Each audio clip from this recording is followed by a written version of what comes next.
Heartless. Forbidden, Book 1. Written by Suzana Thompson. Narrated by Paulina Schubert. Chapter 1. I suppressed my sigh as I studied my best friend's transformation into her own personal version of a Barbie doll. Her dirty blonde hair was now platinum blonde. She was wearing makeup, and her cute clothes were more stylish than anything I'd ever seen her wear before. The two of us lived in loose t-shirts and comfortable jeans, so her form-fitting tee and skinny jeans altered her appearance enough for people to notice. It wasn't blatantly obvious that she was trying to improve her sex appeal, but it was clear to me. The shirt that clung to her was a dark gray, but that subdued color was somehow enticing to the eye. I had to admit that she looked good, but I didn't like the reason for the change in her appearance. The look in her eyes alerted me to his presence before he entered my view. I resisted the urge to turn around and look until Skyler shocked me by calling out to him. "Hi, Kade," she said in a breathy, girly tone. I think the near breathlessness was caused by being nervous about speaking to him. She still managed to smile brightly at him. Despite my resolve to ignore him, I had to see his reaction to her. When I turned, he was standing there looking at her face.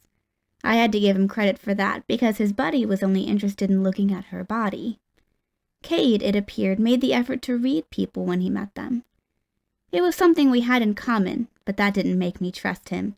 It just made him more of a threat than the usual narcissistic asshole. "Hi," he responded with the beginning of a smile. "I'm Skyler," she told him, "and, this is my friend Lexi." "Nice to meet you, Skyler," he replied before his gaze shifted to me. I hated that she had used me to take some of the pressure off herself. It was only polite that she included me since I was standing right beside her, but I couldn't muster the pleasantness the situation required. Being formally introduced was ridiculous anyway, since we had shared some classes with him last year. I had to listen to her talk about everything she noticed about him in the 2 classes she had with him. I hadn't mentioned the fact that he was also in one of my classes, because I didn't want to be questioned daily about what he might have done or said during that hour of the day. She was completely obsessed with him and had been ever since I met her last year when I was new at this school. She claimed to have been in love with him since he first arrived in the middle of freshman year after being kicked out of the prestigious prep school he'd been attending. His father wanted to punish him by sending him to public school, but he had become the big man on campus with his looks and his wealth. He also apparently excelled in basketball and had led our team to victory ever since he had come onto the scene. His father was thrilled at how well his son had been doing in his new environment. He blamed his past mistakes on being part of the wrong crowd in his former school. How I knew so much about his father's opinion was something I avoided thinking about. My only saving grace was that Kade either didn't know much about his father's girlfriend or didn't care. He hadn't shown any more interest in me than I had in him, and I wanted to keep it that way. I hoped that my expression was neutral when I met his gaze. "Hi," I said to get it over with, and glanced across the hall at the girls watching Kade. "It's nice to meet you, Lexi," he told me. "Yeah," I replied while my gaze followed a couple walking past us. "You too." I wished that I could walk away too, but loyalty to Skyler held me there. She would be upset if I left her alone, although she constantly fantasized about being alone with Kade. For some reason, he persisted in speaking to me. "You were in my family and consumer sciences class last year." "She was?" Skyler asked in surprise. Damn. Busted. I looked at her and saw her glancing from me to Kade. Ignoring him, I spoke to her. "It was just a stupid elective." "What'd you get in it?" Kade questioned me. Habit compelled me to look at the person I was talking to, so I looked at him. He was observing me, and I knew that he was trying to read me. I passed it, I answered him and shrugged casually, conveying that it wasn't important. "I got an A," he told me, still watching me closely. I refrained from rolling my eyes at his bragging about his grade in such an easy class. "That's good," I replied and looked away from him again. "So, Kade, how was your summer?" Skyler worked up the courage to ask him. "It was all right," he said. "My mom made me go to Italy with her, but I got out of going on vacation with my dad." That was how spoiled he was, that he would actually complain about getting to go to Italy. I also knew that the vacation he got out of going on had been to Hawaii. The ingrate gave no thought to how fortunate he was to have everything that he had in life.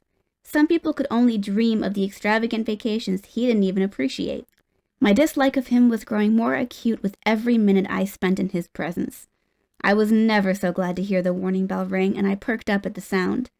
Now I could actually smile when I knew that I was about to be rid of him. Okay, I said in satisfaction and moved a couple steps away as I waited for Skyler.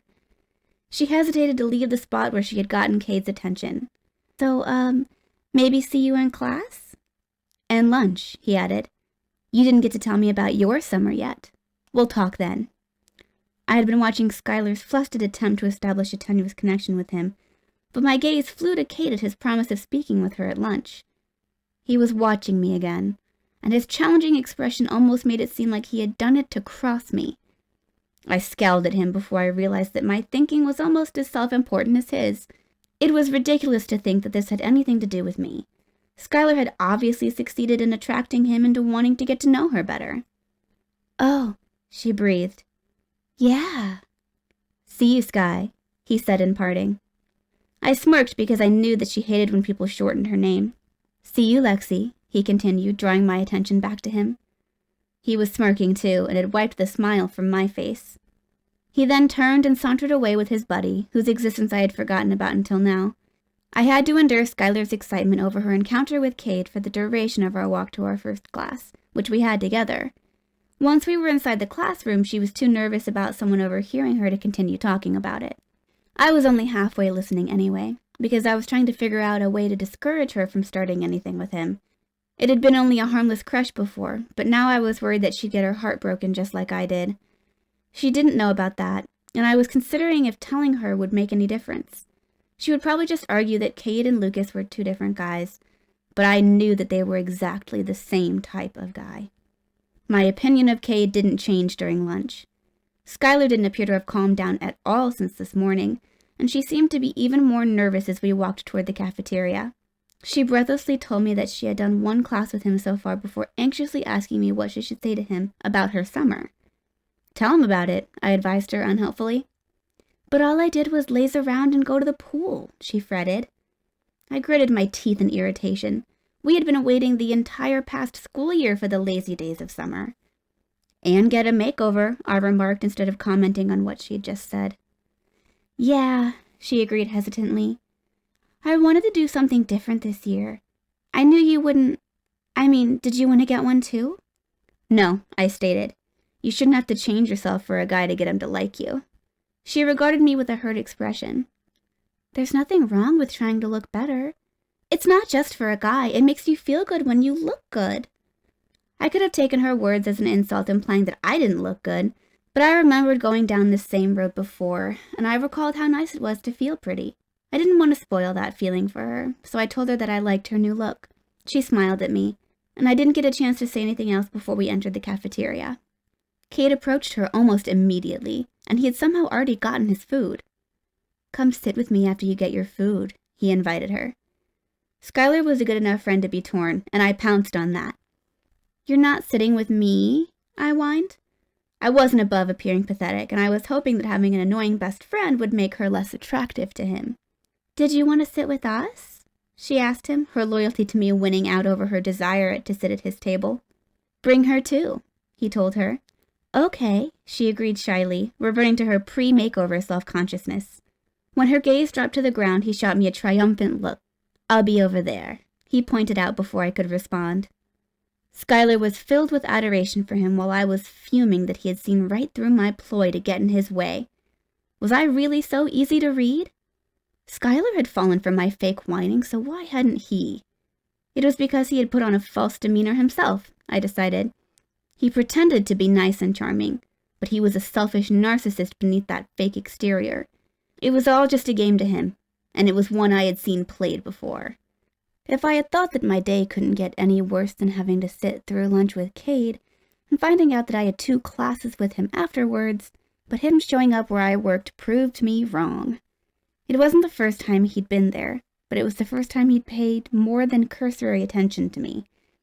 Your order will be right up, I told him when he pulled up to my drive-thru window. What was that death glare today? He asked me without preamble. I again spoke to him in my polite customer service voice. It'll be just another minute on your fries. Do you have a problem with me? He demanded. No, sir, I replied, there is no problem. I felt his cold scrutiny as I turned away to pour his drink and snap the lid on the cup. Neither one of us said anything as I handed him his drink and straw. When I gave him the bag containing his food, I told him to have a nice day. "It's almost night," he told me. "Have a nice night then," I said. "Why don't you help me with that?" he inquired. "Excuse me?" I questioned in confusion at his odd query. "Help me have a good night," he stated. I was starting to understand what he was implying, but it was said in such a neutral tone without any hint of flirting or suggestiveness that it continued to confuse me. I just stared at him without knowing how to respond. "You're mad I picked her," he said. "You wanted it to be you, but you don't have to be jealous. You can be with me too. She doesn't have to know." That outrageous statement was spoken with some kindness in his voice, like he was doing me a favor. "Never, ever," I began to sputter, "would I want you. You're scum, you—" "Lexi!" my coworker exclaimed as she rushed over. "I'm so sorry," she apologized to Kade. "If there's a problem with your order—" "No," Kade interrupted her cheerily. "There's no problem. You ladies have a nice night." Her plastered-on smile slid off her face as he drove away. But she didn't have a chance to question me since another customer pulled up to the window. After the evening rush, I explained to her that it was a guy from school and that we joked around like that all the time. "Well, you can't do that here," she admonished me. "If Jim heard you, you'd be fired on the spot." The day from hell wasn't over yet, because my mom had an announcement when I got home from work. "Robert asked me to marry him," she beamed at me. I simply stared at her in shock. "Of course I said yes," she continued happily. "He's invited us over for dinner tomorrow. You and Kade should start getting to know each other now. I know you said you already know him from school, but you should spend more time together since he's going to be your brother." Oh, hell no. This could not be my life. Chapter 2. Kade's dark eyes had a reflective sheen that gave them a deceptive brightness and warmth. They appeared to draw the light. Like a black hole, I reminded myself. Those eyes seemed to regard us pleasantly as his father announced our presence to him. He was the picture of politeness while greeting us, but I was on my best behavior too. I had never seen his house, although I'd been out to eat with his dad and my mom. They had chosen a neutral place for me to meet Mom's boyfriend, so we had met up with him at a restaurant. Mom told me that they had done the same thing when she met Kade. She had a good impression of him, so I hadn't told her my opinion of Kade Stover. Robert had made a much better impression on me than his son had. Their house was what I had expected it to be like, and it intimidated me more than any person. The freaking foyer seemed to be as big as our entire apartment. I couldn't possibly live in a house like this. Simply standing in the entrance made me feel insignificant and overwhelmed. I couldn't imagine ever feeling at home here. The only house I'd ever lived in was my grandmother's small home where I'd slept in my dad's childhood bedroom. Kade and his father lived in a big mansion, with a massive chandelier hanging in the forefront a curved double staircase. They had all this space, but there was no cozy, homey feel here in this elegant setting. It was aesthetically pleasing, but devoid of any semblance of family life. Everything looked perfect and untouched. There were no shoes in view by the entrance like there were in our apartment. The floor was spotlessly clean, and looked like it could have been brand new and never walked upon. I hated to step on it and possibly mar its polished perfection. I had expected a stuffy, ornate dining room, but it was sleek and modern with a black table and chairs. The walls were white with black moldings near the ceiling, which were also white. The stark white added brightness to the room, and the black furniture was a sharp contrast. The long table could seat more people than were present, but it wasn't massive. I didn't feel quite so overwhelmed in this room, and I would have been able to relax a bit if Robert hadn't seated me beside Kade.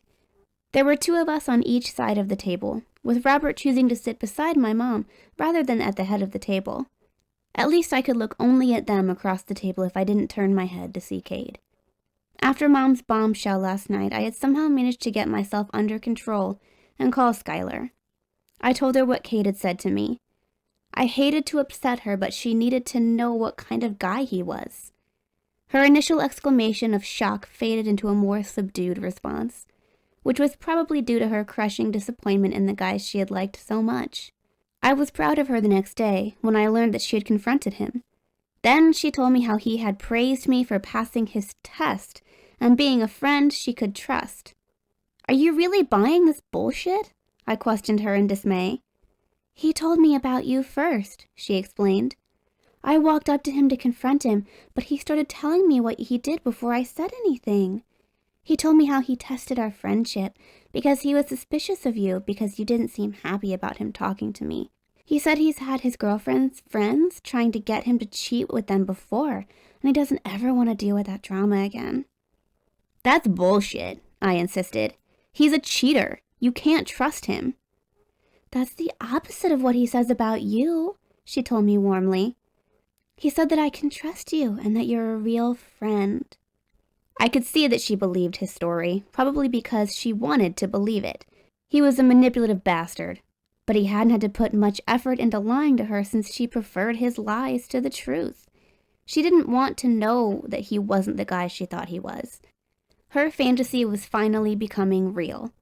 It hadn't escaped my notice that the wording of his explanation implied that she was his girlfriend. I would have to tell her about Lucas, but I couldn't do it at school. I also hadn't yet told her about Kade being my future stepbrother. I hadn't mentioned anything about my mom dating his dad because I hadn't thought that it was important. She had a boyfriend before him, and they had broken up. I had assumed that this relationship would end the same way. I hadn't expected it to have any effect on my life, but now I was stuck with Robert's asshole son until I could move out on my own. Mom had informed me that we would be moving into Robert's house after the wedding. It was everything she had been deprived of with my dad, and I couldn't ruin the happiness she deserved by complaining about the situation. I would have been completely thrilled for her if Robert was the only one in the picture. I liked him, and he seemed to be a wonderful boyfriend to my mom. The only problem was his son, but since seeing the size of his house, I was hopeful about being able to avoid Kade most of the time. I had no idea how he felt about this situation. He hadn't mentioned it to me today at school, but his dad must have told him about proposing to my mom. I had refused to sit at Kade's table during lunch. He had come over to my table while Skyler was pleading with me, and he had apologized to me for giving me the wrong impression. He had complimented me on being a true friend to Skyler and told me that he respected me. I had seethed the entire time he was spouting his bullshit. "Leave me alone," I had demanded. "But," Skyler began. "It's okay," he assured her. "She has a right to be pissed. She needs time to get over it. Let's give her some space." The other people at our table watched the drama between the three of us, but I ignored them while I scowled at Kade. He soothed Skylar's anxious protests about leaving me, and she ended up going to sit with him. "What happened?" one of the girls at my table asked me. "Nothing," I muttered as I stared down at my food. My terse answer put an end to the questioning, but I stayed in a foul mood the rest of the day. Skyler called me after school, and I brushed her off with the excuse that I had to get some homework done before I went out to dinner with my mom and her boyfriend. "He proposed to her," I confided. She exclaimed in delight, "That's wonderful, Lexi. I'm so happy for her." "I am too," I told her. "He's a great guy." That part was true, but I wasn't ready to reveal the rest of it. "I'm sorry I can't talk more, but I really have to get started on this homework."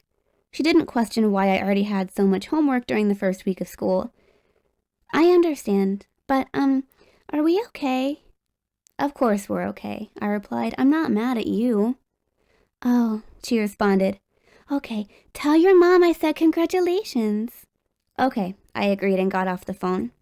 I actually didn't have that much homework, but I decided that I better get it done. It was also a distraction from my dread about going to Kade's house. I had no appetite for dinner, but there was no getting out of it. I had to deal with this for my mom's sake.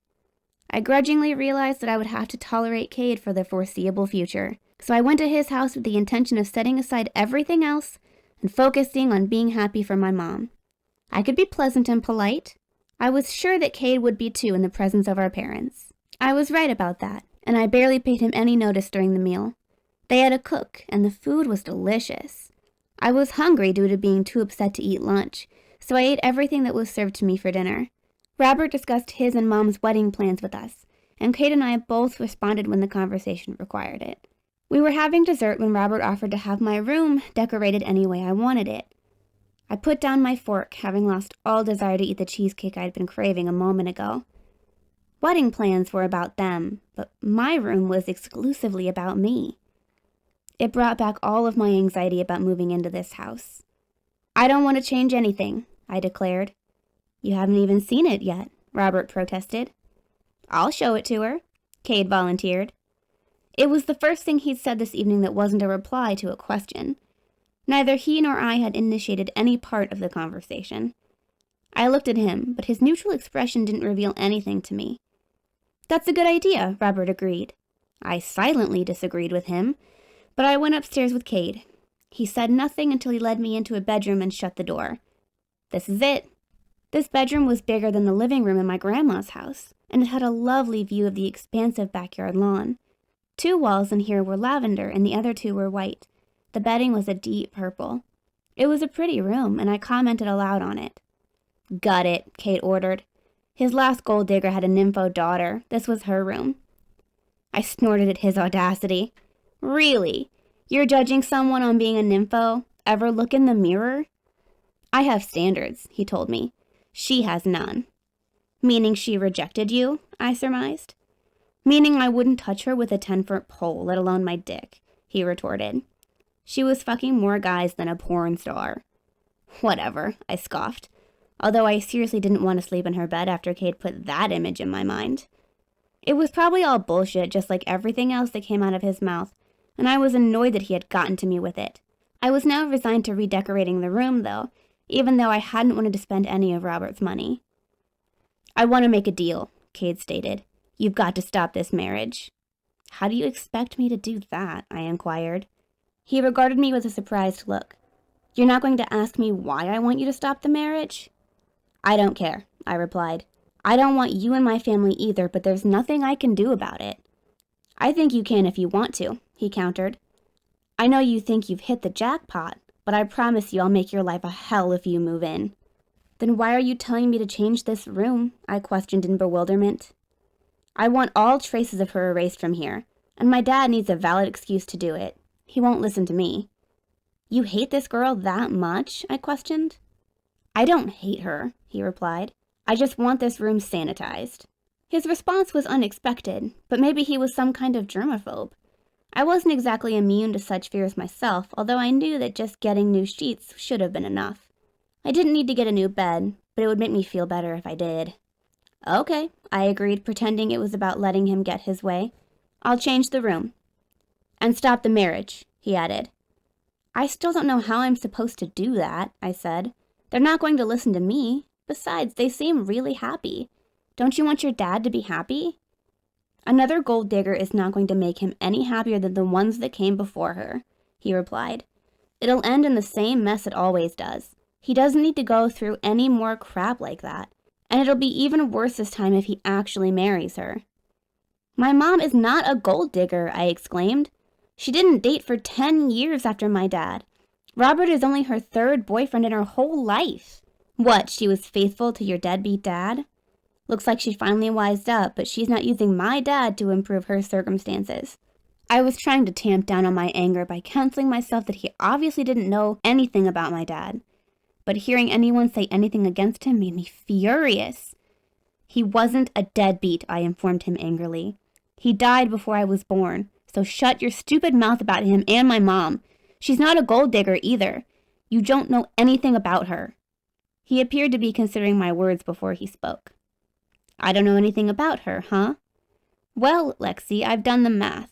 I know she had you when she was your age. At least your dad couldn't knock her up again. I saved the taxpayers some welfare money. I was left speechless by his insensitivity. His cold rumination on how my dad's death benefited society was almost inhuman. I'd never met anyone so heartless in my life. You know, he remarked as I stood there trembling with rage, you don't look anything like your mother. Skyler looks more like she could be her daughter. I didn't even know my dad was talking about you, because he called you Alexandra when he told me about his girlfriend's daughter. I didn't care who you were either, to tell the truth. It's not like you or your mother matter. I wanted to claw his eyes out, but my anger took on a hard edge instead. I guess we do matter, I taunted, or you wouldn't be so desperate to get rid of us. But you know what? My eyes swept over the luxurious bedroom, which I hadn't even wanted before he infuriated me. We're here to stay." His eyes narrowed at me. "Don't fuck with me," he warned. "I won't," I agreed, "because you don't matter." I turned my back to him and moved to open the door. I managed to find my own way back to the dining room, where I caught my mom and Robert kissing. Mom blushed, and Robert awkwardly cleared his throat. "Do you like the room?" he asked me. "You can choose another one if you prefer." "I love it," I told him, "but I would like to redecorate it if that's okay." "Of course," he said, looking relieved by my response. "I told you that you should. We'll hire a decorator, and you can decide what you'd like." "Thank you," I replied. "We want you to be happy here," he stated. "Anything you need, just let us know." He absently took hold of my mom's hand as he spoke, but they both had their attention on me. I liked how he was referring to my mom and himself when he said we and us. It showed that he already thought of them as together, even without being married yet. I smiled at them. "Thanks." "Where's Kade?" Mom asked. I shrugged. "I don't know. I guess he got bored with talking about decorating." Robert looked displeased. "I'm sorry about that, Alexandra. He forgets his manners sometimes." "It's okay," I assured him, although it went way beyond a lack of manners with Kade. "He's going to be her brother," Mom said, "so he doesn't have to hold the formality. He should be free to be himself around her." "You don't know what you're saying," Robert joked. "Nobody should have to be subjected to Kade being himself." He didn't know how right he was about that. What I had seen of Kade's true nature was enough to convince me that I didn't want to see more. I also knew that despite our parents getting married, Kade would never be my brother. Chapter 3. Lucas Klein was one step below Kade in my old school. He wasn't the most popular guy at school, but he was the most popular in our grade. He also played basketball, but he didn't have Kade's wealth. His family's financial situation was still better than mine, but money was the last thing on my mind when he bestowed his attention on me. When he directed his smile at me, I felt like I was basking in the warmth of the sun. His gaze started a flutter in my stomach. I was naive enough to fall for his sweet words, and hormonal enough to be susceptible to his physical beauty. I was even stupid enough to think that I had found the same kind of love my mom had with my dad. It only took him 3 months to get me to give up my virginity to him. It was only a week after that when he broke up with me. As soon as he dumped me, I started hearing the gossip about why he'd gone out with me. He'd made a bet with one of his buddies that he could take my virginity. I had gone out with that guy freshman year, but he had been so obvious about only wanting one thing from me that I had gone on only 2 dates with him. Apparently, not giving it up to this player had cemented my reputation as a hardcore virgin among those guys. But Lucas had bragged that he could play me. He'd gone the romantic route, and it had worked.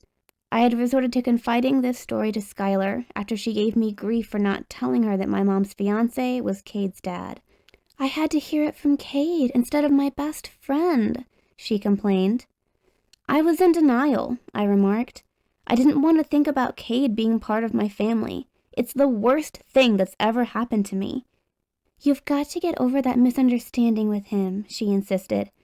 "He shouldn't have done it, but he did apologize. Please forgive him. You can't hate him forever, especially when you're going to have to live with him." "It wasn't a misunderstanding," I told her. "I know what kind of guy he is."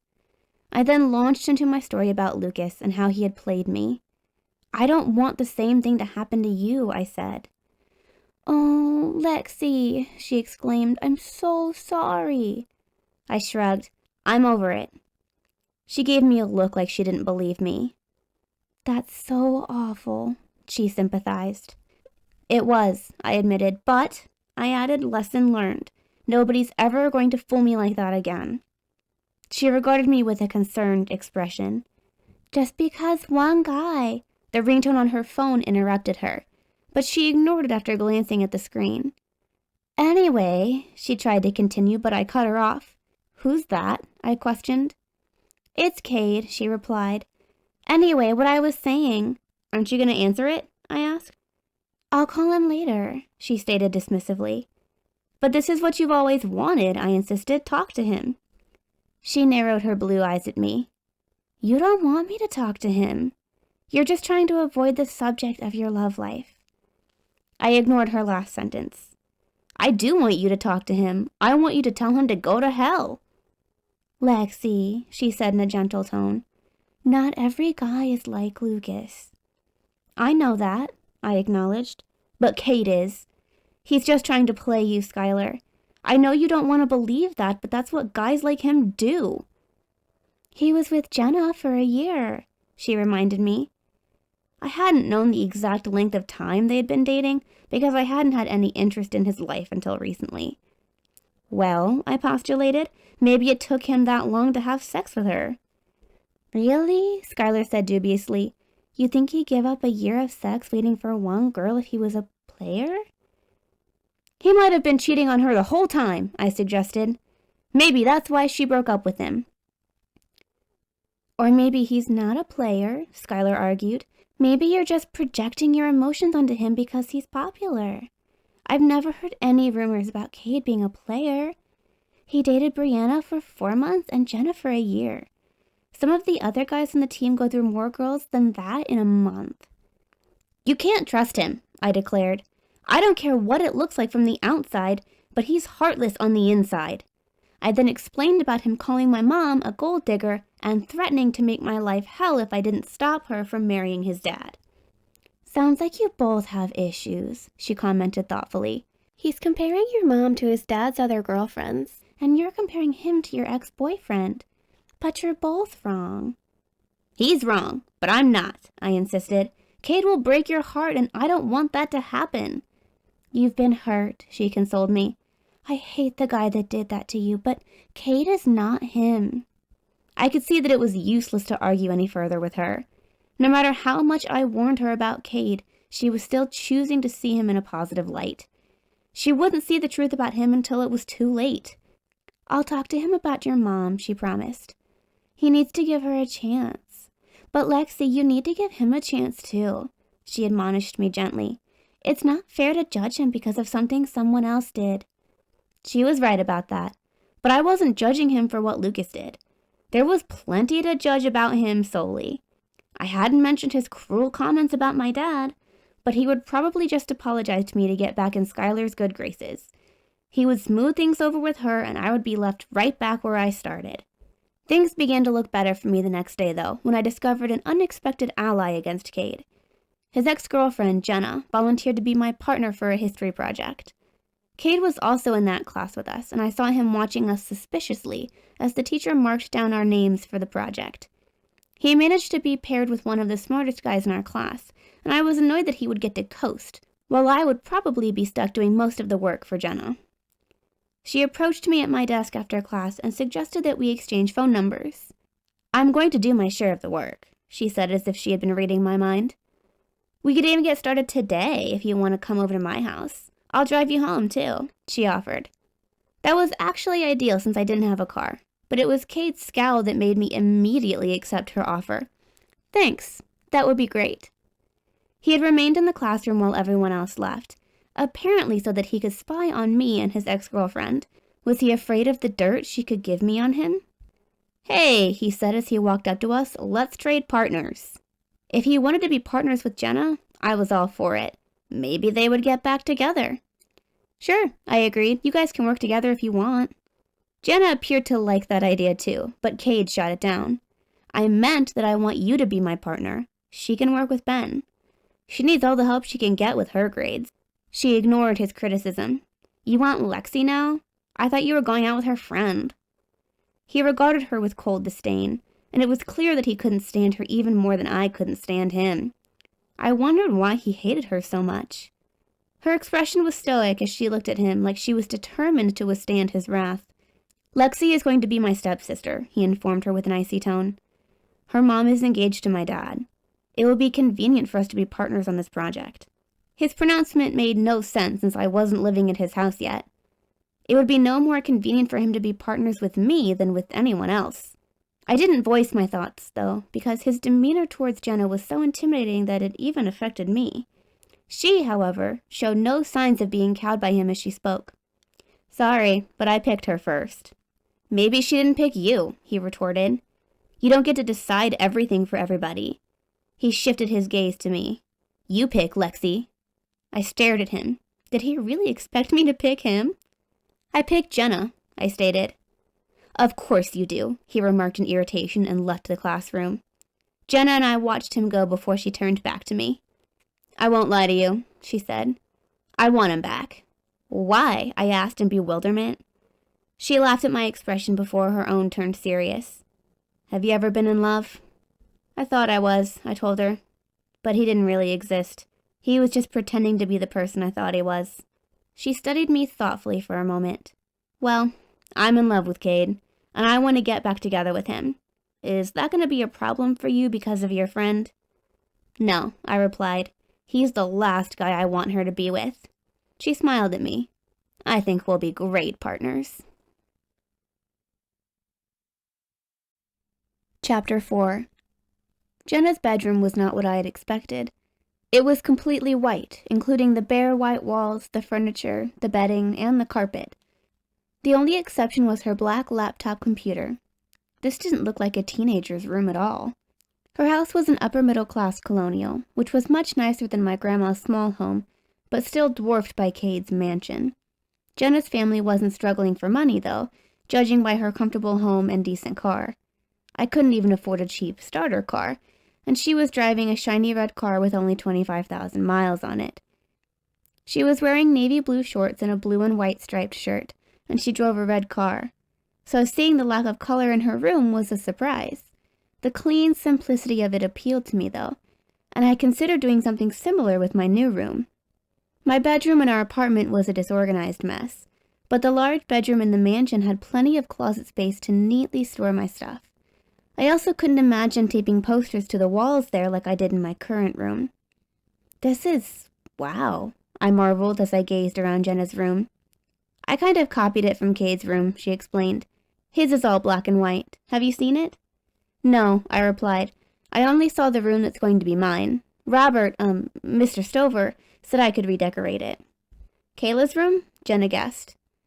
I shrugged. I don't know her name. Kade said it was the daughter of his dad's ex-girlfriend. That was Kayla, she confirmed. She was in that bedroom a lot. You should definitely get new furniture. She seemed to be alluding to the same thing Kade had told me in much cruder terms. I didn't like assuming things about this girl I'd never met, and I didn't want to gossip about her. Whatever she had done was her business, and I had no interest in it anyway. I decided to bring up what did interest me. What can I do to help you get Kade back? Jenna responded with an amused laugh. You don't waste any time. Okay, I wasn't expecting this kind of cooperation from you, but I'm glad to have it. I don't have time to waste, I told her. I need to get him away from Skyler as quick as possible. She'll only be hurt worse the longer this goes on. How do you know it won't work out for them? She questioned me curiously. Are you kidding? I replied. You know what an asshole he is. I don't even know why you'd want him back, but at least you know what you're getting into. He's got Skyler thinking he's a great guy. Everyone thinks he's a great guy, Jenna said. You're the only one who doesn't like him. What'd he do to piss you off? We might be working together for a common good, but I wasn't about to start telling her everything. We were partners right now, but that didn't necessarily make us friends. I didn't trust people that quickly and easily. At least, not anymore. He was just his usual charming self, I said. She saw that I wasn't really going to answer, so she moved on to strategizing. I should help you redecorate your room. I understood the reason for bringing her into Kade's house, but it saddened me to do this without Skyler. I didn't feel guilty about anything that I was doing behind her back, but redecorating my room was something that I should be sharing with my best friend instead of her rival. I resented Kade for making me resort to this. None of it would be any fun without Skyler. I'll find out if we can go over there tomorrow, I told Jenna. We started working on our project a little, and then she drove me home. Mom wasn't home yet, so I started cooking in our tiny kitchen. I wondered now if she would quit her waitressing jobs after she married Robert. She certainly wouldn't need the money. It started me thinking about how different our lives would be. I was determined to still keep working my part-time job, though, and I planned to get a student loan to pay for college. My mom was marrying a wealthy man, but that had nothing to do with me. I would be responsible for my own expenses after I finished high school. Skyler called me, and as soon as I answered, she started telling me about Kade asking her out on a date. It's happening, she exclaimed in excitement. It's finally happening. Oh, I responded. She was too thrilled to even notice my lackluster response. We're going out to dinner on Saturday? Oh my god, I've got to find something to wear. We need to go shopping. Friday? Or maybe we should start right away tomorrow. It might take a couple of trips to find the right thing. I'm working Friday, I reminded her, still not commenting on her date. Oh, then it'll have to be tomorrow, she said. We'll go right after school. This meant that I would have to postpone taking Jenna to Kate's house. As much as I didn't want Skyler to go on this date, I couldn't bail on her for the shopping trip. I was still her best friend, and she wanted me to do this best friend thing with her. She'd had a best friend before me, but the girl had moved away the summer after their freshman year of high school. Then I had arrived just in time for the beginning of sophomore year to fill some of the emptiness caused by the absence of her best friend. Skyler still talked to Rachel on the phone and on Facebook, but it wasn't the same as having her here. She had told me all this while we were getting to know each other after she had befriended me on my first day in my new school. I know you've got to be missing your friends too, she had remarked with a pensive expression. I didn't really, because they were connected to my bad memories of Lucas. He had used me to win a bet, but I had used them to become more popular in high school. Their popularity had rubbed off on me just as I'd hoped, but I should have been careful what I wished for. Before my brief time in the popular crowd, I had spent my childhood playing with the neighborhood kids. There hadn't been anyone that I considered my best friend, though, until I met Skyler. 2 things had happened that made my mom decide to move. My grandma had died, and Mom had broken up with the first boyfriend she'd had since my father. Grandma had given my mom legal control of everything when she was diagnosed with Alzheimer's, and Mom had stayed home to take care of her. When her condition worsened, Mom took out a home equity loan on Grandma's house so that she could hire a home health aide. She was able to work again while the nurse cared for Grandma. Mom had promised Grandma that she wouldn't put her in a nursing home, but she had to break that promise when Grandma needed more medical care than she could get at home during the last 3 months of her life. By that time, Grandma no longer recognized any of us, and she couldn't even swallow food anymore. Shortly after she died, Mom also found out that her boyfriend was cheating on her with one of the other waitresses she worked with. It ruined her relationship and her job. She wanted to make a fresh start somewhere else, but she asked my opinion on it. I had spent the rest of freshman year after Lucas dumped me hating every day that I had to see him at school, so I was relieved to have a chance to get away from my mistakes and start over in a new place where no one knew about me. There was nothing left to miss from my old life since both my grandma and my childhood home were gone. Grandma's house had gone into foreclosure, and it was being taken from us. Mom knew that Lucas had broken up with me, but she didn't know that I had slept with him, nor about the bet.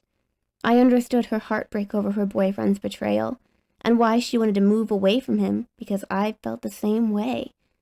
I eagerly told her I was ready to move too, so we left the state we'd both been born in and moved 1 state away, to Ohio. I was a little disappointed that Mom hadn't been adventurous enough to move us to California, but I was grateful to be anywhere that Lucas Klein wasn't. Cincinnati wasn't Los Angeles, but we couldn't afford Los Angeles. Mom's meager savings account was barely enough to cover the deposit and the first month's rent on our new apartment.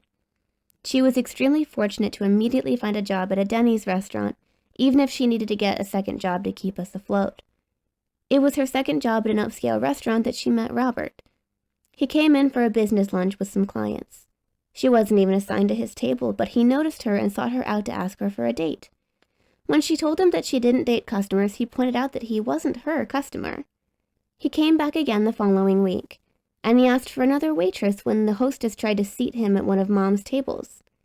He was having his lunch alone this time, and the manager came to speak with him. Mom's boss later told her that he had thought there was a problem since Mr. Stover had inquired into her scheduled days but then rejected her as a server. He chuckled when he told her how Mr. Stover had explained her no dating customers rule and stated that he must never specifically be her customer because of it.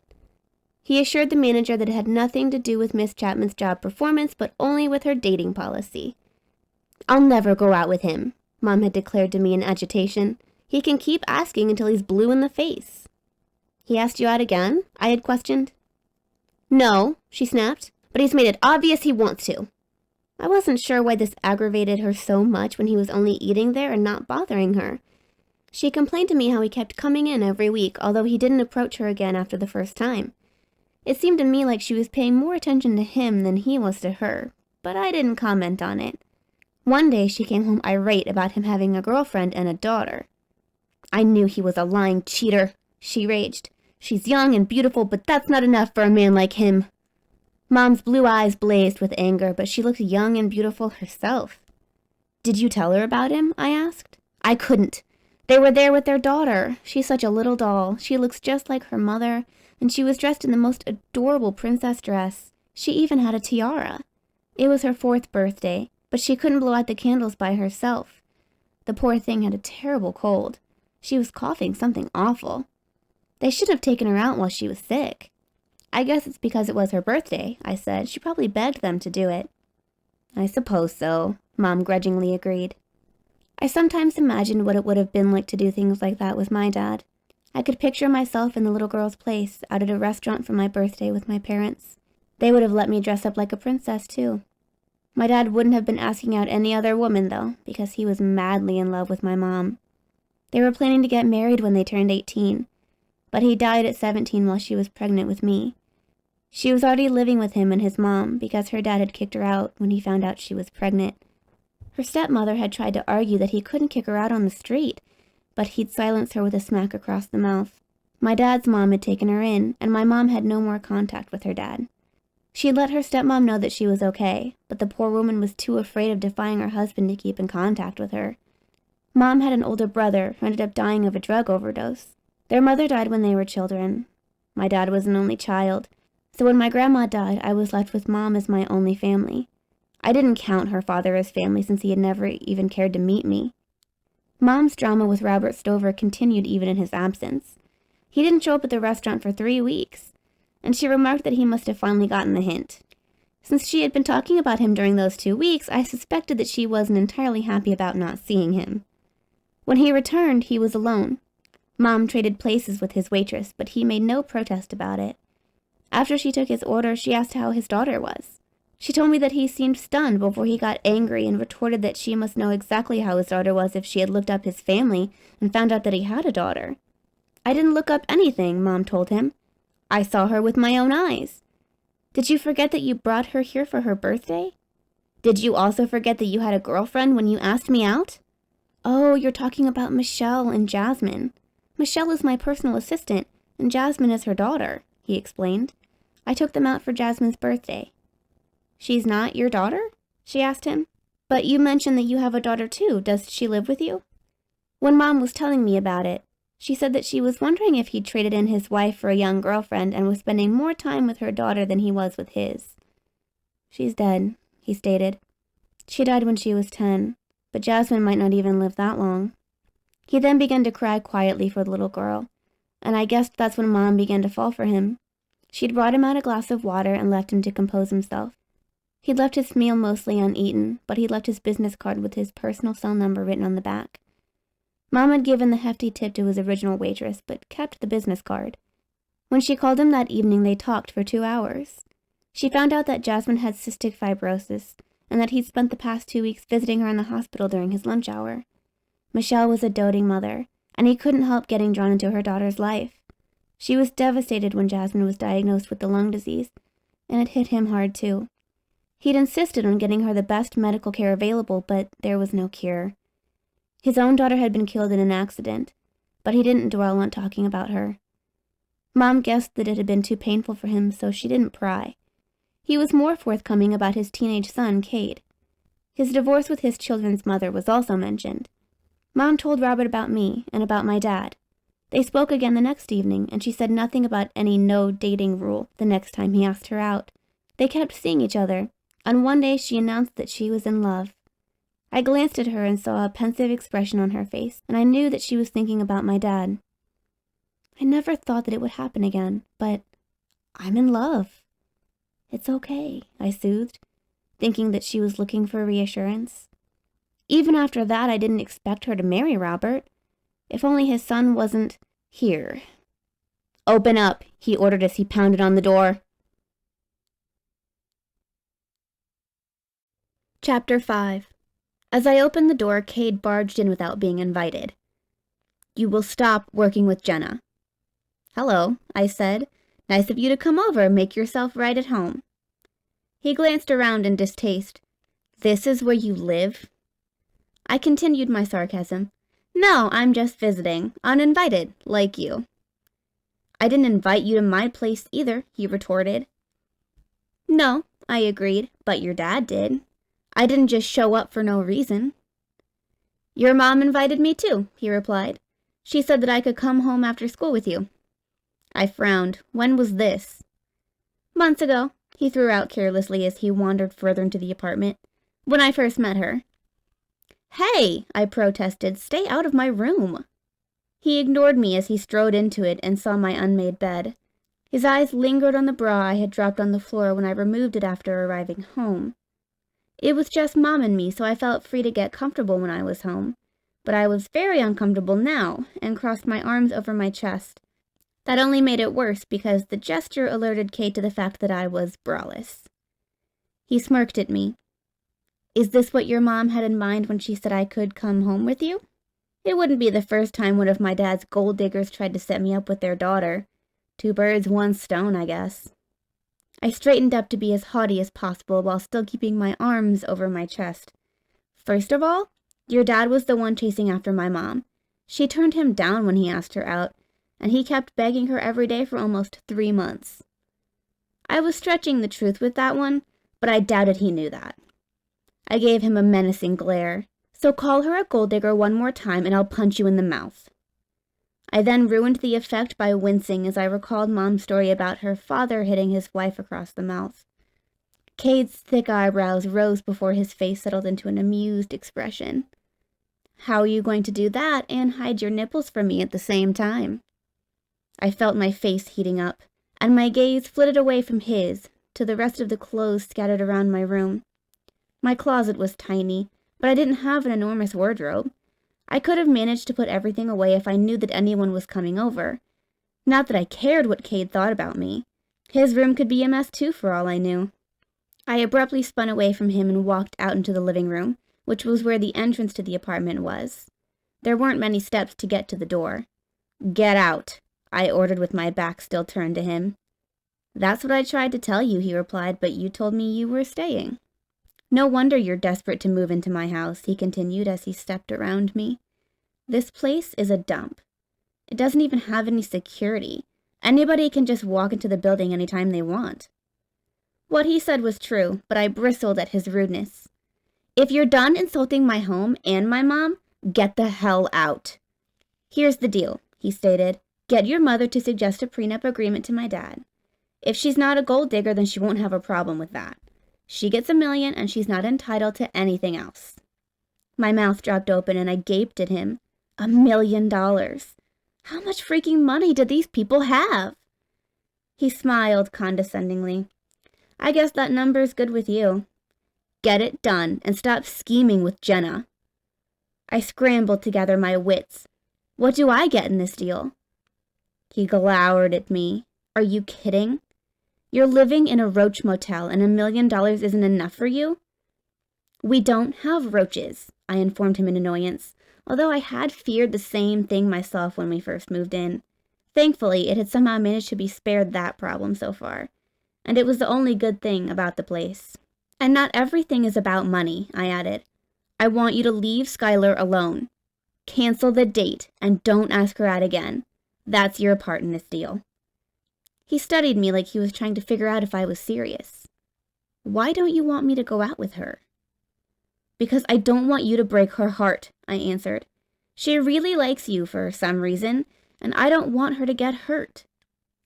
It won't hurt her if I cancel the date? He questioned. Since she likes me so much and wants to go out with me. It will, I acknowledged, but it will hurt her less than if you break up with her later. I see, he said, while his probing gaze made me feel like he could see more than I wanted him to. Okay, he agreed suddenly, his brisk tone snapping me out of his concentrated scrutiny. Done. But you have to get your mom to suggest a prenup first, and drop Jenna as your partner. Done? I snapped at him with contrary anger over his easy capitulation. Just like that? You never even cared about going out with Skyler, did you? Did you expect me to tell you that I'm in love with her and nothing can keep us apart? He retorted. Besides, I thought this was what you wanted. What's the problem now? The problem is guys like you who just use girls, I told him. You don't even care how they feel about you. How can you be so heartless? I didn't use her for anything, he shot back, so don't put your own drama on me. What are you talking about? What kind of drama did I put on you? I demanded. Guys who use girls, he mimicked me. Whoever used you doesn't have shit to do with me, so... My rant cut him off. You don't know what you're talking about. Nobody used me. I just know guys like you use girls because you're selfish and you only care about yourself. That's all this is about, so don't try to turn this on me. Somebody used you, he stated coldly. You wouldn't be this emotional about guys using girls if it didn't happen to you. But whatever. I don't care. Just stick to the deal and we'll be fine. You stick to the deal, I insisted. Cancel the date with Skyler and I'll get my mom to sign a prenup. Do you think I'm stupid? He asked me. After you get what you want, you won't care what I want. Not everyone is like you, I retorted. I'll hold up my end of the deal, but I don't trust you to keep yours. Cancel the date first.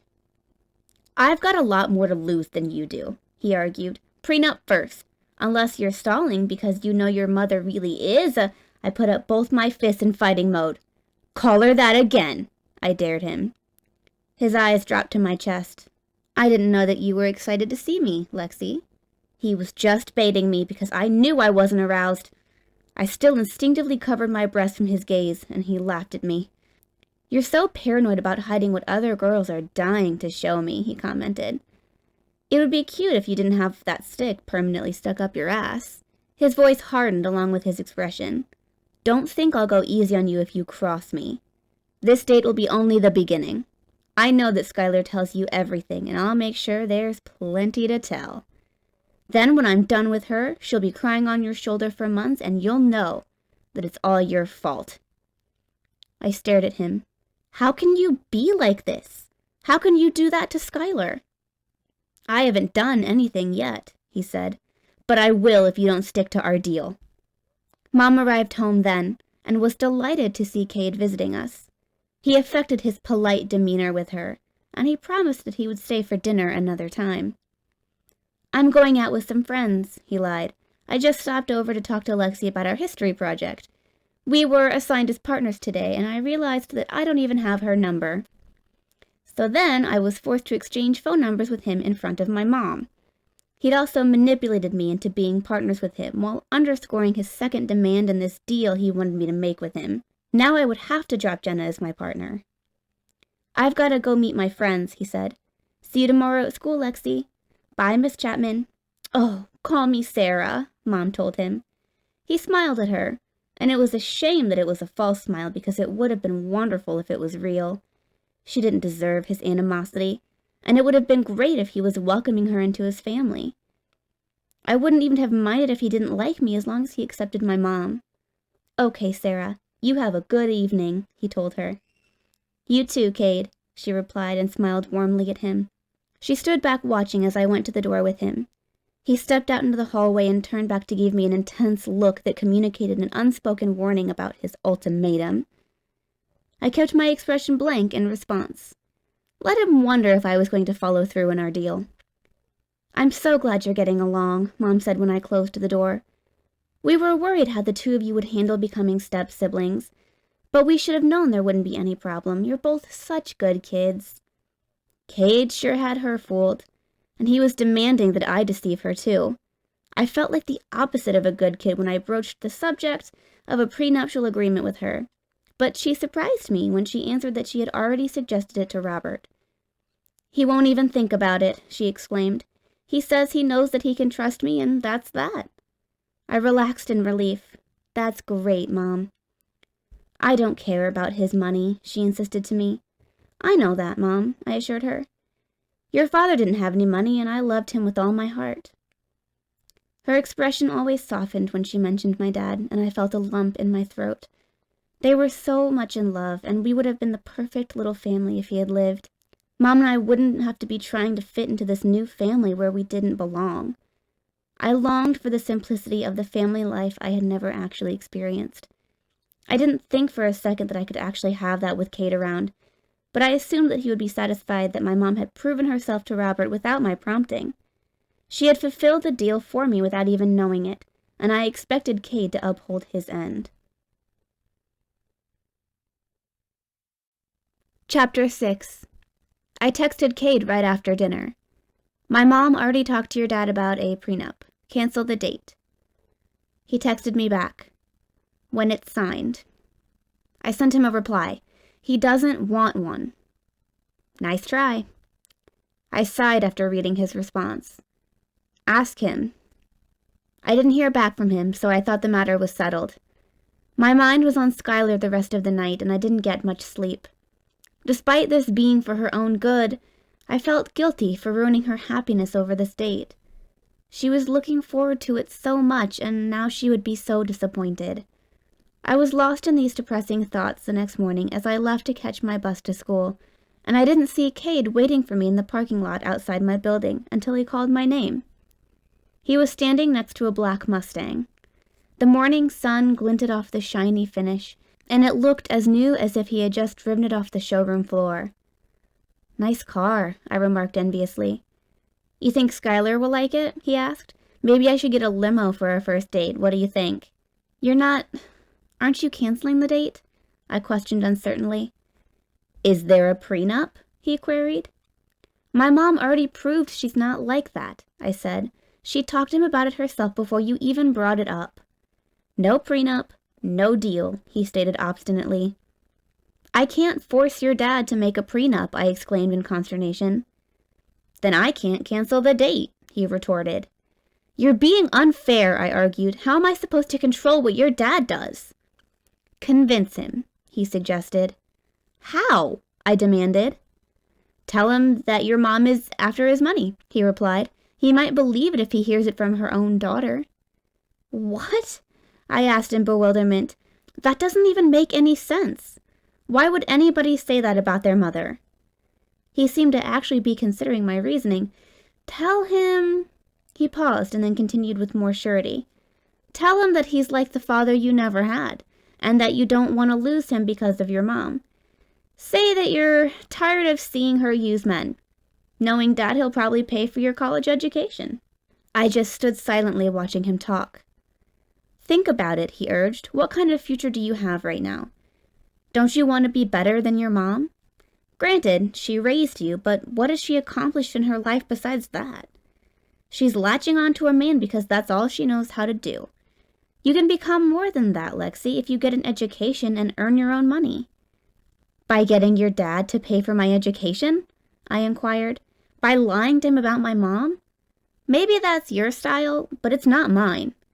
Tell me something, what are you going to accomplish in your life? Are you going to earn your own money, or are you going to count on your dad's money? Is that why you're so paranoid about it?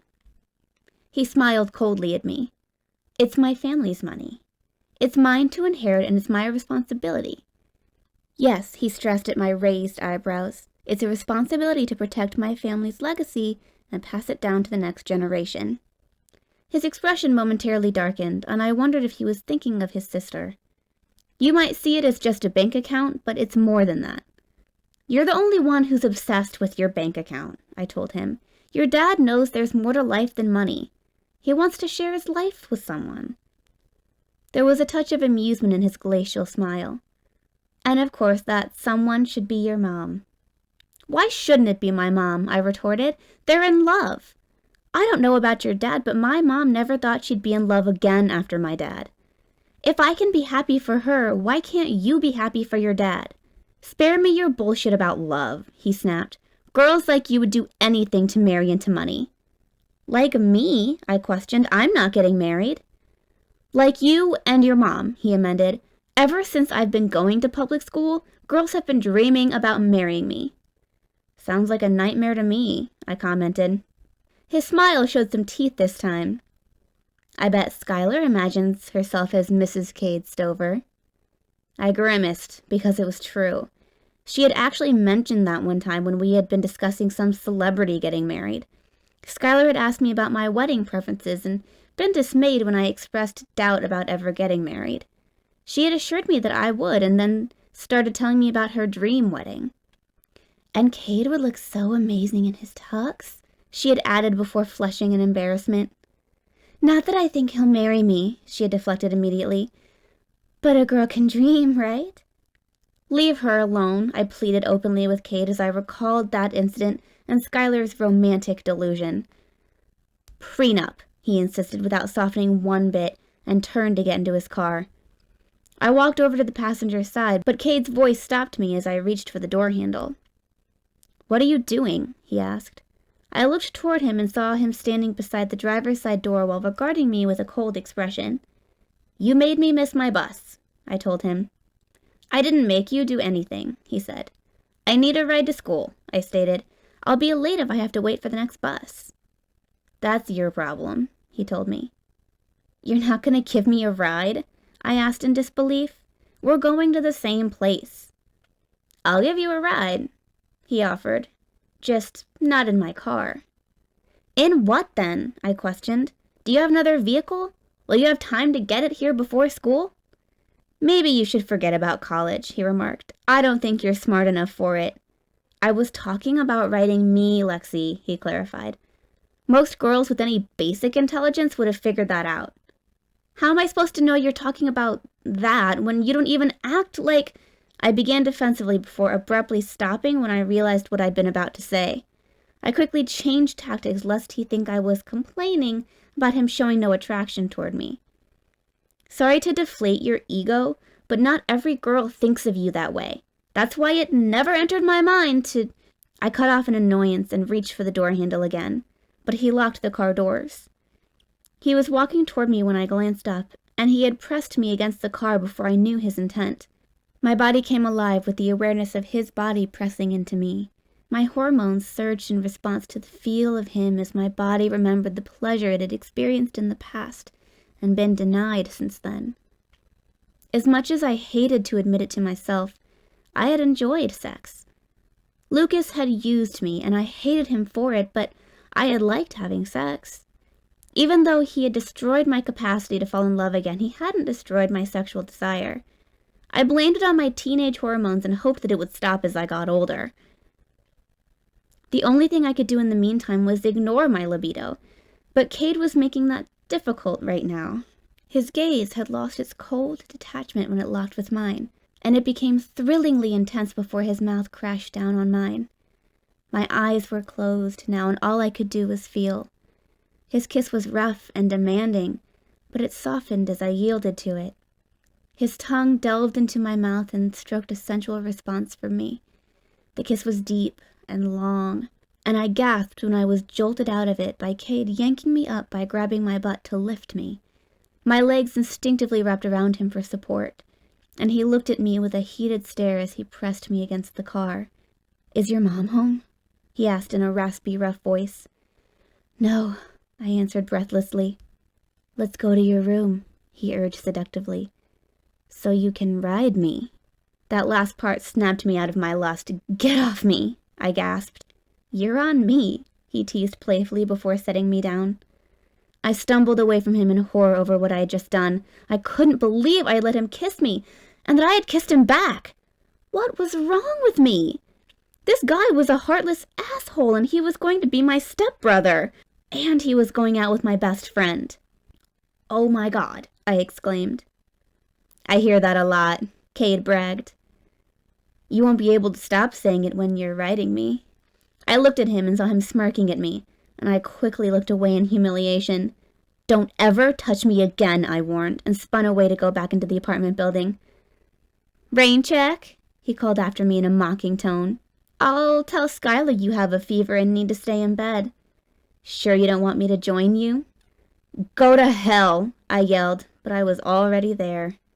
I couldn't face him or Skyler after what had just happened, but I couldn't hide in my room forever. What was I going to do? Chapter 7. I was about to read a text from Skyler when my mom called me. Lexi, she exclaimed, thank God. I was so worried when the school called and said you weren't there. I'm sorry, I replied. I was too sick to go. That wasn't far from the truth because I did feel sick with anxiety over what I had done and how to deal with it. What's wrong? Mom asked. Upset stomach, I told her truthfully because my stress had manifested physically. Make yourself some chicken soup, she advised me. That's for a cold, I reminded her. Oh, well, ginger ale is good for an upset stomach, she said. Do we have any? Should I stop and get some on the way home? No, I answered. I'll just drink some tea. I'll be fine. That was the furthest thing from the truth because I would not be fine. There was no way that things could be fine now. Even if Kade was abducted by aliens and disappeared from my life, I would still have to contend with my part in betraying my best friend.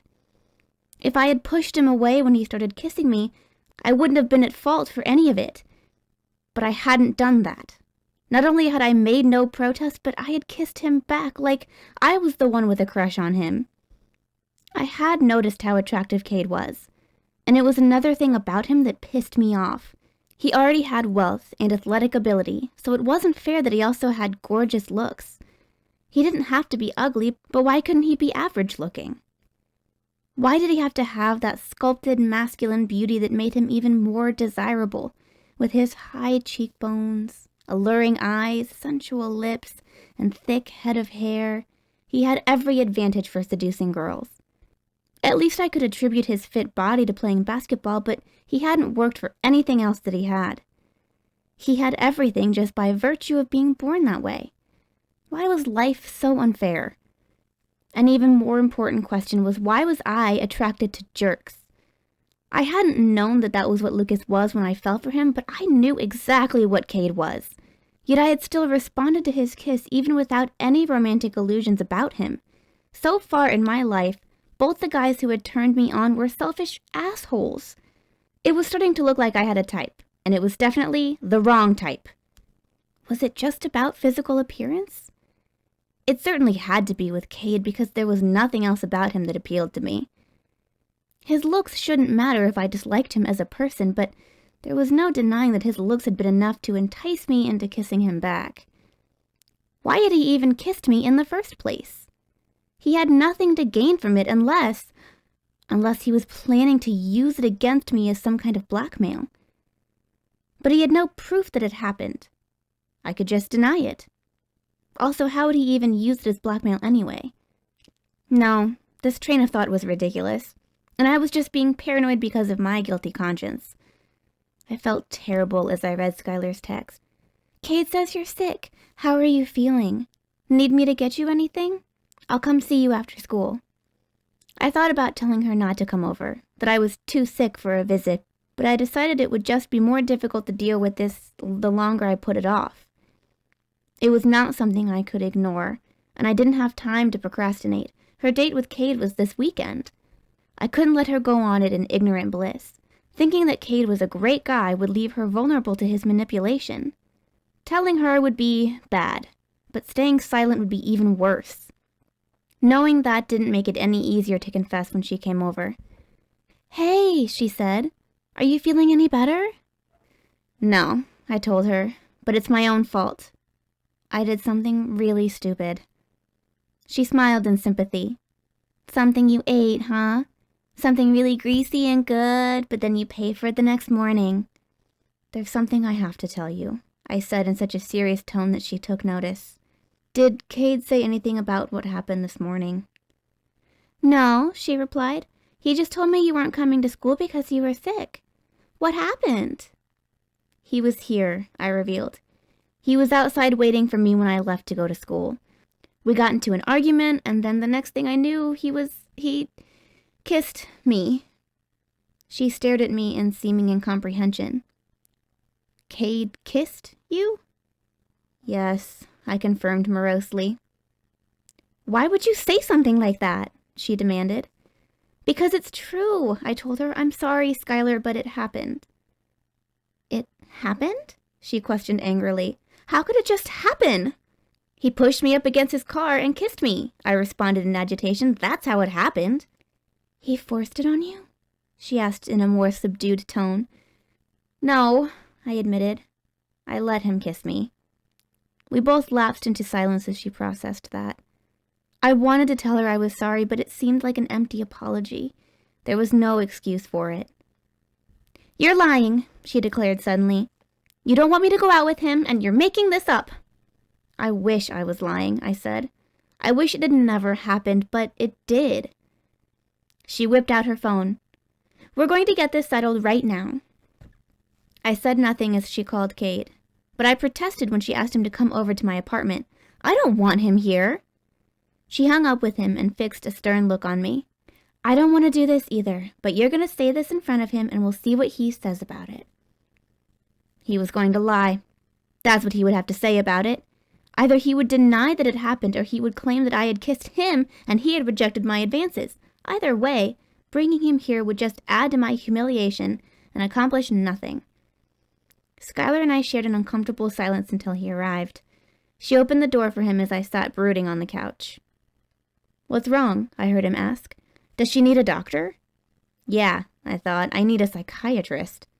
I could only manage a direct frown at Kade because I was too filled with disgust for myself to be angry with him.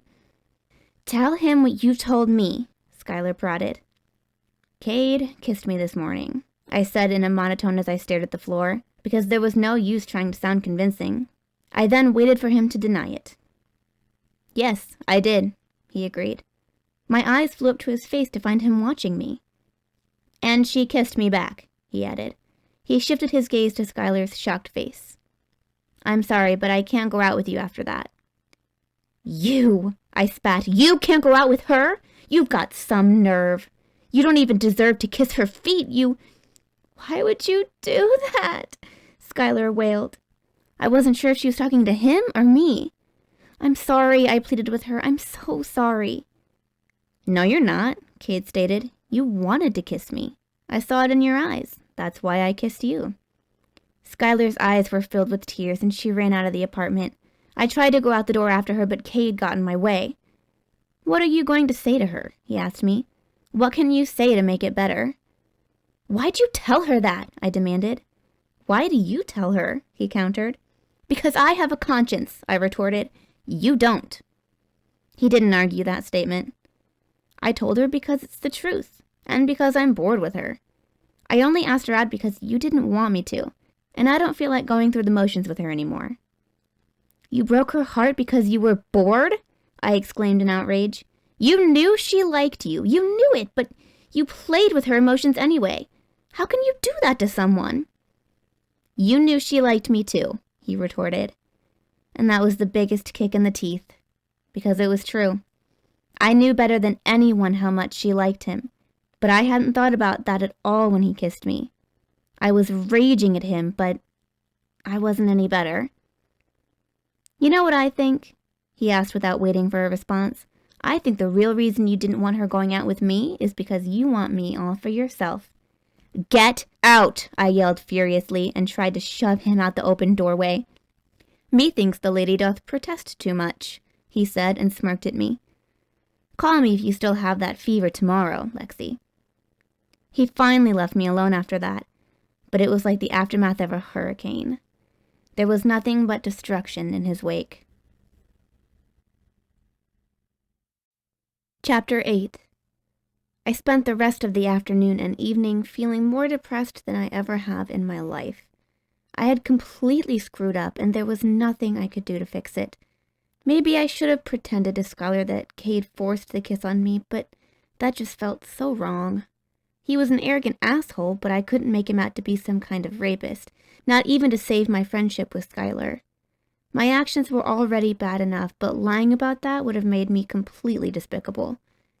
I could have just not said anything to her about it at all, but I couldn't stomach that option either. Staying silent about Kade's cheating would have essentially made me the other woman in this situation. I would have been racked with guilt the first time he kissed her, while she was blissfully oblivious to the fact that he had also kissed me. I had no intention of ever letting it happen again, but I also couldn't forget that it had happened.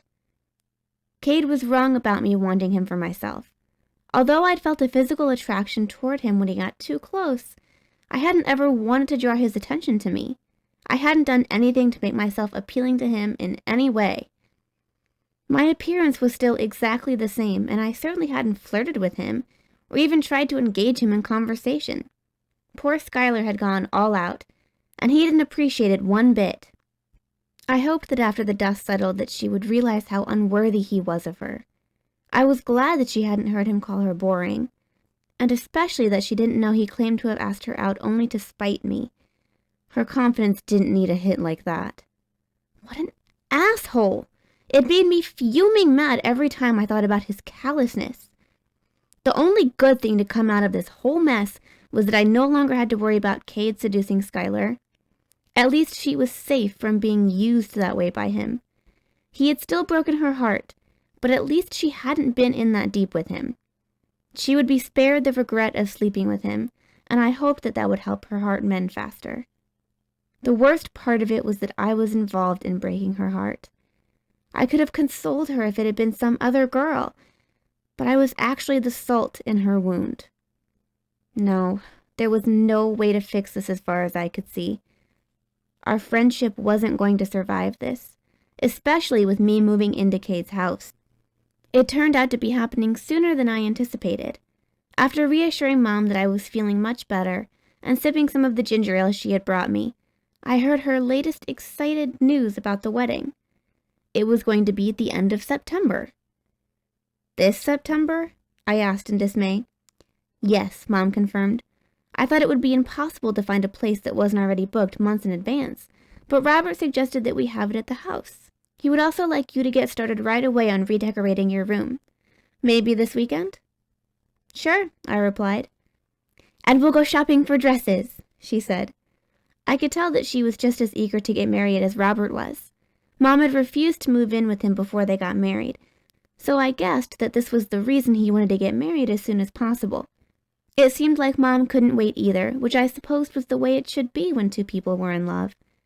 Mom's happiness was the only bright spot in my life right now.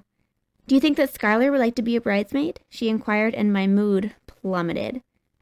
She hates me, I confessed. Oh, Mom, I messed up bad. What happened? She asked in concern. She likes this guy, I explained, but he kissed me, and now she hates me. This boy kissed you? She likes him, but he likes you, she surmised. And you like him too. That's a tricky one. No, I told her. I don't like him at all. That's what's so messed up about it. He's a selfish jerk, but I let him kiss me anyway because he's good looking. I knew that she liked him, Mom, but I still wanted him to kiss me.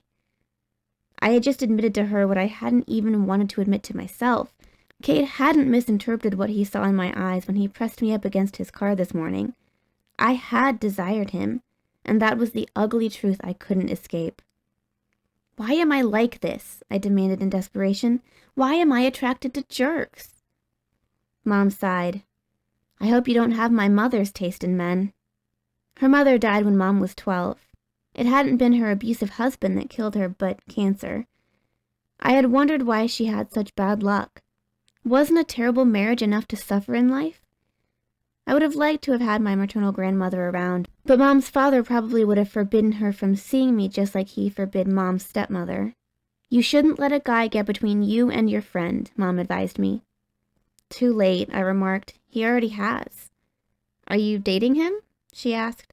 No way, I proclaimed. I'm never making a mistake like that again. I'm not going to date again until I finish college. Her lips twisted like she was trying to hold back a smile. Good idea. I'm not, I insisted. Guys just ruin everything. I hurried on as she opened her mouth to say something. I know you met Dad in high school, but he was 1 in a million. He was, she agreed with that soft smile she always had when we talked about him. I asked her once if she ever felt sad when she thought about him, because I had secretly wondered why she never looked sad when we mentioned him. She had answered that he'd always made her happy, so remembering him made her happy. She had also said that she felt like he was watching over me and seeing me grow up. He's not gone, she said. He's just somewhere else. I liked to think so too, but sometimes I wished so much that he was here instead of somewhere else. I would feel more secure if I had him to lean on. I tried not to be a burden on Mom because she had enough to deal with. She had Robert to help her now, and I was glad for her, but it also made me feel more alone. She had him to share her life with now, and I had no one. I didn't even have Skyler anymore, but that was my own fault. What a waste it was to lose my best friend over Kade. If Mom knew that he was the guy who had come between us, she wouldn't have reacted so calmly. I was aware that revealing that to her could create a big problem for her and Robert, because she wouldn't want me living with the guy who had kissed me. Since I was resolved not to let that ever happen again, I was sure that there was no need to tell Mom. I worried about Kade deciding to use it as a way to stop the wedding, since he had failed in his plan for the prenup. I no longer needed our deal, since he couldn't manipulate Skyler anymore. He had nothing else to hold over my head except this secret that could upset our parents. I hoped that it wouldn't occur to him to tell them, but all I could do was wait and see. I woke up tired and dejected the next day. Mom was working the early morning shift at Denny's again, so I didn't have to pretend that I was going to bounce back from this. I dreaded seeing Skyler at school today. I wanted to claim illness again and stay home, but I couldn't do that every day. I thought I had gotten the worst part over with yesterday when I confessed my betrayal to her, but now I had to prepare myself to live with her hatred. I deserved it, but I skipped breakfast to avoid another bout with an upset stomach. It was still roiling with anxiety as I rode the bus to school. I didn't meet up with Skyler by her locker before classes started like I usually did, and I was already missing our comfortable routine. My feet dragged me reluctantly to my first class, but Skyler never showed up to it. I would normally have texted her, but I hesitated since I knew she now hated me. I went back and forth on it all day and always deleted the texts I started to write to her. I still wasn't hungry at lunchtime, so I went to the library to avoid having to make small talk with the people at my table in the cafeteria. I now realized that I would have to move from that table since Skyler would no longer be sitting at Kade's table and would be back sitting at ours. I was sure that she wouldn't want to sit with me, so I would have to find somewhere else to sit. "Why aren't you eating lunch?" Kade asked me as he invaded my refuge in the quiet library. I stopped my musings about Skyler and half-heartedly focused on him. "Not hungry." "The wedding is next month," he told me. "Yeah," I said. "What the hell's wrong with you?" he demanded. "You look like you're ready to jump off a bridge." "Good idea," I responded in the same dejected tone. He scowled at me. "Over Skyler? Are you kidding me?" "She hates me," I exclaimed. "She'll get over it," he said dismissively. "No, she won't," I insisted. "I kissed her boyfriend. She'll never forgive me. Never."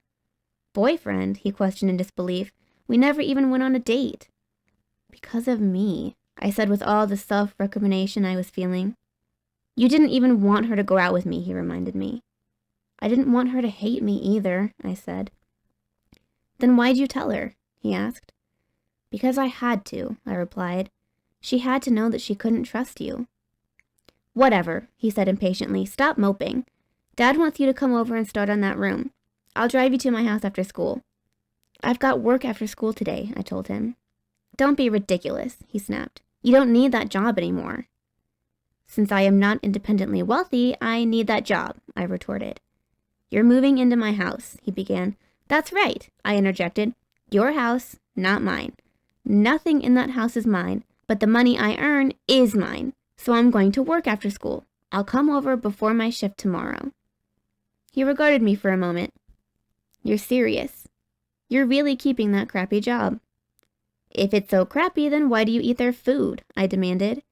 "We don't need you or your snobby attitude, so go to one of your fancy restaurants next time you're hungry." He just stood there smirking at me. "What?" I demanded. "You're back," he said, and began to walk away before I could ponder what he meant. "See you in class, partner," he called out with his back turned to me. He was gone before I could argue that Jenna was my partner.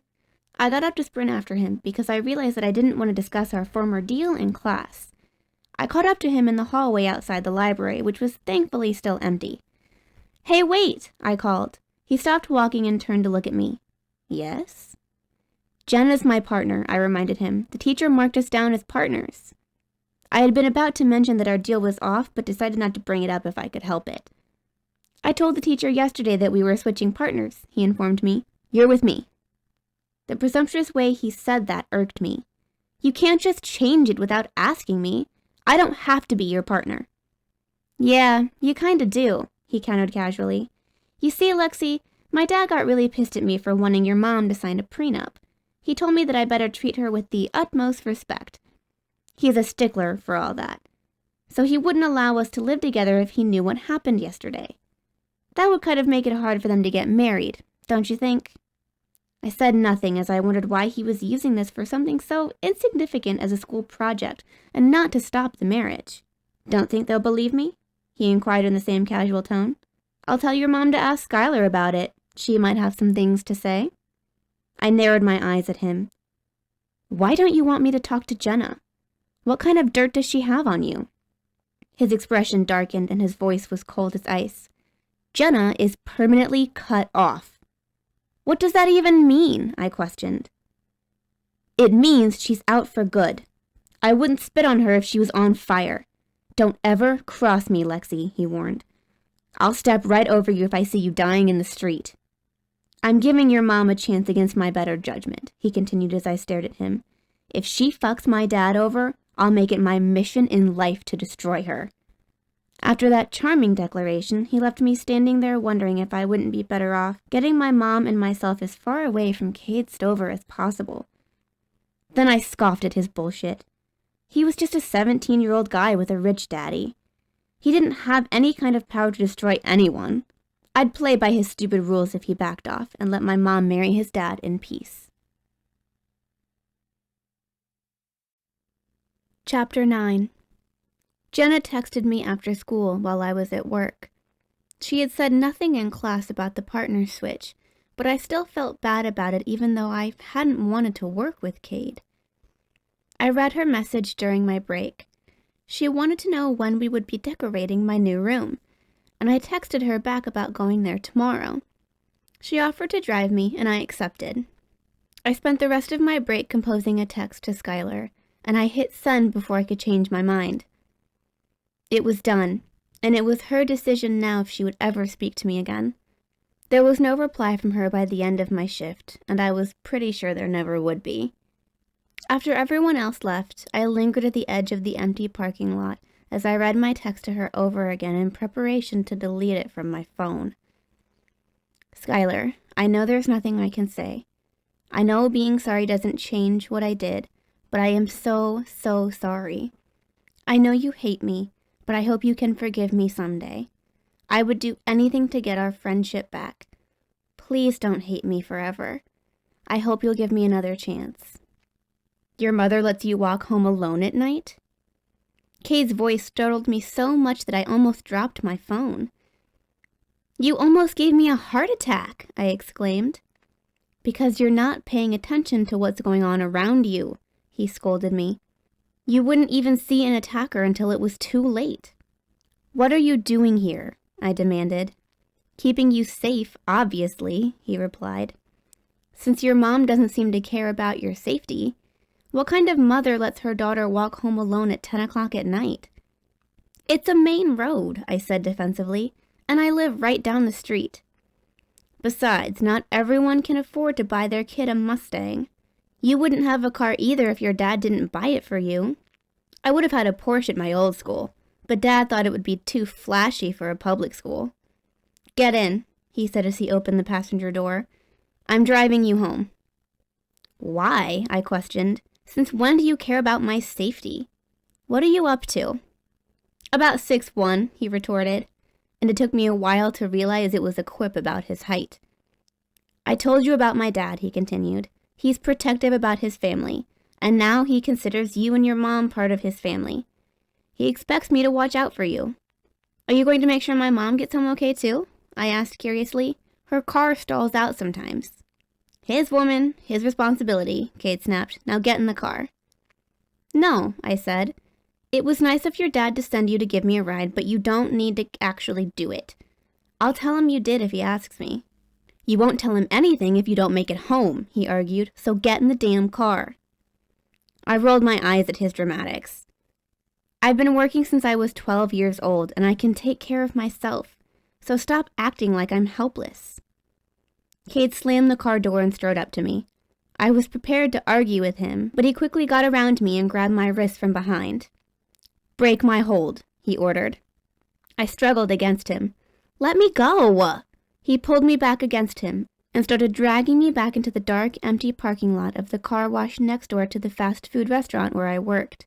I kept struggling to break his hold, but he managed to get me all the way to the building where he leaned against the wall and held me captive in his iron grip. He wasn't even winded when he spoke. What would happen right now if this was a real attack? Let go of me, I demanded furiously. Let's assume the attacker wouldn't let go of you, he proposed. What would happen then? I'd scream, I answered in exasperation. You proved your point, so let me go.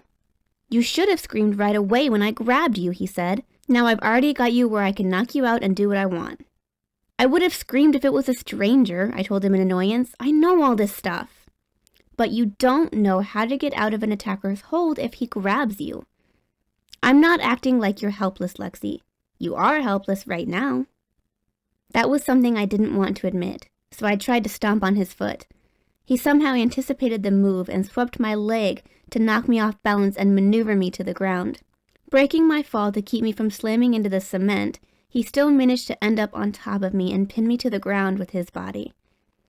I was panting from the tussle and from the weight pressing down on me. Get off, I gasped. Admit that you're helpless, he demanded. Fuck you, I panted. Thanks, but you smell like grease and onions, he said before rolling off me.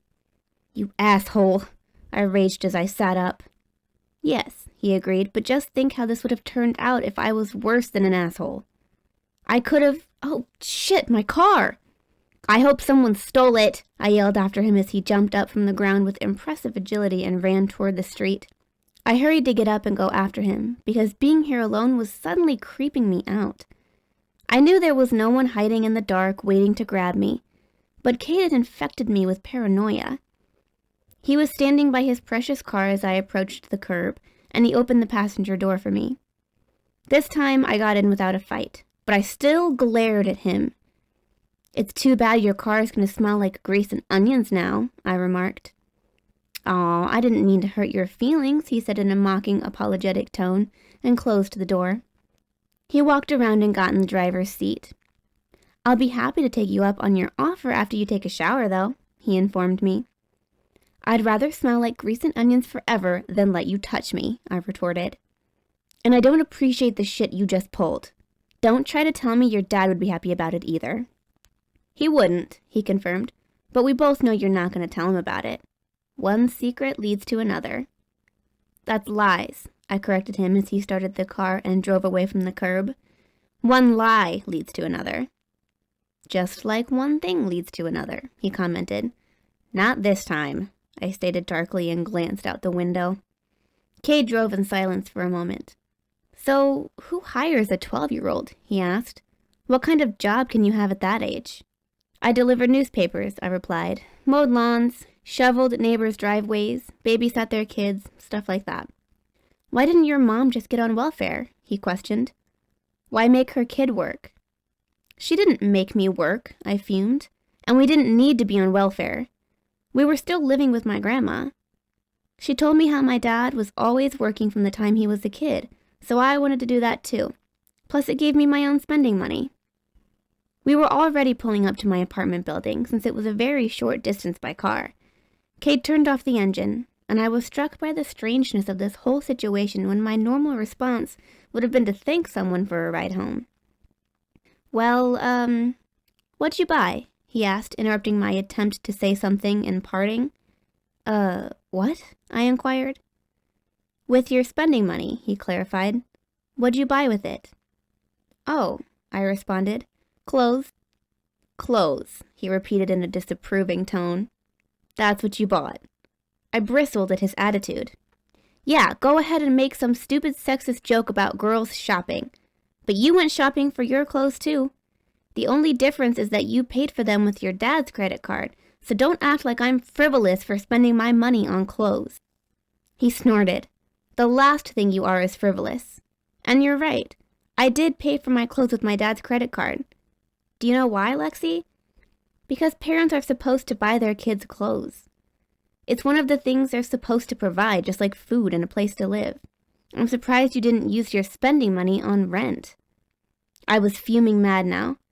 My mom buys me clothes, I just bought extra. Right, he commented in a clipped tone. I see all the extras you have. You've got one pair of shoes, and you don't have any shorts. It's been hot as fuck the past couple of days, so don't tell me you wouldn't wear shorts if you had them. He was correct in assuming I didn't have shorts. I avoided buying clothes that I couldn't wear year-round because I tried to get as much mileage out of my clothes as possible. I also wore one pair of shoes until I needed to replace them. Me being frugal didn't mean my mom didn't buy me clothes, though. I just tried to take as much of the burden off her as I could, so I pretended like I hated shopping. I don't like wearing shorts, I insisted to Kade. They don't look good on me. He snorted again. Don't try to pretend like you spend 1 minute thinking about what you wear. You throw on a pair of jeans and a t-shirt every day and that's it. I know guys who spend more time deciding what to wear than you do. I'm sorry if I'm not feminine enough for you, I declared, but I really don't give a crap what you think. I didn't ask for your opinion and I didn't ask you for a ride, so stay the fuck out of my life. I flung open the door and sprang from the car. Kade caught up to me before I could reach the door to my apartment building. I wasn't complaining, he said. You're natural and real. Yeah, that's the word for it. It's kind of hot. And you're kind of full of shit, I retorted to cover up how disturbed I was by his description of me. Stop trying to get me to have sex with you. It's not going to happen. If I was trying to have sex with you, it would already be happening, he replied confidently. I'm just trying to get you home, so let's go. I don't have all night. You don't have to walk me to my door, I protested. He stepped forward and pushed open the door to my building. I don't have to do anything. Now come on. Seeing that I wasn't going to get rid of him until I got to my apartment, I reluctantly walked past him into the building. He entered behind me and followed me down the hall. Mom and I were on the ground floor at the very end of the hallway. Kade and I passed 2 guys I didn't recognize, but they both smiled at me. Who were they? Kade questioned in the tone of an interrogator. I don't know, I answered. They were probably here visiting someone. I told you it's not safe for you to be walking home alone, he griped.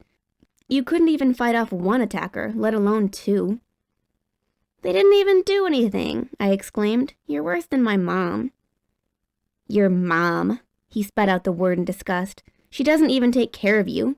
She brought you into this world and left you to fend for yourself. That's not true. I defended her in outrage as I stopped walking and turned to confront him. She works 2 jobs to take care of me. She never even took a vacation until this year. Whose fault is that? He retorted. Maybe if she waited until she got married to have a kid, she wouldn't have to work 2 jobs. You're not married, but you're having sex, I pointed out to the hypocrite. What if you got your girlfriend pregnant? But what if you weren't rich? And what if she died and left you with a baby? How many jobs would you have to work? It's so easy to talk, but... I trailed off because his expression had turned to stone. It was as hard and unyielding as granite, and my words couldn't penetrate it. I would have taken care of my kid, he ground out. He spun around without another word and strode away toward the exit, leaving me confounded about his strange moods. Chapter 10. I distinctly remembered the conversation I'd had with Mom about what first drew her to my dad. It was an unlikely match, because Mom had been popular in high school, and Dad was more of a loner. He had a motorcycle instead of a car, and he took the bus to school in the winter. Her previous boyfriend drove her around in a Corvette, and he was also the most popular guy in their grade. My father loved him, she told me. That should have been my first clue that he wasn't the guy for me. Her father had also demanded to know why they had broken up, and Mom explained how she had discovered that he was cheating on her. Did you sleep with him? Her dad had asked. No, Mom had insisted, worried that he wouldn't believe her. I swear I didn't. Then you got nothing to worry about, he said. You're the one he's gonna marry. He's just sowing his wild oats with the other girl. She's not the kind he'll bring home to meet his family. He expected her to get back together with her cheating boyfriend, but Mom had refused. She had sworn off dating, but she fell for my dad because he was different from the other guys she knew. He didn't even ask her out or try to flirt with her. He'd offered her a ride home one day out of the blue, and she'd only accepted it despite her ex-boyfriend. She had to wrap her arms around my dad's waist while she rode on his motorcycle, but he didn't get any ideas from the physical contact. He had driven her straight home and been the perfect gentleman. The rides home had become a daily thing, but she had refused his offer to drive her to school. She didn't want her father to see her with this boy he surely wouldn't approve of. He was at work when she arrived home from school, and she knew that her stepmother wouldn't tell on her.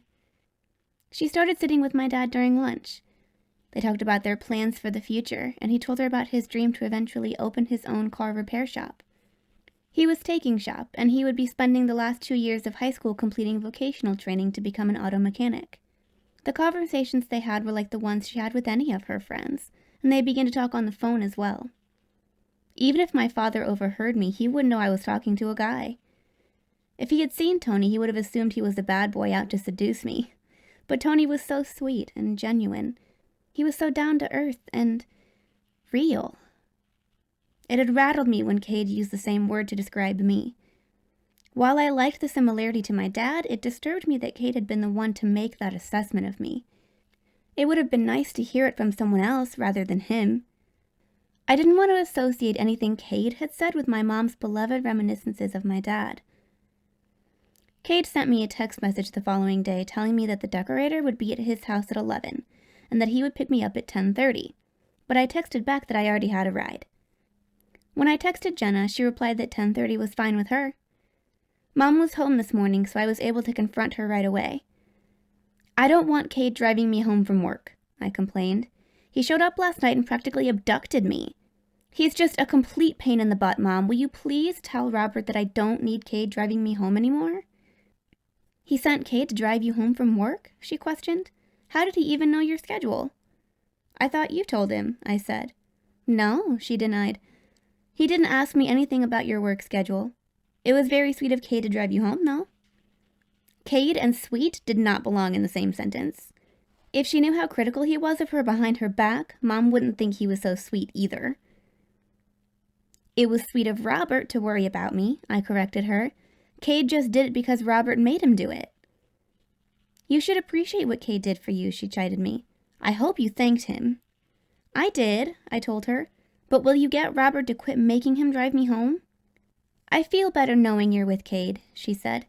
"You hear about so many terrible things happening to young girls these days." "Mom," I whined, "I work right down the street. I've always walked home from work. Why is it a problem all of a sudden?"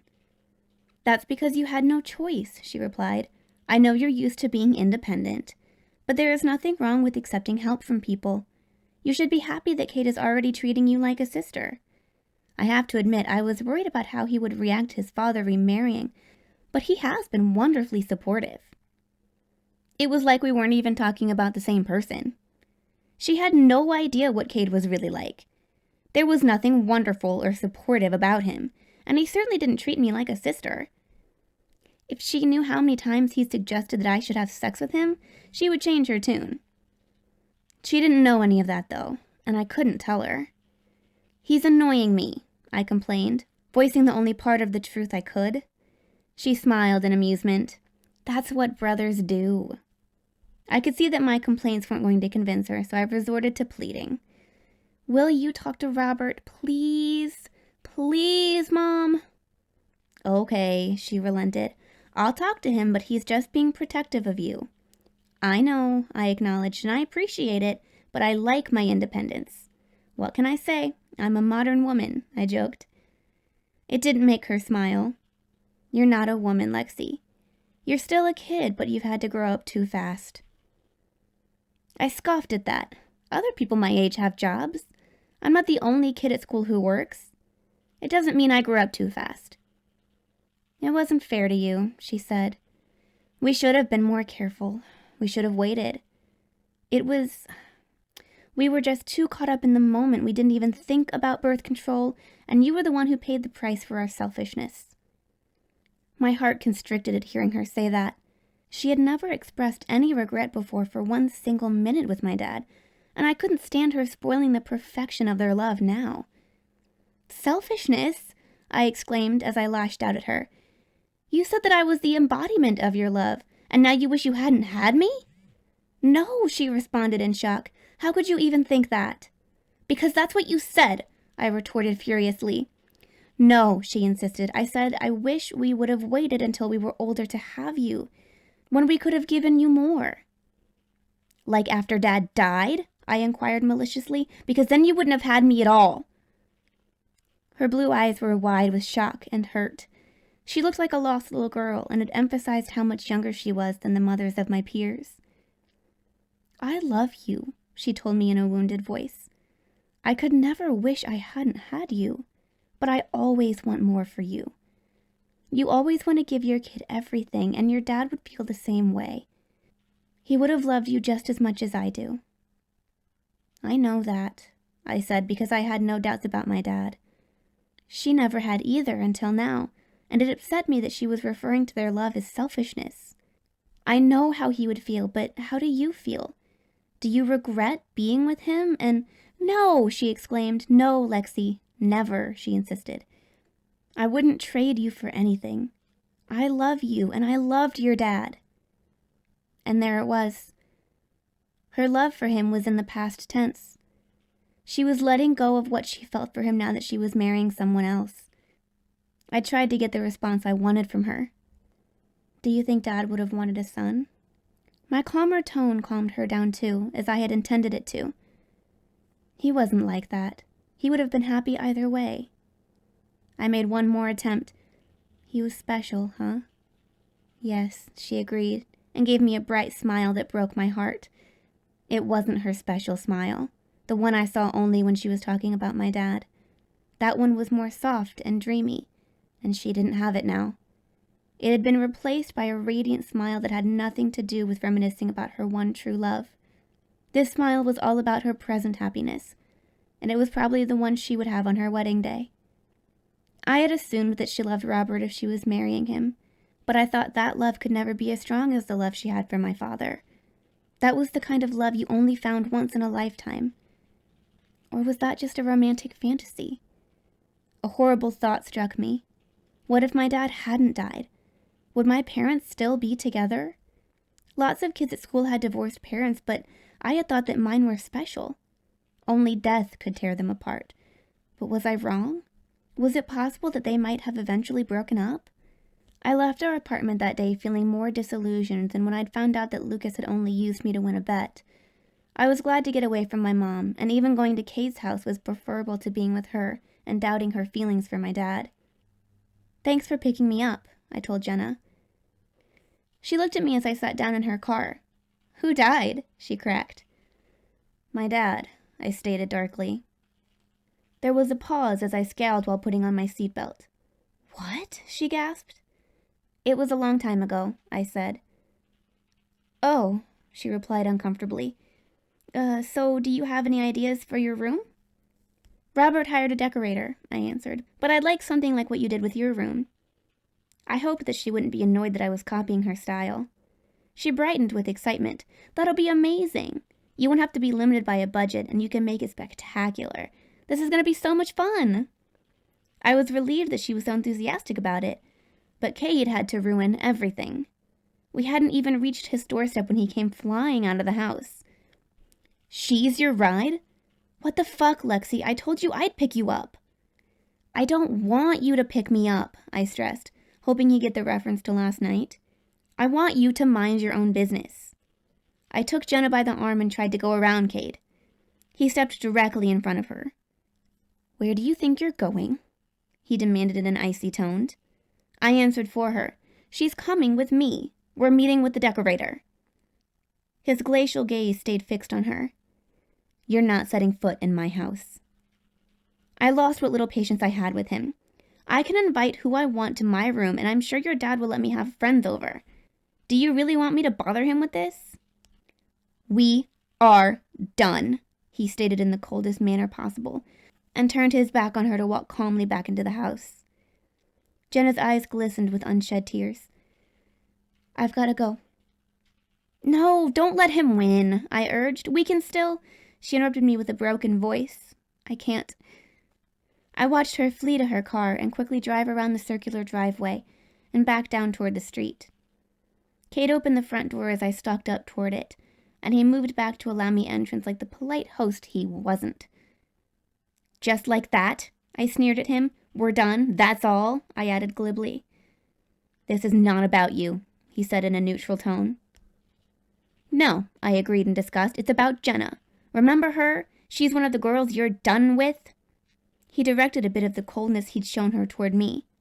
I told you she was out. Oh yeah, I remarked, out like the trash. But guess what, Kade? She's a person, and you can't just throw away people. His expression hardened, and his eyes narrowed to a dangerous glint. Tell that to her. He left me standing there with all kinds of questions swirling in my head. Was it possible that Jenna was the one who had done something to destroy their relationship? Was that why Kade was holding a grudge against her? It seemed unthinkable that he could be the innocent party in this situation. If she had thrown him away, like he had hinted she had, then why was she trying so hard to get him back? Why would she dump him if she loved him? I had thought that I had Kade figured out, but now I didn't know what to think. Chapter 11. The decorator showed me some great options when I told her my idea for the room, but it wasn't as much fun as it would have been with a friend there to get excited about it with me. It was also still difficult to think of it as my room. Just the bathroom alone was nearly the size of my bedroom in our apartment. It was so extravagant that it had a shower separate from the bathtub. I had never dreamed of having my own bathroom, but it was nice knowing I wouldn't have to share one with Kade. He wouldn't be pounding on the door and yelling for me to hurry up so that he could take his shower. I'd never actually dealt with that kind of thing since I was an only child, but I had seen it in movies. Mom and I were considerate of each other about taking turns and leaving the bathroom tidy after our showers, but I imagined that Kade would leave his used towels on the floor, and maybe even drop his dirty laundry everywhere. He had probably never had to pick up after himself in his life. I imagined him carelessly leaving behind messes for the servants to clean up. He had made fun of the messiness in my room, but his undoubtedly spotless room couldn't be attributed to him but to his servants. It was easy to keep everything looking perfect if other people did the work for you. I'd like to see how his room would look if he had to clean it himself. It would probably be a worse mess than mine. Once I moved in here, though, I would keep my things in order. It would be a shame to leave such a fine room in disarray, especially after it was newly redecorated. I stood in silent contemplation after the decorator left to finalize my choices with Robert. It felt peaceful in here and isolated from the outside world. In our apartment building, I was more aware of the other people living there. I'd hear them in the hallway or the occasional sound of music or noise from the surrounding apartments. Here there was silence and a lot of space to myself. The view of the sprawling green lawn through the large windows added to the secluded feeling of the place. No neighboring houses were visible from my vantage point, and I wondered how far back the property stretched. A chain-link fence had separated my grandma's small backyard from that of the neighbor behind her, and the houses on either side of her were set even closer together, with only the driveways and narrow patches of grass separating them.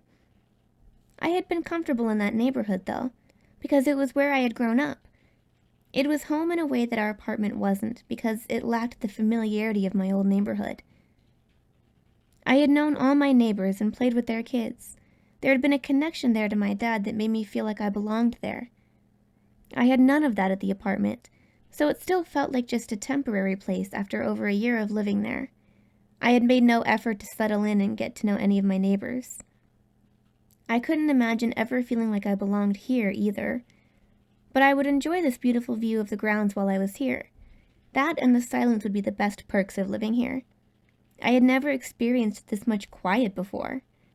Reluctantly pulling myself out of this tranquil oasis, I turned away from the window and was startled to see Kade leaning in the doorway of the room. His right shoulder was propped against the door jamb, and his hands were in the pockets of his basketball shorts in a pose that made him look like he had been there a while.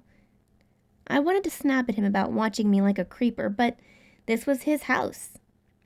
"I'm leaving," I volunteered instead. "How?" he asked. I frowned at the question. Jenna had been my ride, but he had chased her off. It was much too far to walk since it was quite a distance even by car. I'll see if..." He cut off my uncertain response. "I'll drive you. I just wanted to see if you would ask me, but you would rather ask anyone else but me. I still don't know what your problem is with me. What did I ever do to you?" "You mean besides insulting my mom, cheating on my best friend, and knocking me down in a parking lot?" I retorted. "I'm talking about before that," he replied. "You already had a problem with me before you even met me. Also, it wasn't cheating, since I never even went on one date with Skyler. I didn't even kiss her or anything. All we did was talk. We weren't together, so how is that cheating? You asked her out, I argued. And the date never happened, he countered. Because you cheated, I insisted. Not by myself, he said. The truth of that statement took the fight out of me. What Kade had done to Skyler was rotten, but what I had done was worse. She had been just another girl to him, but she had been my best friend. How could I do that to her? Kade made a sound of disgust. You look like somebody died. The two of you are both being ridiculous. Get over it already. You're making a big deal over one kiss. I flushed at his mention of it. Although he didn't seem to be talking about how that kiss had affected me, that's where my mind went. I remembered how good it had felt, and recalling the way I had responded to him was humiliating. His lips curved into a smirk as he watched me.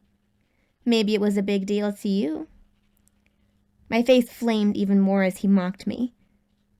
You don't even think of me that way, he said as he stepped closer. That's what you said right before you kissed me. You kissed me, I corrected with what little defense I had as I moved back from him. You kissed me back, he taunted. What's the matter, Lexi? Am I turning you on again? He stepped back into my personal space. You're turning my stomach, I retorted. Get away from me, I demanded, and pushed him away. Maybe you want to finish what we started, he continued. Come to my room and you can ride me all day. Despite my annoyance and embarrassment, I found it curious that his offer of sex involved leaving this room. He had no problem suggesting it in such a crude way, but he had some kind of problem with doing it here. We were in a bedroom with a bed that could be used immediately, but he wanted to go somewhere else. I saw an opportunity to turn the tables on him. I can't wait, I told him in a seductive tone and grabbed his hand to pull him toward the bed. I want to ride you right now. He yanked his hand out of my grasp and scowled at me. Stop playing games. I laughed at him. Are you really that germophobic? That girl hasn't been here in how long, and you're still grossed out by her bed? 3 years, he supplied, but that's not the point.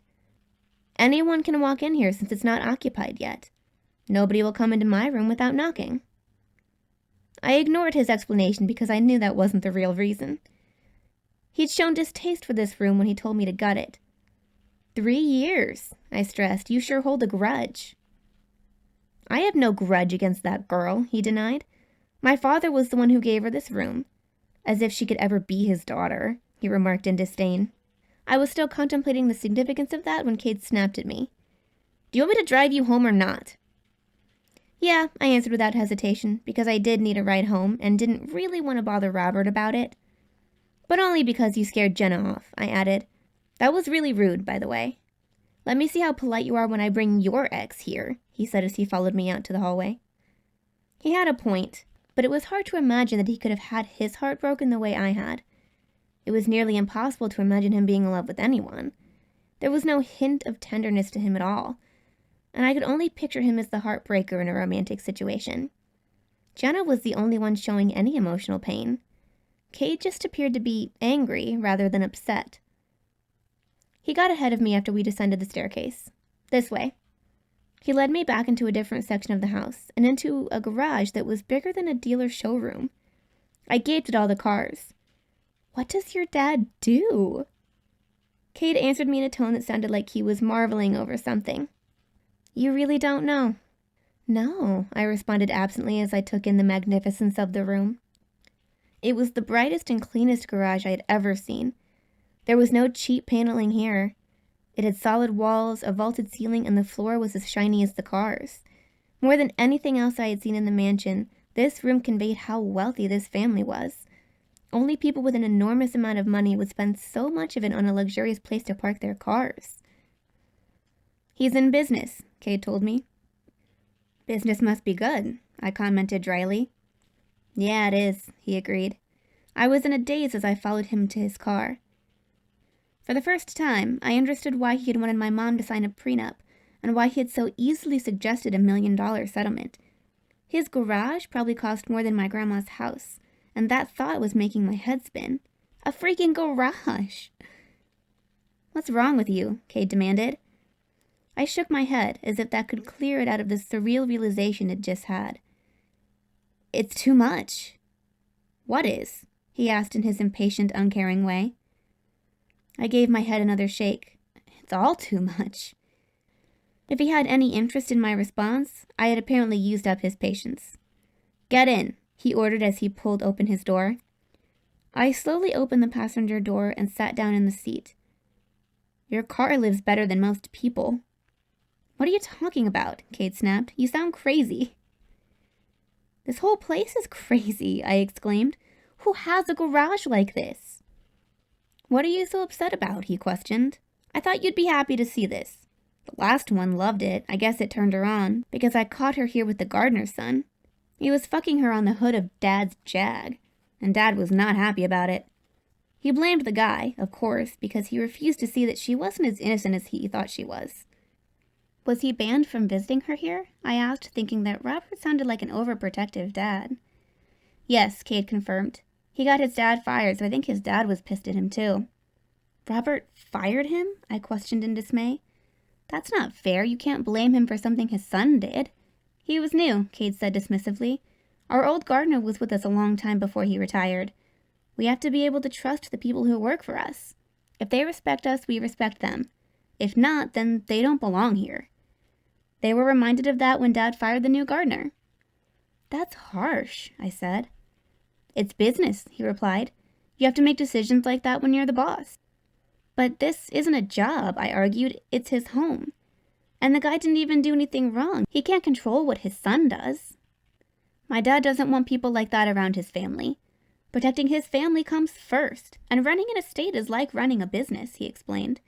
You have to be in control of your employees. They have to know the rules and be professional, and they can't bring their family drama to work. What would happen if you screwed some guy where your mom works? He stumped me with that question. Well, I don't think she would get fired for it, I hedged, although I could imagine what a bad impression it would leave with her employer. You probably shouldn't test it out, Kade advised. But I guess it doesn't matter anymore. She's already given her notice. What do you mean? I inquired in alarm. He smirked at me. Didn't she tell you she's quitting her job? I thought you and your mom were so close. Oh, come on, he exclaimed irritably as I stared at him. You can't think she'd still be a waitress after she married my dad. Wake up, Lexi. But what will she do all day? I wondered aloud. Kade shrugged. Probably go to charity luncheons. I huffed at him and turned my attention to putting on my seatbelt. My mom would need more to occupy her time than luncheons, but arguing with him about it would be pointless. He started the car and pressed a button to open one of the garage doors. We pulled out into the driveway and circled to the front of the house and down the long stretch to the street. One thing that had surprised me was that there was no gate. Anyone could drive onto the property. I thought you'd have a gate, I mentioned to Kade as he drove onto the street. Dad wants to live like a regular person, he replied. He says that we can call the police just like anyone else if they had to. Regular people don't live in mansions, I pointed out. Right, Kade agreed, but Dad likes to pretend he's just a regular guy. I think that's the reason he doesn't date women with money. He doesn't want some heiress to ruin his image. Robert did give the impression of being a regular guy. If I hadn't heard the gossip at school about Kade being rich, I wouldn't have guessed that his dad was a wealthy man when my mom introduced me to him. He was so nice and down to earth and didn't behave at all like an entitled person. But now I'd heard about a different side of him that troubled me. It seemed to me that he had been harsh and unfair when he fired his gardener. Those actions fit the stereotype I had of a demanding, unreasonable rich person. He hadn't shown that side of himself to Mom, and I wondered if I should tell her about it. I only knew of this one incident, and that wasn't enough to turn her against him. It wasn't enough to turn me against him either, but it had tarnished the wonderful impression I had of him. I didn't want to spoil Mom's image of him, too. He had done this before she ever met him, so I decided to leave it in the past. She had spent so much more time with him than I had, and she must have seen how he treated his servants. Mom wouldn't have overlooked bad behavior from him, so he must have been decent to his staff. You drive a long way to school every day, I commented to Kade.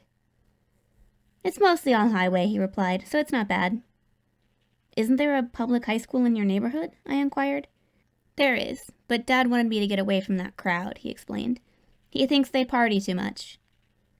He doesn't think that kids at our school party? I asked wryly. Not to this level of excess, he said. He really doesn't know anything about the kids you go to school with, I remarked in a dry tone. They do party more than he knows, Kade agreed. But they don't have the money to get into the kind of trouble my old friends did. I scoffed at that. People at our school buy drugs too. It's not something only rich people can afford. Drugs aren't the only way to party, he told me. There's alcohol too, I acknowledged. Yeah, sure you can afford the expensive stuff, but people get just as drunk off the cheap stuff. But your dad might be right. You probably don't drink the cheap stuff, so you don't party like you did at your old school. I don't party like I used to, he confirmed, but it has nothing to do with alcohol. Drugs? I questioned in a hushed tone by the seriousness of the subject. Addiction could lead to death, so I sided with Robert on this one. Yet, drugs were everywhere, and simply changing schools wouldn't solve his son's drug problem. Kade had never appeared high to me, but I was no expert on the effects of drugs.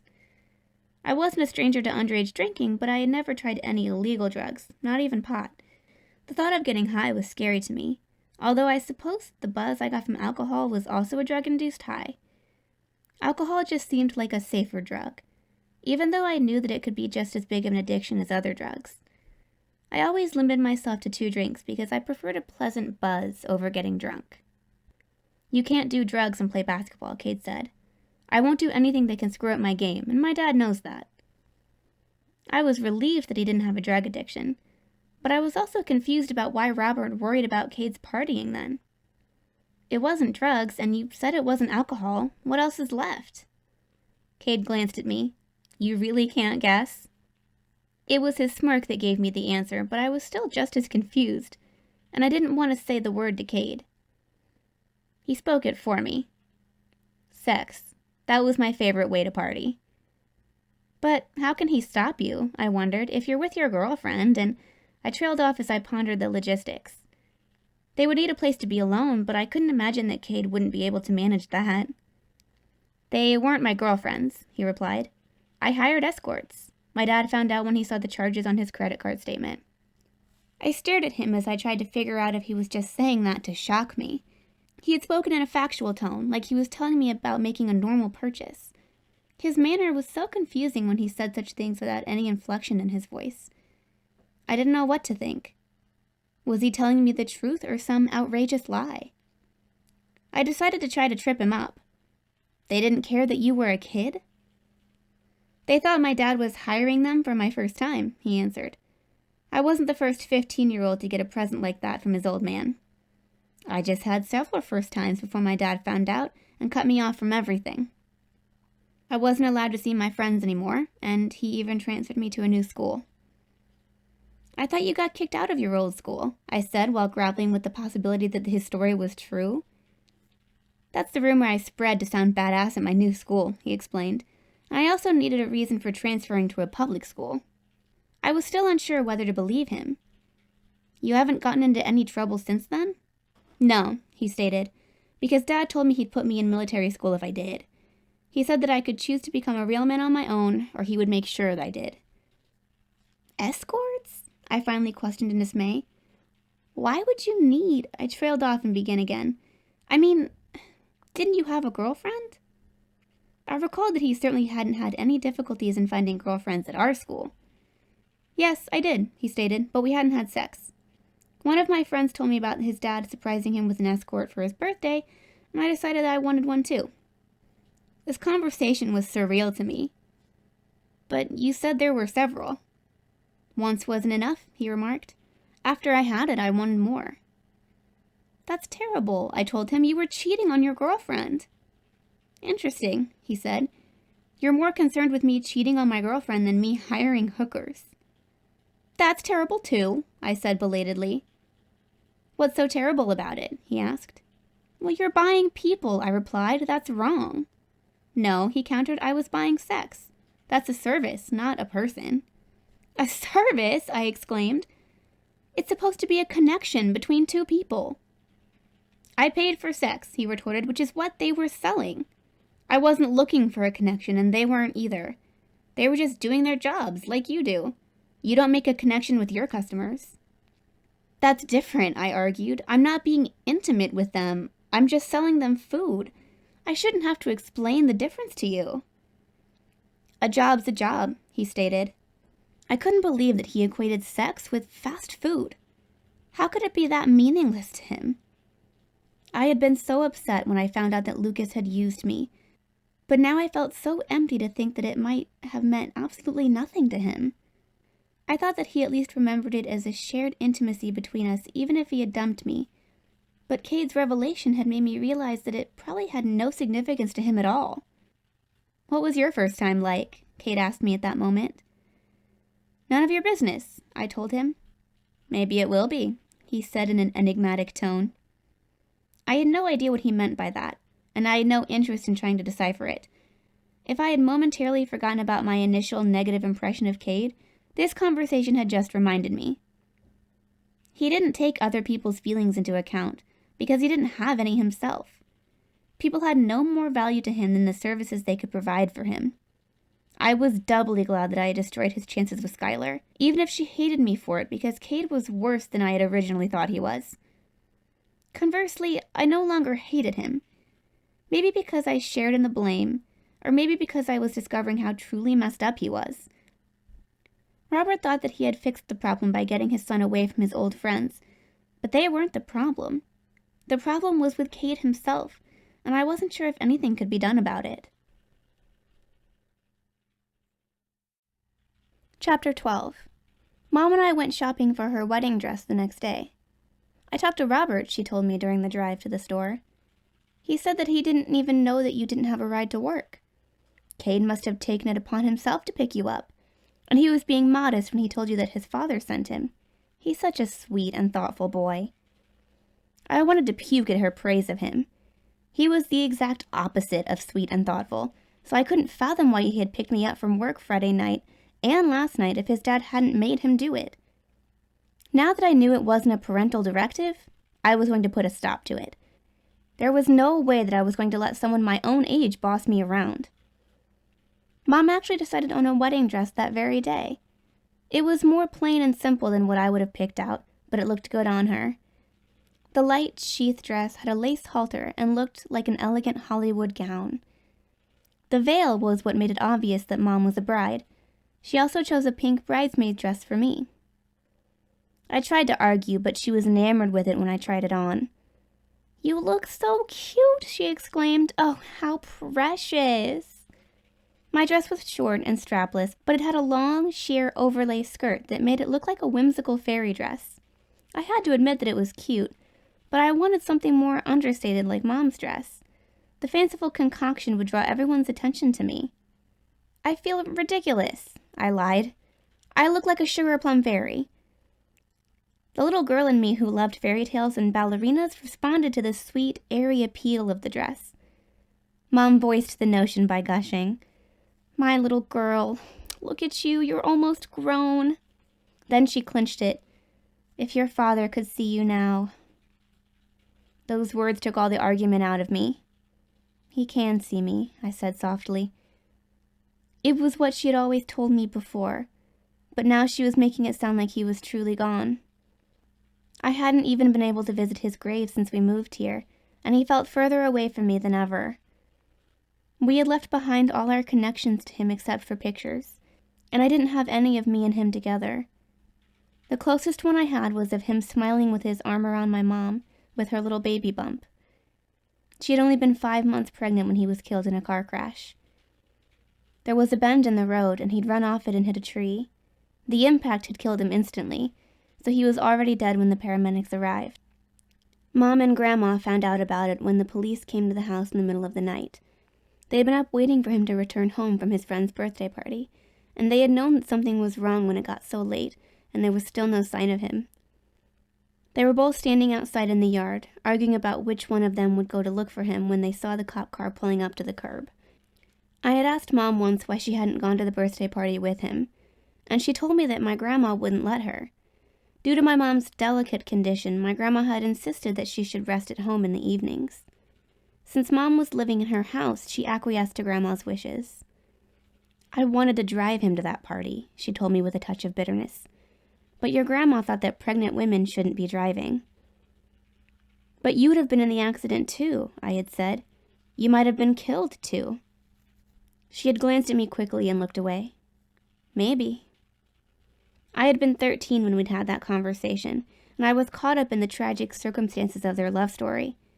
As I contemplated it now, I realized that Mom thought she could have prevented the accident if she had been the one driving the car. "Was Dad speeding?" I asked as we walked out of the bridal shop.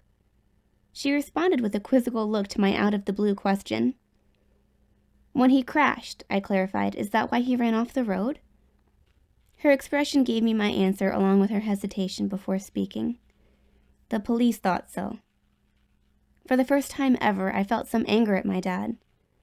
"So it was reckless driving. That's why he died?" "He was young," she replied in an attempt to excuse his actions. "That's how young guys drive." It was such a disappointment to know that I had lost my dad because of his own stupid behavior. "Kade doesn't," I snapped. "He's a total asshole, but he's not a reckless driver." "My dad was so wonderful, but he got killed because of doing one stupid thing. How is that fair?" Mom was completely taken aback by my outburst. "Why are you saying that about Kade? He's been nothing but nice to you." I snorted. "Yup," I agreed sarcastically. "Kade is such a nice guy." "He isn't?" she questioned. "Oh, he is," I continued mockingly. "He's so nice that he called you a gold digger and wanted you to sign a prenup because he thought you were just after his dad's money." Her expression was now filled with compassion and understanding. "Oh, honey, you can't blame him for that.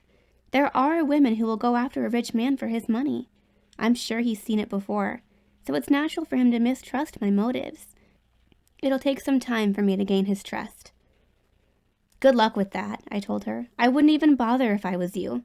"You don't think I can win him over?" she asked, although I could tell she thought I was being overdramatic about this. "I don't think anyone can win him over," I said. "He doesn't care about anyone, Mom. He's the most selfish person I've ever met." To my surprise, she smiled warmly at me. "You're a wonderful daughter, Lexi. I understand you taking offense for what he said about me, but you're being too hard on him. He's just being a good son and looking out for his father. And he's already proven that he cares about you. Why else would he go through the trouble of picking you up from work?" That was a good question, and it troubled me. Doing a good deed for someone didn't fit with Kade's selfishness. He didn't do things just to be nice. I decided that he must have some kind of ulterior motive. Whatever it was, he was in for a rude awakening. No matter how many unexpectedly nice things he did, I wasn't going to fall prey to his hidden agenda. I wasn't as heartless as he was, but I could harden my heart against him. When he showed up at the end of my shift that night, I coolly thanked him and didn't say anything else. "Your mom lets you work this late on school nights?" he questioned. His subtle criticism for her immediately raised my ire. "Only on Sundays when I've had plenty of sleep and nobody asked you to come and get me. I know your dad didn't send you, so why are you here?" "I take care of what's mine," he said. My thoughts stuttered to a stop. "What?" "You're part of my family now that Dad is insisting on marrying your mom," he replied. "By the way, Pink, I didn't figure you for a girly girl." I was completely lost now. "Pink?" I repeated. He pulled into the parking lot in front of my apartment building and glanced at me. "Your bridesmaid dress." "How do you know about that?" I asked. "Your mom told my dad so that I'd know what color I'd need to match," he answered as he parked the car in front of my building. I had a sinking feeling. Your partner," he finished for me. "I'm walking you down the aisle at the wedding." "Just shoot me now," I exclaimed. He grinned at my response. "I knew you'd be thrilled about it." I couldn't react because that open, spontaneous smile had blindsided me. I had never seen a real smile on his face before, and it outdid all his smirks and false friendliness. It was the kind of smile I wanted to see all the time, and I gazed at him as it slowly faded. He leaned in, and I had time to anticipate his kiss. It started as soft and slow, as our other one began fast and rough, but it ended up as deep and sensual as the first one. Being in separate seats in the front of his car prevented me from ending up in the same position as last time.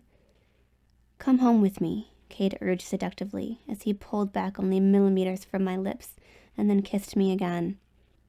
That brief kiss left me wanting more as he pulled completely away from me and restarted the car. He was driving toward the exit of the parking lot when I realized that he had taken my silence as assent. "I can't," I told him breathlessly. "My mom won't know where I am." He exhaled in frustration. You're right. You can't tell her you're spending the night with me. He bypassed the exit and circled back around to my building. We'll have to wait till you move in. I was coming out of my haze of lust, and clarity was an unwelcome reality check.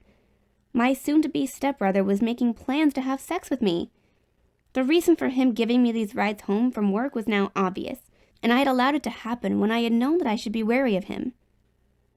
We'll wait, I assured him. You'll be waiting until hell freezes over, I added silently as my resolve and common sense belatedly returned.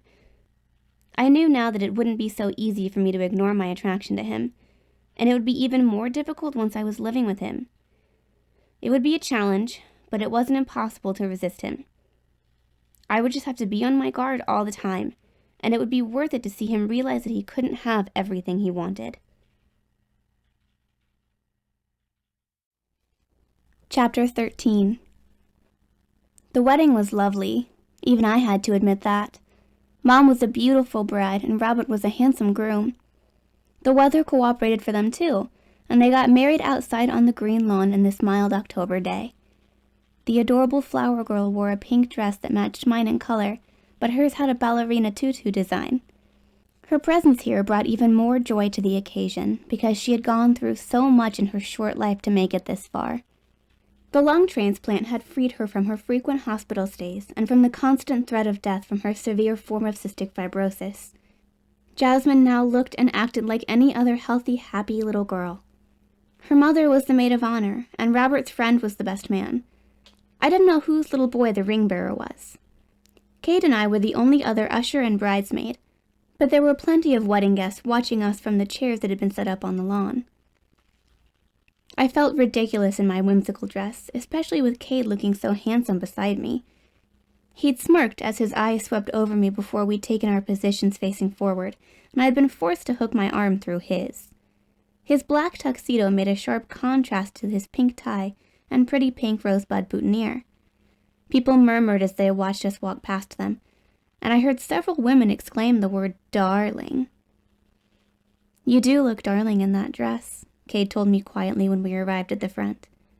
I rolled my eyes at that statement, but I forgot my self-consciousness when I saw my mom walking down the aisle.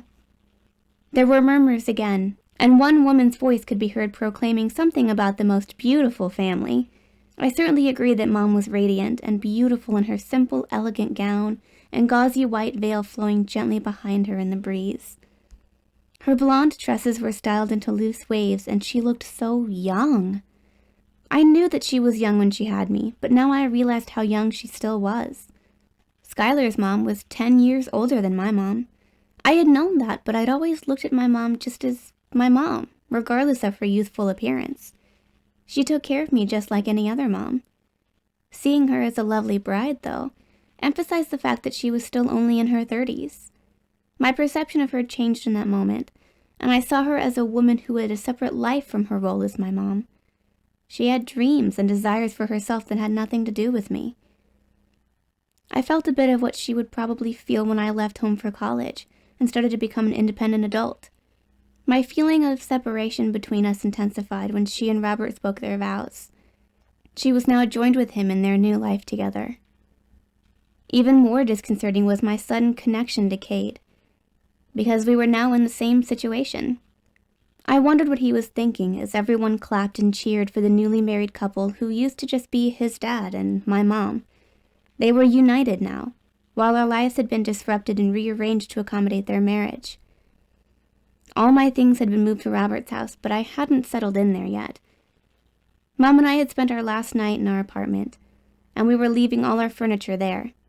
I was going to sleep in my new room for the first time tonight, while Mom was going on her honeymoon with Robert. She wouldn't be there to help me transition into a new household. If that wasn't bad enough, Kate's mom would be staying at the house with us for a week, while Robert and my mom were on their honeymoon. Robert's ex-wife? I had questioned in disbelief. He asked his ex-wife to babysit us? Seriously? It was an amicable divorce, Mom said. They've remained on friendly terms. Why'd they even get divorced if they're so friendly? I grumbled. That's none of your business, she told me firmly. I expect you to treat her with respect. She's in charge while we're gone. This is so weird. I complained, but stopped when Mom gave me a nasty look. I was introduced to Kade's mother after the ceremony, because she attended the wedding. She was older than my mom, but she was just as beautiful. Whereas my mom was blonde, Robert's ex-wife was a brunette beauty. Kade got his dark, good looks from her. He also had his mother's deep brown eyes, whereas Robert had blue eyes. Catherine, as she told me to call her, had a voluptuous figure that she was showing off in a sparkly silver dress. Her boyfriend was very attractive, and he looked familiar to me, but I couldn't place him. Lacking Skyler to gossip with, I resorted to talking to Kade. "Who does that guy with your mom look like? I know he looks like some actor I've seen." "He is an actor," Kade replied. My mouth dropped open. "You mean he's actually been on TV?" "He's had parts on a lot of shows," Kade said, "and in movies, too. He gets a lot of work as a character actor, according to my mom." "Wow," I marveled. "That's so cool that she's dating someone famous." "He's hardly famous," he scoffed. "Mom was probably more famous than him when she was an actress." "Your mom was an actress?" I exclaimed. "Yeah. She was a Hollywood starlet when she met my dad, but she gave that all up when they got married." I couldn't get over my amazement at that revelation. Skyler would have been so excited about it, but I couldn't share it with her since we weren't friends anymore. She had never responded to the text I had sent her, and she ignored me at school. It was exactly what I had expected her to do, but it still hurt to lose her friendship. I stayed out of her way as much as I could, so I kept going to the library during lunch instead of the cafeteria. I brought a candy bar with me to eat on my way to the library, and that was my lunch. Kade had invited me to sit with him and his friends, but I felt like that would be rubbing salt in Skyler's wounds. Curiously, Jenna still sat at Kade's table. She was part of the popular crowd, but it still seemed awkward for her to eat lunch with her ex-boyfriend, especially since he had a hostile attitude toward her. She didn't make a point of ignoring me the way Skyler did, but she also hadn't tried to spend any time with me since Kade stopped her from helping me redecorate my room. I wondered if she had given up on trying to get back together with him. Kade hadn't made any more moves on me since the last time we kissed. He picked me up the handful of times that I had worked late during the past month, and he had actually been polite. There were no more criticisms of my mom and no more attempts to kiss me. I assumed that he had become interested in another girl and lost interest in me. It was a relief to put all that trouble behind me. I had no friends, and I would be out of my element in my new neighborhood, but I could regroup and start fresh with my life like I had after Lucas broke up with me. With school and work, I could overlook my lack of a social life. I would eventually need to make new friends, but I didn't have any enthusiasm for it right now after the mess I made of my friendship with Skyler. She had been the best friend I ever had, and I had ruined everything over a guy who meant nothing to me. Connecting with people didn't come easily to me. Even with Skyler, I had always held a part of myself back. Confiding in people wasn't my nature. It was something that I had to talk myself into doing, and connecting with people was based on confiding with them. That was why I hadn't become close friends with anyone but Skyler, because I avoided telling them things about myself. I'd rather listen to them talk than say much myself. Skyler liked to talk, so we'd been a perfect pair. She had filled all of my silences with her chatter. She would have kept up a steady stream of conversation at this reception, but I was actually glad not to have to feign enthusiasm while everyone celebrated around me. My mom was really moving on with her life, and I felt like my dad was fading further and further into the past. Only I wasn't moving on, but slipping sideways with my life. There was no progress, but there was also no going back. "What are you thinking about?" Kade asked me, and I realized that he had been quiet all through dinner and the toast that I hadn't paid attention to. "My dad," I replied, my melancholy mood bringing the truth to my lips. "What are you thinking about?" He didn't answer, and we watched my mom and Robert begin their first dance. They gazed at each other with adoration, and it was wonderful to see, but also made me think about my dad and my mom looking at each other like that once upon a time. "I'm thinking I want to get out of here," Kade said. "I'm guessing you do too." "You can't leave," I protested. "It's your dad's wedding." "It's the reception," he corrected me. "We put in an appearance at the wedding, and now they won't notice if we sneak away. We'll come back before the end, and they won't even know we were gone." "We can't do that," I insisted. "I know a secret," he told me conspiratorially. They got you a present, and I can show it to you right now. A present for me? I questioned in surprise. What is it? I'm not telling you here, but I can show you. You'll have to act surprised for them later, though, he said. It's back at the house if you want to see it. Since it was close by, I didn't think it would be so bad to leave the reception if it only involved a walk to the house and back. I was curious about what kind of present they had gotten me, and I decided to go take a quick peek at it. There was no reason for them to buy me a present, and I couldn't imagine what it was. I left the huge tent where the reception was being held and walked across the lawn with Kade. We entered the house and went upstairs. He led me past my room, and I assumed that we were going to Robert's room. We walked into a large bedroom with a sleek black and white decor. A big screen TV was against the wall facing the bed. The far side wall was mostly all windows and a view of the green lawn. But the wedding tent couldn't be seen from here. Kade wrapped his arms around my waist and spoke in my ear. I've been waiting for this. I reacted with a startled lunge forward out of his grasp and spun to face him. What are you doing? Where's my present? This, he told me. It's all about you right now. I'm not even going to take my clothes off. I just want to kiss you. Everywhere. His abrupt seduction attempt had come out of nowhere, and it didn't work on me. Maybe he thought that I had spent the past month anticipating this, but he was wrong. I was also annoyed that he had tricked me with the promise of a non-existent present. Not happening, I retorted, and made to move past him. He quickly placed himself in my way. Now's the perfect time. We'll have the house to ourselves for hours. Don't be scared. We're not going to go all the way until you tell me that you're ready. It's only kissing today, I promise. No, I told him. No more kissing. I'm your sister now, and he cut me off with a loud exclamation. You are not my sister. You can't just become my sister overnight because our parents got married. We didn't grow up together, and we're not related by blood. Maybe if we were younger, I might be able to think of you as my sister, but not when you're the same age as me. Don't even try to give me any bullshit about you thinking of me as your brother, he added. It doesn't matter what I think, I argued. It's what you are. You're my stepbrother. I'm not going to kiss my stepbrother. He opened his mouth to say something, but he closed it again as he studied me. When he spoke again, his voice was calm. That's your only reason? He inquired. I suddenly felt nervous. We don't even like each other, I protested. Now you're my stepbrother too. I lost my best friend because of you, I added as I searched for more reasons. That one stoked the fire of my resentment toward him.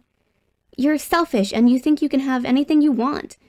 You even lied about getting me a present just to get me up here. Anger sparked in his eyes. I guess I should have given you your present first. You don't pay, you can't play. I know the drill. I glared at him in outrage.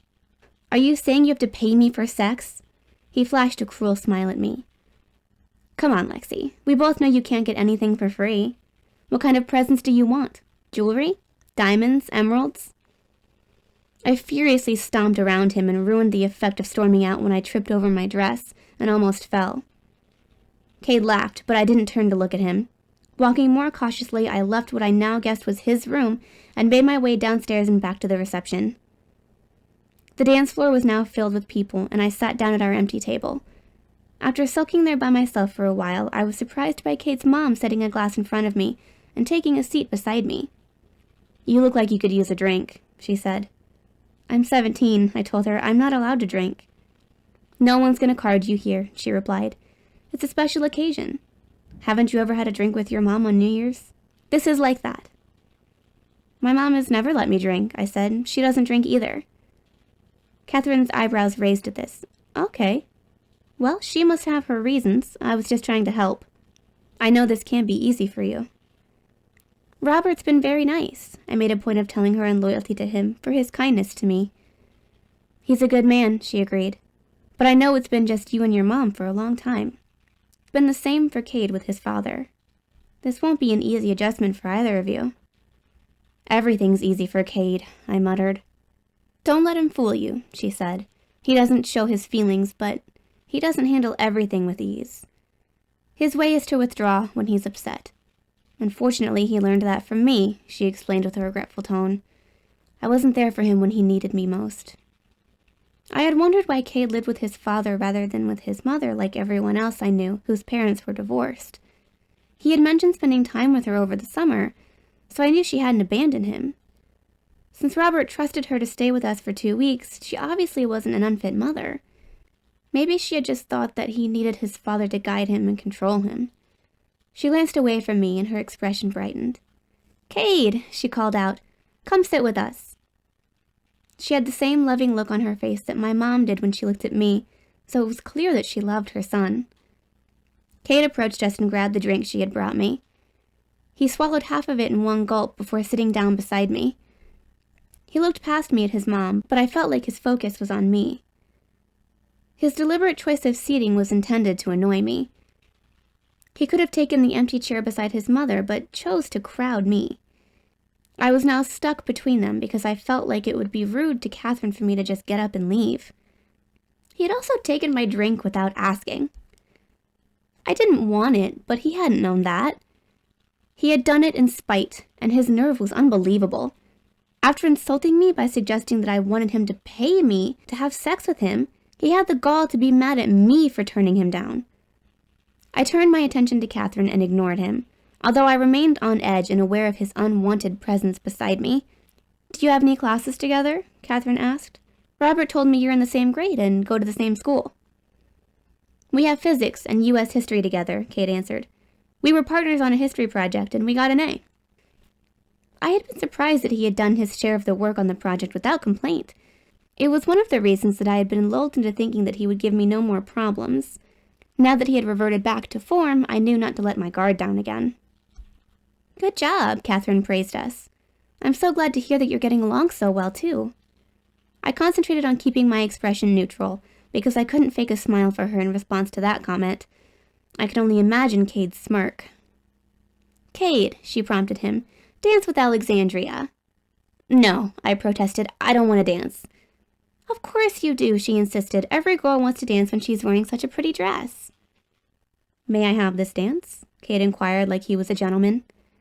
I glanced at him and saw him standing with his hand extended to me. "No," I told him flatly.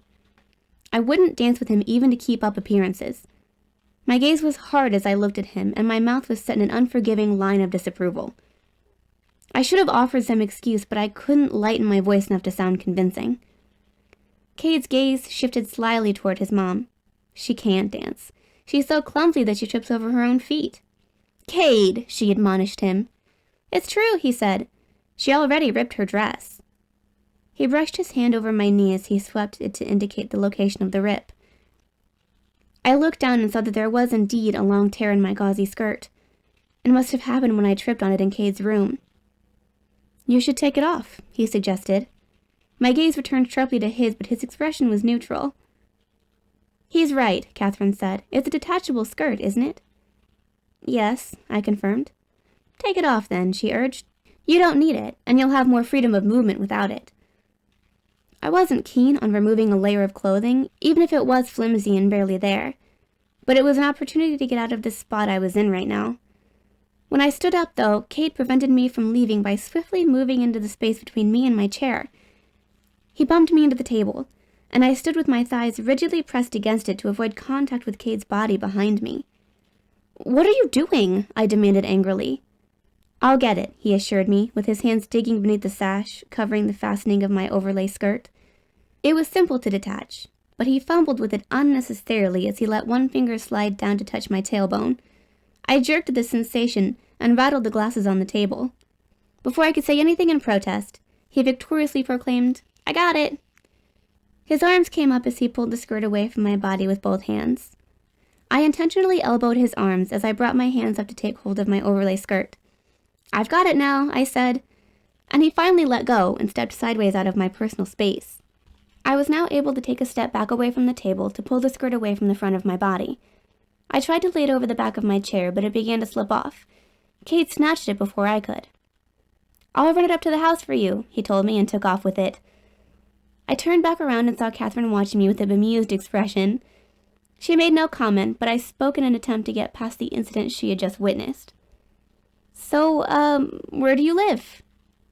Near Los Angeles, she replied as I sat down. In California? I asked stupidly. That's far. It was a 5-hour flight, she stated.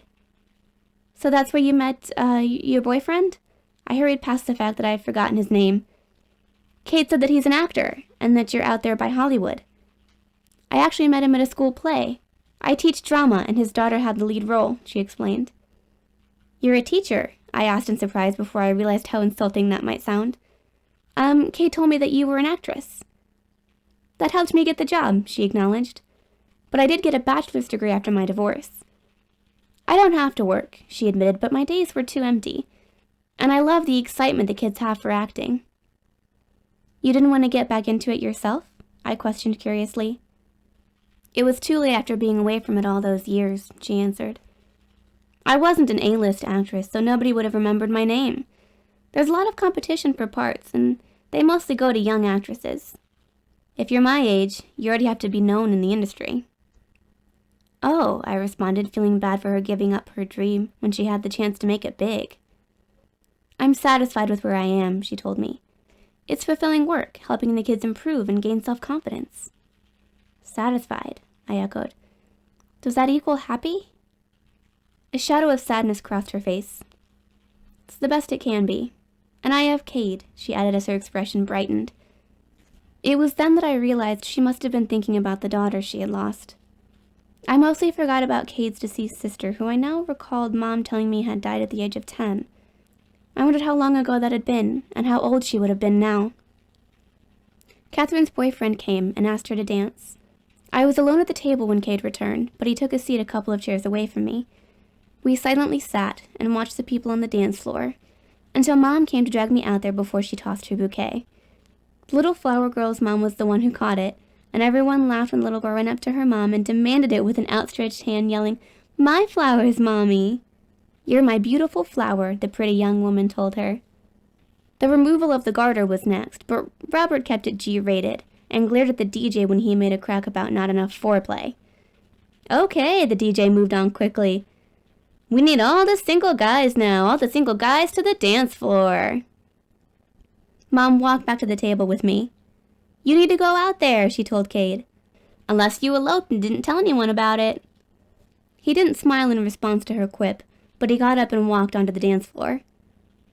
Just like me, he didn't attempt to catch the prize when it was tossed. Catherine's boyfriend caught it and held it aloft in victory. We've got a surprise for you, Mom confided to me in a hushed tone. What is it? I asked. You'll have to wait and see, she told me. Oh, I can't wait for you to see it, she added with the excitement of a little kid. Now my interest was really piqued. Come on, tell me, I cajoled. At least give me a hint. She looked like she was going to say something, but she clammed her mouth closed as Robert and Kade returned to the table together. Robert sat down next to Mom, and Kade sat down next to his dad. Mom noticed my dress. You decided to take the skirt off. I'll have to get a picture of you like that, too. Robert called over the photographer, and I posed with my mom. She decided that I needed one with Kade, too, since he was my partner, even though there was only a slight variation in my dress. The photographer wanted us to pose with our arms around each other, but I snapped at him to just take the picture. Are your feet hurting in those shoes? Mom asked me, assuming that it might be the source of my crabbiness. Yeah, I lied. Just sit here and relax, Robert advised me. If you need anything, Kade can get it for you. I could have run Kade ragged with constant requests for him to bring me something to drink or eat, or even for him to bring me a sweater from my room. The evening was cool, and my strapless dress didn't provide much warmth. Even with all the body heat inside the tent, I felt a little chilly, probably because I was just sitting there and not expending any energy. Kade remained seated where he was too, but we both went back to our regular seats when the entire wedding party returned to the table after the cake was cut. I was seated beside Kade again, but I ignored him while we each ate a piece of wedding cake. He didn't move when everyone scattered back onto the dance floor, but he didn't try to talk to me either, so I remained where I was until I felt the need to go to the bathroom. I stood up and began walking away, but Kade caught up to me. Leave me alone, I told him as I walked toward the opening at the end of the tent. I'm going to the bathroom, he said and overtook me. Right, I snarked back at him. Just when I have to go. That's when you have to go. He slowed his pace and spoke when I caught up to him.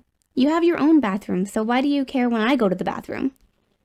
"You're following me around," I griped. "Just leave me alone." "I live here," he exclaimed in annoyance. "I've always lived here.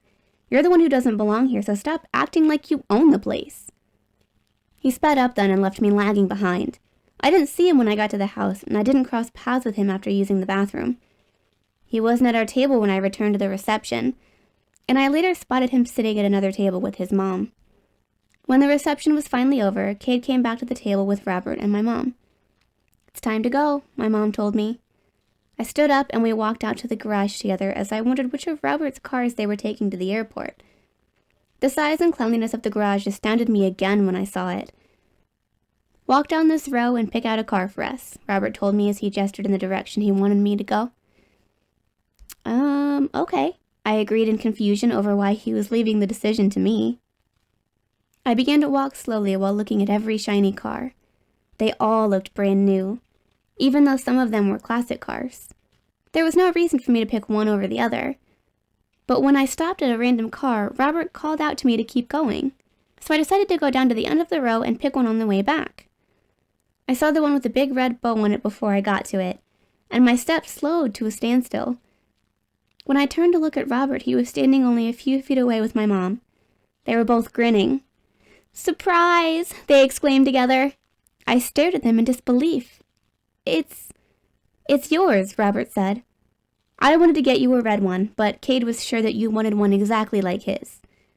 My gaze shifted to Kade, who was standing several feet back from Robert and my mom. His expression was unreadable, but he continued to watch me. "We can trade it in for a different color if you want," Robert was saying. My mouth opened, and I could still barely form words. "A car," I breathed. "Go take a look at it," Mom urged me with all the excitement I was too stunned to feel. My movements were slow as I turned and took the steps needed to carry me to where the black Mustang was parked. It was exactly like Kade's except for the big red bow on the roof. I stood there gaping at it in silence. It couldn't be mine. I had coveted Kade's gorgeous car, but a car like that could never be mine. "Say something," Mom pleaded. "Do you like it?" She was standing beside me now, and I turned to gape at her instead of the car. How could I not like it? "But Mom, it's too much. I can't afford—" "It's already paid for," Robert interrupted me. "It's all yours, Lexi." He held up a keychain as he called me by my nickname for the first time, and he walked over and handed it to me. The metal keychain had Lexi spilled out in silver letters inside a pink heart. A car key and a fob were attached to it. Emotions swelled within me as I gazed at it. I lifted my eyes to look at Robert. "I can't believe you did this for me."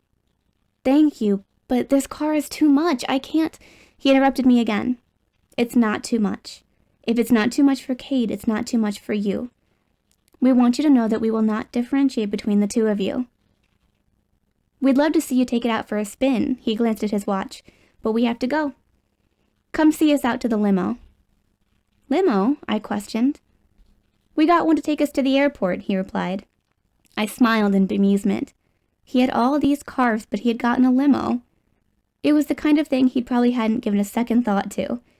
He held my mom's hand as they walked out of the garage together, and his thoughtfulness to her was what mattered to me. My shock had mellowed, and I didn't glance back at the car, but I remained aware of the keychain I held in my hand. I clutched it as I hugged Mom and Robert, and as they hugged Kade. He did a half-hug kind of thing in return. "Your mother's in charge," Robert reminded him. "Yeah," Kade said as he stepped back further from him. "Have a good trip." "Have fun," I told him with much more enthusiasm. Kade turned to give me a look that stopped just short of rolling his eyes, but Mom and Robert smiled warmly at me. "You too, sweetheart," Robert replied. "Enjoy your new wheels." Kade did roll his eyes then. The limo driver opened the passenger door, and Robert waited for my mom to get in before following her into the back seat. The driver closed the door behind them and walked around to the driver's side as their window lowered. They smiled and waved at us as the limo began to move away from us. I stood waving until I could only see the back of the limo. Then I was left alone with Kade, and I simultaneously became aware of the evening chill. He regarded me in the glow of all the lights. The house blazed with them, and the yard was lit up all around the house. "Sweetheart," he mocked me. "How do you like your new wheels?" Annoyance marred my good mood, but I wouldn't let him taint the incredible gift I had received. It was from Robert, and my mom, I reminded myself, and Kade had nothing to do with it. Well, he had picked the color. I wanted to trade it in for red just to spite him, but the truth was that he was right. I did prefer the black one that was just like his. I looked down at the keychain in my hand and felt a trickle of excitement. "I love it," I said honestly. When I glanced up, I saw him gazing at me with a smile. "I knew you would," he stated softly. My heart started in confusion. Its rhythm was interrupted, and it no longer knew how to respond to Kade. Instead of trying to figure it out, I walked away from him while saying that I was cold. The front door opened as I approached it, and Catherine smiled at me as I stepped into the house. "Good night," I told her. "You're going to bed already?" she asked in surprise. "Long day," I replied, aware of Kade's presence behind me. I kept going and left him behind while Catherine spoke to him. When I got to my room, I closed the door and took a calming breath. It had been a really long day, and I was suddenly tired. I made sure that I locked the door before taking off my dress. The gauzy overskirt that went with it had been draped over the settee, which was a cushioned bench. I placed the dress on top of it with the thought of taking them to the dry cleaner tomorrow. After taking my first shower in the luxury bathroom I was too overwhelmed to revel in at the moment, I put on my pajamas, turned off the lights, and went to bed. I would process everything tomorrow, but now it seemed surprisingly easy to let the events of the day drift from my mind, probably because they seemed like a surreal dream. Chapter 14. I awoke in my amazingly clean and spacious white room. Its opulent elegance was a world away from my cramped apartment bedroom. This was an oasis of serenity with its snowy white placidity. The entire room had the appeal of fresh white linens. The glossy floor added the only bit of shine to the otherwise muted brightness of crisp white. The only other color was provided by the view of the green lawn through my window, and I imagined how it would look covered in snow in the winter. My pink dress provided the only splash of color within the room, but it would be back to undisturbed white once I removed the dress from view. I planned to keep this room as uncluttered as it currently was. The sheer size of it made it look like it contained minimal furniture, although it had more than any bedroom I'd ever had before. There was only a bed and dresser in my apartment bedroom, while here I also had a desk, nightstands, and that backless couch the designer had called a settee. My new bed was also a queen size, which was something the designer had talked me into getting. She had actually wanted me to get a king-size bed, so we had compromised. I couldn't fathom why I'd need a king-size bed just for one person, or even a queen-size for that matter. The full-size bed I had in the apartment had already been an upgrade from the twin-size I'd slept on at Grandma's house. I really didn't care about the size of the bed, but I had to admit that the thick mattress the designer had ordered was the most comfortable I'd ever slept on. It was what I would miss the most when I had to leave this lifestyle behind after high school. I stretched luxuriously and got out of bed. My eyes fell on the keychain I'd set on the nightstand, and I felt the stirrings of excitement I'd been too overwhelmed to feel last night. I had a car! A beautiful, shiny new car. I had never owned a new car before because Mom could only afford to buy a used car. That was the kind of car I had seen in my future when I scraped together enough money to buy one. I hadn't ever imagined having one before I finished high school, and especially not a brand new one. I could just imagine the expressions on my coworkers' faces when I showed up to work in my sharp, black Mustang. As much as I hated to admit it, Kade had been right about me preferring one like his. Not that I would have rejected the gift of a red Mustang, but I had coveted his from the moment I saw it. And he had been able to read me. I frowned at that thought. I didn't want him to be able to read me so easily. I would have to work on concealing my emotions from him. He himself was so moody that I never knew how he would react to anything. One minute he was distant, and in the next he was propositioning me. Then he would get angry in that cold, cruel way of his. Yet sometimes he could be playful and warm. Glimpses into that side of him were rare, but that part of him existed. It was spontaneous rather than calculated like his false friendliness when he wanted something. It was good that he was a selfish jerk most of the time, because I would have fallen for him if that other side of him was the dominant part of his personality. I was already physically attracted to him, so he would have been irresistible to me if he was the whole package of looks and personality. Since he was now my stepbrother, that would have been a disaster. We couldn't exactly date like a normal couple. I shook those thoughts off because they didn't pertain to our situation. My situation, I corrected myself. There was no we here. Kade was completely separate from me. I couldn't start thinking that we were in this together. As he had reminded me yesterday, this was his house and I didn't belong here. I had to remember that, and remain aware of this being a temporary situation. This wasn't my home, and it never would be. After using the bathroom and washing my hands while still lost in contemplation of my new life, I almost walked out of my room in my pajamas. I shut the door and realized that I couldn't walk around here like that. I had lived only with women all my life, and I had been able to be comfortable at home without a bra. I could eat breakfast in my pajamas and walk out of the bathroom in a towel. Now that I was living with guys, I would have to be dressed whenever I left the privacy of my bedroom. I grabbed some clothes out of my closet and underwear out of my dresser.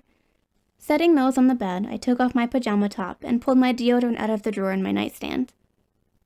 I had one arm raised high while applying deodorant when Kade walked into my room and froze at the sight of me. I screeched as I dropped the deodorant and crossed my arms over my bare breasts.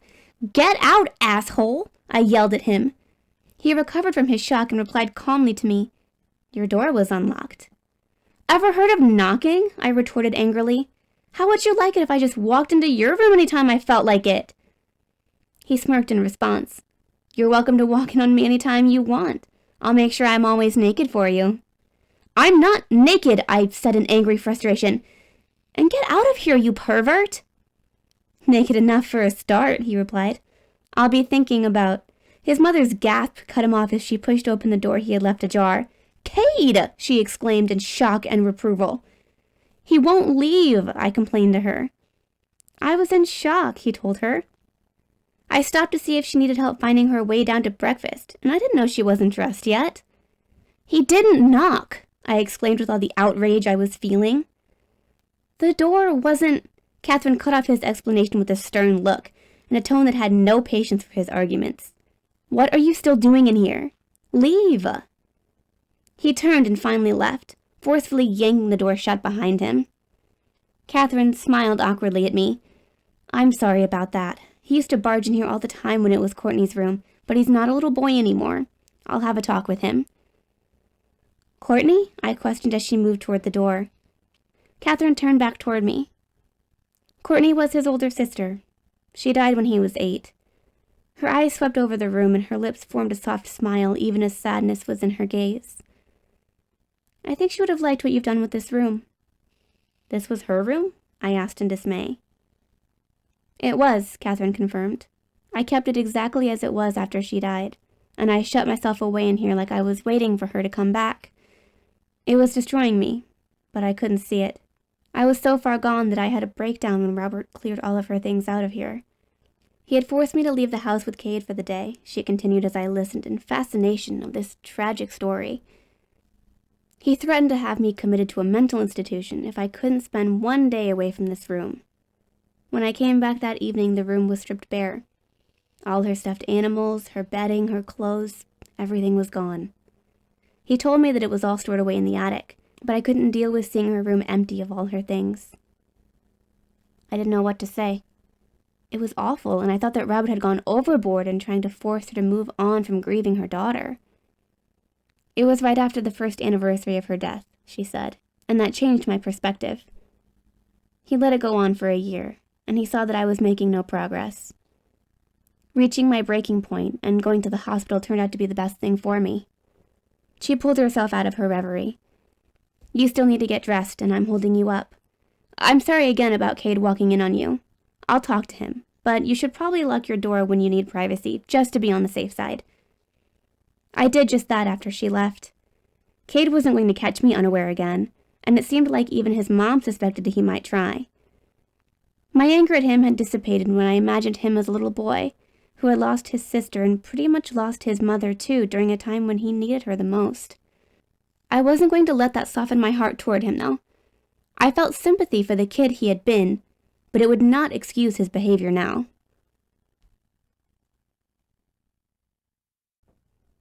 Chapter 15. I found Catherine waiting for me at the top of the grand staircase. She was leaning against the banister as she held on to the railing, and I could easily picture her as a romantic heroine in one of those old movies. All she needed was a gown like the one she'd worn yesterday. But she looked right in the setting, even in her black pants and red blouse. It was a sophisticated look that I didn't have as I approached her in my old sweatpants and t-shirt. "I thought you might not know how to find the kitchen," she said. "I don't," I confirmed. "Thanks for waiting for me." We walked down the staircase together as she asked me about my plans for today. I couldn't help grinning when I replied that I was going for a drive. She smiled and said that Kate had told her about my new car. "I love it," I admitted to her. "It's crazy to get a present like that for no reason, but I want to keep it." "Of course you'll keep it," she proclaimed. "It's yours. Robert wouldn't have bought it for you if he didn't want you to have it." "It's just so much," I said. "A brand new car for a present? That's crazy," I repeated. "It's really not for him," she told me. "Have you seen how many cars he has in the garage?" "What's one more?" she laughed. "Seriously though, just his Jag alone cost 4 times as much as he paid for your car." She made it sound like the price of my car was pocket change for Robert, and it probably was considering his wealth, but it was still a huge deal to me. My wedding present to him and my mom seemed like nothing in comparison to a car. I had splurged on them and paid $40 for a crystal wedding photo frame. It was a lot to spend on a picture frame, but I had been excited about finding something elegant and special for them on my limited budget. Now that thought seemed foolish when I considered that Robert had been able to buy me a brand new car, one which was actually a bargain for him compared to how much he had spent on his other cars. He probably wouldn't even notice one little picture frame along with all the other, more expensive wedding presents from his wealthy guests. I deflated a little while thinking about the insignificance of my gift. Kay had brought my mood down even more with his critical perusal of my outfit. I had been prepared to deal with his smirks over seeing me topless, but his eyes swept disapprovingly over my threadbare t-shirt and comfy old sweatpants. "You need new clothes," he proclaimed. "Could you take her shopping, Mom?" Catherine laughed. "You just said my favorite word." I wanted to tell Kate off for presuming he could make decisions for me, but there was a stranger in the kitchen with us. Hi," I said to her. "That's Lauren," Kate told me. "She's our cook." Lauren frowned before she caught herself and then turned it into a bright smile for me. "I'm Robert's personal chef. What would you like for breakfast?" I didn't miss her emphasizing the fact that Kate wasn't her boss, and I smiled back at her in solidarity. "It's nice to meet you. I'm Lexi, and anything's fine, whatever's easiest for you." "She'll have bacon and eggs," Kate said. He was seated at the huge kitchen island with a plate full of the food he had just ordered for me. I glared at him. "You don't know what I want.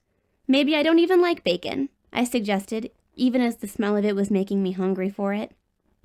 "You said anything," he retorted, "and she already has the pans ready for bacon and eggs." "It's no problem," Lauren hurried to assure me. "I can make whatever you want." "Bacon and eggs sounds good," I admitted as I eyed the pans on the stove that Kate had mentioned.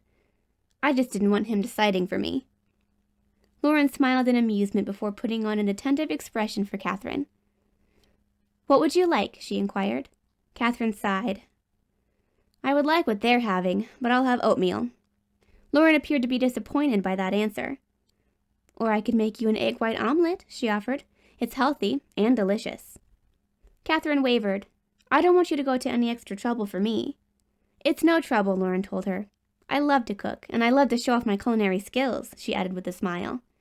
"Okay," Catherine agreed. "That sounds better than having oatmeal again." Lauren made her omelet while she was cooking my bacon. She had added colorful veggies, and it looked a lot more appetizing than I had expected it to be. Catherine declared it delicious. I said the same thing about my tasty scrambled eggs. Mine never came out that light and fluffy. Lauren beamed at our praise, and I had another surreal moment. I was sitting here in a mansion eating food cooked by a professional chef. The kitchen was so spacious that I wondered why Robert even bothered to eat in the dining room. There was plenty of seating for all of us at the long kitchen island, and I liked the atmosphere in the bright, big kitchen. There was a skylight in here, marble countertops, and gleaming stainless steel appliances. "Are you going shopping after breakfast?" Kade prompted his mom and intruded upon my appreciation of the amazing kitchen he probably took for granted. I began at the same time that Catherine said that I could drive us to the store in my new car.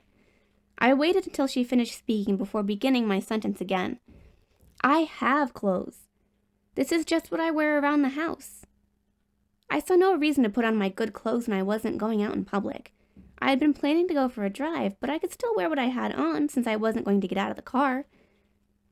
That's what homeless people wear, Kade remarked.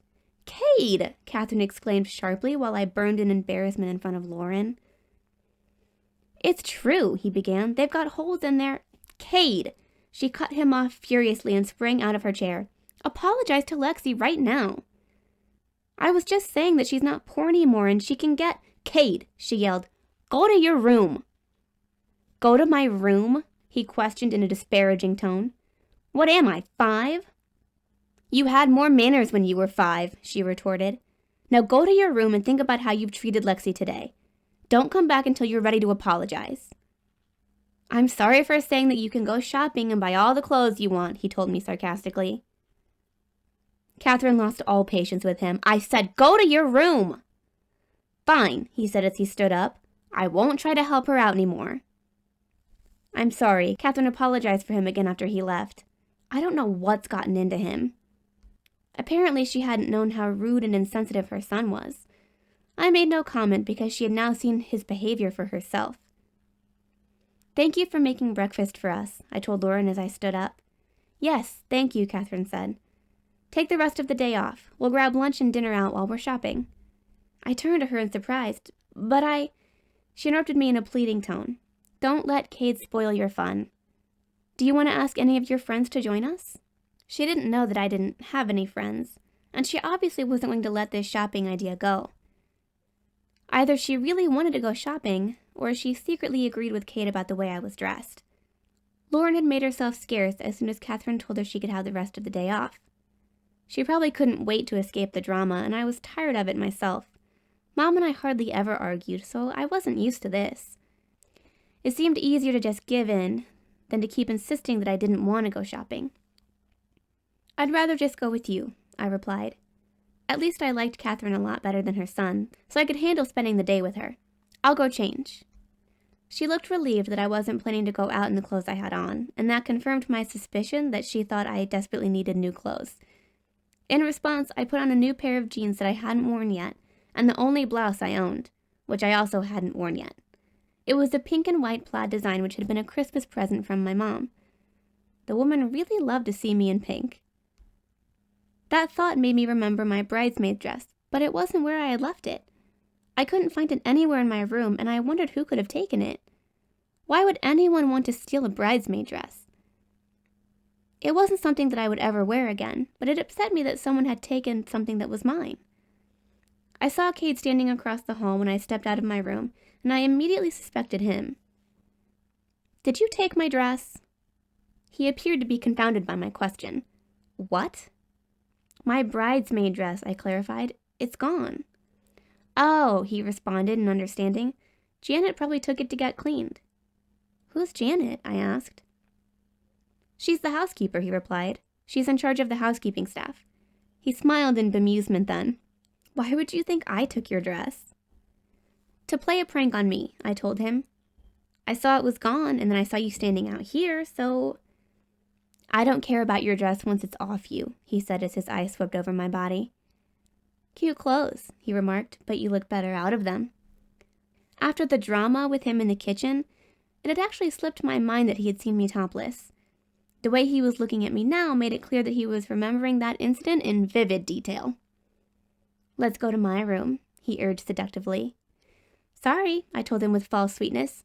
I have to go shopping with your mom so that I won't offend you by looking too poor. I was just trying to help you, he retorted in annoyance. What's so terrible about telling you you can buy all the clothes you want? Most girls would be thrilled. Nobody likes to be insulted, I replied.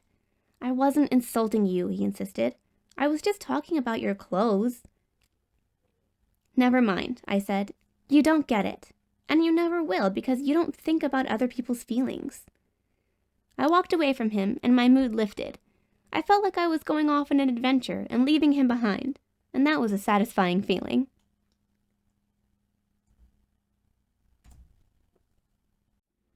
Chapter 16. Catherine wasn't kidding about shopping being one of her favorite things. She dragged me to more stores than I'd ever been to in my life.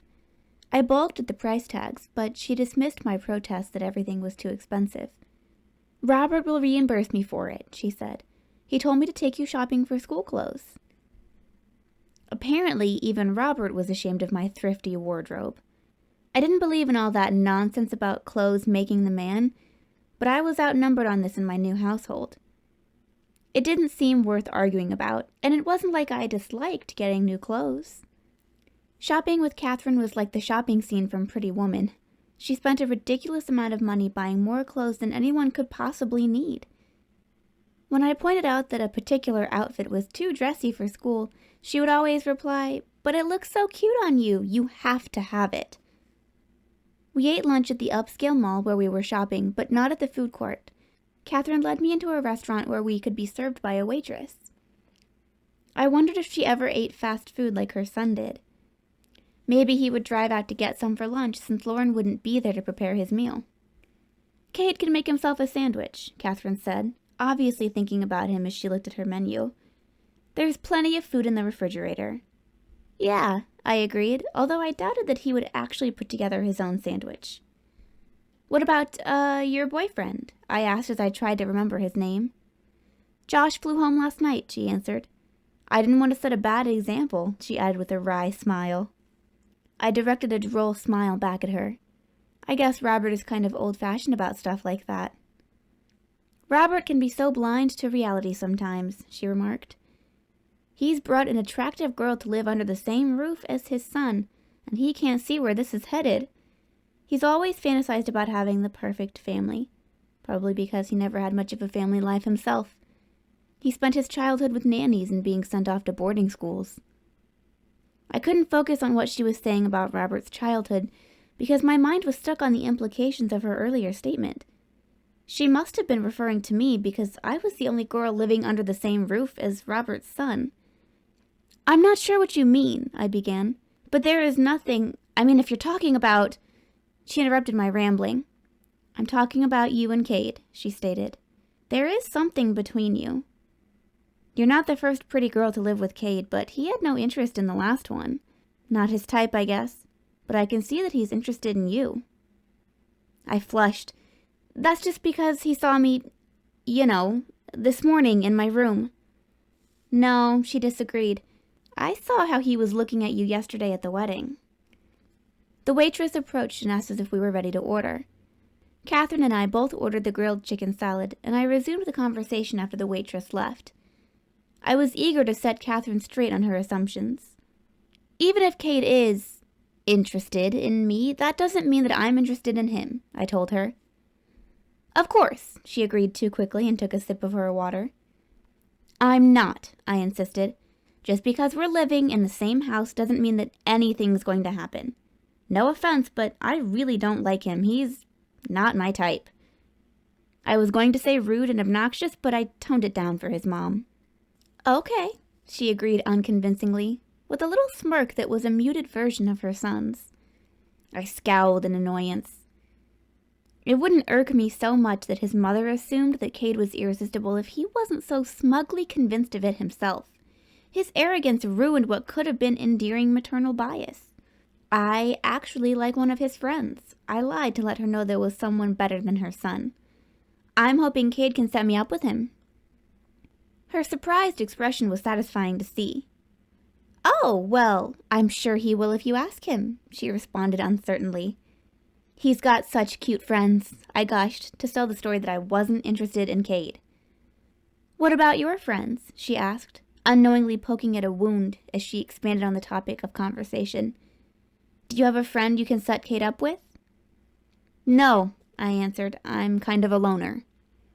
She appeared dismayed that I didn't have any friends, but she smiled reassuringly at me.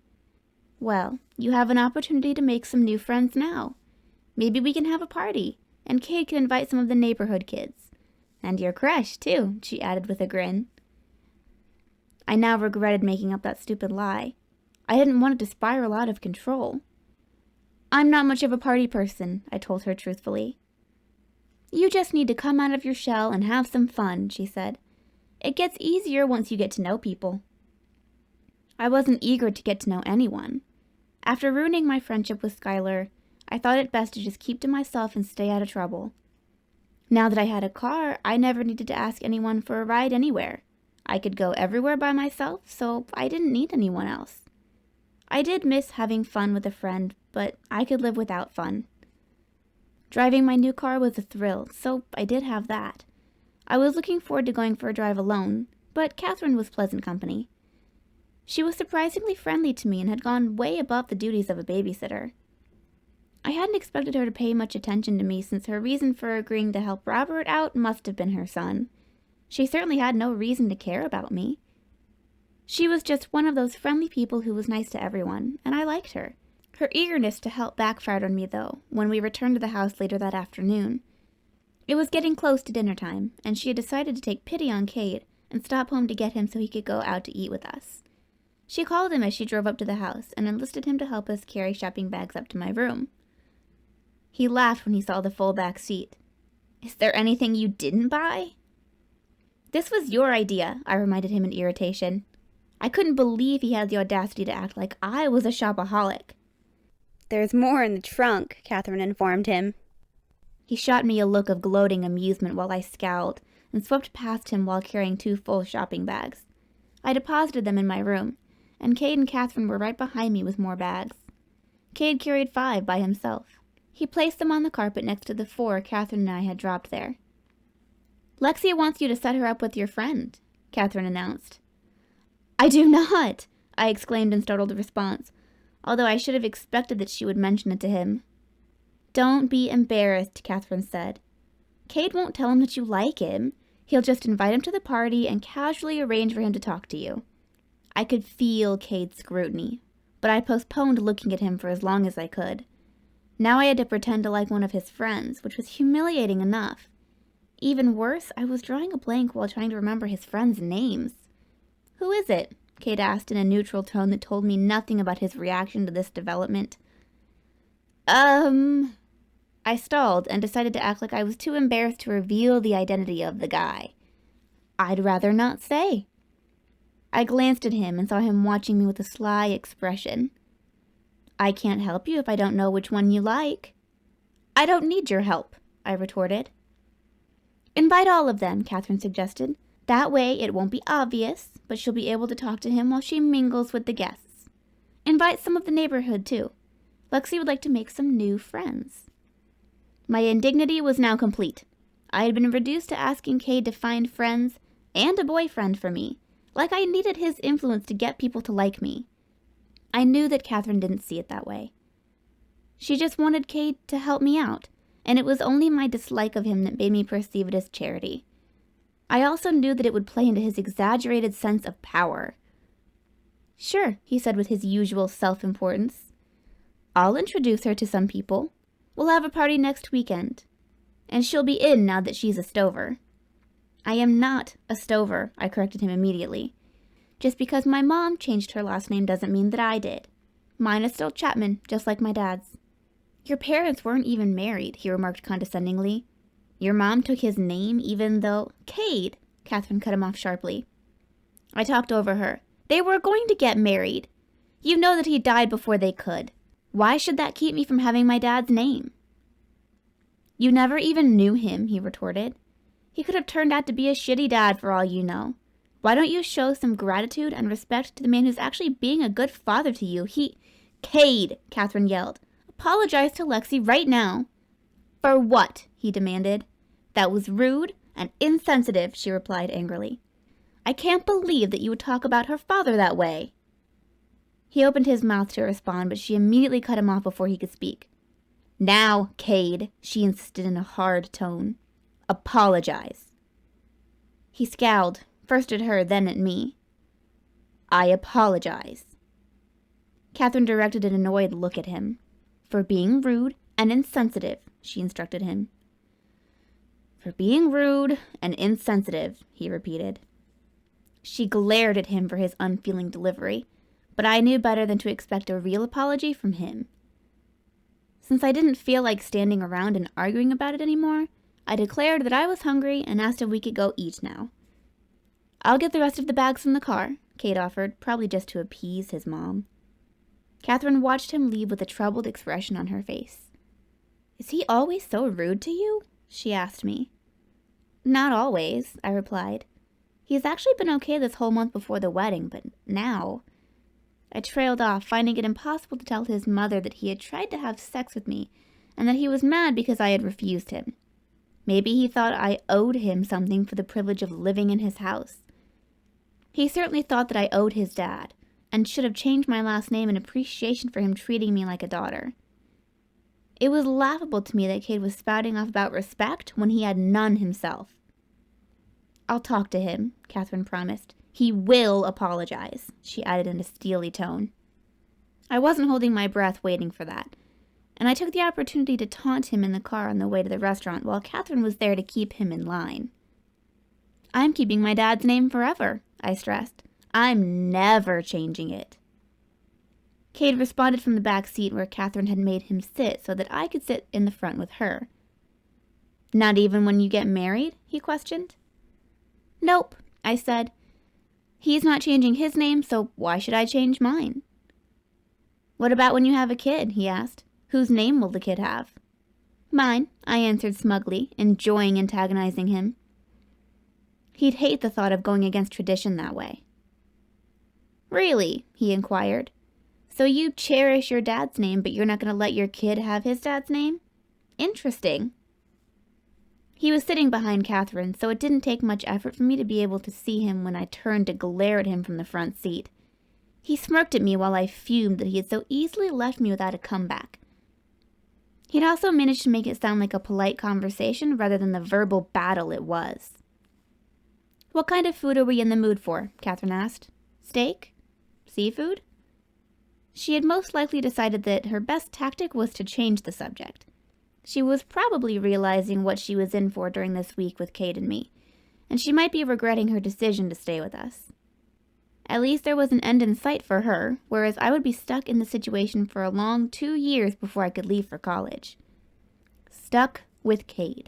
The obnoxious jerk was still gloating with that smug smirk on his face, and I turned away so I wouldn't have to see it.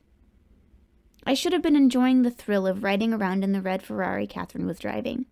She had chosen it from the collection in the garage when I had said that I wanted a break from driving. I didn't really, but I hadn't wanted to drive Kade in my car. He ruined the atmosphere in this amazing car. At least he was cramped in the back seat with his long legs. It gave me some satisfaction to know that he was suffering a bit of discomfort.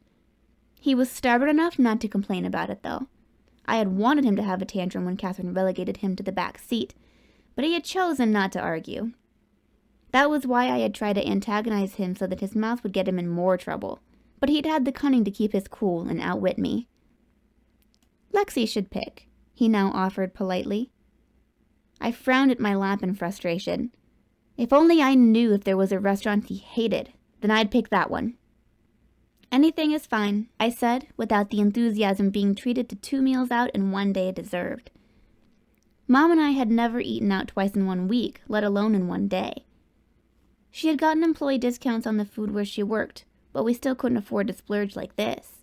Thinking about that made me think about her and the fabulous vacation she was on far away from here. Knowing how much better her life was, now that she didn't have to work 2 jobs anymore, made this all worth it. I could put up with Kade for my mom's sake. His stupid opinions and comments didn't matter. I would just ignore what he said and not let him get to me. Chapter 17. "Who do you like?" Kade pestered me. I was trying to escape to my room after dinner, but he had followed me upstairs.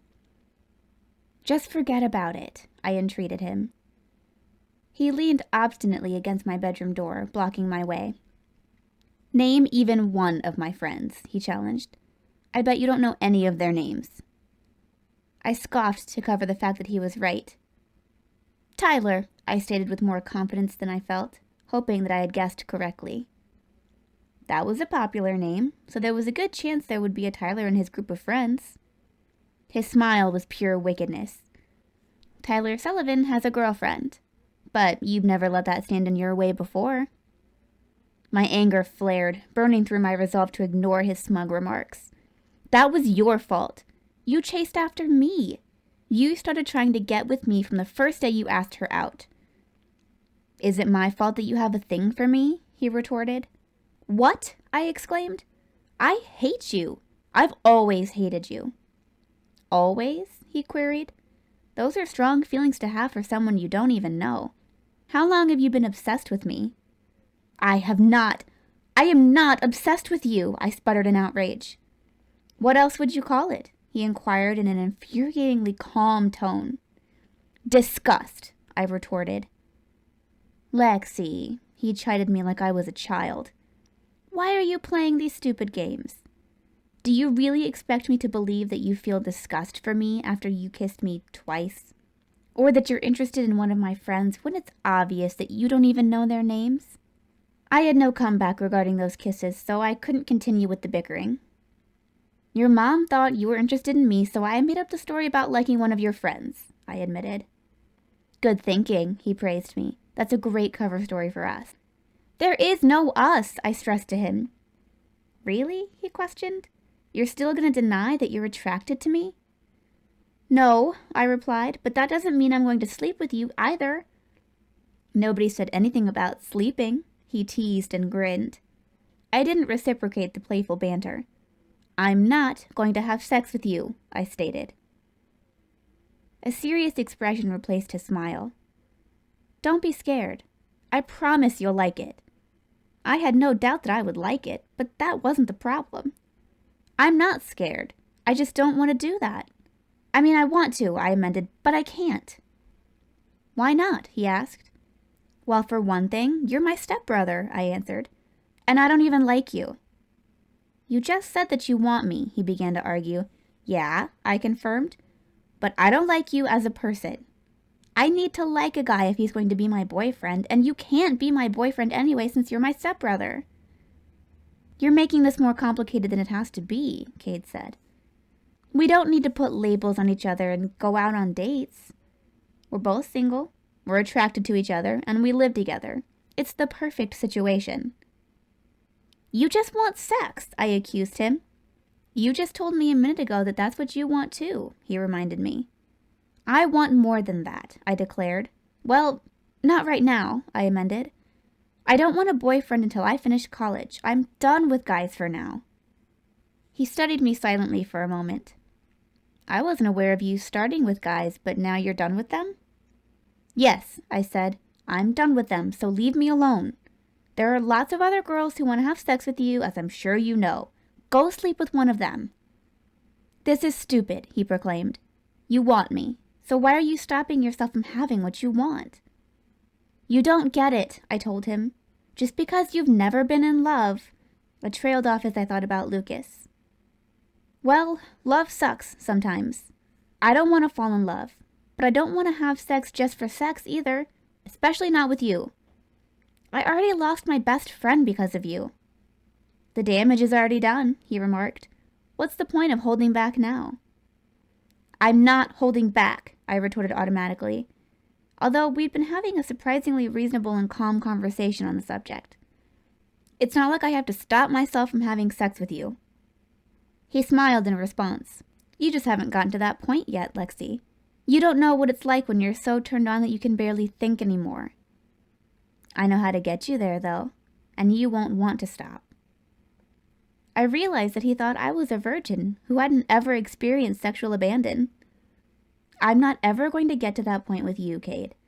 I was stupid enough to kiss you, but I'm not stupid enough to have sex with you. He huffed out an amused breath through his nose as his lips pressed into a tolerant smile. Oh, Lexi, he said in the same tone of speaking to a child. It's inevitable. We're living together, and we're attracted to each other. It's going to happen. You're wrong, I stated confidently. You're not as irresistible as you think. He stopped leaning against my door and stepped forward toward me. I don't have to be irresistible. I just have to be around. It's like when you're on a diet and someone keeps offering you sweets. You may say no at first, but eventually you'll give in to temptation. Here's the problem with that analogy, I told him, thinking that I was being clever. You're not sweet, and you're not tempting me. He moved in closer. You're sweet enough for the both of us, Lexi, and I'm not trying to tempt you yet. I rolled my eyes, but he was already stepping back away from me. Why not? I challenged. Afraid you'll fail? I'm not surprised when all you have are stupid lines like that. In a sudden, unexpected move, he swiftly pulled his shirt off. No, I just have to take a shower first. Also, my mom is coming toward us. I was still preoccupied with the sight of him shirtless, so his words registered at the same time as the sound of Catherine's heels approaching. I turned toward her guilty, like I'd been caught doing something wrong. Kade's going to take a shower, I blurted. She looked from me to Kade. I made some popcorn and I thought we could watch a movie. It's still too early to go to bed. Maybe it was because I had just been talking about sex with her son, but it seemed like she was referring to something besides sleep when she mentioned going to bed. I would love to watch a movie, I responded with exaggerated eagerness to throw her suspicions off. I guess my shower can wait, Kade said and casually put his shirt back on. I had been hoping to escape his presence, but now I would be stuck with him for another couple of hours. His comment about only needing to be around was starting to sink in. I was determined not to let him weaken my resolve, though. He was wrong when he compared resisting him to being on a diet. Yeah, I was attracted to him, but it wasn't like I craved him. His body was admittedly very nice. Lucas's body hadn't looked like that, but that had been 2 years ago. It had probably developed more since then and would be comparable to Kade's masculine muscles. All athletes had bodies like that. Kade was nothing special. The actor in the movie we were watching had a similar physique, and he was now in the shower. We could only see down to his waist on screen, but I still felt uncomfortable watching this with Kade and his mom. It got even worse when a hand slid over his stomach, and a naked girl was shown behind him. Catherine clicked the TV off just as the guy smiled and asked the girl how she got into his apartment. Kade apologized sincerely. Sorry, I forgot about that scene. You said it was an action movie, Catherine reminded him in an accusatory tone. It is, he replied. She gets killed on her first assignment and he goes after the bad guys. He stood up from the other end of the couch. Lexi looks bored anyway. I'm going to take a shower. You guys can watch a chick flick if you want. I actually hadn't been bored at all, because I'd gotten into the movie. Right from the beginning, it had an unexpectedly romantic slant for an action movie. The lead actor played a cadet at the FBI training facility, and the girl who ended up in the shower with him was one of his fellow trainees. There were a lot of looks between them showing a secret attraction to each other. Nothing but sexual tension had taken place until they graduated from the academy and she snuck in the shower with him. If I had been watching the movie alone, I would have wanted to see that scene play out. Seeing it with Kade and his mom would have been excruciatingly embarrassing. But he had known that she would turn it off. He just wanted me to see enough to picture him in the shower. Maybe he even thought I would imagine joining him like the girl in the movie had. Catherine probably realized the same thing, because her expression of disapproval didn't change as she looked at her son and watched him leave the room. I waited for her to suggest a different movie, but she turned a pleading gaze to me. Please don't do anything while I'm here. My mouth opened in startled response. Robert blamed himself last time, she told me. That girl, I've forgotten her name, but she was his girlfriend's daughter. There was a situation with her. Nothing to do with Kade, but there was another boy involved. Robert decided he had set a bad example by living with her mother before they were married. He married her? I asked, because Kade hadn't mentioned his dad marrying anyone else. No, Catherine answered. They broke up, but he held himself accountable for what happened with her daughter. Now he's done everything the right way and married your mom, she continued. So he'll probably blame me this time if anything happens between you and Kade while I'm here. Please just wait until I leave. Then it'll be on him. Nothing is going to happen, I insisted. I like his friend Tyler, I added when she failed to look convinced. She smiled to placate me, but I could tell she didn't believe me.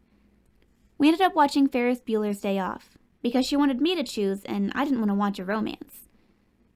The comedy lightened the atmosphere between us, but I was on edge after we went upstairs and parted. Catherine was in a guest room right down the hall from me, and I locked both my bedroom and bathroom doors. Even so, I kept expecting Kade to somehow sneak into the shower with me. I hadn't seen him after he left me downstairs with Catherine, and I suddenly got the idea he could be hiding in my closet and waiting for me to be alone. When I stepped out of the bathroom wrapped in a towel, my gaze went straight to my walk-in closet. The door was open like I'd left it when I got dressed this morning. Was Kade hiding back there in the shadows and waiting for me to remove the towel? He'd already seen me topless, so now was he waiting to see the rest of my body?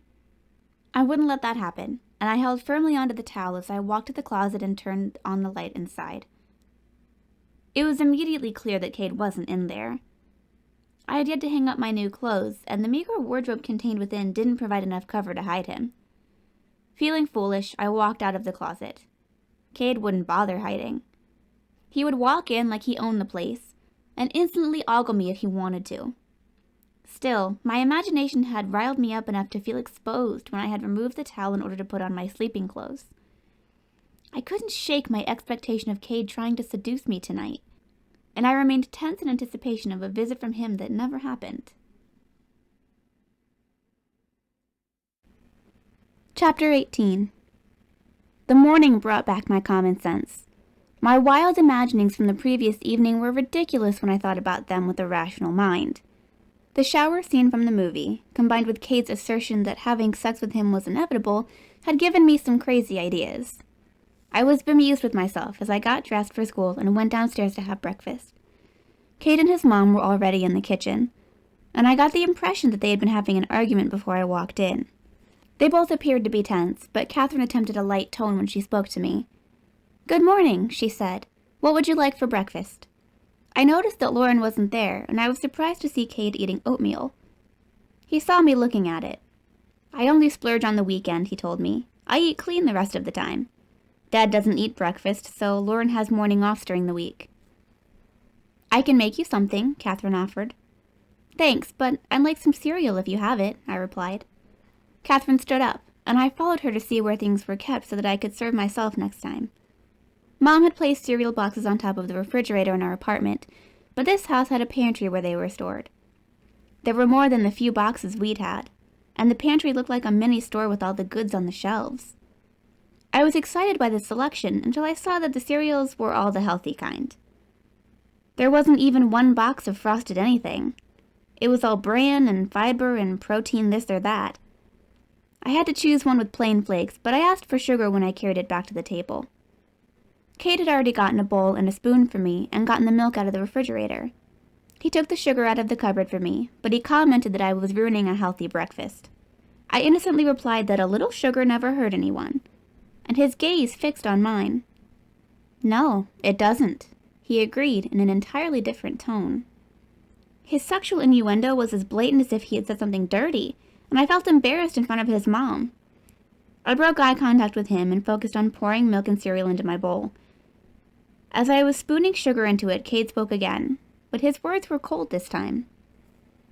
"Why aren't you wearing your new clothes?" he asked in haughty disapproval. I bristled at having to explain myself to him.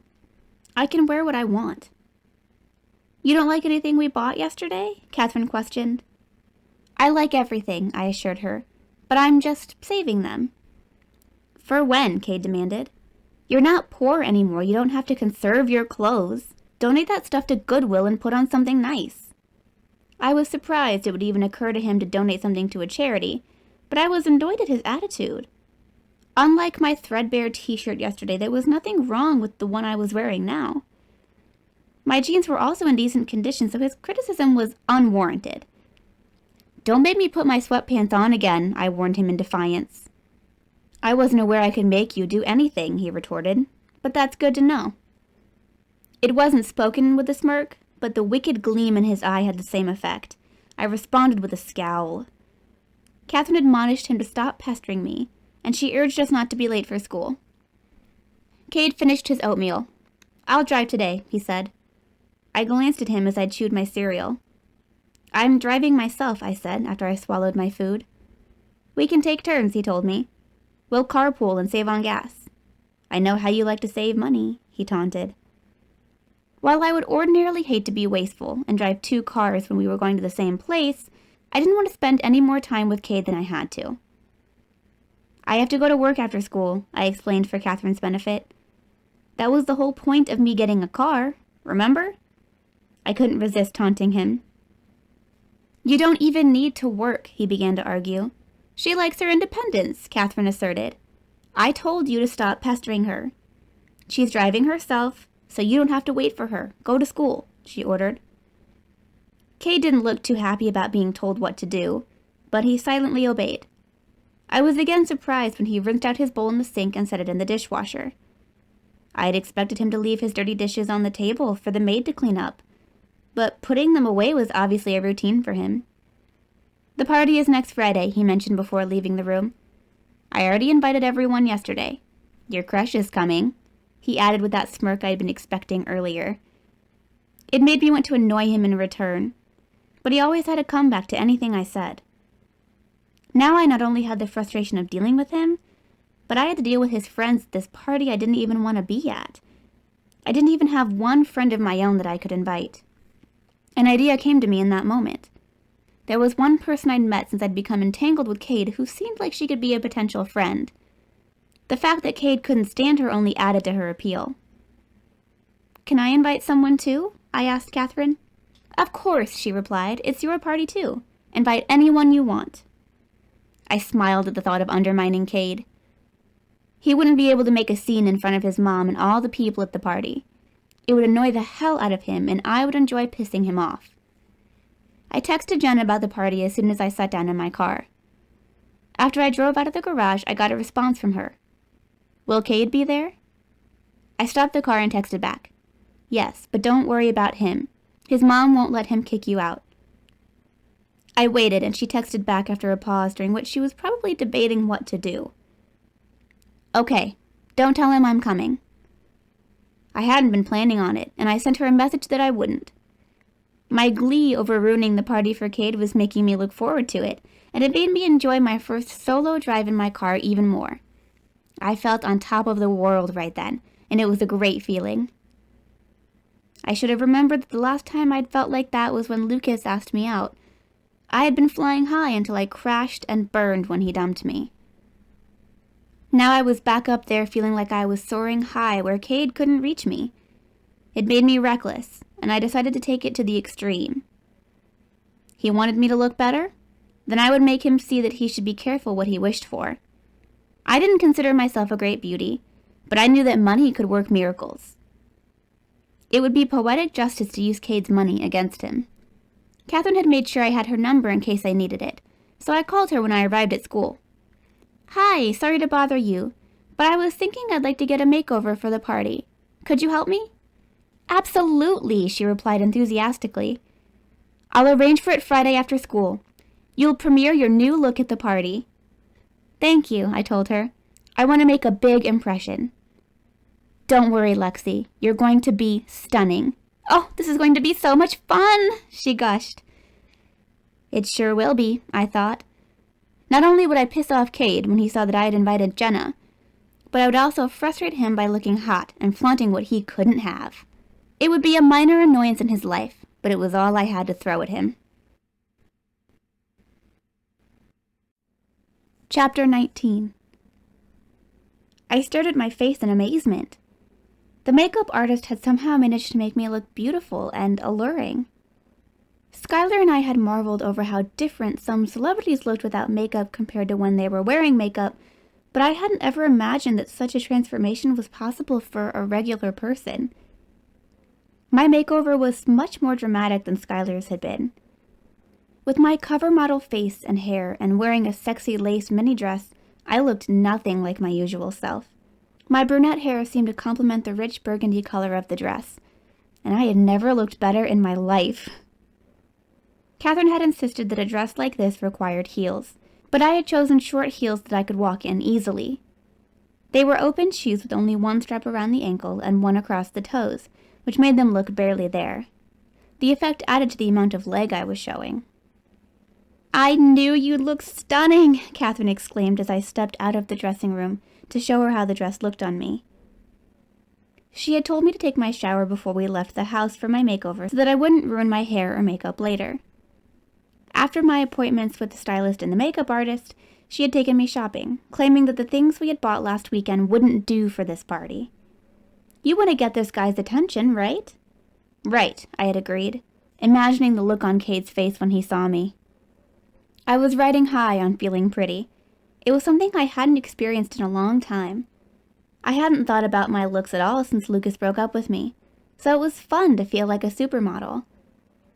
It was all due to the magic of makeup, of course, but I would enjoy being Cinderella for one night. Too bad I didn't have a Prince Charming to enchant. I had decided that the best way for Jenna to arrive at the party was with Catherine and me, so we stopped to pick her up on the way home. I was very surprised when I saw her. Although she was also wearing a mini dress, she looked positively demure compared to me.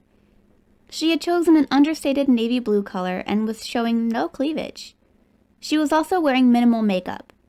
Her entire look was simple and plain, and it wasn't at all what I had expected from her if she was trying to win Kade back. "Hi," I said. "You look nice." She took in my altered appearance. "You look hot. Who's the lucky guy?" "Why does there have to be a guy?" I demurred. "Can't I just want to look good?" "Who's going to be at this party?" she questioned. "You, me, Kade's friends," I replied. "Some of the neighbors, too." "Ah," she said, "trying to impress the new neighbors. I get it." I hadn't put any thought into that at all, but I let her think that was the reason. "Have you met Kade's mom?" I asked. "No," she answered. "I don't think she's come back here since she got divorced from his dad. Kade always goes to visit her." "She's really nice," I told her as we walked toward my car where Catherine was waiting for us. I introduced Jenna to her, and I drove them both to the house. We entered it through the garage, so Kade didn't see us right away. Catherine had agreed to Jenna sleeping over tonight. She only knew that Jenna was my friend, and I was happy that Kade wouldn't be able to contradict me without causing a scene. If I had thought that he ever had any real feelings for Jenna, I would have respected his wishes not to bring his ex over. But I knew how selfish and unfeeling he was, so I wasn't worried that she had broken his heart. He had banished her just because he could. But I was undermining him tonight. For once, he was not going to get his way. His gaze fixed on me first when we walked into the living room, where he was seated on the couch. He lifted his eyes from his phone at our entrance, and he stared at me. In that moment, I forgot myself and stared back at him. I hadn't seen him in anything but basketball shorts since the wedding. He was still wearing a t-shirt now, but he had paired it with dark gray dress pants. The black t-shirt suited his dark eyes and dark brown hair, and it was more fitted to his body than his other t-shirts. It emphasized his fit physique, and I was momentarily distracted by the sight of him. "Isn't she gorgeous?" Catherine inquired in delight, her voice breaking the silent spell I'd been under. Kade didn't reply as he continued to stare at me. He made eye contact with me, and his expression became calculating as he studied me. He was trying to read me, but I kept my expression neutral. I had been prepared for this, and I didn't want him to guess my motives. Let him wonder why I had gotten this makeover for this party. "Do you know Lexi's friend, Jenna?" Catherine asked. Kade's gaze shifted from me to Jenna, and he scowled when he saw her. He directed his displeasure at me with a hard look before he glanced at his mom. "I know her," he clipped out. Catherine's tone was uncertain. Well, have a seat, girls. I'll go check on things in the kitchen." She was having Lauren make appetizers for the party, and there would also be waiters circulating with non-alcoholic drinks.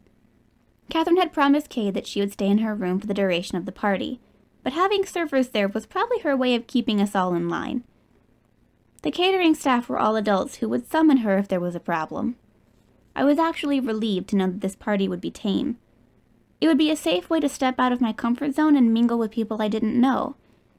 Although the change in my appearance hadn't been undertaken for the purpose of impressing the new neighbors, it wouldn't hurt to make a good impression on them. Kade's comments about my mom still rankled me. I didn't want anyone else thinking that we were beneath them. Some of the neighbors had been invited to the wedding, but they would have more opportunity to judge me at this smaller gathering. I was aware that whatever impression I made on them now would reflect back on my mother. People tended to think like mother, like daughter, and vice versa. If they thought I was trash, then they'd think my mother was trash too. I wasn't going to let that happen. If she really was going to spend her time attending charity luncheons, I didn't want these people shunning her. I would try to make friends with their daughters for her sake. 2 neighborhood girls were the first ones to arrive at the party. They might have been at the wedding, but there had been so many people that I couldn't remember them specifically from the blur of faces. The two blondes looked like sisters, and that was proven to be correct when Kade introduced them to me. Their names were Taylor and Morgan Stewart, and I was relieved to see that I had gotten the look right for this party. They were also wearing mini dresses and had hair and makeup that could easily grace the cover of a magazine. I seemed to meet their approval because they didn't act snobby toward me. Taylor appeared to be more interested in Kade anyway, and she made sure to find out if he had a girlfriend. "Kade," she said in a flirty tone, "I thought you forgot about us. You never visit us anymore, when we used to be such good friends." I didn't miss that innuendo, and I wondered what kinds of benefits their friendship had had. Taylor's blue eyes zeroed in on Jenna. "Is she your girlfriend?" "No," Kade replied in such a curt tone that both sisters stared at him with startled expressions. "This is my friend, Jenna," I said as I moved closer to her for moral support. Kade hadn't spoken a word to her, and he had ignored her during the introductions. She had to be feeling the sting of his rejection, and I was trying to make her feel as welcome as I could.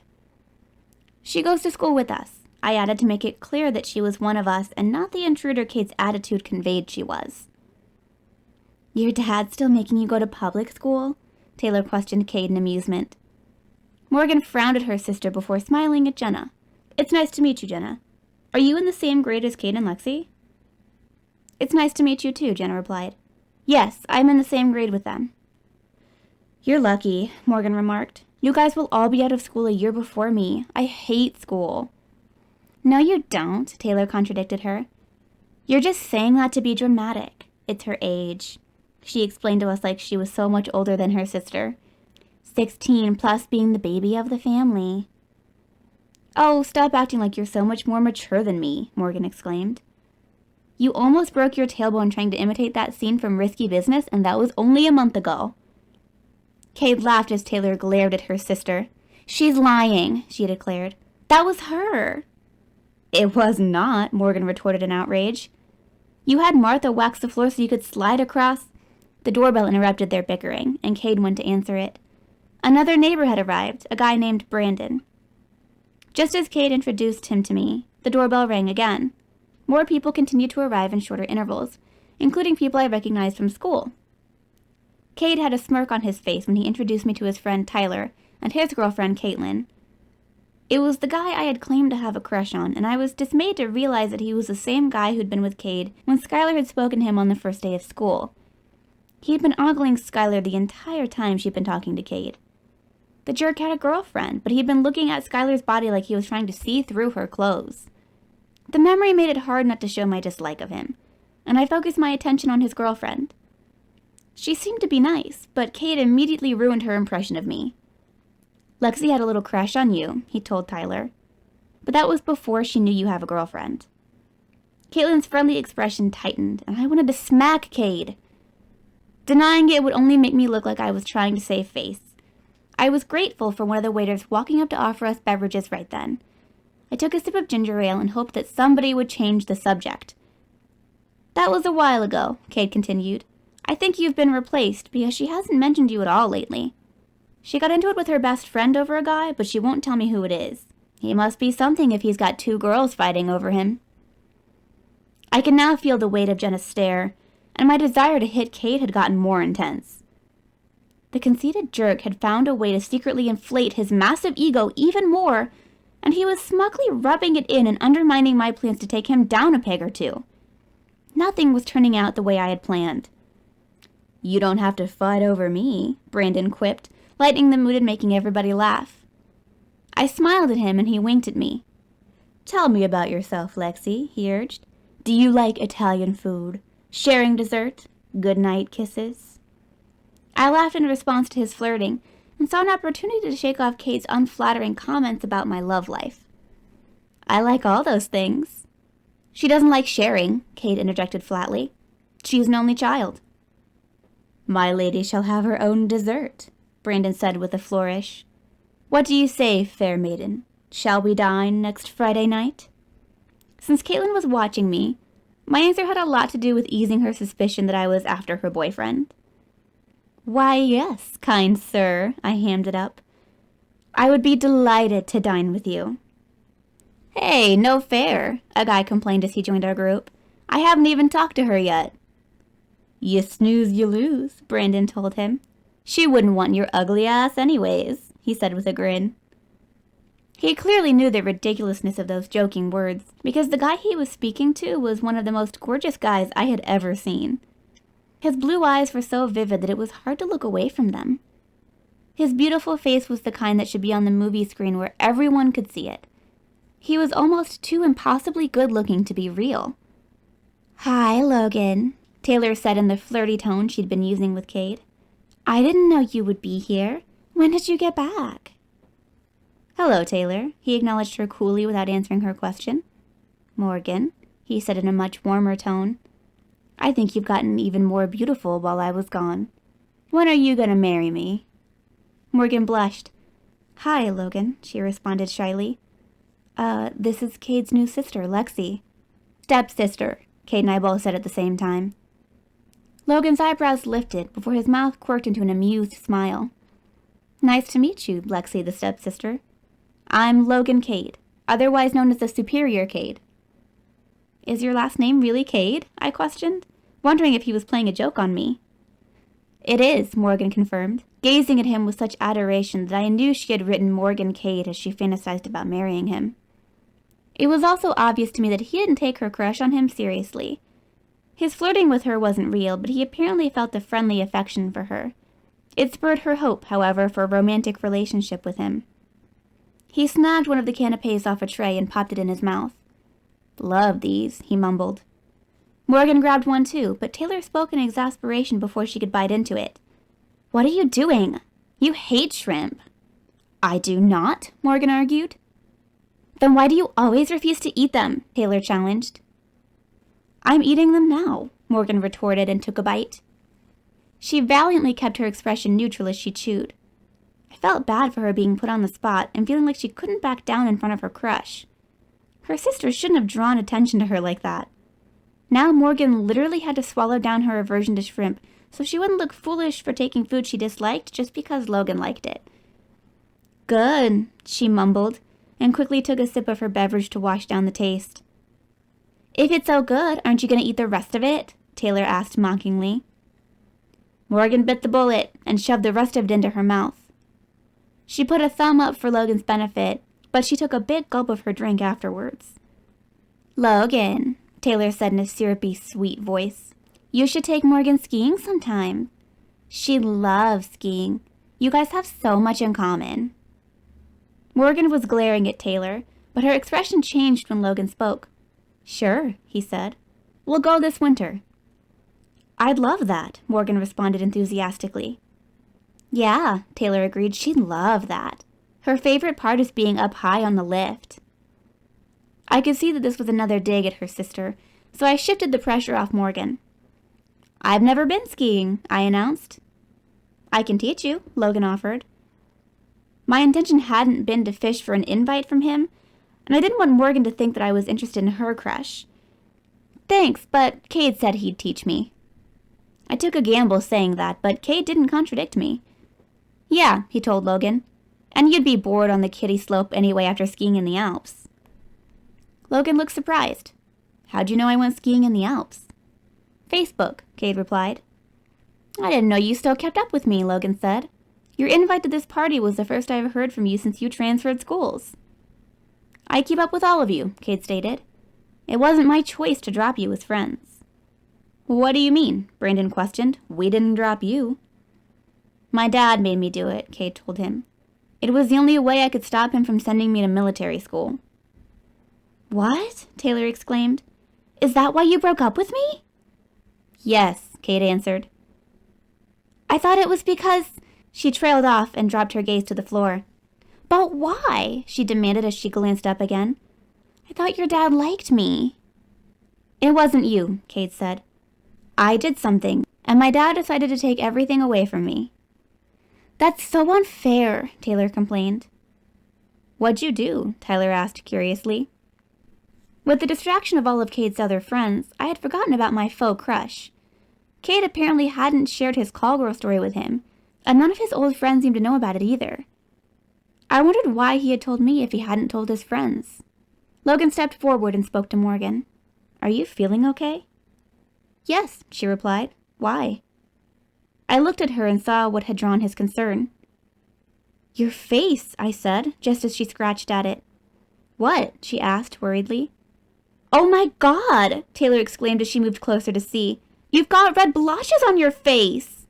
Morgan was horrified as she looked up to me for confirmation and saw me nodding. She covered her cheeks with her hands but suddenly sneezed. 2 more sneezes followed in quick succession. "Is it allergies?" I questioned. "Yeah," Jenna agreed. "Those look like hives." "I only have spring allergies," Morgan said, "just while the trees are blooming." She sneezed again, and I remembered something that worried me. "The shrimp. Are you allergic to shellfish?" "No," Taylor answered. "She just doesn't like them." "She might have become allergic to them," I said. "It happened to a lady my mom worked with." I didn't add that the woman had nearly died from it. "Maybe you should go to the hospital to make sure," I suggested. "The hospital," Taylor repeated in a tone that conveyed how ridiculous she thought that idea was. "She can just take some Benadryl. Do you have any, Kade?" Before he could respond, a panicked expression overtook Morgan's face, and she sprinted away from us. Logan and I followed her, but he was faster and caught up to her as she came to a sudden stop and bent down to vomit on the floor. Some of it splattered on his shoes, but his face showed none of the disgust that was probably evident on mine as I grimaced. "Ew," Taylor voiced from behind me. Morgan stopped retching and wiped her mouth with the back of her hand as she straightened up. "Call an ambulance," Logan said tersely as he glanced in my direction. I hesitated. "Maybe she'll feel better now." "The hives are worse and her lips are swelling," he said with a fierce glare at me. "Call an ambulance now." "I've got it," Kade said as he came up beside me with his phone in his hand. Taylor hurried past us as Logan lifted Morgan into his arms and started carrying her away. "Morgan!" she yelled, sounding upset now. "Oh my God! Is she okay?" "Help me splash some water on her face," Logan told her as she caught up to him. As Kade spoke to the emergency operator, I ran upstairs and shouted for Catherine. She came out of her room, and I filled her in on what was happening with Morgan, as I tore into the master bedroom and searched the master bathroom for Benadryl. I couldn't find any, so Catherine and I went downstairs to check on Morgan. Her lips were noticeably swollen, but she seemed to be breathing okay. She looked miserable, though, and Taylor looked scared as she hovered beside the couch where Morgan laid with a wet washcloth on her forehead. Everyone else watched anxiously. Kade kept pacing to the front door to look for the arrival of the ambulance. He returned first with Morgan and Taylor's parents, and then with the paramedics after several more trips back and forth. Relief washed over me once the medics took over, but Kade stood rigidly watching them. Morgan's mom went in the ambulance with her, and her dad was driving there with her sister. The rest of us wandered back into the living room after the ambulance pulled away. As people began to talk about what had happened, I saw Kade slip away, and I followed him. He went into a room that looked like an office combined with the living room. It had a big desk, some easy chairs, and a fireplace. There were shelves and cabinets lining the wall behind the desk. Kade opened one cabinet and pulled out a bottle of liquor and a shot glass. "Want one?" he asked me as he looked up from the bottle in his hand. "No," I replied. "You should get back before your mom catches you." He set the glass down on the desk before taking the cap off the bottle. I stepped further into the room as he poured himself a shot. He downed it and poured another one. "Why are you getting drunk here by yourself?" I questioned him. "Pour me one too," Catherine said. I turned around to see her standing in the doorway. She stepped inside and walked to the desk where Kade had set out another shot glass. He filled it for her, and she picked it up. Kade took his, and they looked at each other before downing them simultaneously. The doorbell rang as they set them down. "Will you please get that, Lexi?" Catherine requested. Yeah, sure," I responded. I left that strange scene and went to open the door to more of Kade's friends from school. There was a group of them, some of whom I knew were cheerleaders and others were guys I assumed played sports. I felt uncomfortable greeting them without Kade, but they had no problem entering his house. "Let's get this party started!" one of the guys shouted. The rest of them whooped and barreled past me. The girls giggled and glanced around at their surroundings as they followed them.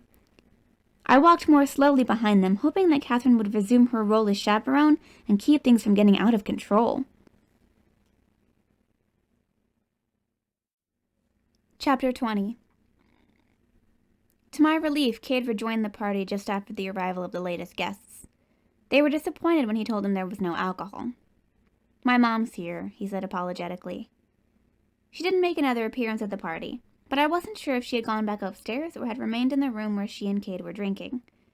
He distracted his guests by leading them into a game room I hadn't known existed, and they forgot all about their desire for alcohol. There was a foosball table, air hockey table, pool table, and most impressively, video arcade game machines along all 4 walls of the room. It was like being in a real arcade, except you didn't need tokens to play the games. The guys quickly scattered toward the game machines. The girls stood beside them for a while, but then they declared that they were going to play pool. This was apparently a strategy for gaining the attention of the guys, because they bent over provocatively in their short dresses and skirts while taking an exaggeratedly long time to make their shots. The neighborhood guys were the ones who gravitated toward the pool table while the girls played. "Do you want to play?" Brandon asked me. "I don't know how," I replied. "I'll teach you," he offered. I looked at Jenna, who was standing beside me. I had sought her out after realizing I had abandoned her when I followed Kade earlier. "Do you want to play pool?" I asked her. "No," she answered. "You go ahead." I didn't want to leave her by herself again, but she insisted when I tried to decline Brandon's invitation. "I'm going to talk to someone," she told me. I assumed she meant Kade, so I went to play pool with Brandon. It turned out to be an excuse for him to touch me. I bent only slightly as I lined up the cue stick, but I suddenly felt his body behind me as he grabbed my arms to adjust my position. He started to tell me about the angle, but Kade cut him off as he yelled for him to get off me and pulled him away. I spun around to see a startled expression on Brandon's face and a furious one on Kade's face. "I was just teaching her to play pool," Brandon explained as he recovered. "I know what you're doing," Kade retorted angrily. "Don't touch her," he commanded in a hard tone. "Why not?" Jenna inquired as she approached him. "Oh, because she's your sister? You're just being a protective brother, right?" she questioned in a derisive tone. He just glared at her before turning away, but she darted in front of him. "Say it," she demanded. "Say that she's your sister." "Get out of my face," he said in a menacing tone. Jenna was undeterred. "Why won't you say that she's your sister? Is it because you want—" "My sister is dead," he interrupted her with barely contained fury. "Someone else could have died today too, so stop it with your stupid jealousy." "I'm not the one who just went into a jealous rage," she retorted. "That was you, and it was over your new sister. Excuse me, stepsister, but sister is still in the word, Kade, whether you like it or not. So this thing you have going with her is wrong." "There is nothing going on with us," I denied in dismay. "You don't get to judge me," he told her. "Why are you even here? How many times do I have to tell you that it's over? There's nothing you can do to change that." "You're not even going to deny it," she pointed out to my mortification. "You're screwing your own sister." He was in her face in an instant. "Don't you ever call her that again," he warned. "Get the fuck out of my house and don't ever come back." Jenna had a twisted smile on her face as she stepped back from him. "What a mess you're in now," she commented gleefully. "You won't be able to kick her out after you're done with her." She turned her attention to me. "Will you give me a ride home, Lexi?" Everyone was staring at me as I silently left with Jenna. She had just destroyed my reputation, but I was grateful to escape with her. We didn't speak as we walked to the garage and got in my car. "I thought we were friends," I said in a hurt voice when we pulled away from the house. "Why did you say all that stuff?"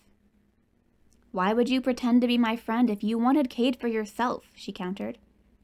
"You knew that I wanted to get back together with him." "I want you to get back together with him too," I insisted. "There is nothing going on between him and me." "Really?" she questioned. "Then why'd you go after him as soon as he walked out of the room?" Now that she had brought it up, I wondered that myself. "I was just curious about where he was going," I replied. "He seemed upset." "And you wanted to comfort him," she stated acidly. "No," I exclaimed. "I just saw where he went. His mom was there too." "But his mom isn't with you every minute," Jenna retorted. "It's a big house, and there are lots of places where you can be alone." "I'm not sleeping with him," I said in exasperation. "Maybe not yet," she acknowledged. "But something happened. He said you lost your best friend over a guy, and I know he was that guy." He kissed me, I admitted, but that's never going to happen again. Sure, she agreed sarcastically. It's not, I insisted.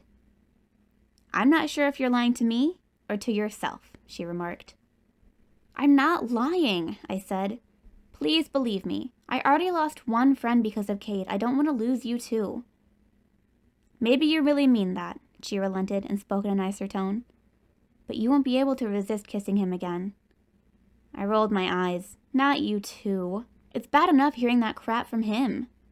She laughed. He is conceited, but you have to admit he's got a reason to be. The boy is hot. He's not the only hot guy at school, I scoffed. She pounced on that. So you admit you think he's hot? So what? I challenged. That doesn't mean I'm going to sleep with him. Maybe not, she allowed in a more serious tone. But he sure wants you, and he doesn't want me. I thought that if he could just forgive me. She trailed off and shook her head. It's never going to happen, she added despondently. I don't know what happened, I began, but if he won't... I had an abortion, she cut in abruptly. I looked at her in shock, but I had to return my stunned gaze to the road. When I told him I was pregnant, he accused me of trying to trap him, she explained. He called me a gold digger and said he would never marry me. So I had an abortion to prove to him that he was wrong. But he went ballistic when I told him. He said I had no right to make that decision without him, she continued. I thought it was what he wanted, but now he hates me, she finished brokenly. I didn't know how to comfort her, because it was obvious that Kade hated her. I felt so bad for her, and so pissed at Kade for how he had reacted to the news of her pregnancy. He was blaming her for everything, but he was the one who had gotten her pregnant in the first place. I had planned not to return to the house until the party was over, but my embarrassment had been replaced by anger. Kade was at fault for everything, and I was going to tell him that. Chapter 21. My anger propelled me back into the house, and I ignored the stares I received as I marched directly up to Kade. You're an asshole, I declared. I could have told you that, Brandon remarked in amusement. Kade and I both ignored him as we glared at each other. And you're so considerate of other people, he commented sarcastically. How would you feel if I invited your ex to this party? Or maybe you don't even have one, and that's why you're so naive about dating and breaking up. You expect everyone to smile and be friends like nothing happened. I have an ex, I told him. But it's a different situation because the breakup wasn't my fault. You broke up with Jenna and you broke up with the other girl too, I added as I remembered his callousness. You didn't even call her to tell her you were breaking up with her. And don't tell me your dad wouldn't let you talk to her one more time to end it. You just didn't bother because you didn't think of anyone but yourself. I see how much you think about other people, he retorted. You haven't even asked if Morgan is okay. You're too busy bitching at me about my ex-girlfriend to care that Morgan almost died. I had forgotten about Morgan when I became distracted by all the drama after she left for the hospital, and my shame made me lash out at him. She didn't almost die. She was breathing okay, so I knew she would be fine. But as usual, you took advantage of the situation. It gave you an excuse to drink, and your mom was too shaken up to stop you. I knew what I was saying wasn't true, and that Kade had been genuinely concerned about Morgan, but I wanted to fling his criticism of me back at him. He was so heartless and selfish all the time that I didn't want to dwell on my confusing glimpse of him being anxious and upset over the well-being of another person. It didn't fit with the rest of his behavior, and it wasn't going to fool me into softening toward him.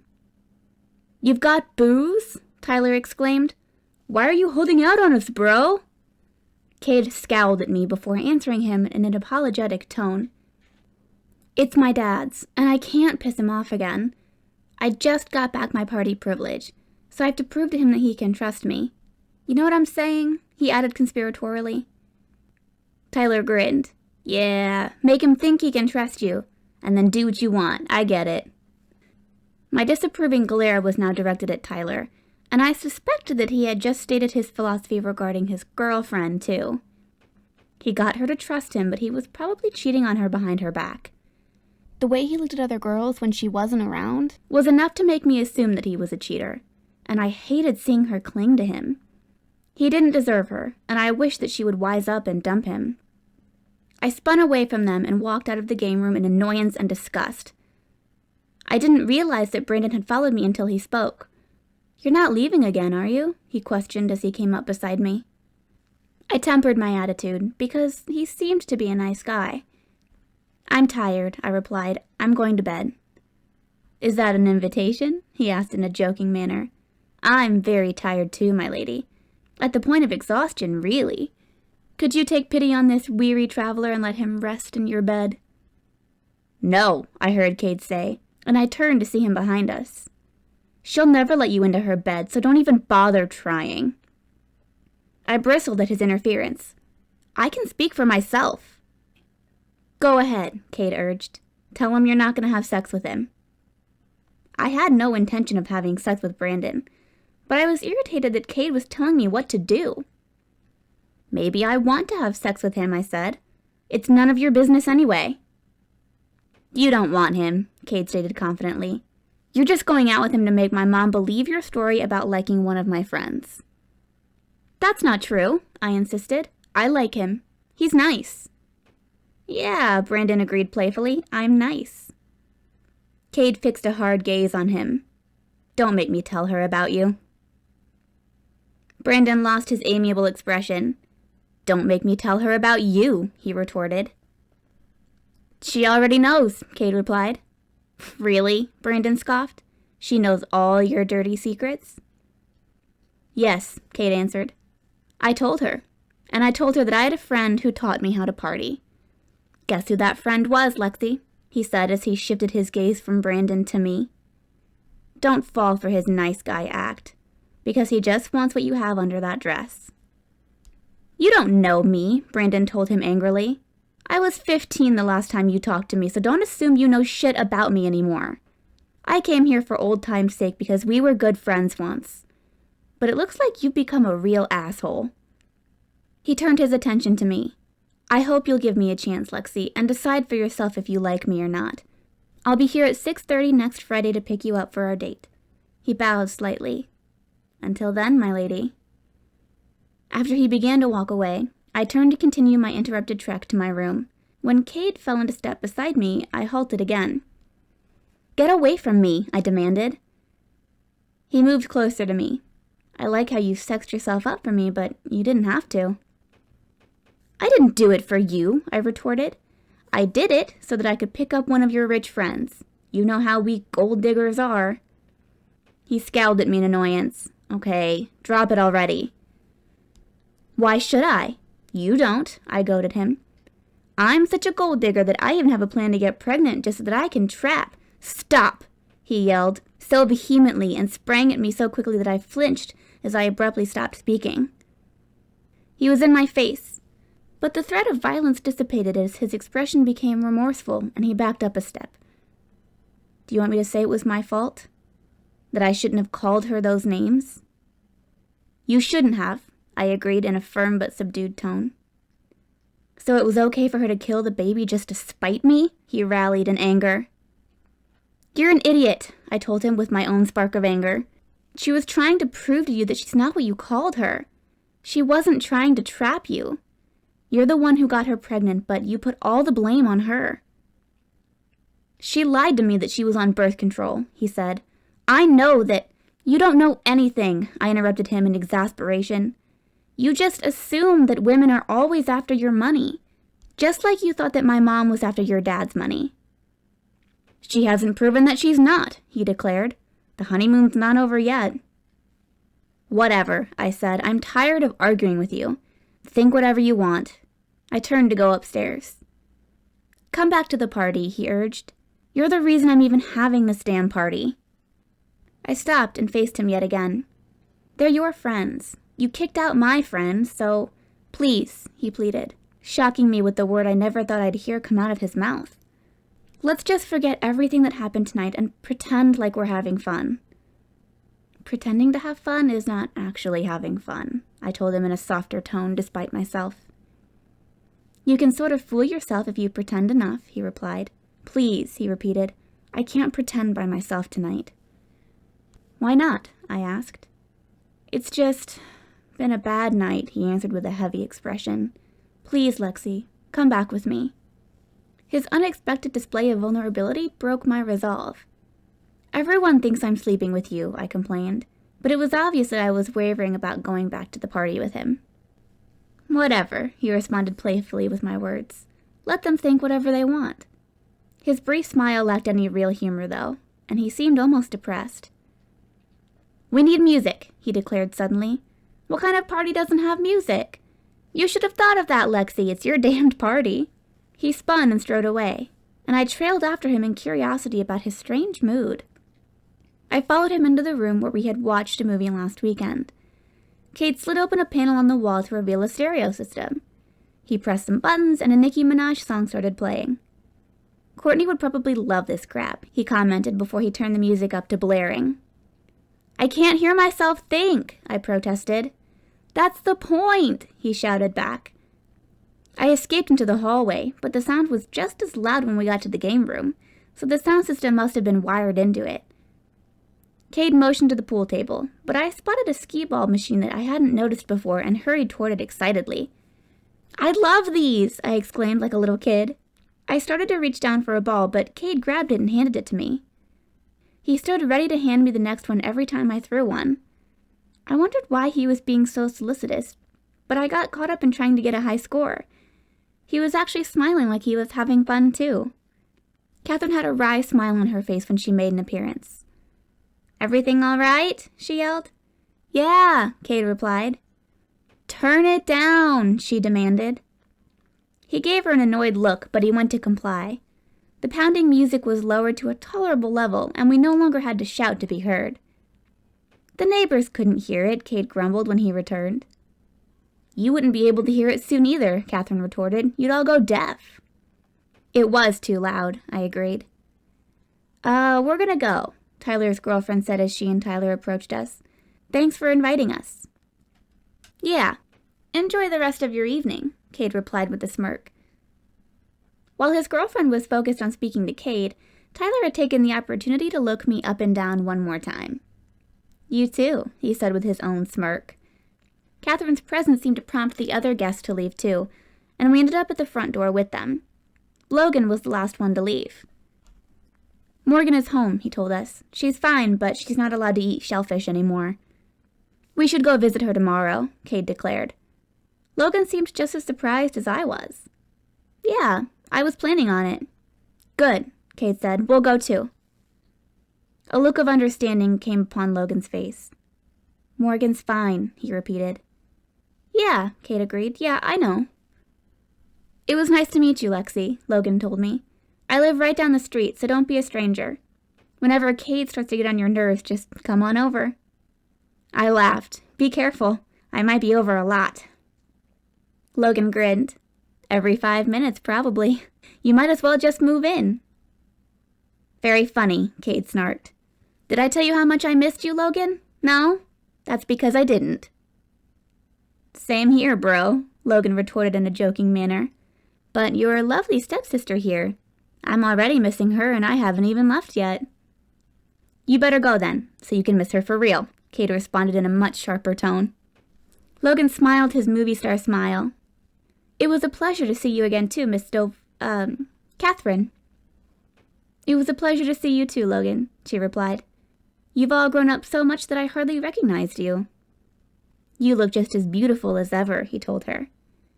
She smiled at him. Oh, you always were such a charmer. Or a bullshitter, Kade remarked in a surly tone. Kade, I admonished him in dismay. Your mom is very beautiful. I know, he acknowledged. But I don't know why Logan is taking forever to leave. You should have picked up a girl before everyone else left. Stop hitting on my mom and Lexi. Kade! Catherine exclaimed in shock. Well, you're even more charming than I remembered, Logan commented dryly. Good night, ladies. Kade shut the door behind him and turned to speak to his mom. Thank God you showed up when you did. I thought Tyler was going to do his girlfriend right on the pool table. His comment startled her out of glaring at him, and her flustered gaze flew toward me. I didn't see anything, I told her. I was playing skee-ball. His hand was under... I don't want to hear it, Catherine cut him off in a shrill tone. She struggled to compose herself and directed her attention to me. Did you talk to the boy you like? She has a date with Brandon, Kade informed her flatly. She brightened. You see, I told you it would work out. Yeah, I agreed, forcing a smile. Thanks for helping me. You're welcome, she replied. Good night, kids. I'm beat. Good night, we echoed. She walked away, and I was planning to follow her. Kade spoke just as I opened my mouth to say something to him in parting. Go change into your comfortable clothes and come back down. We can watch a movie. You pick, he added. I'm tired, I said, but I really wasn't. It's the weekend, he protested. It's too early to go to bed. That was an opening for him to add an innuendo about going to bed with him, but he didn't. Wondering what he was up to, I agreed to watch the movie with him. I went upstairs and changed into the old sweatpants and t-shirt that he hated. A ghost of a smile flitted across his lips when he saw me, but he didn't remark on my outfit. What are we watching? He asked. I had thought about what movie I could torture him with. Pride and Prejudice, I answered, thinking how perfectly that described his faults. He didn't even blink at my choice, and soon he had it playing on the TV. I tried to ignore his presence beside me on the couch and get caught up in the movie, but his expensive cologne smelled really good, and I was too aware of being alone with him.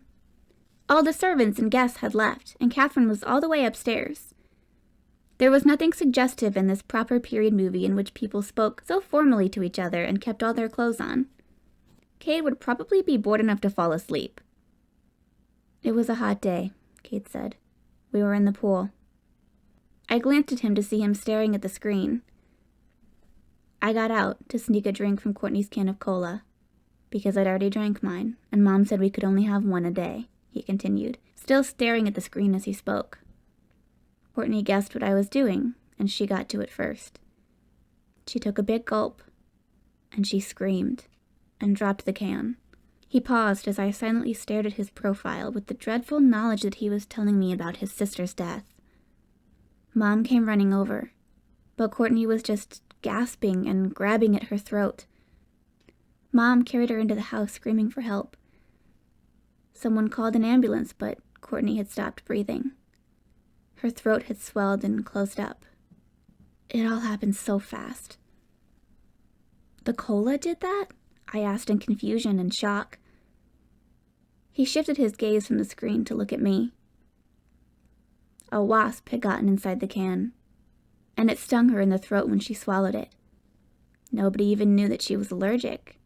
She had never been stung before. I gaped at him in horror while imagining swallowing a wasp. Just seeing one creeped me out, and to think of that happening to a child was awful beyond comprehension. It was the kind of stuff nightmares were made of. I swallowed thickly before finding my voice. I'm so sorry. He retreated away from my sympathy as he turned his face back toward the screen. It might have flown away by the time she drank from it if I hadn't gone for it right then. It wasn't your fault, I told him. It was a freak accident. My mom blamed me, he said. She did? I questioned in disbelief. She actually said that? No, he replied, but she didn't want to be around me anymore. She spent all her time in Courtney's room, but she didn't let me stay in there with her. She was grieving, I explained to him, but that doesn't mean that she was blaming you. Yeah, he agreed half-heartedly. You're right. I am right, I insisted heatedly. It wasn't your fault. It wasn't anybody's fault. It was just a freak accident that nobody could have predicted. Yeah, he repeated, but he still didn't sound convinced. We lapsed into silence and didn't speak until the movie was over, and then we just said goodnight after walking up the stairs together. I guess that Kade had just needed to talk about his sister after the scare with Morgan had stirred up his terrible memories of his sister's death. It had affected my perception of him, although it still didn't excuse his bad behavior. I hated feeling any kind of sympathy for him. It had been much easier just to hate him.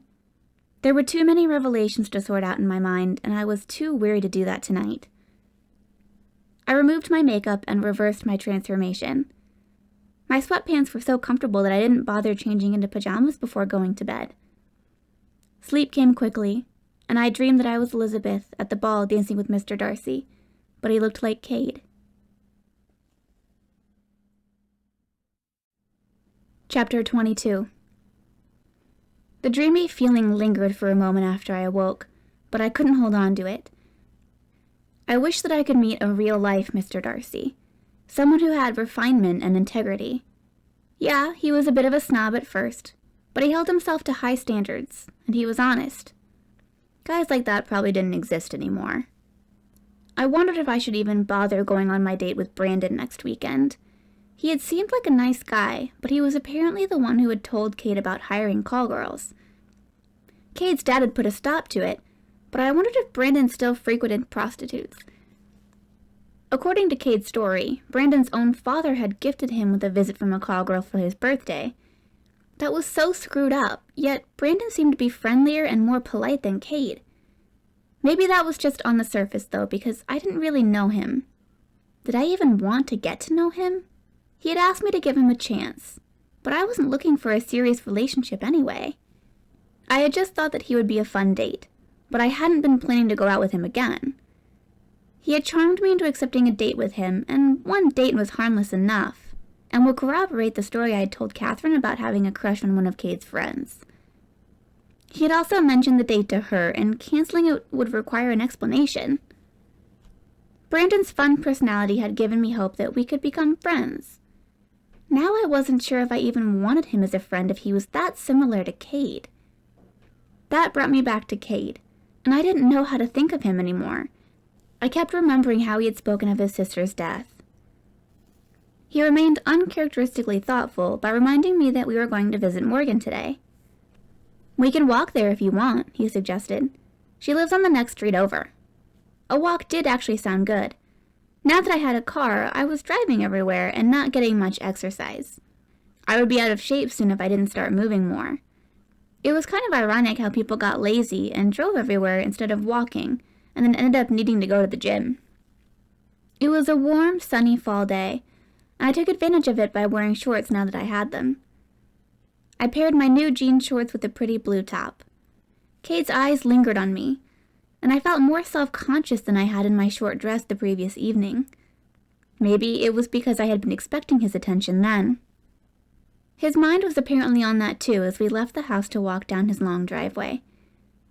"You looked hot last night," he told me, "but this look is more you. Fresh and simple," he added almost to himself. It looked like we had matched outfits on purpose, but it was completely coincidental that he was also wearing a dark blue shirt. His was a button-up, and he had paired it with jeans. He looked hot. There was just no way to avoid it with his body and his attractive face. I realized he had noticed my perusal, and I quickly faced forward. "You still look sexy," he said, pulling my gaze back toward him.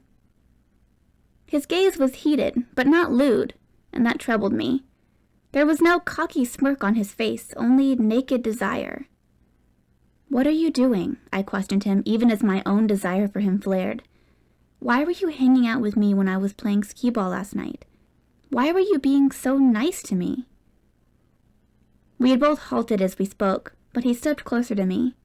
"I picked up the balls for you, because I didn't want you bending over in that short dress," he told me. "Why?" I asked as my pulse sped up from his proximity. "Because," he replied as he stepped even closer, "I don't want other guys looking at you." "Why?" I demanded desperately. "Why are you acting like my boyfriend?" "You're not my boyfriend, Kade." "You've already admitted that you're attracted to me. And I know you wore that dress for me," he said. "Yes," I agreed, "but that's all physical.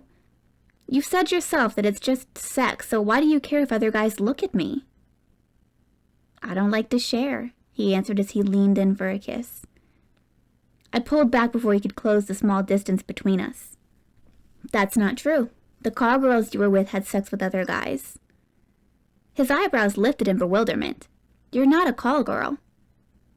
"No, but it's the same thing if it's just sex," I reasoned.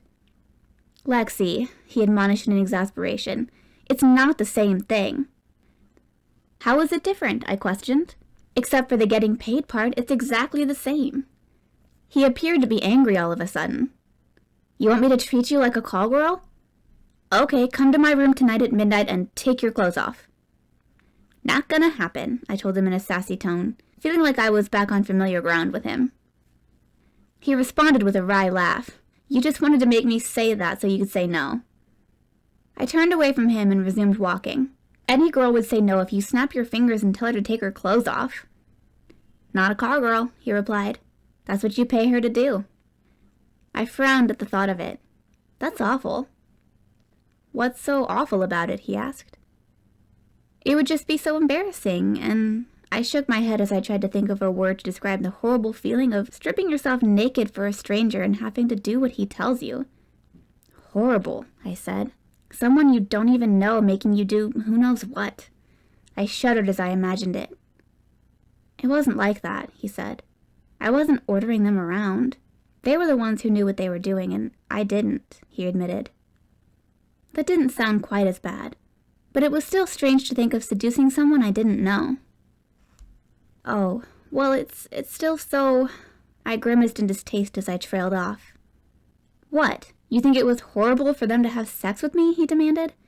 You didn't have a problem kissing me, and I know you want me, so don't act like you think it was so awful for those call girls when they touched me.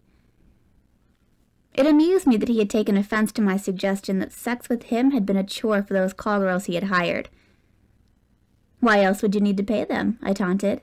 You don't have to pay people for having fun.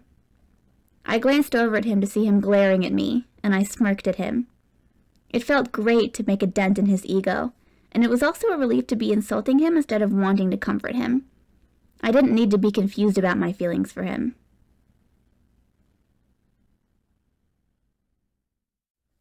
Chapter 23. Kade stood in silence for the rest of our walk, which allowed me to enjoy myself in peace. It really was a quiet neighborhood with very little traffic to disturb my tranquility. Since the houses were set back from the road, all the usual noise of family living was probably muted by the distance. I imagined that children were outside playing in their yards, but they were too far from the sidewalk for me to be able to hear them. No one else was out on foot, and I had never experienced such a peaceful walk before, not even in the park. It almost looked like a park with all the trees lining the road. I decided that I was going to go walking around this neighborhood every chance I got from now on.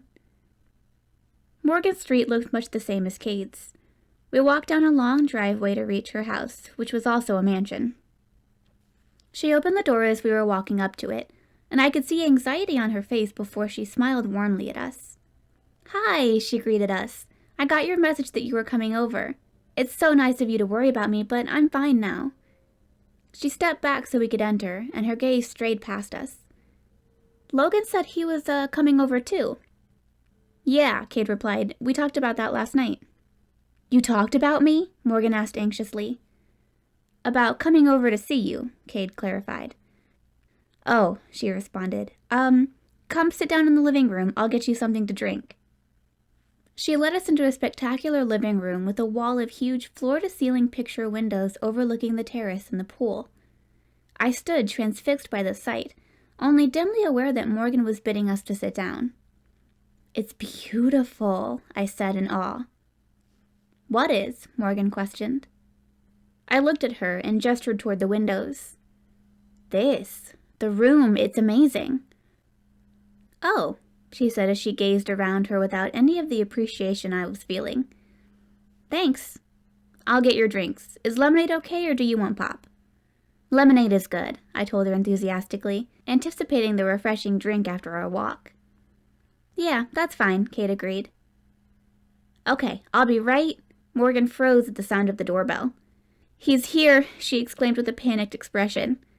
"Oh God, I'm so embarrassed. I threw up all over his shoes." "Only a little bit got on his shoes," I informed her, but that didn't make her feel any better. "It wasn't your fault," Kade told her. "It's not like you got drunk and puked on him." Morgan covered her face with her hands. "I'm sorry I ruined your party." "You didn't ruin anything," Kade proclaimed ardently. "You're okay. That's all that matters." His impassioned declaration and the fierce conviction in his gaze as he looked at Morgan made me feel some kind of raw, basic regard for him. There was nothing selfish or uncaring about his intense concern for Morgan, and I couldn't help my human response to his sincerity. It unsettled me to have positive feelings for Kade, so I shifted my focus to Morgan and tried to lighten her mood. At least now you don't have to pretend to like shrimp anymore. You don't like shrimp? Logan inquired. I turned to see him entering the room with Taylor. Her gaze immediately fixed on Kade. Hey, she greeted him. It's so nice of you to check on Morgan. She gave us a scare. Her expression darkened as it flitted over to her sister. All because she wouldn't admit she hates shrimp. Why'd you pretend to like it? Logan asked in puzzlement. Morgan looked like trapped prey, so I jumped in to answer for her. She didn't want to hurt Kade's feelings. The absurdity of those words almost made me cringe for even speaking them, but I pushed on. Because it was his party, and his mom went to all the trouble of catering it and everything. Actually, it was your party, Kade said to me. We had it so you could meet everyone. That's so nice of you to introduce your stepsister to everyone, Taylor said. And she even found a boyfriend. He's not my boyfriend, I corrected her in alarm. We haven't even gone on our date yet. She waved off my concern. I'm sure you'll hit it off. What's not to like? He's charming, handsome, rich. She added with a catty laugh that tipped me off that her attitude toward me had changed for the worse. Then why don't you date him? Kade asked her coldly. She responded with an airy laugh. Brandon's like a brother to me. Oh, but maybe Lexi's right about him. He went on a date with your last sister too, and they didn't go out again. She wasn't my sister, Kade told her angrily. My dad never married her mom, and don't compare Lexi to her. Lexi is nothing like her. Well, I don't know. But I heard she was a really friendly girl, Taylor said. Lexi seems really friendly, too. Kade looked like he wanted to hit her. She's not like that. Taylor feigned dismay. She's not friendly? That's not a very nice thing to say about your new sister. Stepsister, Kade and Logan said at the same time. Kade was angry while Logan looked amused. Taylor, help me get the lemonade, Morgan urged anxiously. Have Marie get it, Taylor replied dismissively. Marie is at church, Morgan told her. Still? Taylor questioned in annoyance. Does church last all day? They were having her niece's christening right after, Morgan explained. Wonderful, Taylor griped. Well, get Martha to help you. Martha does enough, Morgan retorted. She needs a break. It's her job. I swear you treat her like she's part of the family, Taylor complained. I'll help you, Logan offered as he moved toward Morgan and gave her a hug. I'm so glad you're okay. A shy smile revealed Morgan's pleasure in his attention, while her deep blush showed her embarrassment. Thanks. I'm so sorry about your shoes, she blurted. It's okay, he told her. I threw them in the washer, and they're fine. I would have thrown them away, Taylor remarked. Logan ignored her and spoke to Morgan. Let's go get that lemonade. I'm thirsty. He was obviously trying to remove her from the drama Taylor was creating, and I wish that I could have escaped her presence too.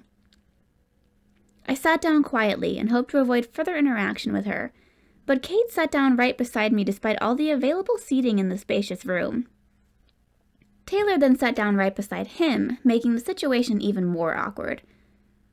I gazed at the expansive view beyond the windows and tried without success to tune out their conversation.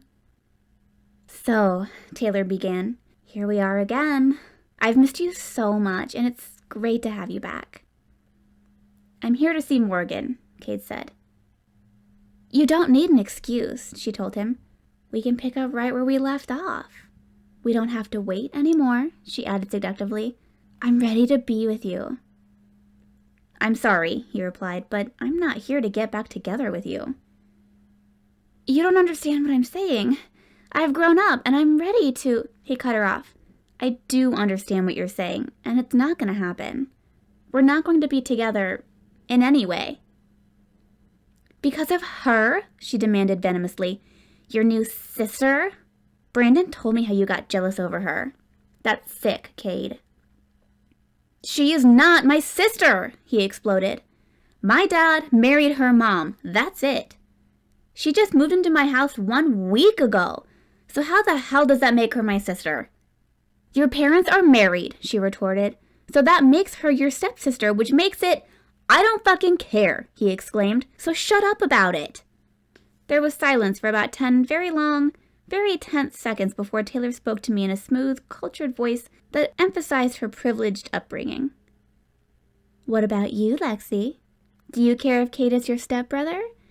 Or are you planning to follow in your mother's footsteps and get yourself your own Stover? Shut up, Kade snapped at her furiously. Just shut, you're stupid... Why should she? I interjected, interrupting him as I finally turned my head to look in his direction. Isn't that the same thing you said to me? My gaze shifted toward Taylor as I stood up. To answer your question, I'm planning to go to college and get as far away from snobby people like you and Kade as I can. Thank you for your hospitality. I swept out of the room with my head held high and what I hoped was a dignified exit. Kade ruined it by following me. Stay here, I hissed at him. Just leave me alone. Don't listen to her, he urged. It's not her, I cut him off in exasperation. It's you. You're the problem, so stop. Just stop. I walked away from him, but he caught up to me again. Stop what? He demanded. Stop harassing her, Taylor answered him from behind us. The girl did just tell you to leave her alone. I told you to shut up, he retorted, raising his voice in anger. And I told you to leave me alone, I stated firmly. Tell his dad he's bothering you, Taylor suggested. He'll put an end to it, just like you put an end to us, she added bitterly. Kade whirled on her. I told you that to spare your feelings. My dad only made me stop hanging out with the guys. He didn't make me break up with you, but I didn't want to see you anymore, and it worked out perfectly for ending it with you. Why? She asked in anguish. Because I wouldn't sleep with you? I wasn't ready then, but I'm ready to be with you now. Please, give me another chance. I slipped away, cringing inwardly at her pleading and feeling disgusted with Kade for the way he had treated her. She might not be the nicest person, but it had been cruel of him to drop her without a word just because she wouldn't sleep with him. It was the reminder that I had needed of his true character. His soft spot for Morgan was an anomaly in his otherwise selfish nature, and I wouldn't be fooled into thinking that there was any more hidden good within him. Chapter 24. I expected Kade to come chasing after me, but I walked back to his house alone. Maybe Taylor had convinced him to get back together with her and they were making up for lost time. The thought was disturbing after the scene I had just witnessed between them. Taylor had been so desperate to get him back, while Kade had been so cold toward her. If he did get back together with her, it would essentially be for the sex that she was offering him, since he had shown no emotion toward her. I couldn't see him falling in love with her, but I couldn't imagine falling in love with anyone. Loving meant caring just as much about that person as you did about yourself, and that didn't seem to be in Kade's nature. I mulled all this over while mindlessly watching a cooking show in the living room. When Kade came home an hour later, he criticized me for my behavior. You left without even saying goodbye. Morgan was upset. She had Logan there, I replied. I'm sure she didn't miss me. She did, Kade insisted. She was all worried that she was a terrible hostess. I assessed his expression and saw that he appeared to be sincerely upset with me over Morgan. That's ridiculous, I declared. I didn't leave because of her. You need to tell her that, he said as he pulled out his phone. I couldn't get into the real reason in front of everyone, so I made up a story about you getting a headache, but Morgan didn't believe it. Why would you say that? I asked in dismay. That sounds like such a fake excuse. I couldn't think of anything else to say, he told me in exasperation. You just let Taylor chase you off when you knew we were there for Morgan. Here, talk to her. I tried to refuse when he started to hand me his phone, but he obstinately held it out to me as a female voice answered. Hello? She repeated. Kade? Lexi wants to talk to you, he yelled while still thrusting the phone at me. I grabbed it from him in annoyance, but pitched my voice into a pleasant tone for Morgan. Hi, it's Lexi. I'm sorry I left without telling you, I apologized to her as I spoke into the phone. I'm sorry it took so long to bring you a glass of lemonade, she replied anxiously. You must think I'm hopeless. First I ruined Kade's party, and then I leave you sitting there bored. I should have... You were great, I assured her as I interrupted her. Really, it wasn't you. You don't have to pretend, she began. I immediately interrupted her again. Honestly, Morgan, I'm telling you the truth. Me leaving had nothing to do with you. I like you, and I'd like us to be friends. Really? She asked in a hopeful tone. I know I'm only a sophomore, but since we don't go to the same school, your friends wouldn't have to know you're friends with me. That's not even... No, I insisted in dismay. I have no problem with being friends with someone that's not in my grade. That's silly. Of course we can be friends. Oh, she said, okay. Well, how's your headache? As annoying as always, I quipped. He's standing right here listening to our conversation. After a beat, during which she realized I was talking about Kade, Morgan began to laugh at the same time that Kade remarked that I was talking on his phone, and that's why he was standing right next to it. Yeah, I'll give it back to you in a minute, I told him. So, it's okay if Kade gives me your number? I asked Morgan. Sure, she replied. But I hope you'll come back over. You're back, Catherine declared as she stepped into the room. Ready to go to lunch? She was leaving later this afternoon, and my mom and Robert were returning a couple hours after her flight. Mom and I had spoken several times during this week, and I assumed that Robert had also been keeping in contact with Kade. I liked Catherine, but I was looking forward to having my mom back. We're going to lunch now, I told Morgan apologetically. But I'll come over again another day. My mom's coming home later, so... Oh yeah, they're on their honeymoon, Morgan said. Okay, well, maybe after school tomorrow. I have to work every day after school this week, except Friday. So I could come over then, or Saturday before work, and then I'm off on Sunday. Wow, she responded. I didn't know that you worked so much. And you have your date with Brandon on Friday. Well, how about Sunday then? That way you won't have to rush off to work. I had forgotten about my date, but I didn't mention that to her, especially not in front of Catherine. Okay, I agreed. I'll come over on Sunday. I'll text you before then, I promised before we got off the phone. Did you forget about your date on Friday? Kade inquired in a polite tone, but there was a glint in his eyes that told me he was putting me on the spot on purpose. I thought you were so excited about it. I am excited about it, I lied. I was just trying to make Morgan happy after you put this guilt trip on me. What guilt trip? Catherine asked. What happened? Lexi left right after we got there, Kade answered her, and Morgan got upset. Catherine looked at me in surprise. I didn't know you came back so soon. I've been upstairs packing, and I just finished before I came down to check if you were back. Why did you leave? She questioned me. Yeah, Lexi, Kade said to put more pressure on me. Why did you leave? Well, I answered as I threw it back at him. You and Taylor were having your big romantic reunion, and I could see that you wanted to be alone. I was watching his reaction, and I saw his mouth compress in aggravation when Catherine exclaimed in delight. You've gotten back together with Taylor? Oh, how lovely. I always knew you'd find your way back to each other. You're perfect for each other.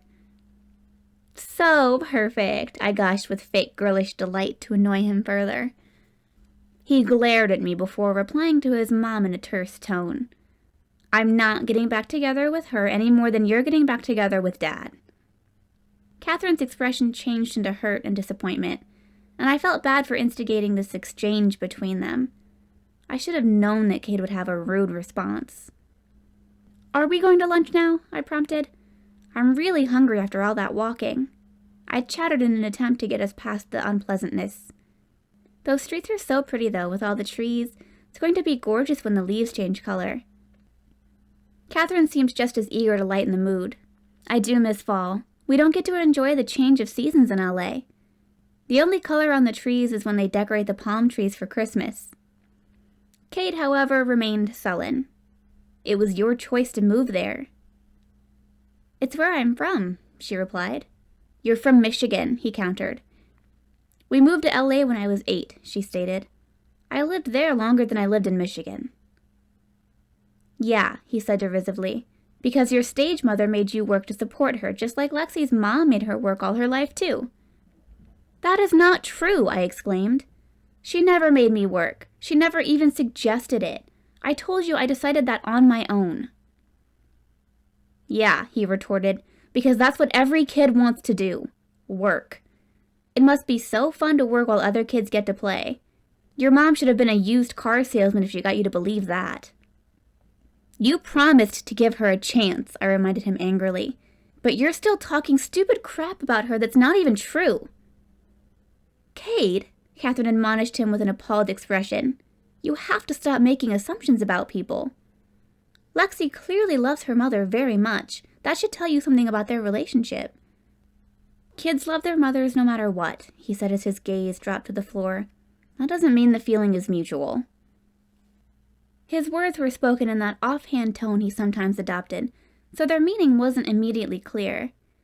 I only peeled back the layer of neutrality covering them because of what he'd told me the previous night about his sister dying.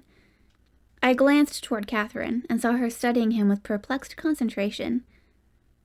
"Are we going to eat or what?" Kade snapped. A slow realization was creeping over Catherine's face. Whose feeling isn't mutual? "Let's just go," he demanded and strode from the room. She took off after him and I hurried to follow them. "Kade," she yelled, "stop! Stop, damn it!" He halted and turned to look at her, his expression cold. She walked up to him while I hung back a few feet. "Which mother doesn't love her child?" she questioned, her gaze locked on him. His face was a stony mask, but emotion was breaking through from the depths of his dark eyes as he stared at her. "You tell me," he said. "Kade," she spoke, her voice barely above a whisper. "You can't think." "It was my fault," he suddenly exclaimed as he backed away from her. "I know it was my fault." "What?" she questioned him desperately as she moved toward him. "Baby, what are you talking about?" "Courtney," he answered brokenly. "It was my fault she died." Catherine grabbed his hand. "That was an accident, sweetie. You know that." "If I hadn't tried to sneak a drink from her can, she'd still be alive," he said in despair. "She died because I didn't listen to you. Wonder you stopped loving me." "Oh, my poor baby," she exclaimed in anguish. "How could you think that I don't love you? You're my precious baby boy." She threw her arms around him. "I love you with all my heart." Tears sprang to my eyes as I watched them. Kade looked like he was holding back tears too. His voice was choked up with emotion when he spoke. "You didn't want to be around me. Whenever I tried to come into Courtney's room with you—" "No, baby," she interrupted him. "That was because I didn't want you to spend all your time grieving for her. I knew that wasn't healthy, but I couldn't break myself out of it." She pulled back to look at him. "I never stopped loving you," she told him fiercely. "I'm so sorry I wasn't there for you when you needed me. I lost myself in my depression, but that was never your fault." His tears were falling unchecked now. "But No," she cut him off firmly. "What happened wasn't your fault. It was an accident, Kade. Just a terrible accident." She tenderly brushed the tears from his cheeks, but she was crying herself when she spoke her next words. "I love you, sweetheart." "I love you too, Mom," he said, his teary gaze softer than I had ever seen it. They hugged then, and I turned away from the emotional scene as my own tears flowed. I slowly walked further away to give them the privacy I should have given them earlier, but Kade's voice stopped me. "Lexi," he called gruffly. "What?" I asked without turning around, my own voice sounding teary. I heard the sound of footsteps behind me, and Kade came around to face me. He'd managed to dry his eyes, but I was still crying. His gaze softened again as he looked at me. When he reached out and brushed tears from my cheek, my breath caught in my throat. His touch was too tender, and there was too much warmth in his eyes. I stepped back from him, feeling flustered and disconcerted. "Pizza!" I blurted inanely. "We should just order pizza." His eyebrows lifted in perplexity before an amused smile formed on his lips. "Pizza sounds good." "Yeah," Catherine agreed as she joined us. "We'll order pizza and chill here instead of going out." Kade glanced at her with a wry expression. "Don't try to talk like that. It doesn't work for you." "What?" she exclaimed in fake dismay. "I'm a cool mom. I can chill. I can chillax." "Stop," he fake pleaded. I understood their need for light banter to dissipate the intense emotions they had been overcome with a short time ago. It was the same reason I had brought up my favorite comfort food. "I'll order the pizza," I announced. "I'll do it," Kade said. "None of your fancy schmancy pizza," I told him. "We want ooey gooey, artery-clogging pizza. The good stuff." He regarded me with a bemused expression. "What is fancy schmancy pizza?" "I don't know," I said. "I've never eaten that kind." "I think you're talking about gourmet pizza," he suggested.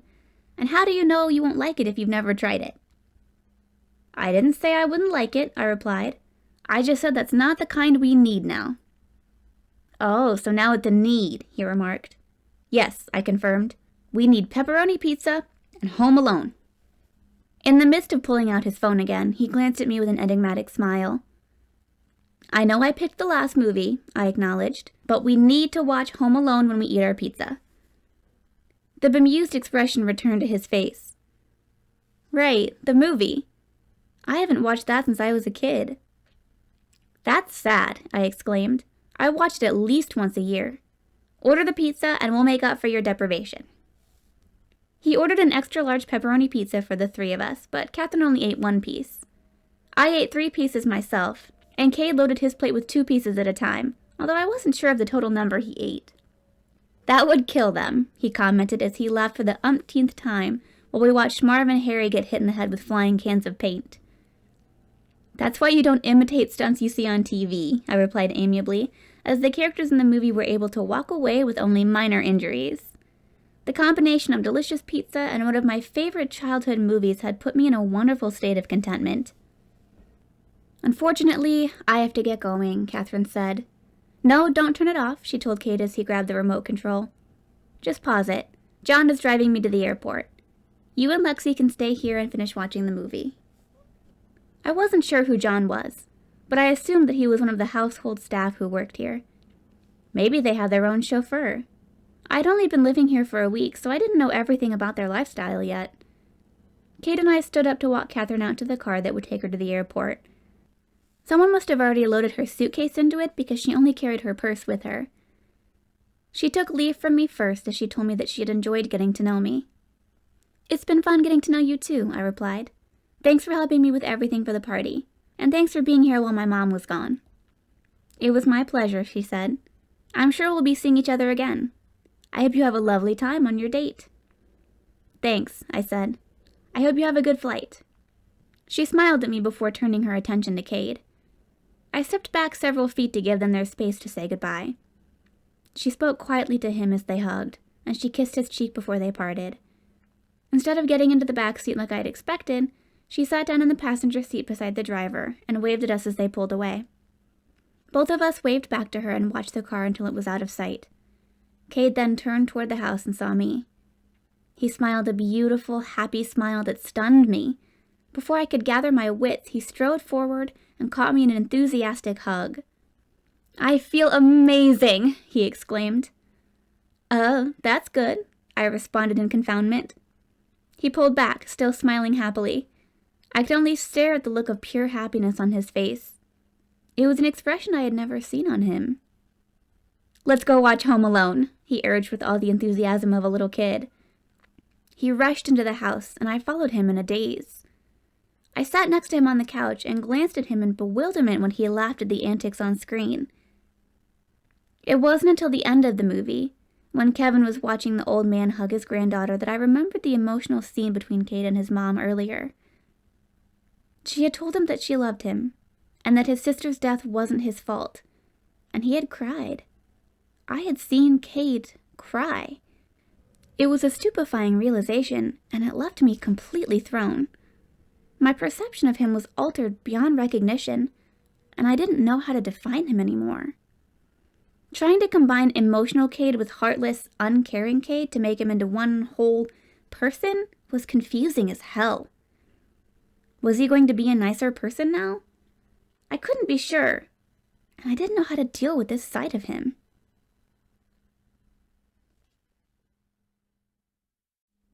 Chapter 25. Kade was still in a good mood an hour later, when our parents arrived home from their honeymoon.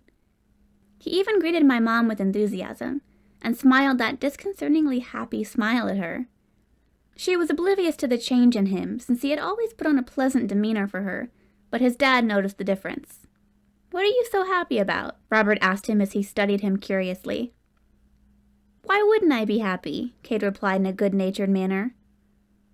"We had a great time with Mom, you're back, and Lexi didn't burn down the house while you were gone." He flashed a grin at me. "You would be more likely to burn down the house," I retorted in the same lightly teasing tone he had used.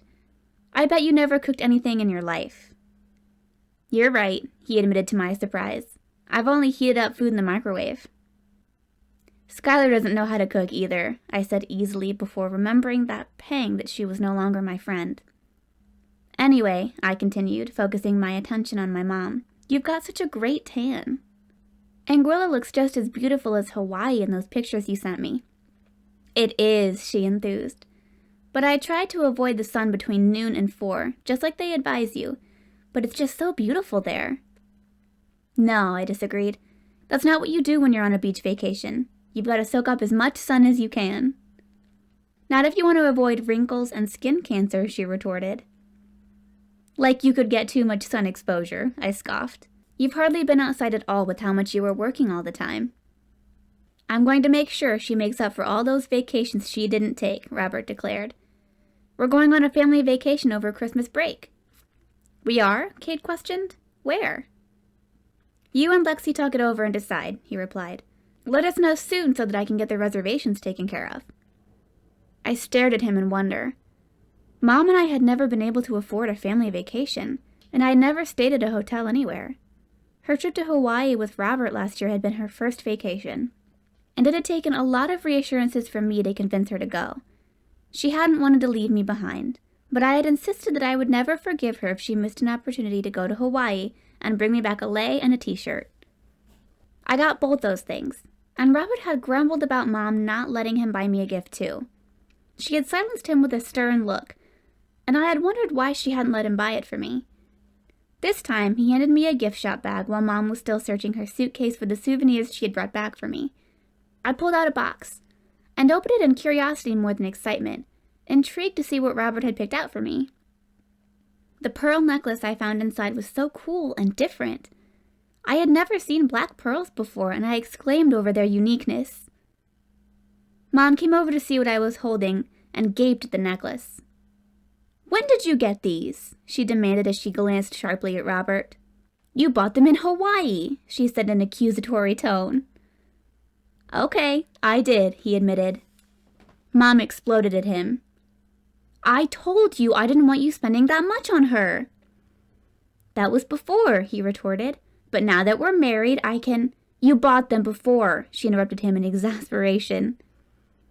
"We agreed to only buy presents for our own children, and then you went behind my back and bought these for Lexi." "Which is why I didn't buy her anything in Anguilla," he replied. "I wanted her to have these, so I got them for her. I knew I'd eventually be able to give them to her." "Oh yeah?" she retorted. "What if I had dumped you?" "I'd spend the rest of my life trying to get you back," he told her. She rolled her eyes, but she couldn't hold back her smile. "You're impossible." He grinned at her, and I felt a bittersweet emotion while witnessing their playfulness. I wondered if this was how it had been between my parents when my dad was alive. "And I've got this for you," Robert said, and handed a brochure to Kade. "Thanks," Kade replied as he unfolded it to reveal a map. What did you get him?" Mom asked. "A souvenir map," Robert answered. "He collects them." "What else?" she prompted. "That's all he wants," Robert replied. "Wait a minute," she said, sounding flabbergasted. "You spent $6,000 on a necklace for Lexi, and you only bought Kade a map? How much did you pay for it?" Robert repeated that it was all Kade wanted, as Kade flipped the map to glance at the price. $12. Mom was aghast at Kade's answer. She took the necklace from me and held it toward Robert. "You have to return this." I can't, he told her. I bought it over a year ago, so I can't return it. Anyway, she likes it. They're real Tahitian black pearls, Lexi, he informed me, like I knew anything about pearls. I was still in shock over the cost. By that alone, I could have guessed that they were real, but they were far too expensive to be given to me. Give them to Mom, I suggested. They're for you, he insisted. I'll get her one too if she wants it, but this necklace is yours. I would never try to take your dad's place, but I consider you my daughter now. I hope you'll think of me as your second dad. Your dad will always be first, but I hope I'll be able to be a close second. I glanced uncomfortably at Kade, but I trailed off awkwardly. It's okay, Kade assured me. This is really all I want, he said, indicating the map in his hand. Besides, he added with the beginning of a grin, I look better in diamonds than pearls. He looked good all the time, but this charming playfulness he was displaying now was his most attractive look. I liked him this way. If I hadn't been so charmed by the change in his demeanor, I would have stopped to consider these new feelings I was having for Kade. But he was so different that he hardly even seemed like the same person. Then we better get him some diamonds, Mom declared. Kade has hardly been deprived, Robert argued with her. I was still caught up in watching the playful expression on Kade's face, so I went with him when he offered to show me his collection of maps. He walked beside me up the steps and down the long hallway to his room, keeping his stride leisurely. You're really not upset? I asked hesitantly, although he didn't seem to be. I'm not, he assured her. I'm glad my dad likes you, because I like you too. If anyone can be the daughter my dad wants, it's you. He spoke with such heartfelt sincerity that it gave me a warm, wonderful feeling. When we entered his room, he led me into his walk-in closet. Right in the middle of it was what looked like a mini sofa with an island dresser behind it. On top of the dresser was a wooden pirate chest with a skull and crossed swords on the lid. The incongruous sight made me smile in amusement. I would never have guessed that Kade would have such a childish item hidden in his closet. Ah, so that's a treasure map. Should I call you Captain Kade? It was Courtney's, he replied. But you can call me Captain Kade if you want to, he added in a flirty tone. Shiver me timbers, lassie. You got some booty for me? Did you just call me a dog? I questioned. Lassie, I added in response to his perplexed tone. He laughed. Lassie. Lass. It means girl, he clarified. And booty means treasure, he explained in a suggestive tone. Come here, wench, he said in his pirate voice. He smiled wickedly as I took hesitant steps toward him, but he turned to face the pirate chest and open it. Inside were folded maps, and Kade placed the Anguilla map down on top of them. Somebody in the family has to actually go there and bring it back. That's the rule. Dad could have ordered her all the maps she wanted, he continued, but her rule was that one of us had to go there and have an adventure to get the map. He took one of the maps out and handed it to me. I carefully unfolded it and saw Venezia printed in larger text at the top, and the rest of the words labeling places on the map in smaller text. Italy, I said, remember him telling me that he had gone there with his mom. That's Venice, he confirmed. I try to get the ones written in the local language whenever I can. He picked up another one and exchanged it for the one I had in my hands. When I unfolded it, I saw Verona printed at the top. I noticed a curved body of water labeled Fiume Adige. What does that mean? I asked, pointing at the words. Fiume means river, he answered. That's the Adige River. You've been to so many amazing places, I marveled as I glanced at the stack of maps inside the wooden chest. A shadow of sadness dimmed his expression. Courtney wanted to sail the world. She loved the Pirates of the Caribbean movies. His dark eyes had that luminous sheen as he gazed at me, and I felt no sense of deceptiveness in it now. Why do you think Dad got you black pearls? The curse of the black pearl, I replied softly. He promised to get her a necklace like that for her 13th birthday, Kade said. I couldn't remember how old she had been when she died, but she obviously hadn't made it to her 13th birthday. Feeling the need to respond, I sadly spoke one word and trailed off. But she died when she was 10, Kade finished the sentence for me. I know he regrets not getting that necklace for her right away. It was something for her to look forward to, I said. He didn't know that... Yeah, Kade agreed. But I'm glad he got it for you. You're the only one I would let wear it. But I don't want it, I protested. I can't wear her necklace. We should put it in the chest with her maps. I carefully folded the Verona map and set it gently down on top of the other ones. I wasn't sure if I should close the lid, so I turned to glance at Kade and forgot everything else when I saw the way he was watching me. There was so much emotion in his eyes, and it was all directed at me. That's why, he said, his voice like a warm caress. That's why it's for you. He took the step that brought him into intimate contact with me, and lifted his hands to take a gentle hold of my face before kissing me tenderly. I responded to him with just as much tender feeling, and his gaze was filled with such warmth when he pulled back to look at me that I felt a surge of happiness. In that wonderful moment, I wasn't yet aware that I had started to fall for him.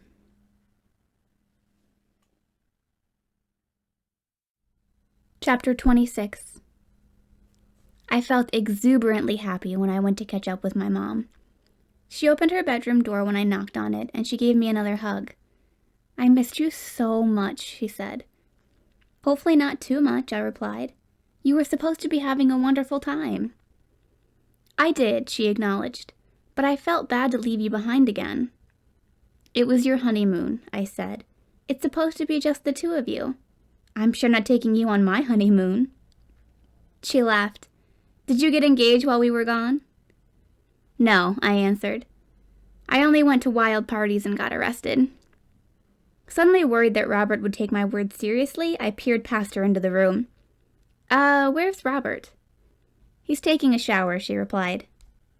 Oh, how about we go to my room? I suggested so that I could have my mom all to myself, and to avoid the possibility of seeing Robert walk out of the bathroom in a towel, or even less. Sure, she agreed and closed the door as she stepped out into the hallway with me. So, about these wild parties... There was only one, and it wasn't that wild, I remarked. It was Catherine's idea, and she was here the whole time. Mom waited until we were inside my room with the door closed before she spoke again. How did you like Catherine? Be honest, she urged. It stays between us. I like her, I said sincerely. She's really nice, and she even helped me get ready for the party.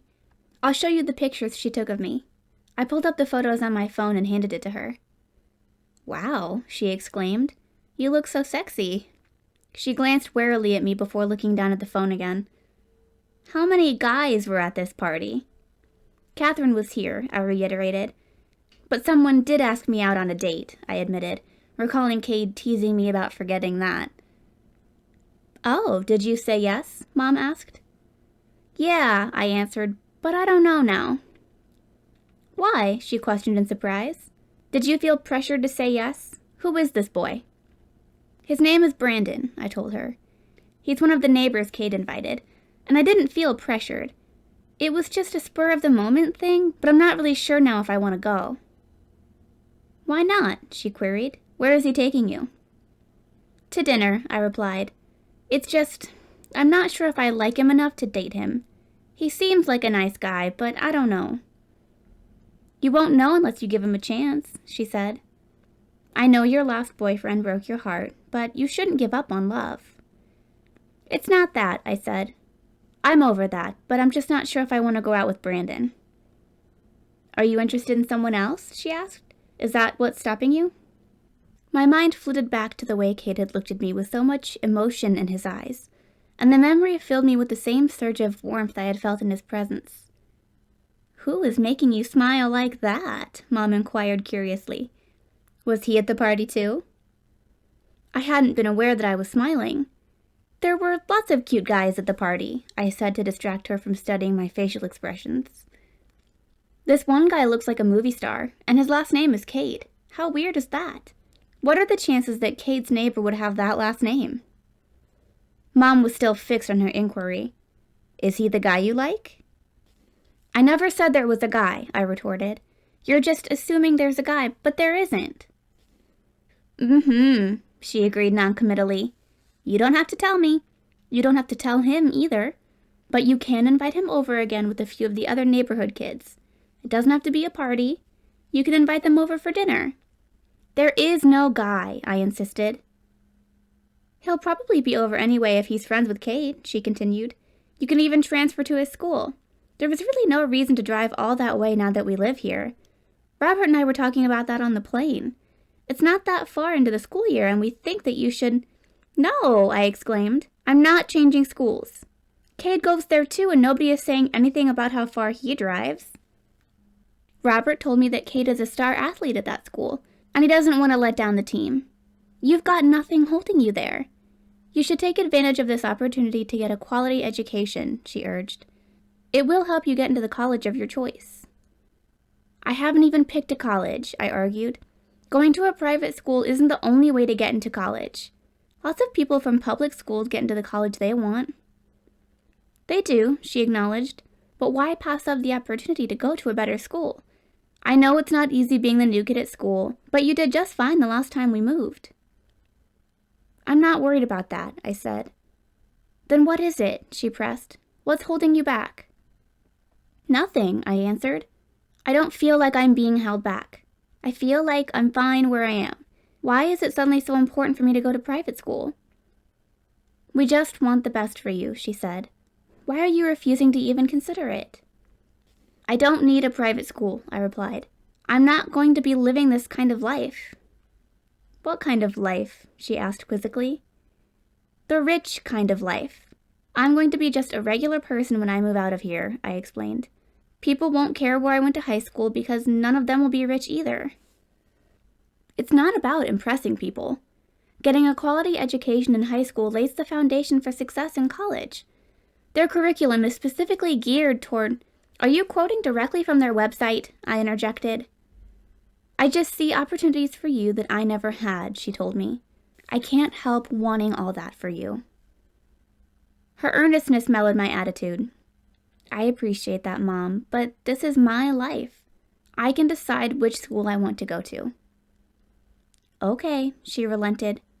"I just want you to promise me that you'll at least consider it. I mean, really consider it before you refuse without even thinking about it."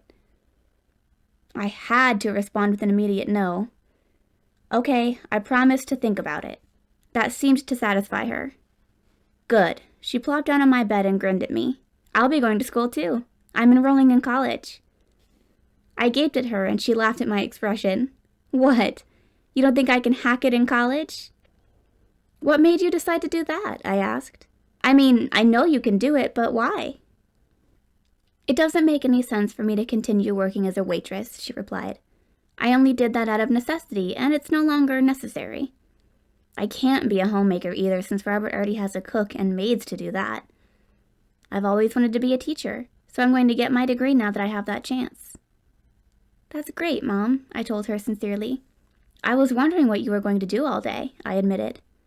It had never occurred to me that my mom might have dreams for herself. I'd never known that she wanted to become a teacher. My rumination on her past had always involved imagining her life with my dad. I knew about his dream to open his own car repair shop, but not about hers. I had been too fixated on learning everything I could about my dad to be interested in discovering more about my mom. I saw her every day and assumed that I knew everything about her. My thoughts segued into recalling Kade's assumptions about her. I couldn't wait to tell him that she was going to college to get her teaching degree. She was already proving him wrong. When there was a knock on the door, I assumed it was Robert coming to find Mom. I hadn't expected to open the door and see Kade standing there. "I knocked this time," he told me. His gaze brought just as much of a flush to my cheek as the memory of the incident he was referring to. I thought back on it now in a different context than when it happened.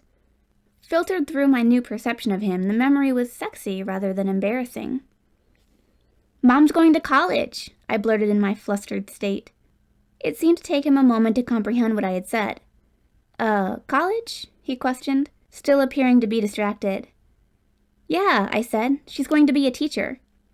"I've got a long way to go," I heard Mom say as she came up beside me. "It's been a long time since I've been at school. I'll have to take placement tests for math and English." "Shall we go downstairs?" she inquired as she continued speaking. "See, I still remember what I learned in English class. Shall is more of a polite suggestion, and should is an actual question." Kade had recovered his ability to engage in conversation. "So you're politely suggesting that we go downstairs," he stated more than questioned. "We haven't seen you and Lexi since the wedding," she replied. "This will be our first evening together as a family, and we'd like to spend it catching up and talking. Lauren will be back to cook dinner for us tomorrow. I thought tonight we could just order pizza." "We had pizza for lunch," I told her apologetically. "It was my idea to order pizza and watch a movie." "Well, we can order some other kind of takeout," she said. "Shall we order Chinese?" Kade queried. Mom smirked at him. "Are you politely suggesting that we order Chinese?" He gave her a little smirk in return, but changed his expression when he looked at me. "Do you like Chinese food?" he asked. "I love Chinese food," I answered. He smiled warmly. "Then that's what we'll get." "Kade," Mom began in a more serious tone, "I want you to know that it'll be your turn to get something you want when we go on vacation." "I did get what I want," he insisted. "Lexi saw my collection of maps, so she knows it's the truth." "Okay," she agreed dubiously. "But if you see something else you want, you can have it." A smile played over his lips. "Thanks." Our family evening was pleasant and polite, but it wasn't as relaxed as the atmosphere had been earlier in the day during our enjoyment of the pizza and movie combination. It was lacking the cathartic comfort level we'd had then. I wasn't feeling tension so much as heightened awareness that kept me from relaxing. There was anticipation, too, for the next time Kade and I would be alone. That time arrived when our jet-lagged parents went to bed. Kade and I were clearing the empty food containers from the coffee table. We took them to the kitchen to throw them in the trash. After that was done, we stood there, looking at each other. The anticipation built in intensity with every second that passed. I already knew how good it felt to kiss him, and I felt the thrill of that expectation as he moved closer to me. The sweet tenderness of our earlier kiss was repeated when our lips touched, but that slowly gave way to deepening passion that took us to the hungry edge of desire. My hands slipped down from grasping Kade's hair to sliding up under his t-shirt and running up the skin of his back. He made a sexy sound in his throat and dropped his hands down to grip my hips and press my body tightly against him. I made my own sound of pleasure and kissed him feverishly. His hand squeezed me in response, and I pressed myself even more firmly against him. My whole body was alive with the feel of him. All my nerve endings were attuned to his touch, and I was quickly reaching the point of wanting him beyond reason. I wrenched myself away from him with a suddenness that took him by surprise. "Slow down," I said in a breathless voice. He backed up and leaned against the counter, also breathing like he was winded. Eventually, a slow smile made its way onto his face. "What are we going to do now?" "Go to bed," I answered. His smile widened into a wicked grin. "Yeah?" "Our own beds," I amended with a responding smile. "To sleep." "Are you gonna dream about me?" he asked in a playful tone. "That would be a nightmare," I teased. "All my dreams about you are good," he told me seductively. "Very good." "You're bad," I retorted, feeling both embarrassed and excited about the kind of dreams he might be having about me. "Are you going to spank me?" he asked and laughed when my face flamed in embarrassment. "Good night," I said, and turned to escape to my room. "Lexi," he called after me, "are you going to cancel your date with Brandon?" I halted and turned to look at him. Of course, I can't go out with him now that... As I trailed off, I wondered about how to finish that sentence. Now that what? Now that Kade and I had kissed? But we had already kissed before I agreed to the date with Brandon. What exactly had changed between us now? I had hated him before, and now I didn't. Not only did I not hate him, but I no longer disliked him at all. "Now that you like me," Kade teased. The words unnerved me, but he spoke again in a more serious tone. "I like you too, Lexi. A lot." The admission seemed to disquiet him as well, and he was suddenly eager to leave the room. "Good night," he said as he strode past me. I stood there for another minute as the realization sank in that I liked Kade, and that he possibly liked me back. It gave me such a nervous but excited feeling that kept me awake long into the night. I could hardly wait to see him again in the morning. Chapter 27. The excitement immediately rushed back as soon as the alarm woke me. I bounded out of bed like any girl who was eager to see the boys she liked. My long overdue appreciation for my new wardrobe happened when I walked into my closet to find something to wear. Since it was still unseasonably warm, I decided to wear shorts to school for the first time ever. I'd had a pair of gym shorts that I had worn for gym class in 9th grade, but I had outgrown them, and hadn't bought any more since that was my last required gym class. The shorts I put on now were nothing like the cheap pair I had owned previously. The sales lady called them pleat flutter shorts, and they looked like a cute little skirt. They were ridiculously overpriced, but Catherine hadn't batted an eye at the $200 cost. I had to admit that the style was flattering, and Kade seemed to think so too, judging by the appreciative look he swept over me. His eyes lingered the longest on my face, though, as his gaze met mine. I looked away as my stomach fluttered with nervous excitement. He was already moving toward me when I glanced back at him, and I only had time to take one breath before he kissed me. "Good morning," he said, and returned to kissing me. I was caught up in the intoxicating feel of his lips against mine, but I made sporadic attempts to stop. "School," I reminded him between resuming kissing him. "Have to, kiss, get, kiss, ready." Our mouths then fused as our tongues tangled. "Lexi," I heard my mom call out. Kade and I reacted to the sound of her voice by breaking apart in panic, and she walked into the kitchen right after that. I hurried toward the pantry as she called my name again. "Do you want me to make you some eggs?" she asked. I was planning to get up and make pancakes, but I overslept.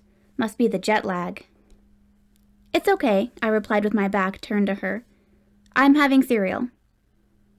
"What about you, Kade?" she questioned. "Do you want some eggs? I'm so sorry I didn't get up in time to make you anything else." "It's okay," he assured her. "I'm having cereal too." His voice sounded normal, and I could only hope that mine did too. Mom didn't seem to have noticed anything, but I felt paranoid that she would. I barely glanced at her as I carried a box of cereal from the pantry to the kitchen table. Kade set out 2 bowls, and I took the milk out of the refrigerator. He was grabbing spoons from the utensil drawer as I carried the milk to the table. "I have to learn where you keep everything," Mom commented. "Now I know where the cutlery is." Her remark made me realize that this was her first morning in the house. It was the first time she had spent the night here, because her wedding night had been spent traveling to her honeymoon destination. It was strange to contemplate that when I'd already become accustomed to living here. "Are you going to eat, or are you just going to stare at your bowl?" she asked. I looked at her and saw her watching me with a wry expression. "You stayed up half the night, didn't you?" she accused. "No," I denied. "I went to bed, but I couldn't fall asleep for a long time." "Something on your mind?" she questioned. I know that I can't sleep when I'm worried about something. "No," I said. "I wasn't worried about anything, I just couldn't sleep." That was the truth, but I was starting to feel uneasy now. This thing with Kade was something that I had to hide from my mom. Like a guilty secret. Yes, it was exciting and admittedly fantastic kissing Kade, but what could possibly come of it? It wasn't like we could date openly. My new feelings for him made me forget that we couldn't be together. I couldn't exactly introduce my stepbrother as my boyfriend to my mom. I wasn't sure how she would react, but I doubted that she would be okay with it. Kade had also mentioned before that his dad would never allow it, so continuing what we had started would get us in trouble. I deflated with disappointment as I thought about our situation. But Kade was still in an upbeat mood when he suggested that we could ride to school together. "I can't," I replied glumly. "I have to work after school." "Just quit that job if you hate it so much," he suggested. "I don't hate it," I told him. "Well, you sure don't sound too happy about it," he remarked. "Why force yourself to work when you don't have to? Nobody is going to blame you for quitting." "He's right," Mom said. "You should quit and enjoy your free time. Lord knows you deserve it." "Listen to your mom," Kade urged. "Quit that job." "I can't just quit," I protested. "Sure you can," Mom insisted. "Go in today and give them your 2 weeks' notice." "I don't know," I said, influenced by the two of them in my vulnerable state of doubt. I suddenly wasn't sure what to do about anything. "Just try it," Mom urged in a pleading tone. If you don't like not working, you can get another job. You should try taking a break, though. You don't want to burn yourself out before college. Believe me, you have plenty of time to work for the rest of your life. Now's the time to have some fun." "Yeah," Kade agreed. "Have some fun, Lexi." I looked at him and saw the wicked glint in his eyes as he smirked at me, and I knew that the fun he was referring to was completely different than what my mom intended for me. My stomach dipped like I was on a roller coaster as my thoughts strayed to having that kind of fun with him, and I shifted my gaze away from his. Looking at my mom made me uncomfortable, although she seemed oblivious to Kade's innuendo. "I better get to school," I said, and stood up. "You hardly ate anything," she protested. "Are you sick? You look a little flushed." "I'm fine," I answered quickly, and went to grab my backpack from the foyer table, where I'd placed it when I came downstairs. "Have them call me if you need to come home," Mom said as she followed me. "I'll be here all day, so I can come pick you up." "I'm fine," I repeated, and gave her a hurried peck on the cheek before rushing off toward the garage, in the hope that she wouldn't follow me there. She didn't, but Kade caught up to me. "Why are you so flushed, Lexi?" he asked with a current of amusement running through his words. His smirk gave way to intensity as he placed his hands on my hips to pull me against him, as he angled his head to kiss me. I put my hands on his chest and pushed him back. "We already almost got caught," I reminded him as I glanced around us in paranoia. "You're gonna get us in trouble." "There's nobody here," he argued and swept his arm in an arc. "We're alone." "That's what that girl and the gardener's son thought," I retorted. "I'm not going to—" "Don't compare yourself to her," he interrupted me with a darkened expression. "You're nothing like her." That was the same thing he had said to Taylor when she implied that I was like his dad's previous girlfriend's daughter. Remembering that triggered my curiosity about what had happened between him and Taylor after I left her house. "What'd you say to Taylor?" I asked. His expression changed to confusion. "Who cares about Taylor? Why are you talking about her?" Because she was just telling you yesterday that she's ready to have sex with you," I replied dryly. "I don't want her," he scoffed. "Why not?" I questioned. "You liked her enough to go out with her before." "We were kids," he explained. "I knew that she had a crush on me, and everyone expected us to pair off. Asking her out was a safe bet. I knew that I wasn't going to get rejected." "But you must have liked her if you asked her out," I pressed. He shrugged. "It was just easy to date her." "What?" I questioned in dismay. "I don't understand what you're saying. Did you like her or not?" He shrugged again. "She was okay. She looked good, and everyone expected me to date her." "So you went out with her because everyone expected you to?" I asked in bewilderment. "My friends were all saying she wanted me," he answered in exasperation. "Why do you care about this now? We've been over for a long time, and I'm not getting back together with her if that's what you're worried about." "She wanted you," I repeated sourly. "So you just went out with her because you assumed she'd have sex with you, and you broke up with her when she wouldn't," I accused. "But no," I continued as I got angrier. "You didn't even bother to break up with her after you cheated on her. You just dropped her without a word when you couldn't get what you wanted from her." "That's not why I dropped her," he denied. "She was always conceited and annoying, but she got even worse after we started dating. You should have seen how she acted when we were together at school, like we were royalty. It got on my fucking nerves. When my dad made me change schools, it was the perfect opportunity to cut her loose without any drama." "You're calling her conceited?" I retorted. "Have you ever looked in the mirror?" "Every chance I get," he quipped with a grin. "I love looking in the mirror." That teased a reluctant smile from me, but I forced it away. "You should have broken up with her." "I thought it would be easier for her this way," he said. "When she found out I had stopped all contact with my friends too, it wouldn't make her feel singled out." "Lexi?" I turned at the sound of my mom's voice. She was walking toward us with a concerned look on her face. "Why haven't you left? Do you need me to call you off from school?" "No," I replied. "We were just talking and we lost track of time. I'm sorry. I'll get going right now." I got into my car as she hovered there uncertainly, and Kade walked away toward his car. "Are you sure you're okay?" Mom asked me. I wasn't really, but there was nothing physically wrong with me.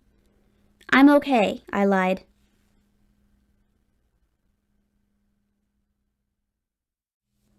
Chapter 28. Kade ambushed me in the school parking lot. His arms wrapped around my waist as I was shutting my car door, and he pulled me back against him. "Kade," I protested anxiously, "people will see us." "So?" he retorted. I broke free of his grasp and turned to face him. "They'll talk about us." "And?" he prompted. People can't see us," I told him, stumbling over my explanation. We're together, and I don't care who knows it," he proclaimed. "Even your dad?" I queried, "because I remember you telling me that he wouldn't be okay with this." "He won't find out," Kade replied. "He doesn't know anyone here, so he won't hear it from them. We don't have to hide that we're together." Despite my better judgment, hearing him describe us as together brightened my mood. "Together?" I asked, fishing for more confirmation. "As a couple," he clarified and stepped closer to me. "So, I'm your girlfriend?" I asked as he leaned in to kiss me. He stopped so close that I could feel his breath on my lips as he spoke. "Hell yes, you're my girlfriend." "You didn't ask if I want to be your girlfriend," I teased, although I was dying for him to kiss me. "Do you?" He kept moving closer by increments as he spoke the words. "Want to be my girlfriend, Lexi?" His lips were almost touching mine, and I was now desperate to feel them. "Yes," I breathed. "You didn't ask if I want to be your boyfriend," he said in a seductive voice. "Kade," I said in a pleading tone. "Yes," he responded in that soft, seductive tone and lightly grazed his lips over mine. The contact drove me wild, and I pressed myself against him as I kissed him hungrily. He reacted with equal ardor and devoured my mouth until the whistles and catcalls from around us ended my frenzy. I pulled back, breathing hard and mortified that I had forgotten that we had an audience. "You didn't even ask me to be your boyfriend," Kade smirked. "I feel so used." "Let her use you," Tyler urged as he came up beside Kade and leered at me. "I would." Kade's eyes cut over to him and narrowed. "No, you won't," he warned. Tyler put up his hands in a placating gesture. "Hey, I was just kidding. I won't touch your girl." "I wouldn't let you touch me," I told him with open dislike. He reacted with surprise to my unfriendly tone, and then his expression changed to annoyance. "Don't get mad at me. How was I supposed to know that you had a crush on me? If you would have said something, I would have—" "What?" I interrupted him. "Cheated on your girlfriend? That's really—" "We should go," Kade interrupted me. "We've got to get to class." I was only too happy to walk away from Tyler, but he tagged along with us. He and Kade began to talk about basketball practice, so I tuned them out. When we entered the school, Tyler's girlfriend found him and immediately spotted me. "Oh, hey," she greeted me half-heartedly. "Hey," I echoed. "I just found her and Kade going at it in the parking lot," Tyler told her. "We were just kissing," I clarified to tone down his suggestive gossip. That clearly didn't improve her opinion of me. "Isn't Kade your stepbrother?"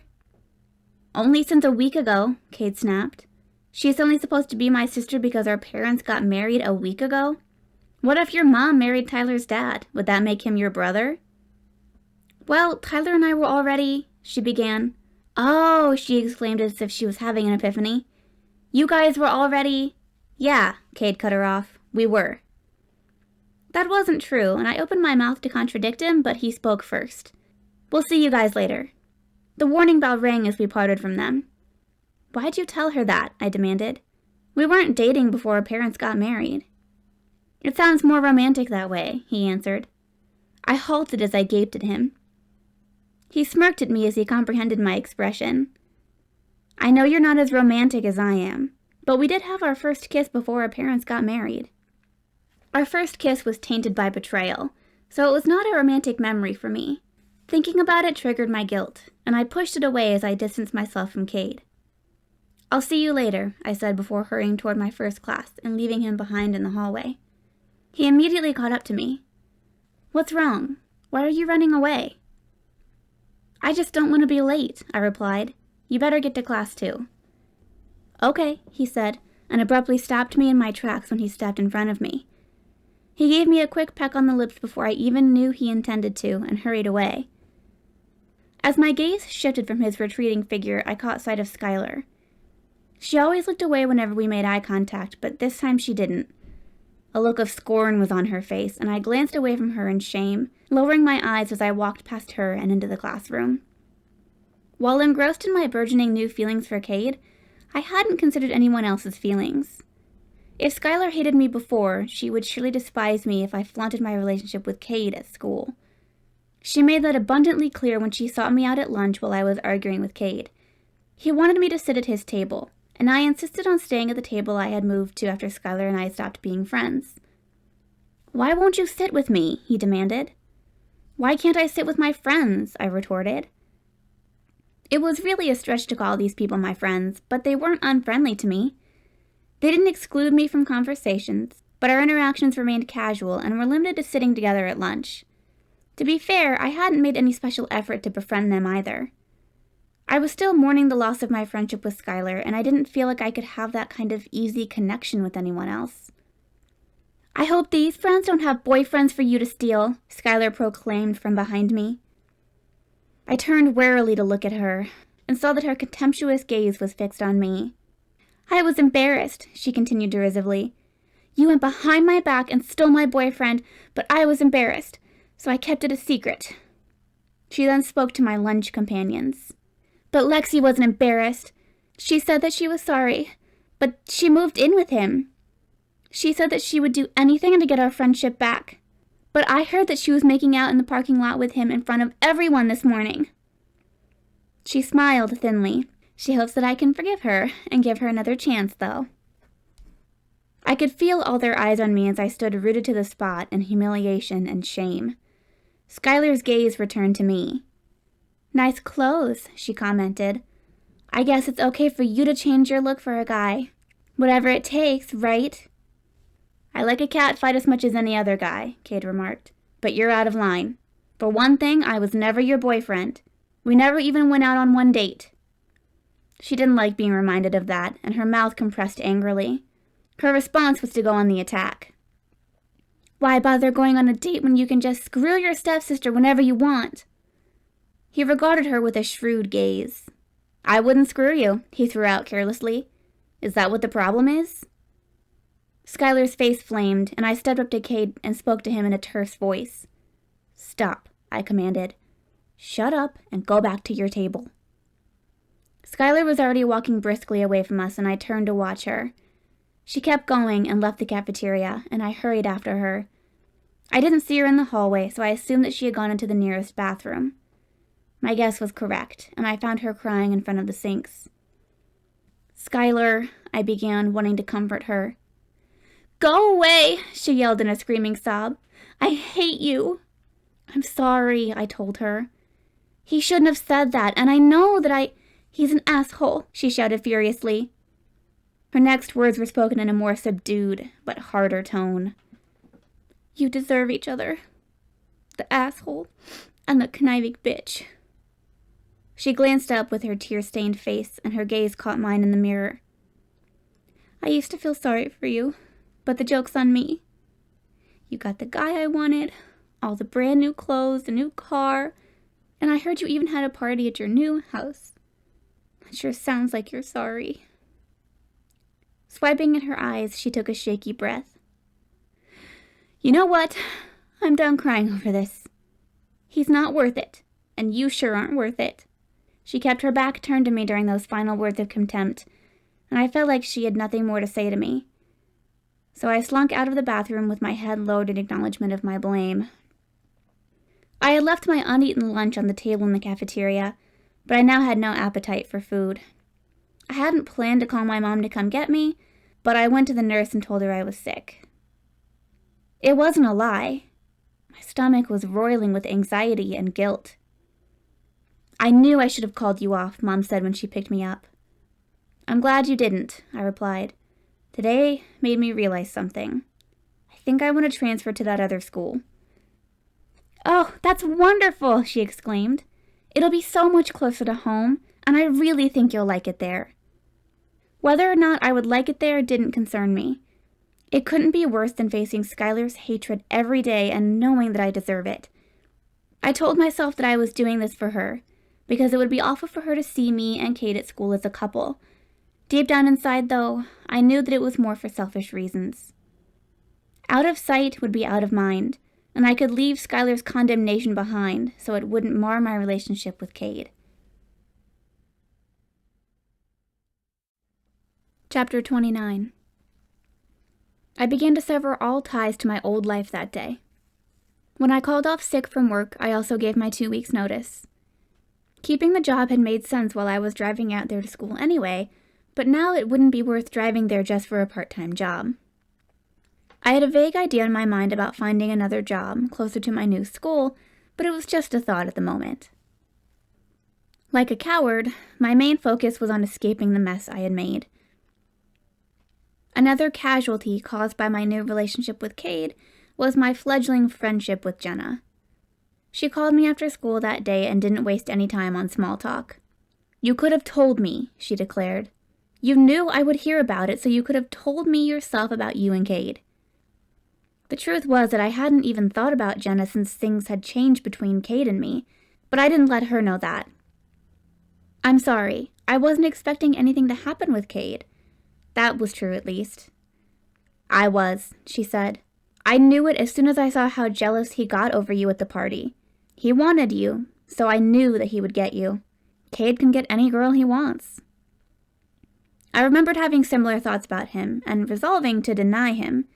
It bothered me to think that I had caved so quickly. But the situation was different now. I had discovered that there was more to Kade than I had originally assumed. His sentimental collection of maps in memory of his sister had proven that to me. Yet Jenna's comment still troubled me. Kade's softer, sweeter side had won me over, and I didn't want to dwell on my bad first impression of him. I felt like we had gotten past our rough start, and I wanted to leave behind all the unpleasantness. "I can't blame you," she continued. "Living with him, there's just no way to resist that." It was clear that she meant sex with Kade, and I tried to convince her otherwise. "It's not like that. We just started dating, so we're not, "It'll happen soon," she proclaimed. As I was about to deny that, she made a remark I didn't expect from her. "He's not a man whore. He could be, but he's not. He didn't cheat on me while we were together, and I haven't heard anything about him hooking up with anyone since we broke up. He's actually the kind of guy who sticks with one girl." While I was processing that, she added that she had seen our confrontation with Skyler.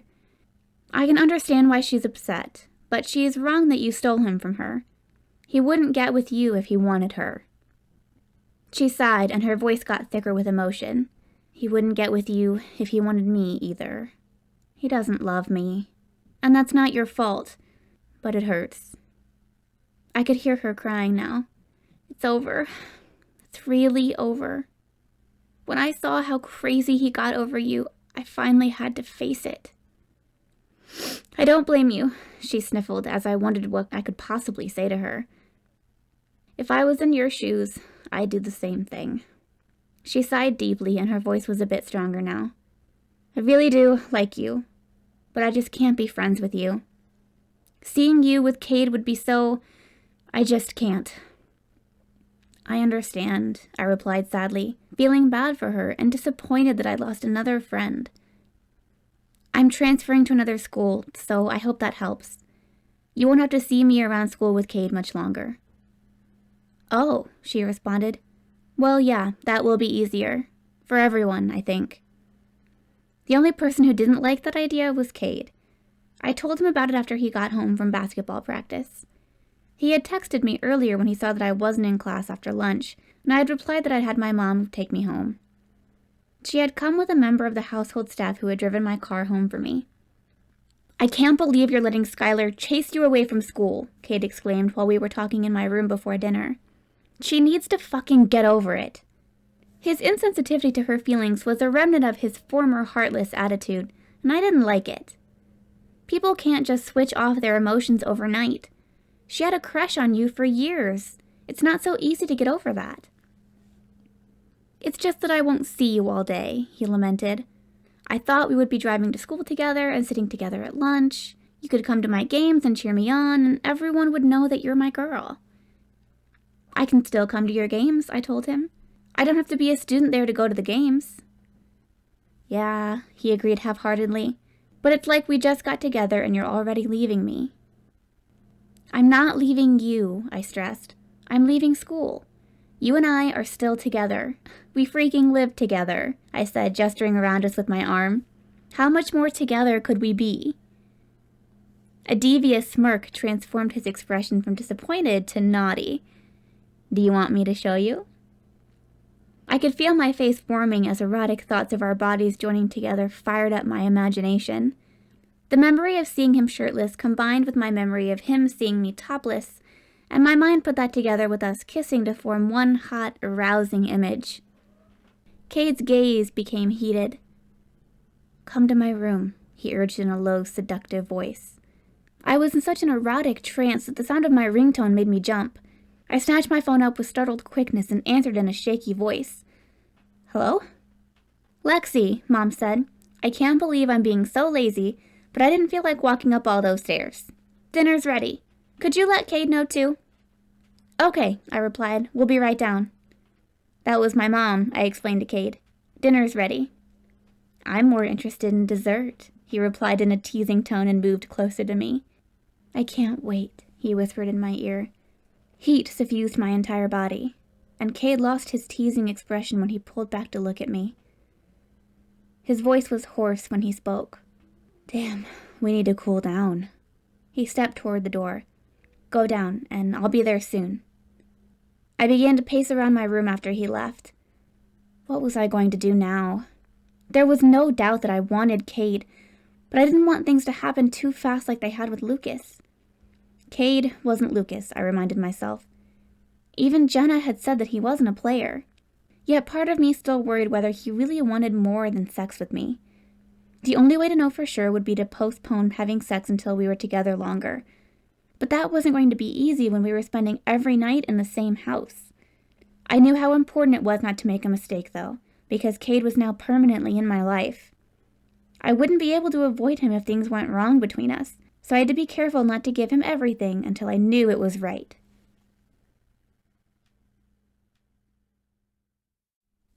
Chapter 30. We ate dinner in the spacious kitchen, which made it convenient for Lauren to serve the meal she had made. I didn't expect to be able to eat much despite skipping lunch, but the food was so delicious that I ate everything off my plate, including the vegetables. Kade helped himself to seconds. The days when I could eat like that, Robert said wistfully. Enjoy not counting calories while you can. I burn off a lot in practice, Kade explained. Plus I do my own workouts too. I'll have to start working out too, Mom said. I'm used to being on my feet all day, but I can see how easy it is to get lazy. I called Lexi on the phone instead of walking upstairs to tell her dinner was ready. We have a workout room in the basement, Kade volunteered. You do? I questioned in surprise. I hadn't even known that they had a basement. Or you can join my gym if you prefer, Robert suggested. They have excellent amenities and personal trainers. The thought of my mom having a personal trainer made me realize that she was now a woman with money. She could actually afford to hire a personal trainer, which was a luxury I associated with wealthy women. Until now, I had only thought of Robert as a rich man, but now it really hit me that my mom had become a rich woman. Lexi, you can join the gym as well if you want to, Robert offered. Thanks, I replied, still distracted by my new awareness of my mom's change in financial circumstances. Or you can use our workout room, Kade told me. I'll show it to you after dinner. Lexi has decided to transfer to Eastland Academy, Mom told Robert with so much excitement that I wondered how she had even waited this long to tell him the news. He shared her enthusiasm. That's wonderful, Lexi. You've made the right choice for your future. Their graduates attend some of the best colleges in the country. That was true of any high school graduating class, but I didn't argue the point. My decision had nothing to do with my education, but I wasn't about to tell Robert that. What about my education? Kade demanded. Do I get to choose my future? Robert gave him an appraising look. I think you've earned it. Would you like to transfer to Eastland as well? Hell no, Kade replied. Their basketball team sucks. Robert laughed. That's because they don't have you. Kade grinned in response, and my own mood lifted. Things at school had been awful today, but they were going very well at home. We were all getting along great. Kade seemed to have accepted my mom, and adapting to living here had been surprisingly easy. It had turned out to be much better than I had anticipated when I first found out that I was going to be living with Kade. Well then, is there another school you would like to transfer to? Robert inquired. No, Kade answered. Robert regarded him with a mixture of amusement and exasperation. Then why bring it up? I just wanted to know that I could if I wanted to, Kade replied. Robert responded with a laugh, but my mind snagged on that flippant answer. You done, Lexi? Kade asked me, even though I had finished eating before him. I can show you the workout room now. Okay, I said in a subdued tone and went with him. The staircase to the basement was located at the end of the hallway outside the kitchen. There was a door that opened onto a landing, and the stairs also went up to the upper floor. We went down and emerged into a cavernous room. It looked nothing like any basement I had ever seen. With its beautiful coffered wood ceiling, large bars set in front of a curved brick and glass wall behind which could be seen bottles of liquor, and a separate seating area containing easy chairs facing a fireplace, it looked like an upscale private club. There was also a pool table down here. This is Dad's place, Kade remarked. My friends aren't allowed down here. Not that I invite them to my house, he added. Your friends were here this weekend, I reminded him. That was the first time I invited them over, he told me. My old friends used to come over a lot, but my public school friends haven't ever been here before. Really? I asked in astonishment. Why not? I don't go to their houses, and they don't come to mine. I didn't want to emphasize the differences between where we live, he explained. It would seem like I'm showing off. But you love showing off, I exclaimed. He laughed at my tactless response. Only to certain people. People who already have an attitude toward me, he added. Like you. I don't have an attitude towards you, I denied. You did, he said. You acted like you couldn't stand me when you didn't even know me. You didn't give me a good first impression, I retorted. You asked Skyler out, but then you were trying to hook up with me too. I really wanted to ask you out instead, but I knew that you would turn me down, he admitted. I thought that you might hook up with me in secret, though. That way you could still pretend to hate me in public. Why would I do that? I questioned. Why would I want to act one way in public and another in private? Either I like you or I don't. Some girls like to play games, he replied.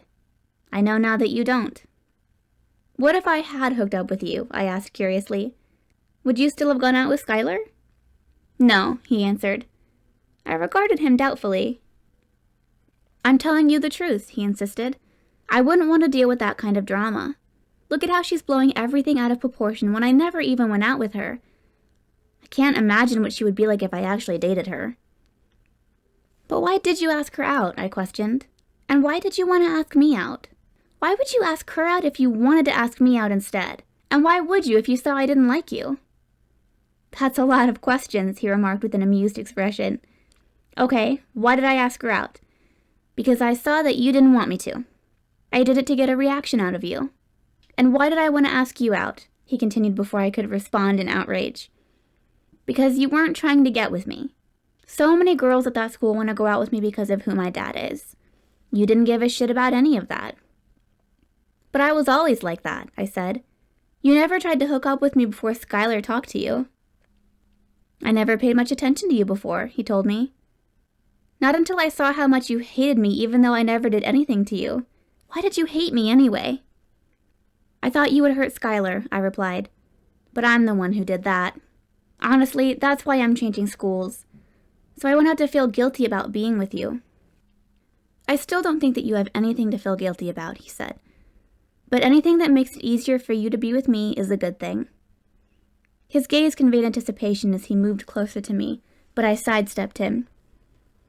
So you like me because I didn't like you? I queried. I was interested in you because you didn't like me, he clarified. I like you because you're real and honest. You don't lie to people to get what you want. Do you? I asked bluntly. I'm honest, he said. Sometimes too honest, I guess. People's feelings get hurt, but I tell it like it is. So tell me what this is, I urged. What am I to you?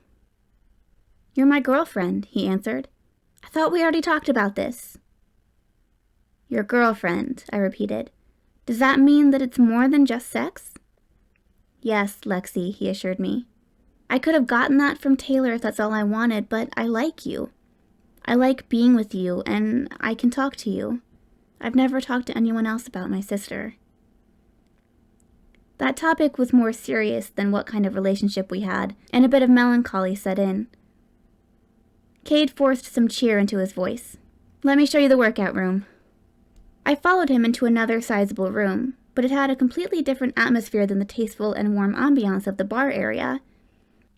The workout room looked most like an actual basement with its stark white walls, but it was brightly lit and spacious enough that all the exercise equipment didn't look crammed together. I saw a treadmill, an elliptical machine, an exercise bike, and various weight training machines along with a row of dumbbells against one wall. Wow, I commented. This is like your own private gym. It is, he agreed. We can hang a TV on the wall if you want. I just listen to music when I'm down here, but you can watch TV if you like. Or you can join the gym if you want a personal trainer. Or I can be your personal trainer, he offered with a naughty smile. I'll make sure you have a good workout. I'll give you a good workout, I flirted back. I'm counting on it, he said, and stepped close with his gaze locked on me. Kade, I said hesitantly, remember when you promised me that we could go slow? His gaze softened in response to my question. It's okay. We can go as slow as you want.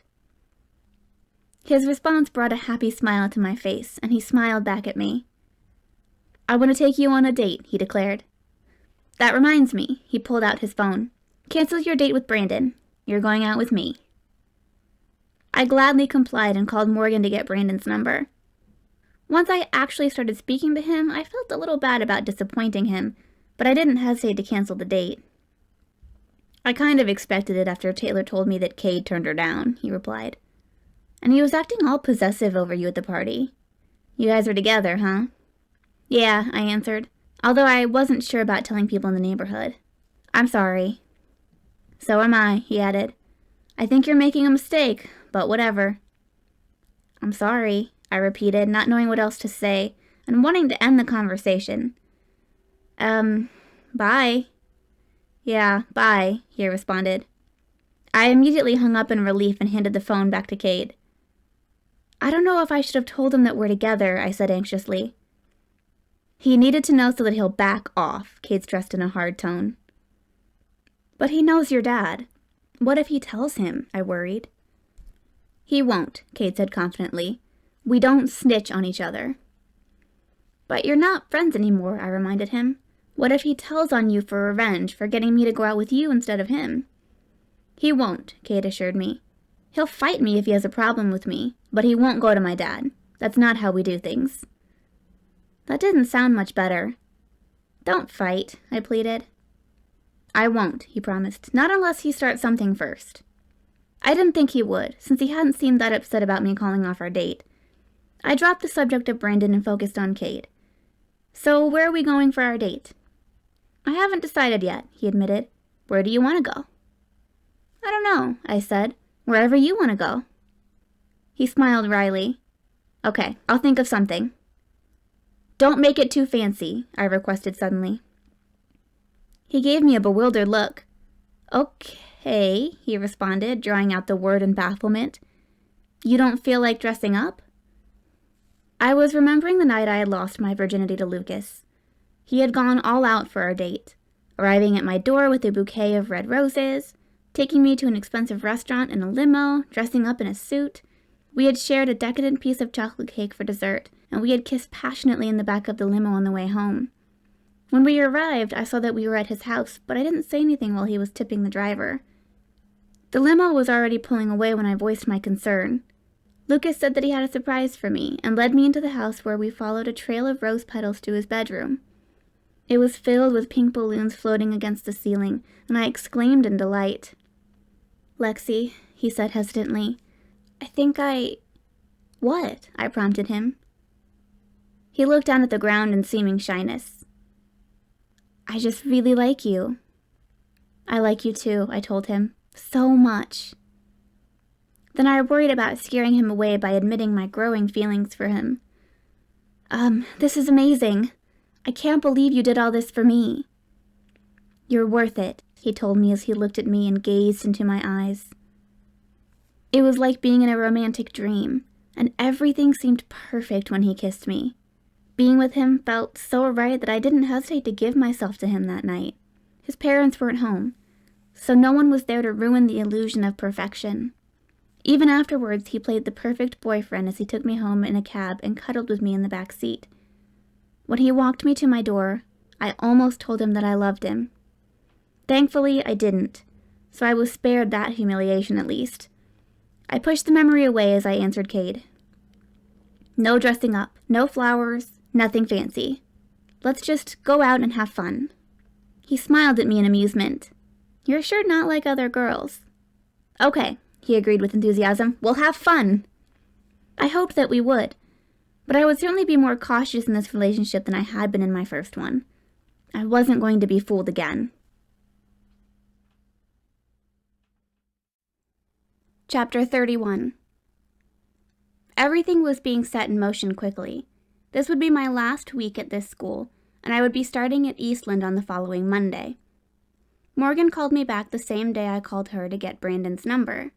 She heard from her sister that I had canceled my date with him and wanted to know if I was okay. We ended up talking for an hour, as I admitted my doubt over my new relationship with Kade, and she confessed her obvious crush on Logan. Morgan was still innocent and naive enough to believe that true love would conquer anything. She thought that my forbidden relationship with Kade was romantic and exciting. I know that Taylor has had a crush on him since they were kids, she told me, but I think she belongs with Brandon. They've been best friends their whole lives, and they tell each other everything. I don't know why she doesn't see how perfect they are for each other. If she would just stop obsessing over Kade. Morgan was equally hopeful and hopeless about her own obsession with Logan. I can't believe I threw up on him, she wailed. I thought that he would hate me, but he's been so nice. But he's always so great, so what did I expect? He's just the best guy ever. And I know I probably don't have a chance with him, but maybe in a few years he'll see me as, a woman, and maybe he'll be interested in me. Do you think it could happen? It's possible, I answered carefully, trying to neither discourage nor encourage her. You just don't know how things will turn out.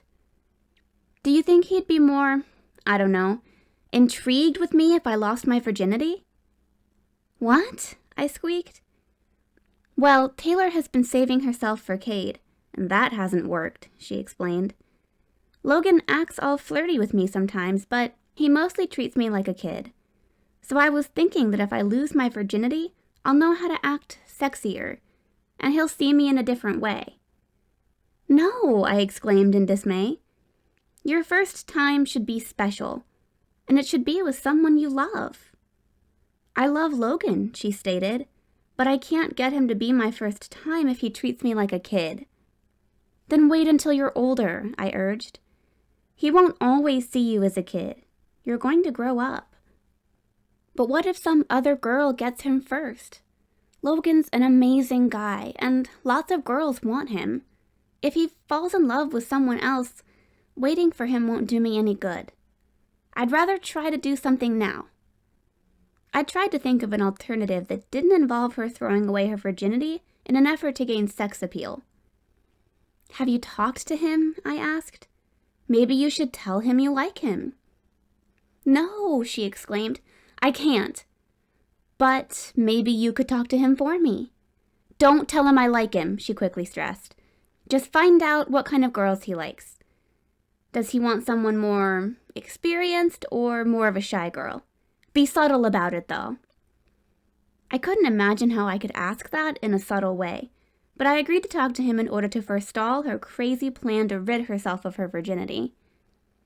Since I was working the rest of the week, I went to speak to him that very evening. I asked Kade to show me which house was his, but I insisted on going in alone. I had already told him that I needed to talk to Logan about Morgan, but I didn't tell him the details of our conversation. The Kade residence did have a gate, and I had to speak into an intercom as a security camera revealed me to whoever I was talking to. I told the man my name and that I was here to see Logan Kade. After a moment, I was told to enter, as the gate opened for me. Logan was waiting for me outside when I arrived at his mansion after walking down the long driveway. "Lexi," he greeted me. "I'll give you my number so I can come get you next time." "I'm just down the street from you," I reminded him. "It gets dark early this time of year," he noted. "You shouldn't be walking alone in the dark." "Now you sound like Kade," I remarked. "Anyway, he walked me here, but I made him leave." "An excellent decision," he commented with his movie star smile. "Come in," he urged, and opened the door to usher me inside. It was just as grand and spectacular as Kade's mansion and Morgan's mansion, but Logan was so down-to-earth and easygoing that I felt as comfortable and at ease as when I was at home in our old apartment. Despite the grandeur around us, it was easy to forget that Logan was wealthy. We sat in the kitchen so we could raid the fridge and have a heart-to-heart in the heart of the house, as he put it. "People relax and bond while sharing meals together," he told me. "Most social interactions involve sharing food. Holidays, dates, weddings, even funerals." "I never thought of it that way," I replied. "But I guess that's true." "So, what are we going to share?" he questioned as he peered into the fridge. "How about sandwiches?" "Sandwiches are fine," I answered, although I wasn't sure I'd like whatever kind of fancy sandwiches rich people ate. "Bologna or turkey?" he asked. "It looks like we're out of ham." I smiled in amusement at the choices that revealed the fallacy of my preconceptions. "Bologna." "Good choice," he praised me. "We should wait until Thanksgiving to eat turkey." He took out the bologna meat, cheese, and mustard from the fridge and grabbed a frying pan from the cabinet. "You're frying it?" I questioned in surprise. "Don't tell me you've never had a fried bologna sandwich," he exclaimed. "We always just ate them cold," I told him. He gasped in mock horror. "You poor, deprived child. You don't know what you've been missing." I watched as he made a slit in each piece of bologna before placing it in the pan. "It'll keep it flat," he explained before going to the pantry to get bread. "Want me to do anything?" I asked. "Help yourself to whatever you want to drink out of the fridge," he replied. "Get me a Coke, please." I grabbed one for me too and set them on the counter next to the bread. Logan took out 2 plates and flipped the meat with a spatula before setting a slice of cheese on each piece. "Put however much mustard you want on your bread," he instructed, "and slather some on mine too." I had the bread ready on the plates when he placed the fried bologna with the melted cheese on them. We took our plates and drinks and sat down at the table. I took a sip of my Coke as I waited for my sandwich to cool a little. "So, Morgan likes you," I blurted as Logan picked up his sandwich. "I know," he said. "She's had a crush on me since she was 12 years old. It's sweet." He bit into his sandwich. He mumbled. "So good." "Do you like her back?" I questioned. He finished chewing. "Sure, I like her, but not like that. She's a little young for me." "You flirt with her," I said. "I've seen it." "Because it makes her happy," he replied. "She loves when I flirt with her." "Because she loves you," I retorted. He scoffed in response to my revelation. "She has a crush on me. It's puppy love." "It's more than that," I insisted. "She's so scared that you'll fall in love with someone else that—" I trailed off and abruptly took a big bite of my sandwich to stop myself from blurting out everything that Morgan had told me not to. It tasted so good that it momentarily distracted me from my concerns. Logan, however, now looked concerned. "That what?" he prompted. "What's going on with Morgan?" "Well, she wants to know what kind of girl you like, shy or sexy," I replied awkwardly, having failed to broach the subject in a subtle way. He relaxed and smiled in amusement. "So she'll act sexy around me if that's what I say I like?" "No," I told him. "She'll go lose her virginity to some random guy and gain sexual confidence." Logan stared at me and then exploded. What? You can't be serious. That's crazy. I know, I agreed. Who told her to do that? He demanded. Was it Taylor? I don't think so, I said. I think she came up with the idea on her own. No, she didn't, he insisted. Morgan is sweet and innocent. She would never think about having sex, I cut in. She's not 12 years old anymore. Anyway, aren't you only a year older than her? He began in bewilderment and paused. I guess so, but she always seemed younger than that. Probably because Taylor was always treating her like an annoying little sister, and I always felt older than the rest of them anyway. He ran a hand through his hair in agitation. You have to stop her, he besieged me. You probably just got grease in your hair, I remarked. Anyway, how do you expect me to stop her? He drummed his fingers on the table. Tell her I like shy girls. You need to tell her you're not interested in her, I said decisively. Stop flirting with her and stringing her along. I'm not, he denied. At least, I didn't think I was. I thought I was making her happy. Giving her false hope is not making her happy, I told him. You're keeping her from getting over you and giving someone else a chance. Someone else, he repeated. I don't want her to go out with someone else. Why? I questioned in dismay. You just told me you don't like her in that way. She's special. I don't want her going out with just any guy. When she gets older, she can find someone decent, but I don't trust these high school guys. Aren't you a high school guy? I retorted. Not anymore, he replied. I graduated last June, and I'm taking a year off before college. You were a senior? I questioned. I thought you were the same age as Kade. I skipped a couple of years, he said. Do you really think that now's a good time for me to upset Morgan? If she's already talking about having sex with some guy, don't you think she might go through with that plan to try to make me jealous or something? So you're really smart, I mused, if you graduated 2 years early. Will you stay on topic, please? He requested impatiently. How do you think Morgan will react? I don't know, I answered. You've known her longer than I have. He got up and took several steps away from the table, his sandwich forgotten. His movements were tense and agitated. When he suddenly spun around and stalked back toward me, there was desperation in his voice when he spoke his demand. Tell her I like shy girls. Instead of arguing further, I agreed. Okay, I will. But now I'm curious. What kind of girls do you really like? I don't think you can generalize it like that, he said. I think that certain people have more appealing personalities. But physical attraction is important, I stated. Otherwise, you're just friends. Yes, he agreed, but it has to be more than physical attraction to last. All of a sudden, I wasn't talking about his preference in girls anymore. I'm attracted to Kade, I blurted, but I don't know if we have anything more than that. You're together? He questioned. We just started dating, I replied. He sighed. Are you asking for my advice? Until he put the question to me, I hadn't realized that I was. Yes. That's a tricky situation. I would say break it off now before it gets too complicated, but you're probably not going to do that. So I guess the only other advice I have is to make sure you have more than physical attraction before it goes too far. Because honestly, Lexi, he continued, this has the potential to turn into a big mess that'll affect your whole family. He was right. Until now, I had only thought of the consequences to Kade and me because I hadn't really been thinking of us as part of a family. You promised to make me feel better, I lamented. You said I could come here to escape my problems, but you're making me feel worse. I actually said that you could come here to escape Kade, but I guess that's the same thing, he quipped.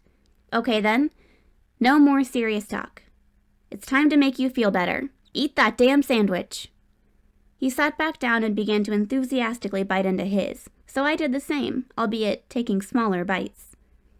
I had already eaten dinner, but I suppose that I was making up for the lunch I hadn't eaten. So, what are you doing with your year off? I asked. Traveling the world, he answered. I'm back here for a couple of months because my parents want me home for the holidays and my mom's birthday, which is next week. I looked back at him in wonder, never having known anyone who had the luxury of doing that. Where have you been so far? Europe, he answered, and Russia. I definitely wanted to make sure I got to Russia over the summer rather than the winter. Which countries in Europe did you go to? I questioned excitedly, because that was somewhere I had dreamed of going. All of them, he said. England, Spain, Italy, Greece, France, Ireland, Sweden, Norway, Holland, Switzerland, Poland, Roman. Do you have pictures? I cut in, interrupting his astounding list of places. He got up and washed his hands at the kitchen sink before pulling out his phone. That reminds me, I have to give you my number. I washed my hands too before touching my phone and saving his number in my contacts, and giving him my number as well.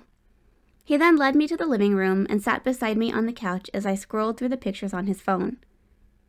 Most of them were of places, and he was barely in any of them. Who did you go with? I queried.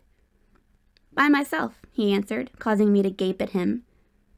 As thrilling as the thought of traveling the world was, I couldn't imagine doing it alone. There's nobody who could go with you? I asked, feeling bad for him. Are you volunteering? He questioned in a flirty tone. We could run away together, and I could show you the world. That would be a romantic dream come true, and it was being offered to me by a movie star gorgeous guy that was also intelligent enough to graduate 2 years early. Do you not have a girlfriend? I exclaimed in astonishment. You're one of the most gorgeous guys I've ever seen, and you're a genius. I'm not a genius, he corrected me. I'm just accelerated.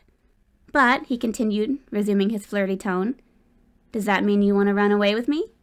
I'm going to Australia next, and then Indonesia and Asia. I would love to hold a koala bear, I gushed. He laughed. That's all you want to do with me? I guess I'm in the friend zone. I couldn't tell if he was just joking, or if there had been any real interest behind his flirting. See, this is why you confuse Morgan with your flirting, I admonished him.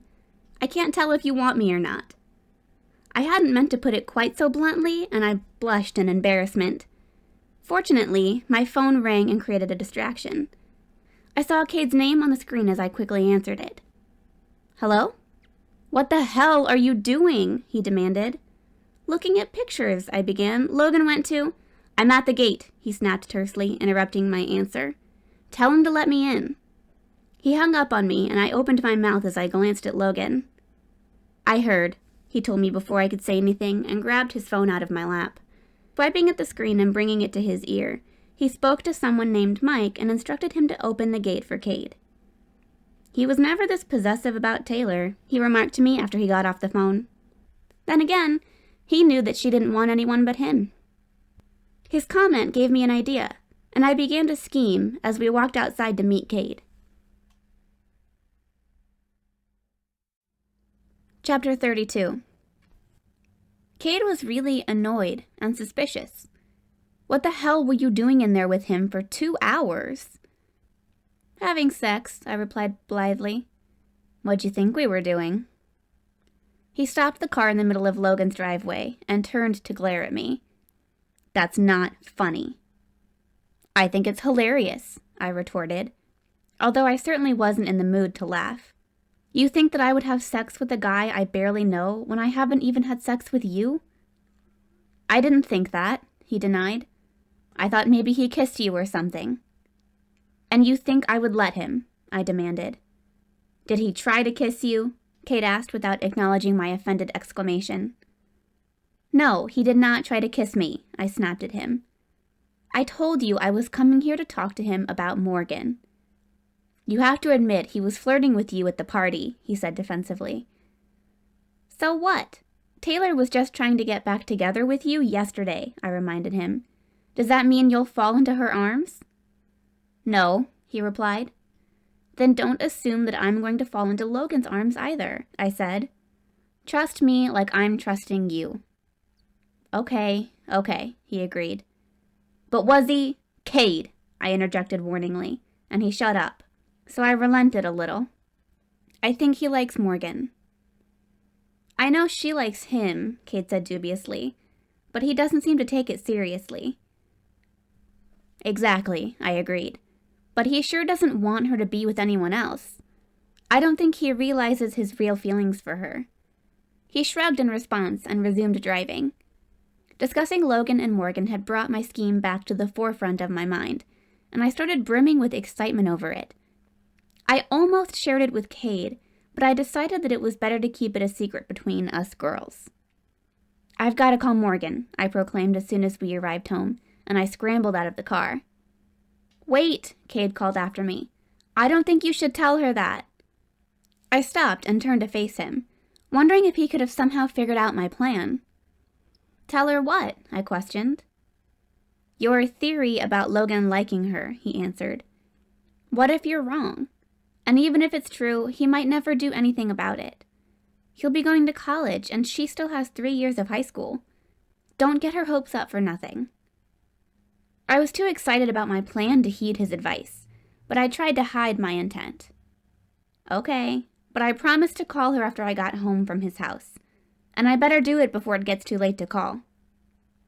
"Lexi, Kade," Mom called to us as she approached from the other side of the garage. "I saw your car pull in. Is everything okay?" "Everything's fine," I replied.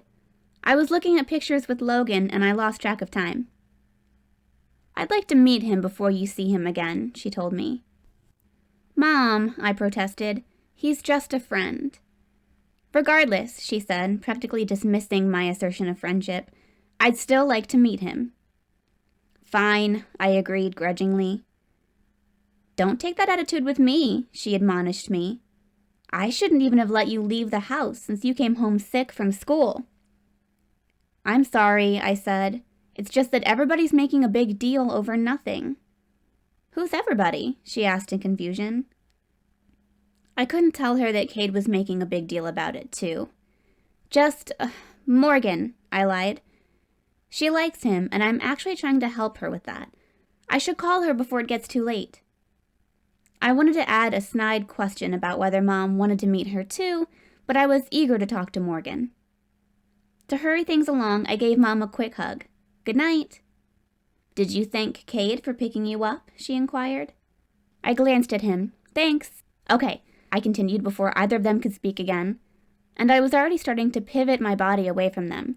"Good night. See you in the morning." "Good night," Mom replied this time.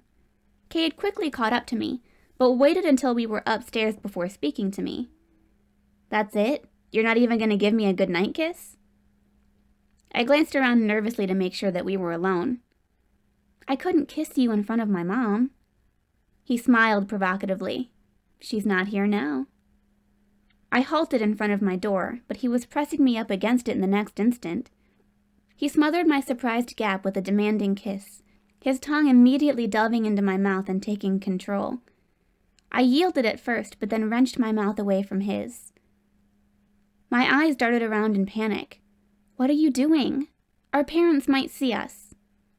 He seemed to come back to his senses. "You're right. I wish that we could just..." He trailed off, his frustration evident on his face.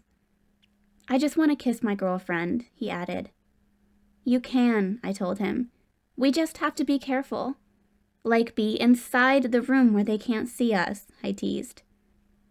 "Come to my room after you get ready for bed," he suggested, albeit in a neutral tone. "You're so confusing sometimes," I complained. "If you mean what I think you mean, then..." "Whatever you want," he interjected. "We don't have to go any further than kissing." That sounded tempting, but I remembered my resolve to take it slow. We haven't even had our first date yet. I want us to date before I start sneaking into your room. He gave me a searching look. "You haven't changed your mind about me?" I looked at him in bewilderment. "What do you mean?" "You were going to go out with Brandon, but then you changed your mind. Have you changed your mind about me now that you like Logan?" It took a few seconds for my confusion to clarify into anger. "You think I just jump from guy to guy? Today it's you, tomorrow it's someone else? Why would you even want to go out with me if that's what you think?" "I don't think that," he denied. I cut him off before he could continue. "No, I haven't changed my mind about you, but you're making me think maybe I should. Now, good night already. I have to call Morgan." I entered my room and closed the door in Kade's face. Locking it to make sure he stayed out, I plopped down on my bed and called Morgan. I told her about my visit with Logan and that I thought he liked her. "Forget about your plan," I said. "I have a better one." Chapter 33. Morgan was mortified that I had told Logan about her plan to have sex with another guy, but I assured her that she could use that to her advantage. Now that it's in his mind, you don't actually have to do it. It's enough for him to think that you might. "So that's it?" she asked. "You think that he'll suddenly ask me out because you told him that?" "No," I replied. "You have to pretend like you're giving up on him. I'm going to tell him that I told you he doesn't like you back. You're going to be upset for the rest of the week. If he calls you, don't answer your phone." "But what if he wants to ask me out?" she questioned in dismay. "He won't," I said. "Not yet," I added to soften the sting. "He'll just be checking up on you to make sure I went along with his plan. He'll probably call me when he can't get a hold of you, and that's when I'll tell him that I told you to stop wasting your time on him." "What if he doesn't care?" she queried anxiously. "He'll care," I assured her, although I wasn't completely sure that this would work. It was still better than her plan, so I had no qualms about talking her into this.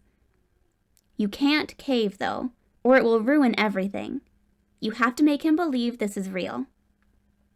"Then I start dating other guys?" she asked uncertainly. "That's the tricky part," I answered. "I wish you weren't already so beautiful. It would be so much more dramatic if we could do an amazing makeover on you and make him do a double take." She laughed, but didn't make a self-deprecating remark of false modesty. She knew that she was pretty, although she wasn't conceited about it. That made me realize that she most certainly had gotten attention from other guys, but she had probably turned them down because of her fixation on Logan. "Don't pick a nice guy," I said. "If someone has a crush on you, you don't want to break his heart. You need a player, someone who just goes from one girl to the next. Do you know anyone like that?" "I sure do," she replied. "He's been trying to get in my pants for ages." "Every school has at least one of those," I remarked bitterly. "But if you don't want to deal with him, I can set you up with a guy from my school. That way you won't ever have to see him again after this is over." "Oh, I can handle Blaine," she said with a confidence I found intriguing. Maybe she was only shy around Logan. I tittered. "Blaine? That sounds like such a rich boy name." Then I remembered that Morgan was rich. I trailed off, since I couldn't think of a way to extricate my foot from my mouth. Morgan was laughing softly. "I know what you mean. And he does fit that spoiled rich boy stereotype." "Okay," I acknowledged quickly, eager to get past my blunder. "So you'll spend this week being upset, and then next week you'll be ready to get over Logan and decide that you're ready to give other guys a chance. Then we'll make it known that this guy, Blaine, has been asking you out, and you finally said yes." "How long do I have to go out with him?" she questioned. "Hopefully you won't even have to go out with him at all," I answered. "Kade made me cancel my date with Brandon, so I'm hoping that's what Logan will do when he finds out about your date with Blaine." "So that was just about making Kade jealous?" she inquired. The question startled me. "No," I denied. "At least, I don't think it was," I added uncertainly. "Brandon seemed fun, and I just wanted to go out and have fun after all the drama." "What drama?" she asked. I hesitated for a moment, but then I confided in her. I wasn't sure why I decided to expose something so unflattering about myself to a new friend. Maybe I wanted her to drop me before I became attached to her friendship and felt its loss. I even prompted her to do it. "If you don't want to be my friend, I'll understand. I was a terrible friend to Skyler." "You were," she agreed. I felt humiliation wash over me as her blunt confirmation confirmed it. "There's only one thing I need to know," she said. "Can I trust you with Logan?" Her words broke through my depressing expectation of her cold shoulder. "Yes," I exclaimed eagerly.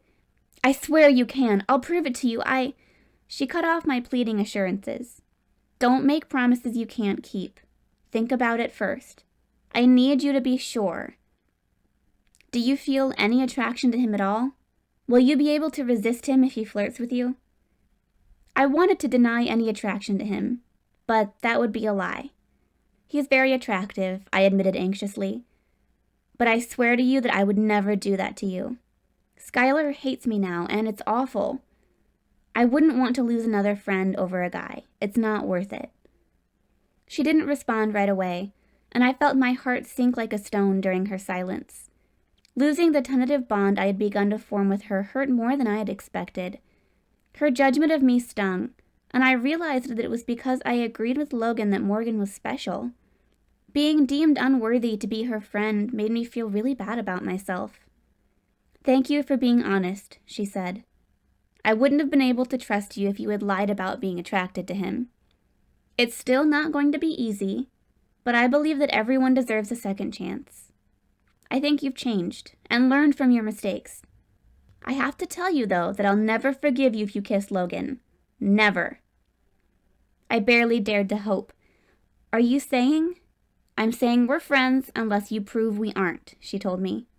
"We're friends," I insisted with growing excitement. "I promise that I'm going to do everything I can to help you get Logan." "Thanks," she replied. "But it doesn't mean we won't be friends if he doesn't like me. As long as you don't ever kiss him, we'll be okay." "I promise," I assured her. Anyway, I've got enough to worry about dealing with Kade. I launched into an account of his behavior this morning at school and in the hallway outside my bedroom door, leaving out the part about his jealousy over the time I spent with Logan. "I'm afraid we're going to get caught. I don't know what our parents would do if they found out." "Be careful," she advised. "I don't think you have to worry about it in the parking lot at school, but at home—" "I know," I agreed. "That's what I've been telling him. It'll be okay to act like a couple when we go on our date, but—" "Oh," she interrupted excitedly. "Is that going to be your first date? Where are you going?" "I don't know," I replied. "I told him I want to do something fun." "Like what?" she asked. "I don't know," I answered. "I just don't want it to be anything fancy and too romantic." "Too romantic?" she inquired in surprise. "Why not? What's wrong with romance?" I'd had enough confessions for one conversation. "I don't want to talk about that right now. I should let you go anyway. It's getting late and we have school tomorrow." "Okay," she said, "but let me know if you talk to Logan again.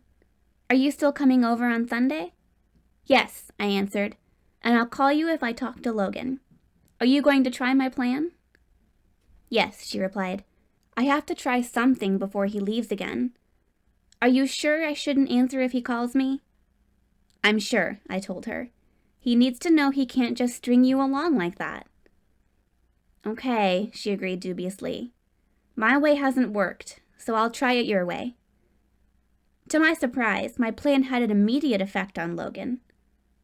When I checked my phone during my break the next afternoon at work, there was a text message and a voicemail from him, as well as one from Morgan. I listened to hers first. "Oh my God!" her voice exclaimed on the message. "Logan has called me 4 times. He texted me first, and then he started calling me when I didn't answer his texts. He even called Taylor, and I had to pretend like I was upset about him not liking me. She's so mad at you for telling me that. I'm sorry. I didn't want to involve her in this, but she wouldn't leave me alone until I told her." I sent her a quick text. "It's okay. Plan is working great. Keep it going." I then read Logan's text and listened to his voicemail message, both of which berated me for upsetting Morgan.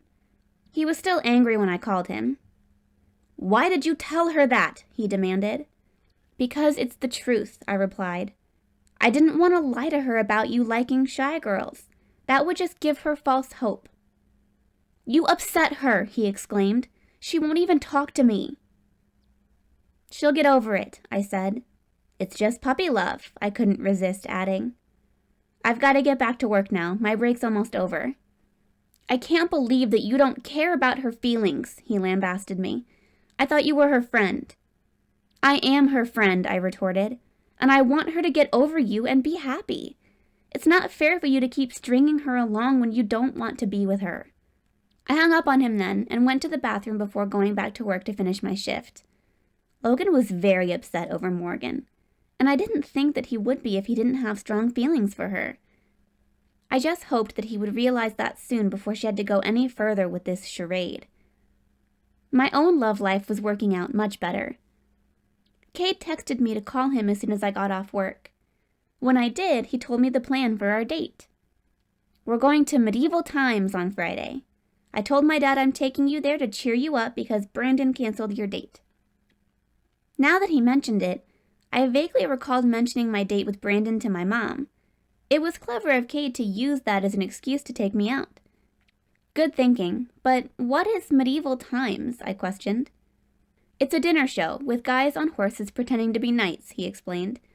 I hope that's okay for our date. I've never heard of it, but it sounds fun, I replied. And it was. The next couple of days passed quickly, since I was busy going to school and working, but my awareness of Friday being my last day at my current school made the days seem to pass especially fast. I almost said goodbye to Skyler, but she had gone back to ignoring me, and I didn't have the nerve to approach her. Jenna actually braved Kade's scowling to walk out into the hallway with me after the class we shared, when I mentioned to her that it was my last day. Do you mind? She snapped at him. I'm trying to say goodbye to Lexi. You've said it, he retorted. Now get lost. You get lost, I told him in annoyance. I want to talk to Jenna in peace. Why are you always taking her side? He complained. I'm your boyfriend. I just want to say goodbye to her, I said in exasperation. Whatever, he said and strode off. Jenna smiled at me in bemusement. I didn't mean to cause trouble. You didn't, I emphasized. He's so damn stubborn sometimes. Don't I know it, she muttered. Well, good luck, she told me in a lighter tone. I hope you make some good friends at your new school. Thanks, I replied. I hope everything works out for you too, and that you'll be happy. Thanks, she responded with a wistful smile. Goodbye, Lexi. Goodbye, Jenna, I said, feeling a bit of sadness over the finality of this goodbye. We parted, going our separate ways for the rest of the day, until I spotted her one more time in the parking lot after school. She gave me a final wave, and I waved back before Kade found me and complained that I hadn't wanted to ride to school with him on my last day. I wanted to drive out of here by myself one more time, I explained. I haven't had a car as long as you have. This is still a big deal to me. You'll be driving to school by yourself every day, he grumbled. This was our last chance to drive together. We'll be together tonight, I reminded him. We'll have plenty of time to drive around together. That brought an enigmatic smile to his face. We'll be doing more than driving. My stomach dipped at his words, but my reply was sassy. Don't get ahead of yourself. You don't know what we'll be doing. His smile turned wicked. I know I'm going to take you higher than you've ever been. I rolled my eyes in response at that cheesy line.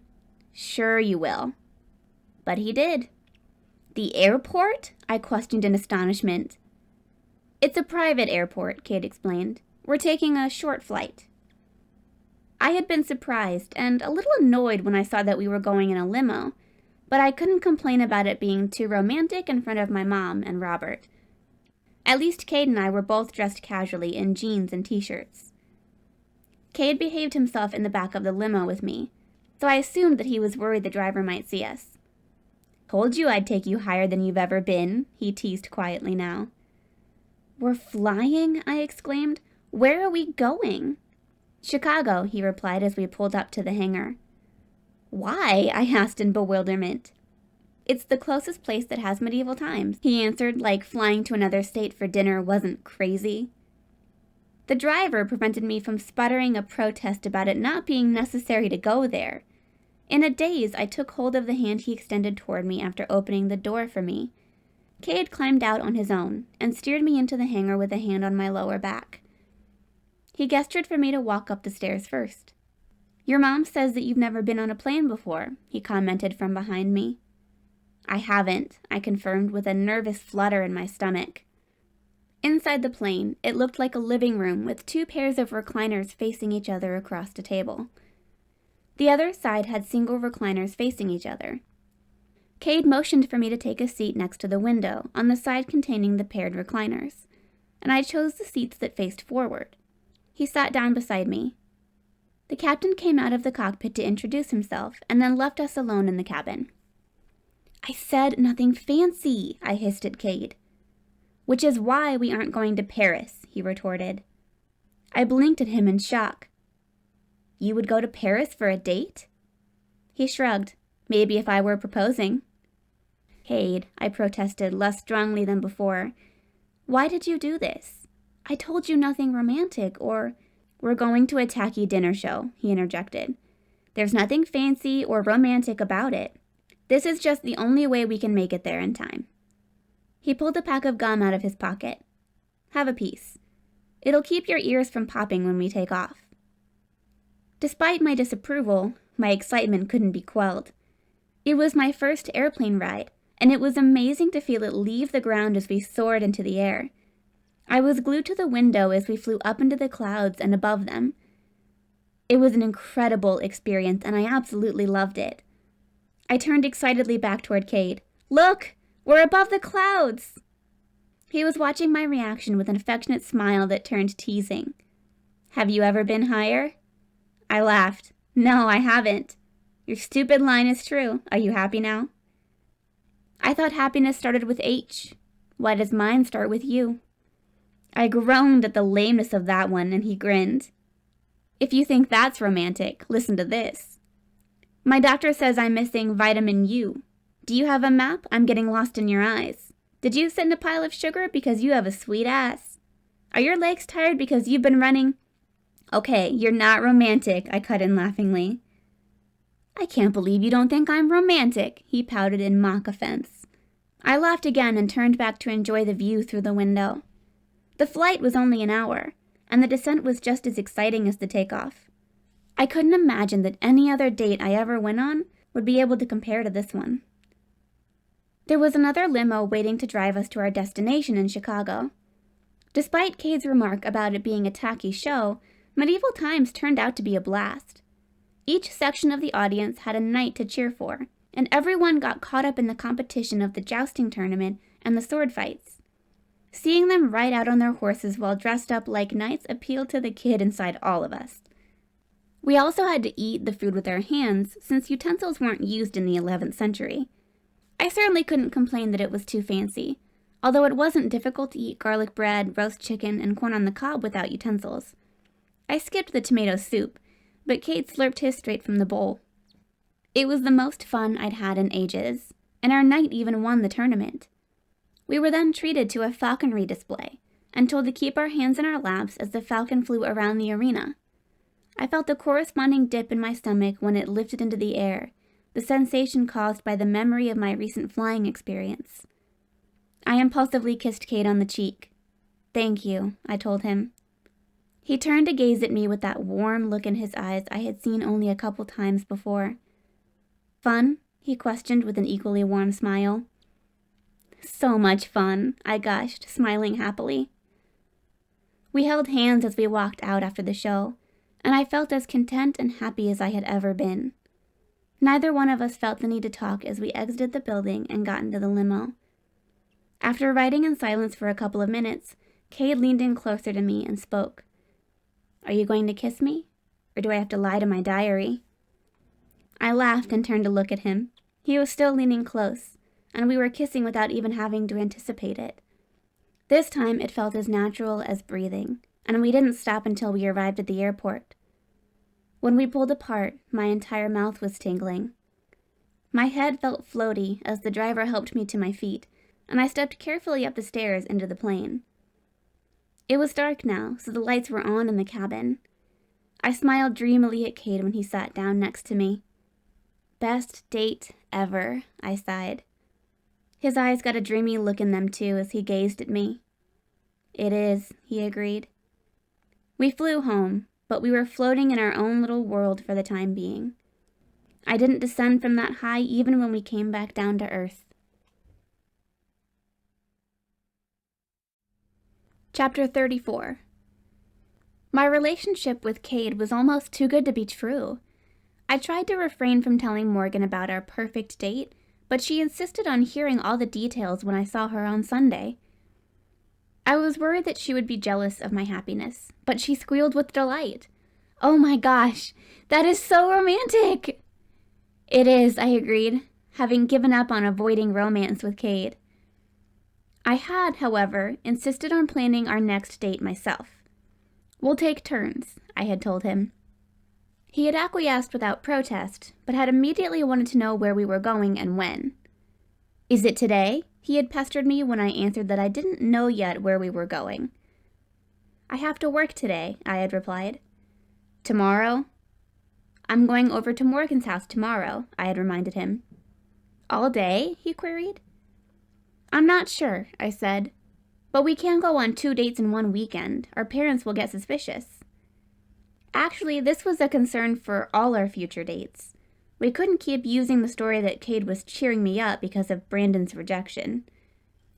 Say that you're going to be at Morgan's house all day, he suggested. Stay there a little while, and then we can go on our date without them knowing. That was a tempting idea, but I was hesitant to use Morgan as a cover. My friendship with her was too new, and I didn't want her thinking that I had ulterior motives in befriending her. So I had told Kade that he would have to wait until the following weekend for our next date. After my evening shift on Saturday, I had ignored the looks Kade was giving me and claimed exhaustion. Having my own bathroom was perfect for avoiding running into Kade in the hallway, and he hadn't come knocking on my door last night. He was waiting for me when I emerged from my room this morning, though. I was startled to see him standing there, and I stared at him in my surprise as he stepped forward and kissed me. He tasted minty, and it made me self-conscious. I anxiously pulled away from him. I haven't brushed my teeth yet.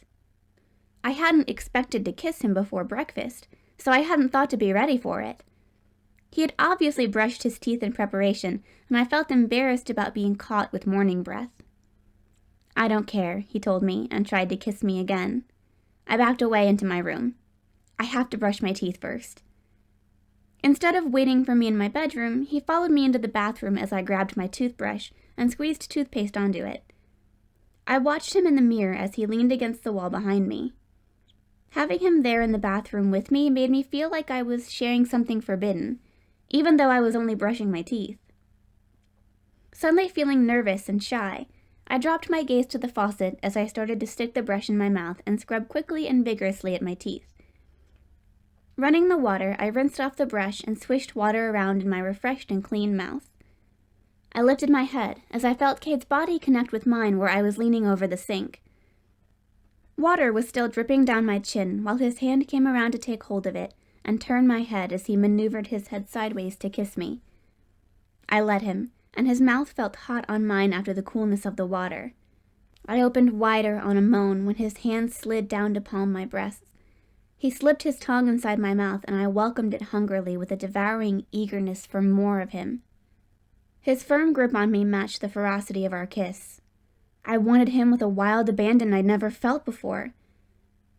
When he broke the kiss and yanked my sweatpants and panties down together in one rough motion, I arched my back against him in anticipation of his touch between my legs. I gasped at the thrill of it, but he froze before removing his hand. "I'm sorry," he said as he stepped back away from me. "I didn't mean to go that far." His breathing was just as affected as mine, and his voice was husky. It was so sexy that I wanted to grab him and rip his clothes off. I turned around to look at him directly. "I didn't want you to stop," I told him, feeling wanton and unashamed of my nakedness. His gaze became so heated that I felt like he was setting me on fire with a look. My body flared with heat that caused sweat to break out on my lower back.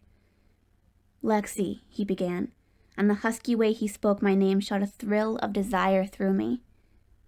"I want it to be special for you," he continued. "I've never been with a—" "Lexi!" Mom called. I panicked at the sound of her voice and pulled up my underwear and sweatpants, gasping when Kade suddenly splashed water on me. He had turned on the faucet and was flinging water at me with his hands. I shrieked as it soaked my back and darted forward to escape it, but halted in my tracks when Mom entered the bathroom. "What's going on here?" she demanded in bewilderment. "He's splashing water on me," I said in dismay, although he had stopped. "What are you doing in here?" Mom asked, and her question brought back my panic. "Waking her up," Kade answered, managing to sound amused. I didn't dare turn to look at him, but I was sure there was a cocky smirk on his face. His nerves of steel paid off because Mom bought his annoying brother act. "You're a little too old for this kind of behavior," she scolded him.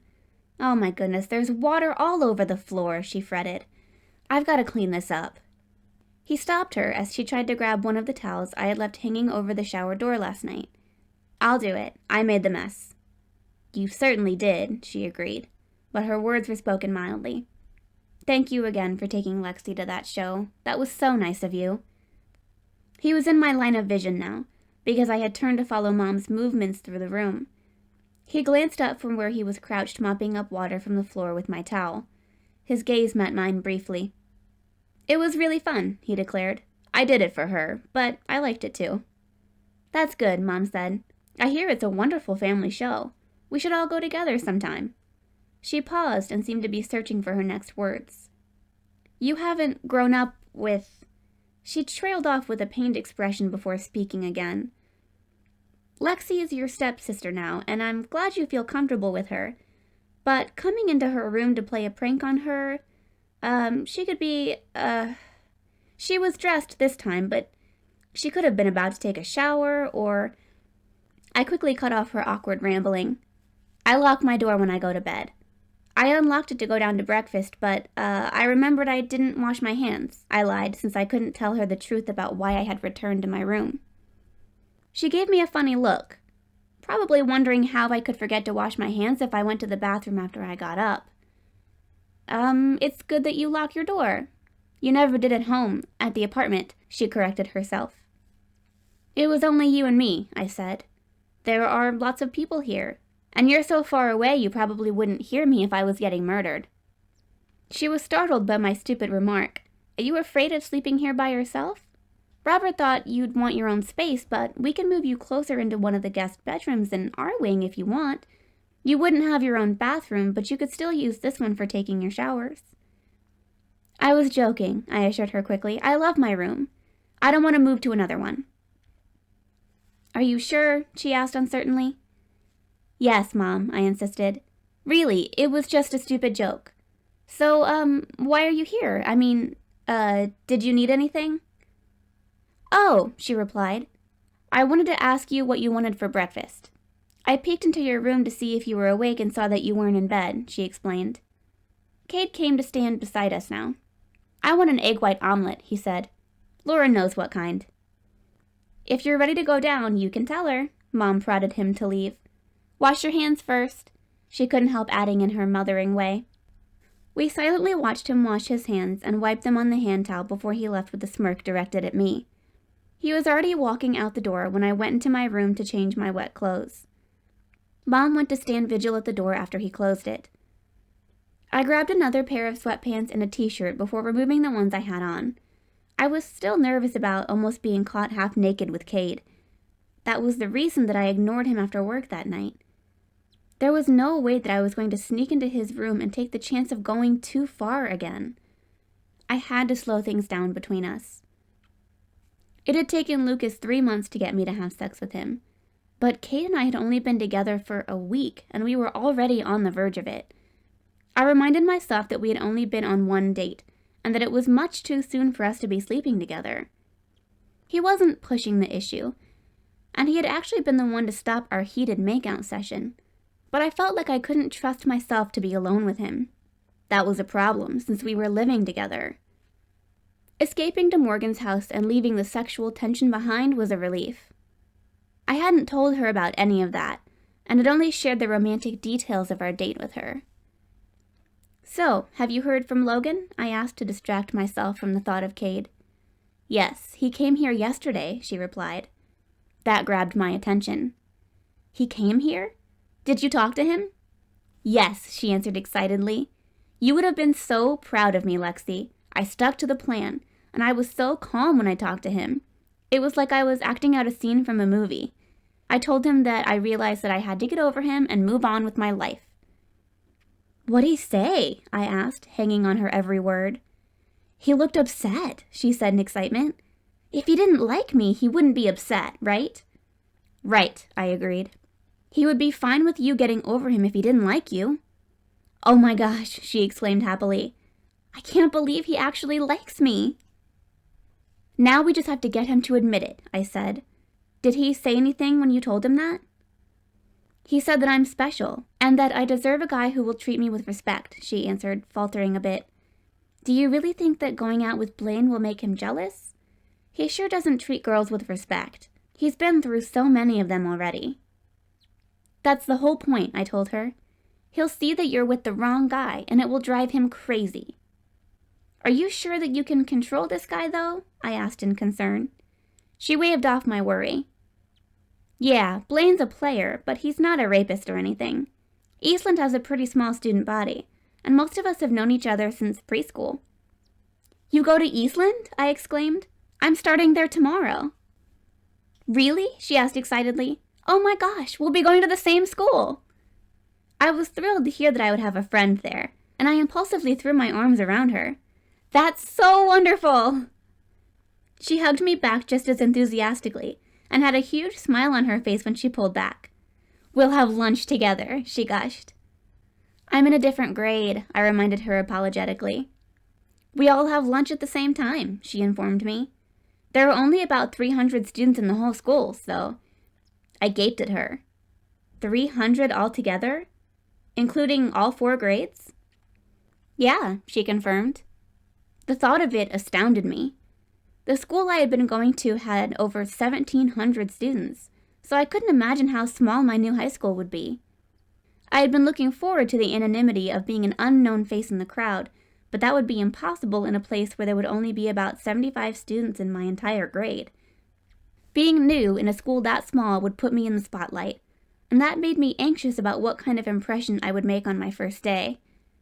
I reminded myself that it couldn't be any worse than my tarnished reputation at the school I had transferred from.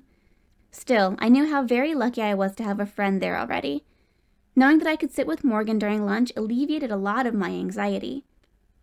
The worst part of being a new student was the social awkwardness of finding a seat in the cafeteria. Being the outsider in a place where people had known each other since preschool would have made the ordeal even worse, so I felt grateful to Morgan for sparing me from that. I silently renewed my vow to be the best friend I possibly could to her. I didn't spend all day at her house, but I invited her over to help me pick out an outfit for my first day at school. Mom was happy to see that I had made a new friend and invited her to stay for dinner. Introducing Morgan to Mom reminded me of her insistence on meeting Logan, so I asked her if I could invite him to dinner too. Morgan's eyes widened in panic at this unexpected development, but I couldn't reassure her about it in front of my mom. She wanted me to call him immediately so that she could inform Lauren if there would be another guest for dinner. Logan didn't sound happy to hear from me, but he agreed to come over for dinner.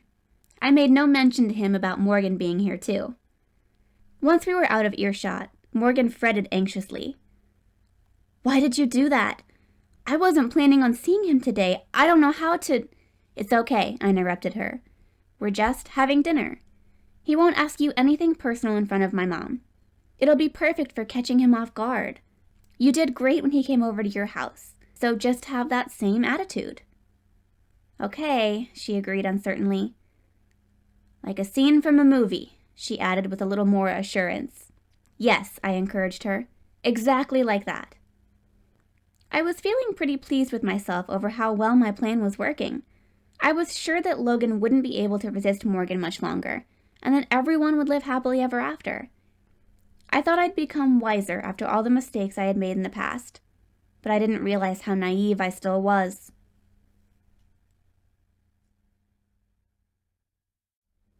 Chapter 35.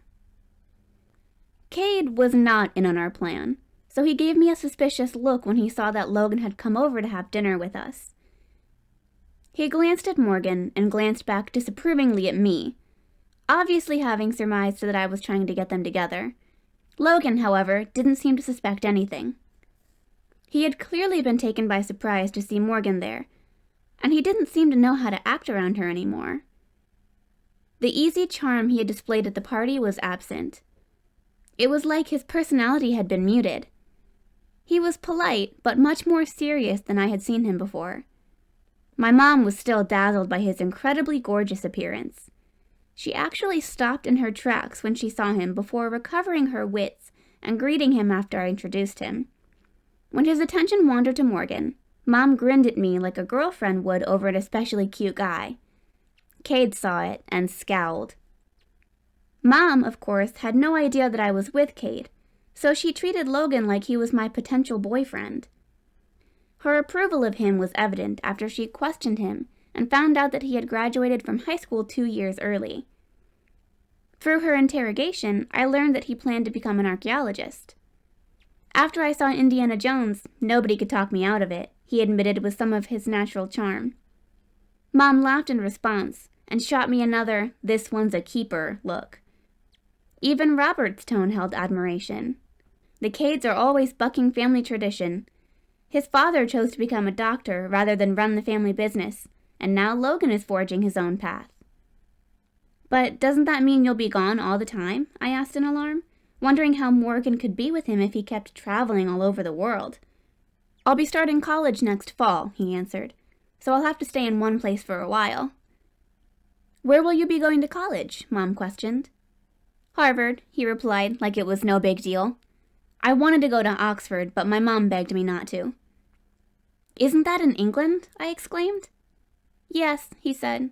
They have the best archaeology programs, but Harvard is in the top 5, so I decided to stay in the U.S. and make my mom happy. Harvard is so much closer, Mom agreed, glancing at me. She was making her thoughts so obvious that I was worried about both Morgan and Kade getting the wrong idea about Logan and me. Where do you want to go to college, Morgan? I asked, trying to get things back on track. I don't know yet, she answered unhelpfully. She trailed off, apparently realizing that reminding Logan that she still had 3 years of high school left wouldn't work in her favor. I still have to decide. Morgan goes to Eastland, I added in a bright tone. We'll be going to school together. Oh, that's wonderful, Mom remarked. You'll have a friend there already. She helped me pick out an outfit for my first day, I said to keep the conversation going and distract Mom from her wrong assumptions about Logan and me. Yeah, there are some really cute guys at school, Morgan added to taunt Logan, but pretending that she was speaking to me. You'll get a lot of attention being the new girl. They've known me forever, but some of them still act like they're seeing me for the first time. It's kind of sweet, actually. Her performance was perfect, including her brief, secretive smile as she seemingly remembered something that she didn't share with the rest of us. I avoided the temptation to look at Logan and see his reaction. Is there anyone special? I prodded her. I don't know, she answered. I haven't been taking it seriously, but... You should give him a chance, I insisted. It might work out better than you think. My gaze flitted toward Kade, but I quickly returned it to Morgan. Maybe I will, she said, as if deciding to in that moment. Logan said nothing in response, so I couldn't resist looking at him in search of a reaction. He was staring at his plate, so I couldn't guess what he was feeling. I was trying to devise a plan to get Morgan to reveal the guy's identity without making it look obvious when Kade unexpectedly helped me. Who is it? He asked suspiciously. Blaine Hudson, Morgan replied. Logan's head shot up. Blaine? He demanded with an incredulous expression. Don't be a snob, she chided him. Being new money doesn't mean that he's... I don't give a crap about that, he cut in angrily. The guy is an asshole. You can't go out with him. I can do whatever I want, she retorted. Who is Blaine Hudson? Kade questioned. I don't remember him. Hudson Hardware, Morgan explained. He came to Eastland last year, so you've never met him. What's wrong with him? Kade asked, directing his question to Logan. Nothing, Morgan insisted. Logan's just being a snob. I'm not, he denied in frustration. It has nothing to do with his family. It's just him personally. That guy is a... Logan cut off abruptly as he glanced at Mom. He's a womanizer. You're not going out with him, he told Morgan firmly. You can't tell me who I can date, she stated coolly. I was impressed by her composure. If I hadn't known how much she still liked Logan, I would have thought that she was over him. He, on the other hand, looked upset over her. I wished that he would just ask her out himself if he didn't want her going out with Blaine. Mom tried to dissipate the tension. "I'm sure that Morgan knows." "She doesn't know anything," Logan interrupted her in his agitation. He immediately returned his attention to Morgan. "Sweet? Isn't that what you called him?" he questioned disparagingly. "Yeah," she shot back. "He says nice things to me every day, and he always asks me what's new and how I am. Not being a genius like you, I think that's sweet." "He's putting on an act," Logan insisted. "He just wants—" "To go out with me," Morgan interjected smoothly. "Maybe he does talk to me and bring me roses every day because he wants to go out with me, but he's never pretended like he wants to be just friends. He asked me out on the first day he met me." "There's nothing wrong with a guy wooing the girl he likes," Robert remarked. "He brings you roses every day?" Mom asked. "One red rose every day at school," Morgan confirmed. "That is sweet," I exclaimed in surprise. "Very romantic," Mom agreed. "Sounds like this boy really likes you." "Yeah," Morgan acknowledged, kind of reluctantly. I couldn't tell if she was putting on an act for Logan's benefit, or if she was admitting that Blaine might really like her. Either way, she had Logan convinced that her reactions were real. His agitation was palpable, although he ceased to argue with her and stayed mostly silent for the remainder of dinner. Then he thanked us for it and left. I thought that Morgan would stay longer, but she also politely took her leave. "See you at school tomorrow," she told me in parting. A short time later, I received a text message from her. "Sorry I took off, but I want to be home in case Logan comes over to talk. We'll catch up with you tomorrow." Logan texted me an hour later. "Is Morgan still there?" I replied that she went home, hoping that he'd go over there. Instead, he called me. After I answered, he launched into a rant about why I had to stop her from going out with Blaine. "No," I stated when he gave me a chance to talk. "Either you stop her or you leave her alone." "She won't listen to me," he complained in frustration. "She will if you say the right thing," I retorted. "Tell her that you like her." "If you're implying more than friendship," he said, "then you're wrong. Also, this is not about me. If it is, then she's not going out with him for the right reasons." His argument made sense, and I would have agreed with him if the whole thing hadn't been only a hoax to force him into taking action. Since I didn't want him to realize that Morgan was only doing this to make him jealous, I argued in favor of Blaine. It sounds like he really likes her, so why shouldn't she give him a chance? "To do what?" he retorted. "Use her and dump her like he does every other girl?" "That's what I thought Kade would be like," I admitted. "But I was wrong about him. Maybe you're wrong about Blaine too. Maybe that's what you're really worried about, that he'll stay with her and that you'll lose her for good." "He is not going to stay with her," he insisted in consternation. "Don't be fooled by a romantic gesture. That's only a means to an end. Once he gets what he wants, he won't be giving her any more flowers." His conviction troubled me. "How do you know?" I demanded. "His past actions," he answered. "He has a pattern of breaking up with girls. He's always the one to end it. The last thing Morgan needs is to get involved with a guy like that." I wasn't thinking about Morgan right then, though. My thoughts were on Kade, and I was wondering if anyone had ever broken up with him. It suddenly seemed important to know, so I decided to ask him as soon as I got off the phone. "Lexi, are you still there?" Logan asked. "Yeah," I answered. "You know I'm right," he stated.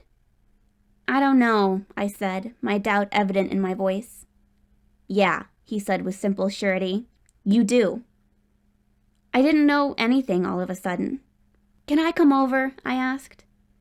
There was a noticeable pause that made it obvious I had taken him by surprise. "Yes," he replied. "I'll come get you." "I've got a car," I told him. "I'll be right there." I didn't encounter Kade on my way downstairs, but I found Mom in the living room with Robert. "Can I go to Logan's house for a little bit?" A smile broke free on my mom's face before she reined it in. "It's a school night." "I won't stay long," I promised. "He's just really upset about Morgan, and I need to convince him to ask her out," I blurted. Mom looked amused. "Okay," she agreed in a tone that indicated she was holding back from saying something that she was thinking. had her permission, so I ignored the undercurrent of her misconception about my interest in Logan. It wasn't exactly clear to me why I wanted to see him until I was in his presence.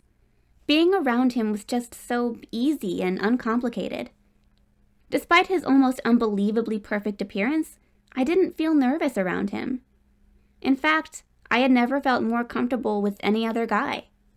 "Do I pass inspection?" he inquired in a tone that held more amusement than conceit as I stood there assessing him instead of taking the seat he had offered me. "Yeah," I confirmed, without embarrassment. "You're perfect for Morgan." I held up my hand to stop his protest. "That's not why I'm here, though." Sitting down on the kitchen chair, I smiled at him. "You brighten my mood. You're this warm person even though you should be one of the most conceited people ever because of how you look, not to mention how smart you are on top of that." He smiled and spoke with that easygoing charm of his. "Flattery will get you everywhere."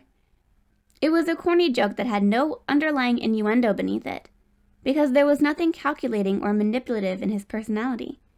There just wasn't anything false about him, and I almost confessed the deception I'd plotted to get him together with Morgan. My loyalty to her and my belief that I was helping them overrode the guilt I was feeling. "Are we friends?" I asked anxiously. He flashed his dazzling movie star smile at me. "We could be more," he teased, "but we can be friends if that's what you want." "I do," I declared. "I've never had a guy friend before, but I would love to be friends with you." "Okay then," he said, and walked up to me to extend his hand. "Friends." I shook his hand, but that didn't feel like enough for the amount of warm friendliness I felt for him. Letting go of his hand, I impulsively stood up out of my chair and hugged him. "Friends," I exclaimed happily. He laughed and hugged me back. "Friends who hug," he remarked in amusement. "Yep," I agreed as I pulled out of our embrace. "That's the benefit of being friends with a girl. We hug." "Not the kind of benefit usually associated when speaking of friends with benefits," he said with a grin. "But I'll take it." I grinned back at him. "That's why we can be friends. Because you're so easy." "Another word that often has a sexual connotation," he commented dryly. "Are you sure you're not confused about what kind of friends we are?" "I meant easy to get along with," I said with a laugh. "There's no drama or awkwardness with you. I can just be myself." "You can't be yourself with Kade?" he asked quizzically.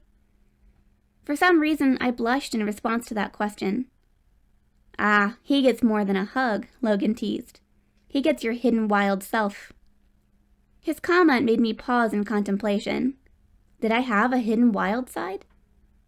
Was that why I had been so susceptible to my attraction to Kade despite my immediate dislike for him? I had thought that it was just teenage hormones, but maybe I was secretly some kind of sex addict. No, I assured myself. It had taken Lucas 3 months to get me to sleep with him, and I had been celibate since he broke up with me. It wasn't until Kade kissed me that my sexual desire had been ignited again. Now that it had been ignited, it flared out of control too quickly. I couldn't seem to pace myself with Kade, and I was worried that I would sleep with him too soon. "I don't want to have sex yet," I blurted. "I need you to help me." Logan looked bewildered. I thought you just said that we're not those kind of friends." "Not with you," I said dismissively. "You calm me down. That's why you can help me when I need to stay away from Kade." "Thanks," he retorted dryly. "It's nice to know that I dampen your libido." "But you don't," I told him. "I notice how hot you are, but it's like more manageable or something." He smiled wryly, but then his teasing expression returned. "You think I'm hot?" "Oh, please," I said. "You know you're hot. I'm sure that other girls have told you that." "No, you're the first one," he replied before breaking into a grin. It was infectious, and I grinned back at him like a person who didn't have a care in the world. That's how he made me feel, and that was why his presence was so calming. His pleasant charm was like a balm for my frazzled nerves. I hadn't realized how tense I was until I was able to relax at Logan's house. At home, I always had to worry about keeping my relationship with Kade a secret. Even being with Morgan wasn't carefree, because I felt responsible for her happiness now that I'd become involved in her love life. Although my scheme indirectly involved Logan, I didn't feel that same pressure about him. Maybe it was because his happiness didn't seem to depend on anyone else. His contentment appeared to be self-contained, but that might have been because he had no problems. At least I couldn't imagine that he had any problems. "You're happy," I stated. "You just told me I'm hot. Of course I'm happy," he joked. But I was serious when I replied to him. "That's why I feel happy when I'm with you. I'm picking up on your happiness. Your mood is contagious. You're like this bright beacon of happiness." He laughed. "That's not as flattering as being called hot, but I'll take it." "No, happy people are really rare," I insisted. "Everyone else is trying to find happiness." His expression turned serious. "You're not happy with Kade?" "I am," I answered. "We went on our first date, and it was wonderful, but—" "But?" Logan prompted. "But everything's so complicated," I said. "We have to keep it a secret from our parents, and we live in the same house, so that makes it hard. I don't want to go too fast, but it's hard not to when you're together every night," he finished for me. "I can see how difficult it would be to resist having sex." "Yeah," I agreed honestly. "Maybe you should tell your parents," he suggested. "They might be able to come up with a solution." "Are you crazy?" I exclaimed. "They would kill us." "Really?" he queried in a dubious tone. "Well, not kill us," I amended. "But it would be bad. Very bad. Kade's dad already threatened to send him to military school when he got mad at him before." "Not ideal," Logan agreed. "I wouldn't want to be forced to go to military school either." He pondered the problem for a moment. "I don't know," he admitted. "There seems to be no easy fix." "I could move in here," I joked. "That way at least I'd be down the street from him instead of down the hall." "And I'll be leaving in a couple months," he added, "so you won't have to resist my hotness for too long." The thought of him leaving dimmed my mood, and it seemed to affect him too. "You can still come here if you need to get away," he said. "I'll tell my parents that you've got clearance to come over any time you want. I just need you to do me a favor in return. Look out for Morgan. Don't let Blaine take advantage of her." "Stop her from going out with him," I pleaded. "I know that she still likes you no matter what she says." "I'm leaving," he stressed. I jumped on that, because he hadn't denied liking her back. "You don't have to," I reasoned with him. "You can cancel the rest of your trip and stay here. You'll get to travel a lot when you're an archaeologist anyway." "But I'll still be going away to college," he reminded me. "Not until next year," I said. "You can still have almost a whole year here with Morgan." 9 months, he stated absently while seemingly considering it. I didn't speak, as I waited on bated breath for him to make the decision I was hoping for. We had remained standing as we talked after our hug, and I felt rooted to the spot in anticipation while he gazed distantly past me. I was already imagining how happy Morgan would be. Logan's usually open expression was unreadable when he refocused on me. "I'll stay here if you talk her out of going out with Blaine." My excitement about him staying was instantly muted. "But aren't you going to ask her out?" I questioned in dismay. "Talk her out of it, and I'll stay," he repeated without answering my question. My phone rang, and I saw that Kade was calling me. "What the hell are you doing at Logan's house again?" he demanded when I answered him. "I'll talk to you later," I told him impatiently. "Come home now," he insisted in a furious tone. "Unless he's your new boyfriend." "Don't be ridiculous," I snapped at him. "I thought we already settled this." "What the hell am I supposed to think? You didn't even fucking tell me you were going over there." "I don't need your permission to see my friends," I retorted in annoyance. "I already asked my mom."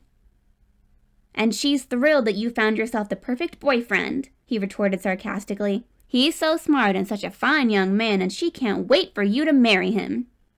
I rolled my eyes in response to that last part. She did not say anything about me marrying him. "She didn't have to say it," he snapped at me. "It's obvious that's how she feels." "What about how I feel?" I demanded. "I told you we're just friends, and I'm pissed that you don't trust me." "Okay," he said. "I'll go over to Taylor's house and not tell you about it. Then I'll see how much you trust me." "That's different," I replied. "She's your ex. It's not like I'm at Lucas's house." Who's Lucas? Kade asked. My ex, I answered. Anyway, I can't stand here arguing with you on the phone. It's rude. I'll talk to you when I get home. What's his last name? Kade questioned me before I could hang up. Oh my God, I exclaimed. It doesn't matter. He doesn't even live here. Where does he live? Kade continued to question me. I'm hanging up now, I said, and I did. I think you should come over here as often as possible, just to aggravate him, Logan remarked. I think you're right, I agreed, and expelled my breath in frustration. Better not tell him how hot you think I am, he teased before his expression turned serious. Will you talk Morgan out of going out with Blaine? I'll try, I promised, not wanting to make it sound too easy. He settled into a relaxed pose. You'll convince her. I have faith in you.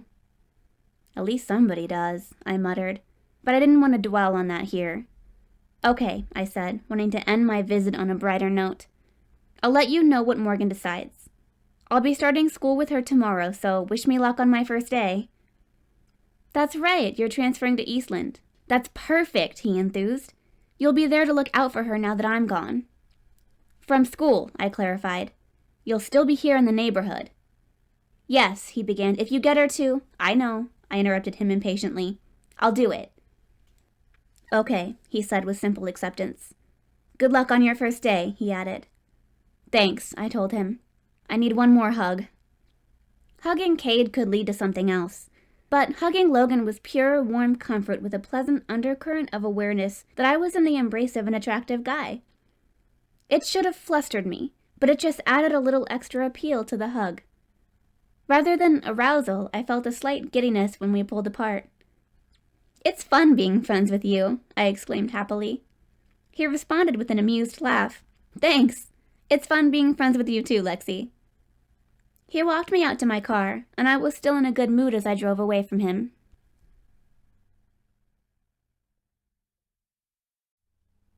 Chapter 36. That mood lasted until Kade greeted me with a scowl when I arrived home. Mom made it worse by indirectly implying that Logan was my boyfriend. Logan can help you study too, she remarked with a wide smile. I know he'll be leaving for college before you, but he's the kind of boy who is serious about academics. He's not likely to party a lot.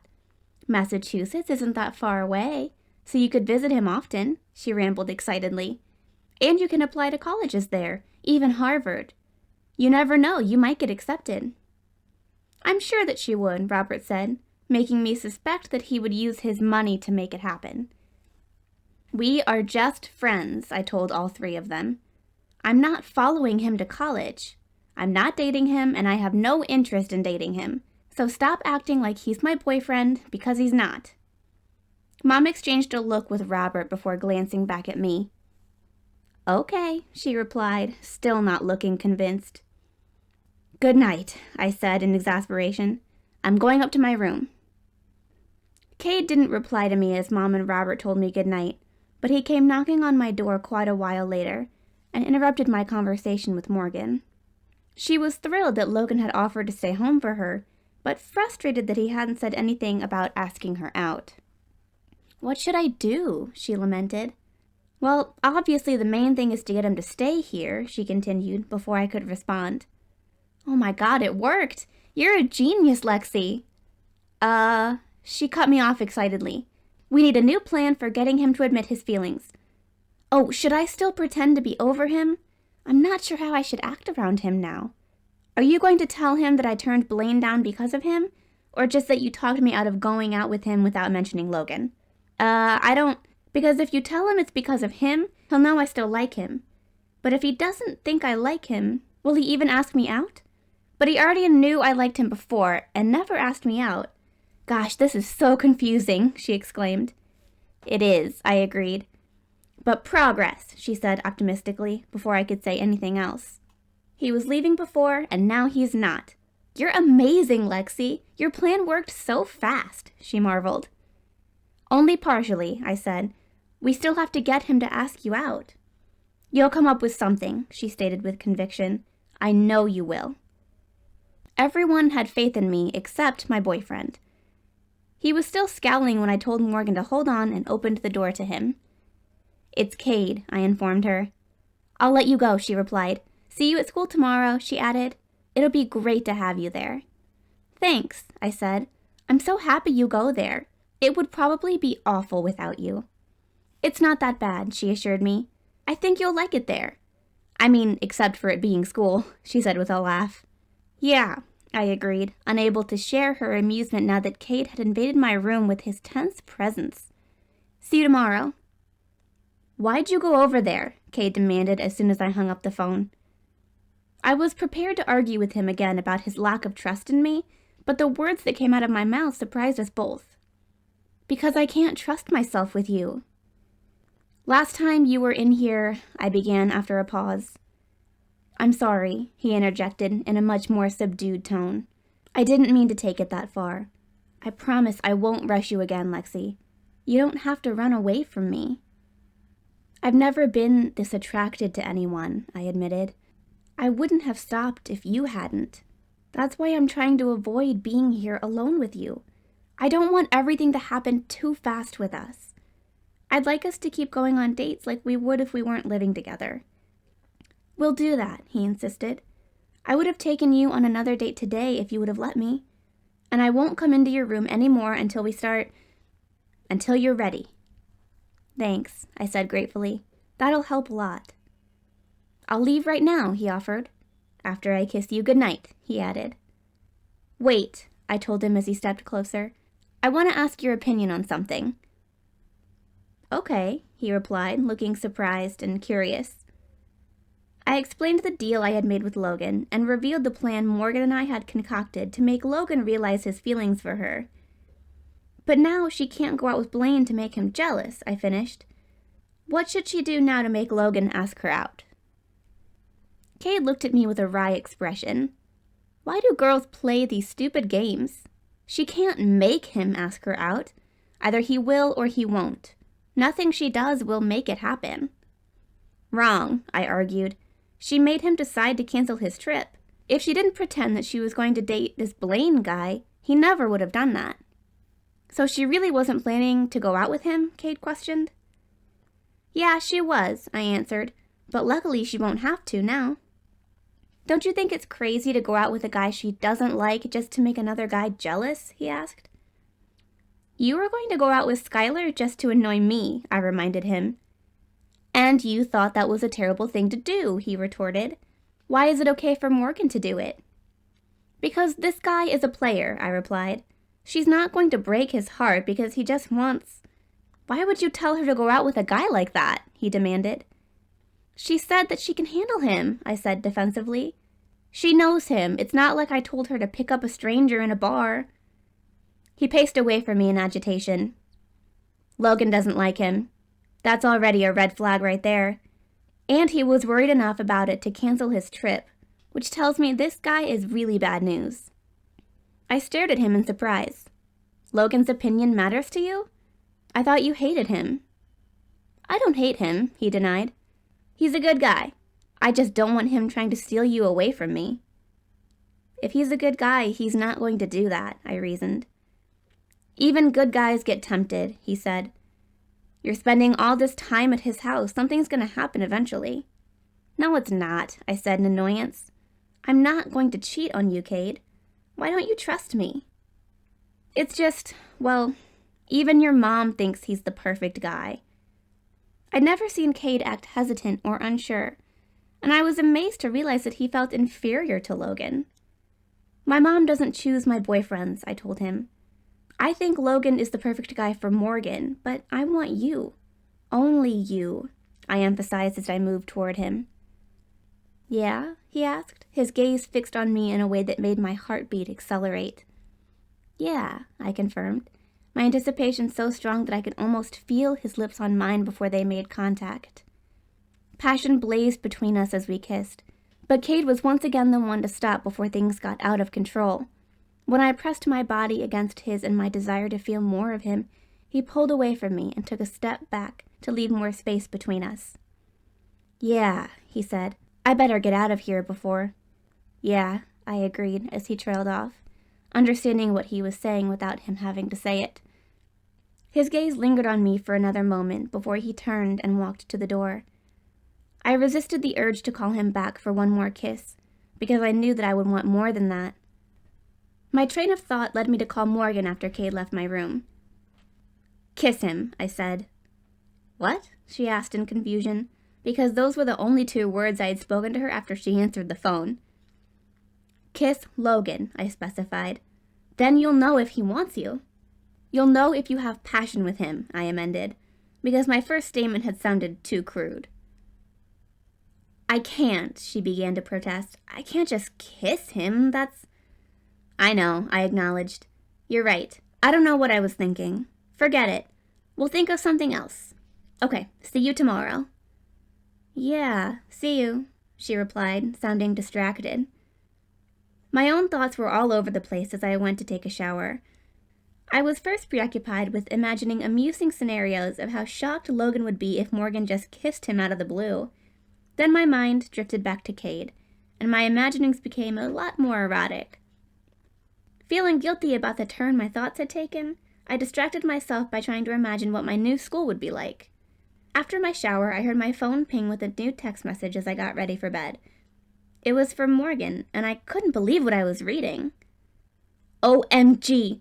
I did it! Call me when you get this!" I assumed that she had meant she had kissed Logan, but I was thinking that my assumption had to be wrong as I called her. She picked up after the first ring. "Oh my God!" she exclaimed. "What happened?" "I kissed him," she cut in, sounding frantic. "Oh my God, I can't believe I did it. I knew I would chicken out if I didn't do it right away, so I went to his house. I texted him that I was coming over, and he was waiting for me at the gate." She took a breath before continuing. "He asked me what was wrong, and I just got out of the car and kissed him." What did he do?" I asked hesitantly. "He started kissing me back, but then he pulled back. But I begged him," she admitted in embarrassment. "I was saying please, it's my first kiss. God, I shouldn't have told him that. He must think I'm pathetic." "But you said he kissed you back," I reminded her, trying to get her to look on the bright side. "And he kissed me again after I begged him to," she said dismally. "And it was—" I waited as she trailed off, not knowing what to say. Her tone changed to one of wonder. "It was amazing. I never imagined it could be that amazing. 20 minutes felt like only 1 minute, and I could have kissed him for hours. It was—" "Wait," I interrupted her. "He kissed you for 20 minutes? "Well, minus the time I was begging him like a loser," she replied, her mood taking a downturn. I was so nervous when I saw him standing by the gate that I looked down at the dashboard and saw the time. It was 10:02. Then I forced myself to get out of the car and kiss him.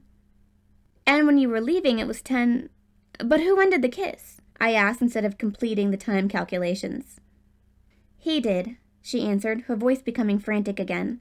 "He didn't say anything, he just took off and left me standing there. I got in the car and stared at the dashboard for 3 minutes until I got a text from him. It was only 1 word. Good night. What do I do now? How can I ever face him again?" "He kissed you for 20 minutes, I marveled. "He likes you for sure, Morgan. Wow." "But he didn't say anything," she repeated uncertainly. "And he only kissed me because I begged him to." "Not for that long," I told her. "He wouldn't kiss you for that long unless he wanted to." "Are you sure?" she questioned me desperately. "Yes," I replied. "He was just as into it as you were if he lost track of time like that." "God, Morgan, you've got guts," I added in admiration. "I didn't think you'd go do it tonight." "I didn't think I'd do it at all," she said. "I can't even believe that I did it. It was just the fact that your other plan worked when I didn't think it would, and then when you told me to kiss him, I kept thinking about it. And I knew I would lose my nerve if I waited. But now I'm freaking out about it because I screwed it up so bad and I'll never be able to face him again." "You didn't screw up anything," I assured her. "You said yourself that it was amazing." "For me," she said. "I have no idea what it was like for him. And I don't know what he thinks of me now." Oh my God, I can't believe I did that. "Calm down," I pleaded. "He likes you, Morgan. This proves it. He kissed you back." "After I begged him to." No, you said he started to kiss you back before that, I reminded her. Yeah, but then he pulled away until I begged, I cut her off insistently. His first impulse was to kiss you back. That tells you what you need to know. He liked it and you liked it, so just stop worrying about it. I can't, she sighed. I don't think I'll be able to sleep tonight. As much as I empathized with her obsessing over Logan's reaction, her worries were so innocent compared to mine.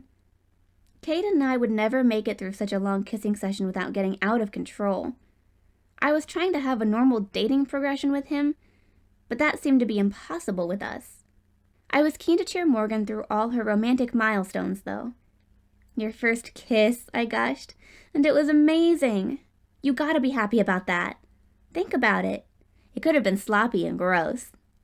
She giggled. Yeah. One of my friends said that about her first kiss, but it happened in 7th grade during a game of Truth or Dare. Were you there with her? I asked. No, she replied. I always avoided stuff like that. Why? I questioned curiously. She sighed. Because I didn't want to have to kiss a guy I didn't like. Or to be more honest, any guy who wasn't Logan. I couldn't imagine kissing anyone else. And it finally happened, I exclaimed. Yeah, she agreed in a dreamy tone. And it was even better than I imagined. Except, she added wistfully, it didn't happen the way I always dreamed it would. We weren't on a date, and I don't even know if he likes me. I expelled my breath in frustration. Morgan! You're probably sick of talking about this, she interjected. You should get some sleep anyway. I don't want you to be tired on your first day. If I don't see you before lunch, I'll find you in the cafeteria. Try to get some sleep, I urged her. I'll try, she promised. I lay awake myself for a while after we hung up, but I was feeling excited for Morgan rather than anxious. It was how I should have felt for Skyler when Kade asked her out, but I disliked him too much to be happy for her. Now I was dating him myself, and I'd replaced her with a new friend. Guilt momentarily made my mood plummet, but I pushed all thoughts of Skyler from my mind and focused on the exciting new development between Morgan and Logan. I thought about whether I should tell Kade, but I decided that this was a secret to be shared only between best friends. It seemed that's what Morgan and I had become, because she had shared it with me instead of calling one of her other friends. That thought made me settle contentedly into sleep. Chapter 37. My new school was much bigger than I had expected it to be. These people lived in houses that were much larger than they needed to be, so I should have known that the size of the school would not be in proportion to the size of the student body. The building also looked nothing like the typical, nondescript schools I had attended in the past. The entrance, with its tall white columns and clock tower, made it look like a historic landmark rather than a modern school. That image was reinforced when I stepped into the arched hallway. Seeing students dressed in jeans helped to alleviate some of my nervousness about fitting in. We weren't required to wear uniforms, and the dress code was the standard in other schools I had attended as well.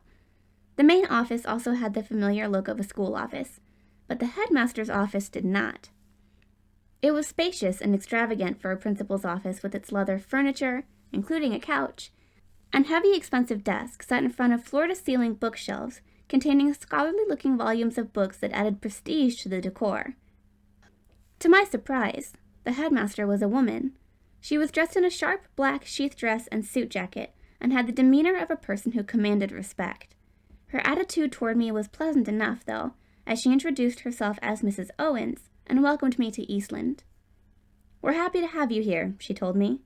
"I hope you'll take advantage of the excellent education you can get here and apply yourself. We have tutoring available if you need help, so there is no reason you can't do well. It's all up to you, Alexandra. We have some of the best teachers in the country, but how much you learn is entirely up to you." I felt like this was a veiled criticism of my academic performance. I got more B's than A's, and I had been content with that until now. This woman was implying that I needed help, which was something that would only be suggested at my old school if I was in danger of failing. Clearly, this place expected much more from their students, and I regretted my impulsive decision to transfer here. I hadn't been thinking of anything academic at the time, though. All I had thought about was escaping Skyler's hatred and my shame. At least nobody here knew about that. except for Morgan, and I trusted her not to tell anyone else. I was starting with a clean social slate here, although my grades had already made a bad impression on the headmaster. I'll study more, I promised her, striving to improve her opinion of me. Her brief smile doled out a scrap of approval toward me. We encourage all of our students to achieve excellence, Alexandra. Don't settle for less than your best effort. I won't, I told her. All right, she said as she picked up a folder from her desk. Here is your schedule and our handbook. Don't hesitate to come to me with any concerns you might have. Thank you, I replied, feeling relieved to be dismissed. After leaving the office, I pulled the map I had already printed out at home out of my purse and searched for the location of my first class. The hallways looked more like those in a regular school once I was out of the administration building. There were rows of lockers, but I didn't bother searching for mine yet.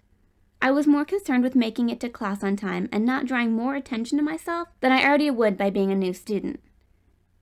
To make matters worse, my first class was Spanish 1, because this school required 3 years of a language to graduate.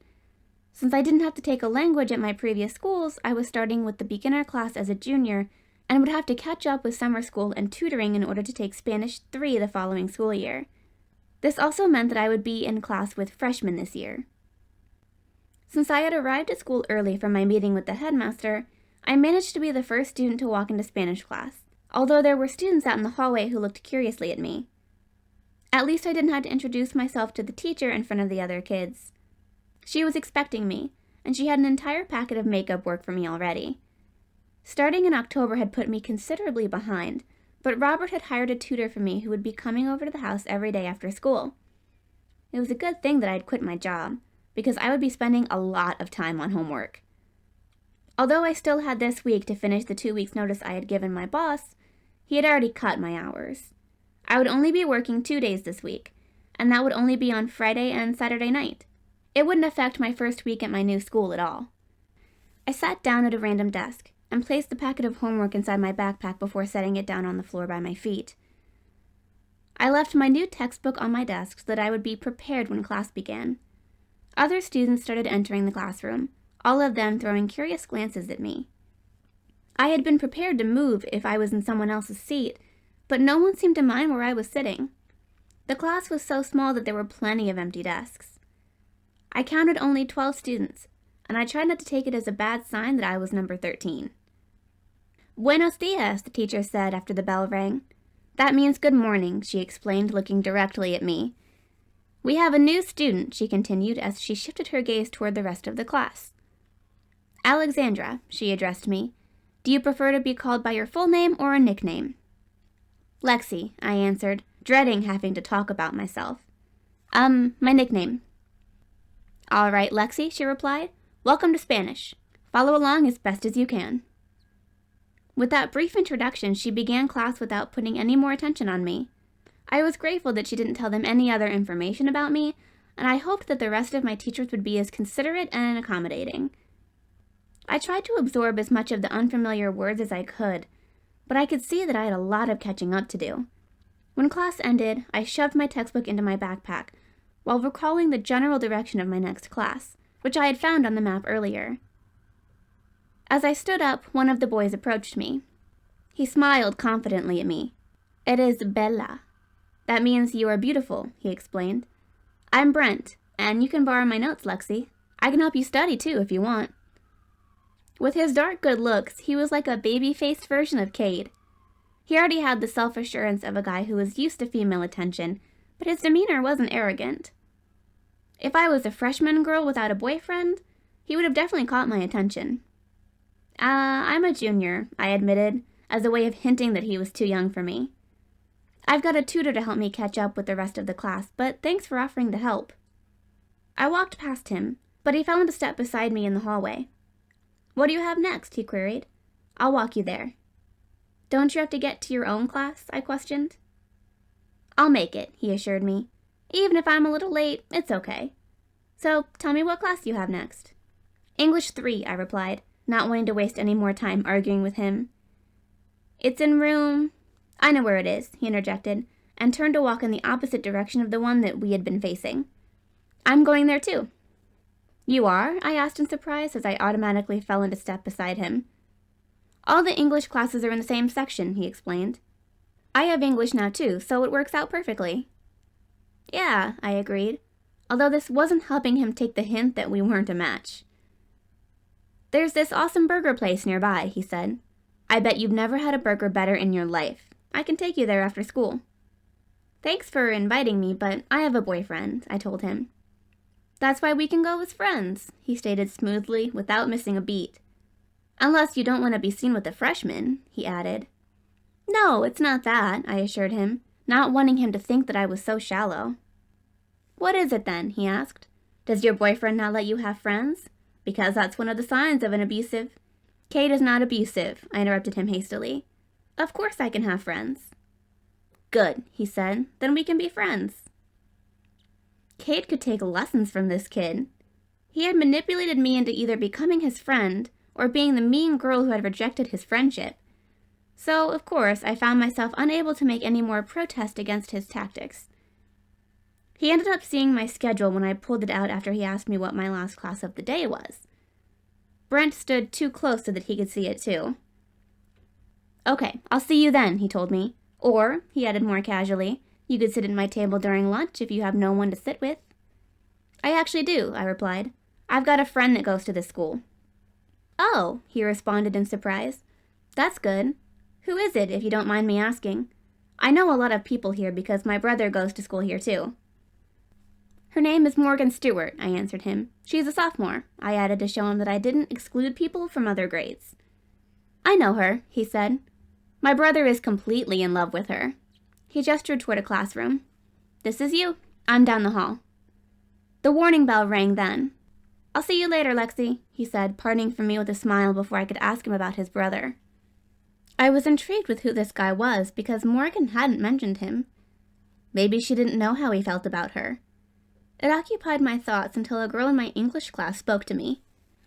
Hi, I'm Julia, she introduced herself to me. I looked at the pretty Asian girl sitting at the desk beside me. Hi, Julia, I replied, remembering to repeat her name to help me remember it. I'm Lexi. It's nice to meet you, Lexi, she said, perhaps using the same memory trick. You're welcome to sit with me at lunch. Thanks so much, I told her sincerely, but I promised my friend Morgan that I'd sit with her. I could see if... That's okay, she cut in. I just didn't want you to sit by yourself. I didn't know that you already knew someone. Yeah, I said. She's my neighbor. Morgan Rhodes? She questioned. Because she sits at my table, so... No, I interrupted her. Morgan Stewart. Taylor's sister? She queried in surprise. She is a sophomore. I would have expected you to be sitting with Taylor. The bell to begin class rang then, sparing me from having to explain that Taylor didn't like me. At least I wasn't behind in English, and everyone that I had met here had been nice to me so far. Being the new student at this school wasn't as bad as I had expected. My English teacher didn't even mention me to the class, so not being singled out helped me relax. This school wasn't so different from my other schools after all. Then I saw the cafeteria, with its expansive view of the countryside seen through the floor-to-ceiling windows. I stood staring at it until Morgan's voice drew my attention to her. Let's get our food, she urged. I had seen her in the hallway earlier, before my Algebra 2 class, and she had hugged me in excitement. I suspected that had more to do with her elation over kissing Logan than happiness about seeing me. We went to wait in line, and I got another surprise when I saw that they had a salad bar. Morgan talked happily about getting the chicken parmesan. She informed me that they also had eggplant parmesan if I preferred that. I found out that they also had barbecue pulled pork sandwiches and steamed corn today. There was also a deli station for those who wanted sandwiches. It was a far cry from the pizza and tater tots that were the highlights in most school cafeterias. The floor wasn't the shiny linoleum that was used in all the schools I'd attended. It was real tile with a pattern that gave it a textured look. The chairs we sat on were wooden rather than the plastic ones that were the norm in school cafeterias. Except for all the students, this place looked nothing like any cafeteria I had ever seen. The girl from my English class waved to me as I walked past her, and I waved back. Morgan was excited about it. Julia Ozawa likes you, she exclaimed excitedly. You're in. In what? I asked. In with the queen bee, she explained. Julia is the most popular junior. Taylor is so jealous of her, she added gleefully. Oh, I responded in surprise. She seems really nice. Yeah, she is, Morgan agreed. And she's really talented, too. She's an actual musical prodigy. We had arrived at the table, and she set her tray down and motioned for me to take the seat beside her. The seat on the other side of her was occupied by a girl who had filled her plate from the salad bar. Morgan introduced me to her, and I learned that her name was Lauren. I was secretly pleased that I would be able to remember her name by thinking of our personal chef. This Lauren was an African-American girl who looked like she had just come from a fashion shoot. Was everyone at this school good-looking, I wondered? Yet another attractive person joined us at our table. Hello, he greeted me. You're in my seat, but that's okay since you're the right gender. If you were a guy, you'd have to move. No, she wouldn't, Morgan retorted. You don't own that seat. She glanced at me. Just ignore him. Aren't you going to introduce us? He asked as he sat down his tray beside me. I'm Blaine, he told me himself. You're Blaine? I exclaimed in complete surprise. He broke into one of the most appealing smiles I'd ever seen. You've heard of me. Has Morgan been talking about me? Shut up, she commanded, and I wasn't sure if she was talking to him or me. Her attitude made it clear that he was the same Blaine she had told me about, but he was nothing like I had imagined him. I just hadn't expected him to be so cute. I knew that he would be good-looking, but I expected someone hot who went around seducing girls with his sex appeal and seductive attitude. I hadn't anticipated a guy with such an infectious smile, and whose appearance would be described as cute much more than sexy. I found myself smiling at him. Hi, I'm Lexi. Hi, Lexi, he replied as he sat down next to me. If you're Morgan's friend, then you're my friend too. Morgan is the love of my life. Did she tell you that? I was exceedingly delighted to be his friend, and I wasn't the only one. 2 other girls joined us, both of them exclaiming his name happily in greeting. Their names were Kayla and Audrey, and they were both blonde like Morgan. Blaine had dark brown hair and brown eyes, and I thought that he and Morgan would make the cutest couple ever. Although he was friendly with the rest of us, it was obvious that he was paying special attention to Morgan. What'd you do this weekend? He asked her. You said it was good. Usually you just say it was okay. She blushed, and her gaze dropped down to her plate. Blaine's happy expression disappeared as he watched her. His own gaze dropped down, and I could see him struggling with some emotion. When he lifted his eyes, he looked at her with intensity. Are you happy with him? He asked. Morgan's startled gaze flew toward him. What do you mean? I know you only feel that way about one person. So I just want to know, now that things have changed, are you happy? Morgan hedged uncomfortably as her gaze shifted away from his. Then she seemed to gather her resolve, and she looked directly at him again. I'm happy. His shoulders slumped, but he responded in a caring tone. That's all that matters. What are you two talking about? Audrey asked in bewilderment. What's changed, and who's making her happy? She looked from Blaine to Morgan. Do you have a boyfriend? She questioned. Oh my God, who is it? Blaine pushed back his chair and stood up. I'll see you guys later. Where are you going? Kayla protested. You haven't even eaten your lunch yet. I'm not hungry, he said, and dumped his food in the trash as he walked away. That boy is so in love with you, Lauren remarked. I glanced at her and saw her looking thoughtfully in the direction he had gone. Something clicked in my mind at her words. Wait, is that Brent's brother? Yes, Kayla confirmed. But how do you know Brent? He's a freshman. He's in my Spanish class, I explained. We didn't have to take a language at my other school, so I'm in the beginner class. Brent is going to be just as hot as Blaine, Audrey declared. You think Blaine is hot? I questioned. I think he's cute. That's how he gets you, Lauren said. He's so cute that you don't have your guard up against him. Before you know it, you're making out with him. You've made out with him? I asked before realizing that I was prying into her personal life when I'd only just met her. Not me, she replied enigmatically. I wish he'd make out with me, Audrey sighed. Me too, Kayla said. My attention was on Morgan, though. Lauren's gaze had slid toward her after saying "not me," and Morgan had stiffened in her seat. I got the feeling that Lauren knew something that Audrey and Kayla didn't, and I was intrigued by the undercurrent of tension Morgan was projecting. Was she upset about the girl Blaine had made out with? She had made it sound like she had no interest in him, but she hadn't told me that he apparently sat beside her at lunch every day. What else hadn't she mentioned to me? "I don't know why you keep turning him down," Audrey said to Morgan. "This boyfriend you've got has to be amazing if you picked him over Blaine." I was surprised they didn't know about her crush on Logan. Blaine certainly seemed to, which also made me wonder why she would tell him when she hadn't told her other friends. Yet he did seem to care for her. What he said about her happiness being the only thing that mattered was so sweet, and it became more touching to me the longer I thought about it. I didn't understand why she had described him as a player when he seemed to be a great guy. Yet Logan had also called him a womanizer. His behavior didn't match that image for me, but I'd only just met him. I didn't know him well enough to judge what kind of person he was. He had made a good first impression on me, but that wasn't enough to go on. I knew that I should listen to the people who had known him longer, but it was difficult not to trust my own perception of him. I reminded myself that my perception had been wrong before. I had thought that Kade was just a selfish jerk, but I had discovered his hidden sweet side.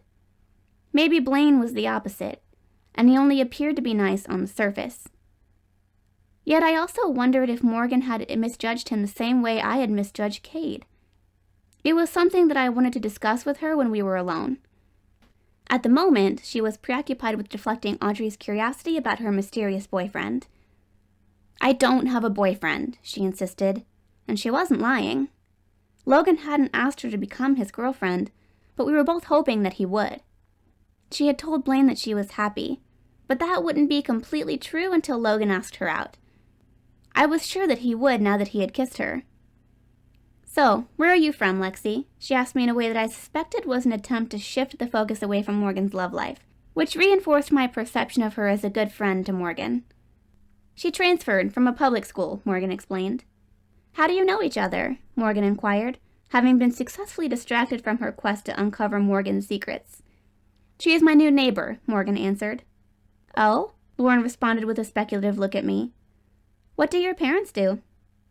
"My mom was a waitress," I replied, "but she's going to college now to become a teacher. My dad died a long time ago." Lauren seemed confused by my answer, and she glanced at Morgan for help. "Her mom married Robert Stover," Morgan told her. "Ah," Lauren said like she was having an epiphany. Kayla spoke up in response to this information. "I heard that his son is hot. He's your stepbrother now, Lexi, right?" Yeah," I confirmed, although I no longer thought of him that way. He was simply Kade to me. "Can you set me up with him?" she asked. He's got a girlfriend," I said, hoping that she would drop the subject. "Oh, well, let me know if they break up," she requested. "We can still look at him in the meantime," Audrey suggested. "Maybe Lexi will invite us over." Yeah," I agreed, since she had put me on the spot like that.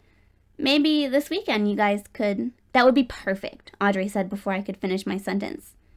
"Just as long as he's not out on a date when we come over, so it should probably be during the day. Find out when he's going to be home, Lexi." "Okay," I replied, a little taken aback by her presumptive attitude. "You should come too," I added, speaking to Lauren. I didn't want to leave her out if I was inviting the other girls. "I wouldn't miss it," she replied dryly. "There's a new guy to drool over." "Like you don't look at hot guys," Audrey retorted. "Please. Like you're too mature for that." "There's nothing wrong with looking, but you could be a little more subtle about it," Lauren advised. "Why?" Audrey asked. "Why waste time instead of letting him know right away that you're interested? That way he'll know he can approach you if he's interested in you." "True," Lauren agreed, "but I like that mystery when you first meet someone. It's fun to wonder if he likes you." "No, it's not," Audrey disagreed. "Waiting is torture. The fun part is when you know he likes you." I sided with Audrey on this one. Knowing that my feelings were reciprocated was better than wondering how the guy I liked felt about me. I was sure that Morgan didn't find it fun to wonder if Logan liked her as much as she liked him. Lauren's attitude was enviable, but I couldn't enjoy uncertainty myself. I wanted to feel secure in my romantic relationship. Thinking about this made me feel even more empathy for Morgan. It was easy for me to assure her that Logan liked her, but she needed to hear it from him. Yet I also found myself feeling sympathy for Blaine, because he also seemed to really like Morgan. His own brother had even told me that he was in love with her, and his reaction to her saying that she was happy with someone else appeared to confirm that. Remembering what his brother had said also reminded me that I was going out for a burger with him after school. Somehow I had been manipulated into going out with a freshman and inviting other girls home to ogle my boyfriend. My worries about my first day in the school hadn't included situations like these, but new people always brought unforeseen circumstances into your life.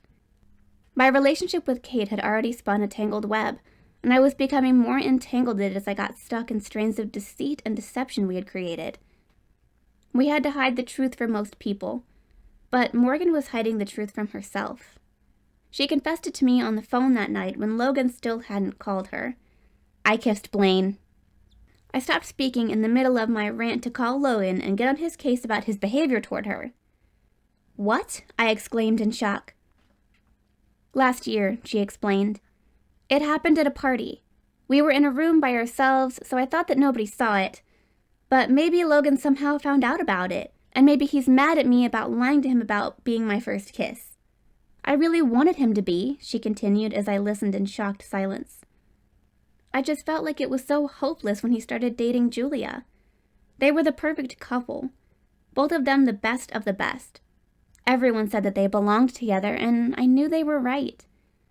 Julia's so talented, and there's nothing special about me." "That's not true," I protested. But Blaine made me feel special," she interrupted me. "He started bringing me those roses the very next day after he met me, and he wanted to know everything about me. I didn't want him to keep waiting for me, so I told him that I was in love with someone else, and that he should go out with other girls. He did, but he never stopped bringing me the roses and talking to me." "And sitting with you at lunch," I added. "Yeah," she said, "and he was at that party when I decided to get drunk and forget about Logan. But Blaine wouldn't let me have another drink after my second one. He took the cup out of my hand and he took me into the laundry room to talk. But I just wanted to..." She sighed heavily. "I knew that he liked me, and I felt like it would never happen with Logan, so I kissed him. And it was..." She trailed off. "I forgot about Logan," she admitted. "I told myself that it was the alcohol making me act like that. It had to be, right?" she asked me desperately. "Or maybe you like him," I suggested. "He is very cute, and..." "Not you too," she exclaimed, interrupting my reasoning. "Everyone thinks I'm crazy not to go out with him, but why'd you tell me Logan was your first kiss?" I cut in, wondering why she had lied to me about it. "Because I wanted him to be," she answered. "The one with Blaine doesn't really count because I was kind of drunk. That's why it got so out of control. I wouldn't have acted that way if..." I immediately interrupted her again. "How out of control did it get?" She responded after a pause, during which I remembered her reaction when Lauren mentioned a girl making out with Blaine. "It went a little further than kissing," she said without elaborating. "Blaine stopped. He, stopped it, and got Lauren to drive me home. I said all this stuff about him, but it was the alcohol. I was mortified the next day, but it didn't seem like he ever told anyone about it. I thought about Lucas bragging to his friends about taking my virginity. Blaine seems like a nice guy," I said. "He is," she conceded, "for a guy who dates so many girls. Or at least he used to." "He doesn't anymore?" I questioned, already guessing when he stopped. "Not since we kissed," she confirmed. "He said that it proved I liked him, even though I told him it was a mistake. Now I'm worried that Logan feels that way about kissing me. He would have called me by now if he liked me, wouldn't he?" I was still distracted by her revelations about Blaine. "The plan you had to sleep with another guy, that was going to be Blaine?" "He's the most experienced guy I know," she replied defensively. "That was the only reason." "No, it wasn't," I contradicted her. "You're attracted to him. Probably more attracted to him than you are to Logan." What? She exclaimed in outrage. That's not true. I love Logan. But you want Blaine, I stated. Your kiss with Logan didn't get out of control. That only happened with Blaine because of the alcohol, she insisted. I changed tactics. What happened with Blaine the day after you kissed him? Did you talk to him that day? Yes, she answered. He showed up at my house with a bouquet of roses, assuming that we were a couple, but I told him it was a mistake. He brought you a bouquet of roses after you kissed. And what has Logan done? I felt bad to put it so bluntly, but I let the silence stretch. Nothing, Morgan finally said, and I could hear the sadness in her voice as she began to cry. You said that he liked me, but I'll find out, I promised her, unable to stand how despondent she was. I'll talk to him and find out what's going on with him. So now I was entangled in Morgan's love life too, but I didn't know how caught up in this web I really was.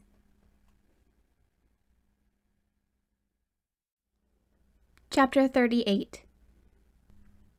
I started the conversation with Logan by regaling him with my first day experiences at Eastland. He laughed when I told him about being manipulated into going out after school with a freshman guy. The burger really had been as good as Brent promised, though, and I had used the opportunity to question him about Blaine. So, you like my brother too? He had asked in disappointment. He might go out with you, but it's not going to last. I told you he's in love with your friend, Morgan. I have a boyfriend, I reminded him. I'm not interested in going out with your brother. You seem interested, he had grumbled. Only for Morgan, I had told him. She told me that he's a player. She told him to go out with other girls, he had exclaimed. He was just trying to make her jealous anyway. But he didn't even have sex with any of them. Yeah, right, I had said. It's true, he had insisted. He told me he's still a virgin. I had gaped at him in disbelief. Please don't go around telling people that, he had pleaded. Blaine wouldn't want everyone to know that, but he wanted me to know that it's stupid to compete with other guys in that area. He said to stick to real accomplishments that our mom can be proud of. I had wanted to tell Morgan what Brent said, but her revelation about kissing Blaine had distracted me.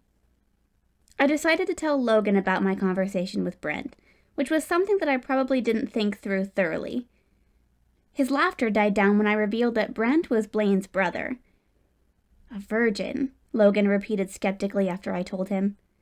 He went out with a lot of girls, and Eastland isn't even that big. Eastland is very big, I countered. It just doesn't have a lot of students. Anyway, going out with a girl doesn't mean you have to sleep with her. Did you sleep with Julia? I had thrown that in there to catch him off guard, but it didn't work. That would fall under the heading of none of your business, he said. Come on, I cajoled. We're friends, and friends tell each other stuff like that. I told you that I haven't slept with Kade yet. But you haven't told me about losing your virginity, he retorted. You lost your virginity to Julia? I questioned in surprise. I didn't say that, he replied testily. But you implied it, I said. No, he argued. You inferred it. Same difference, I stated, my mind still processing this revelation. No, it's not, he corrected me. To imply is to strongly suggest something, which I didn't do. To infer is to deduce. You're the one who mentioned virginity, I interjected. We were talking about sex, but you brought up losing your virginity. I think I deduced correctly. No, he denied, you didn't. What's the big deal if you tell me? I asked. A gentleman doesn't kiss and tell, he stated. Ah, well, now that you mention kissing, I began. Morgan told me. Good thing she's not a gentleman, I tried to joke. Silence. I continued after that awkward pause. That's actually why I called to talk to you. She's wondering, if you're going to, I'm leaving after Christmas, he cut in. But you promised you'd stay, I exclaimed. You said if she didn't go out with Blaine, I changed my mind, he interrupted me again. If his reputation is false, he might be the right guy for her. But it might not be false, I protested. His brother might be lying about him being a virgin. He knows I'm friends with Morgan, so he might just be saying that to get her to go out with him. You were right, he said. I have to let her get over me and move on. But you kissed her back, I argued. I know that you like her. A knock on my bedroom door interrupted me this time. Damn it, I swore. Hold on, I have to go, Logan said. Good night, Lexi. No, I protested, but he hung up. I was frustrated and annoyed when I yanked open the door. Kade's expression changed from smiling to concerned. It's Logan, I answered after he asked me what was wrong. He said he was going to stay here, but now he's leaving again. Kade frowned. Why are you so obsessed with him? Not this again, I retorted in annoyance. You know that Morgan likes him. I got him to promise to stay here if she didn't go out with Blaine, but now he's changing his mind. She's going to be heartbroken. I told you to leave it alone, he reminded me. I just wanted to help her, I said defensively. I know, he said, his expression softening. You're being a good friend, but I'm feeling a little neglected, he admitted. You're busy with everyone else, and you're forgetting about me. Poor baby, I teased, my mood becoming playful. Don't worry, my new friends from school are coming over this weekend to drool over you. What? He asked, looking comically startled. I laughed. Those were Lauren's exact words, too. She said that they had a new guy to drool over, but she was being sarcastic about how immature they are. Audrey and Kayla don't care what she thinks, though. They can't wait to drool over you. He groaned. Please tell me you're joking. Nope, I told him. That's what it's like when you have a hot... I trailed off uncomfortably. Boyfriend, Kade supplied, but his expression had sobered too. They want to meet my hot stepbrother, I stated dully. Lexi, he began. This is how it's going to be, I continued. Girls will want me to set them up with you. Audrey already asked me to, but I told her you have a girlfriend. I do, he stated firmly. You're the only girl I want, Lexi. You're the only guy I want, I said in response. But that's not the problem. We can't tell people that we're together. We will, he promised. One day we'll be able to tell everyone. When? I demanded. I don't see when we're going to be able to... When we're in college, he interjected. We can go to the same college and we'll be free to do what we want there. College, I repeated in dismay, although I knew that he was right. As long as we were living with our parents, we'd have to keep our relationship a secret from them. You're not going to give up on me, are you? He questioned anxiously. Of course not, I assured him. We'll make it to college. He smiled at me in the warm way I loved, and I smiled back at him. That's my favorite smile of yours, I told him. I have different smiles? He asked in amusement. Yes, I said. Your grin, which is beautiful too. Your smirk, which made me want to smack you when we met. Your sexy smile, I added a bit shyly. But your warm smile is my favorite, because it makes me feel like you like me. I do like you, he confirmed as he stepped closer. He gazed at me as he slowly leaned in for a tender kiss. Tell your friends I'm busy this weekend, he said as he pulled back. I'm going out with my girlfriend, and I expect her to drool over me, he joked. Keep dreaming, I teased. His smile turned seductive, but my ringtone intruded on our intimate atmosphere. It's Morgan, I informed him as I looked at the screen. Ignore it, he urged. I was tempted to do just that and avoid having to tell her what Logan said, but I knew that she was waiting anxiously to hear from me. Hey, Morgan, I greeted her as I answered my phone. Good night, Kade said in exasperation and left my room. Did you talk to Logan? Morgan asked. Yeah, I replied, but we got interrupted by Kade, and Logan wouldn't wait for me to get rid of him. He hung up. But what did he say before that? She questioned desperately. He said that he doesn't kiss and tell. That's all he said? She inquired in dismay. That was when I should have told her the truth, but I didn't want to make her any more upset than she already was. I also still thought that I could persuade Logan to admit his feelings for her and stay here. We didn't get to talk much before Kade interrupted us, but I'm going to go to his house after school tomorrow and make him talk. He won't be able to hang up on me that way. Okay, she responded uncertainly. I've got to get some homework done, I told her. I was working on Spanish with my tutor earlier, but I've got other homework to do. Right, sorry, she said. I shouldn't be taking up your time with my problems. No, I want to help, I insisted, and I truly did want to. Thank you, Lexi, she told me. I appreciate it so much. Lauren just keeps telling me that I should go out with Blaine and forget Logan. She doesn't understand how I feel about him. Have you ever considered giving Blaine a chance? I asked. His brother swears that he's in love with you. I've always been in love with Logan, she replied. Okay, I said, because there appeared to be no point in arguing with her. She couldn't see any other possibility except Logan, and I was starting to regret meddling in her love life. It didn't seem to me like I had made anything better.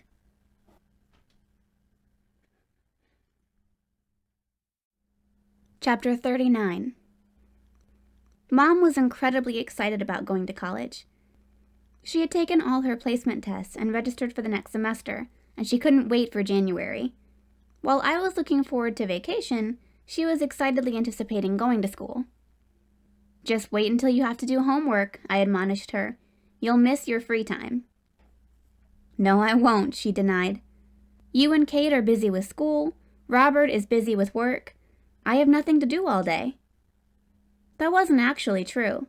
She was starting to become more involved in charity work, but that didn't take up as much time as a regular job. She had gone from working 2 jobs to not having to work at all, and she was still adjusting to her new lifestyle. Mom had also started going to the gym, while I didn't even have time to go for my walks. I drove straight to Logan's house after school, so that I would be able to get home quickly afterwards and be there for my session with my Spanish tutor. Logan had welcomed me over, and I was relieved that our friendship didn't seem to be affected by what was going on between him and Morgan. He even laughed when I demanded to know what the hell was wrong with him. What are you talking about? He demanded playfully. I'm flawless. I couldn't help cracking a smile. Almost, I conceded. It had been much easier to remain upset with him on the phone when he couldn't beguile me with his playful expression. Morgan, I said to remind myself of the reason I'd come to see him. Why are you doing this to her? I added more forcefully. His expression sobered. I shouldn't have kissed her. No, that's not the problem, I told him. It was good that you finally kissed her, but why won't you admit your feelings for her? I haven't hidden my feelings for her, he denied. I've always liked Morgan. She's a sweet girl. When you say that I finally kissed her, you're implying that it was inevitable, but it wasn't. That's why I shouldn't have done it, because she has romantic feelings for me. You're saying that you don't have romantic feelings for her? I asked incredulously. You kissed her for 20 minutes. She kept track of how long we kissed? He questioned in disbelief. It made her sound deranged when he put it like that, so I tried to give him a reasonable explanation. She knew what time she arrived, and she was kind of in a trance staring at the clock afterwards. That made me want to wince with how pathetic it sounded. I wondered what she was doing, he mumbled to himself. You liked kissing her, I forged on. You can't tell me you don't feel... Attraction? He interjected. Yes, I do. Morgan is an attractive girl. So are you. I could kiss you too, but that wouldn't mean that I have romantic feelings for you. I stared at him. But you didn't want her to go out with Blaine. You got upset about it. I know you were jealous, I insisted. Concerned, he corrected me. I was concerned because of his reputation as a player. Morgan is so innocent that I was worried he'd take advantage of her. You weren't jealous? I asked in dismay. No, he confirmed. But you offered to cancel your trip if she didn't go out with him, I protested. I can't believe you'd change all your plans like that if you didn't have feelings for her. I do have feelings for her, he replied, but they aren't romantic. I feel affection for her. And she's obviously growing up to be a beautiful girl. Affection and attraction can turn into love, I stated. But they haven't, he said. I've known her for years, and I haven't fallen in love with her. Agreeing to cancel my trip was a spur-of-the-moment decision, and I regretted it soon after you left.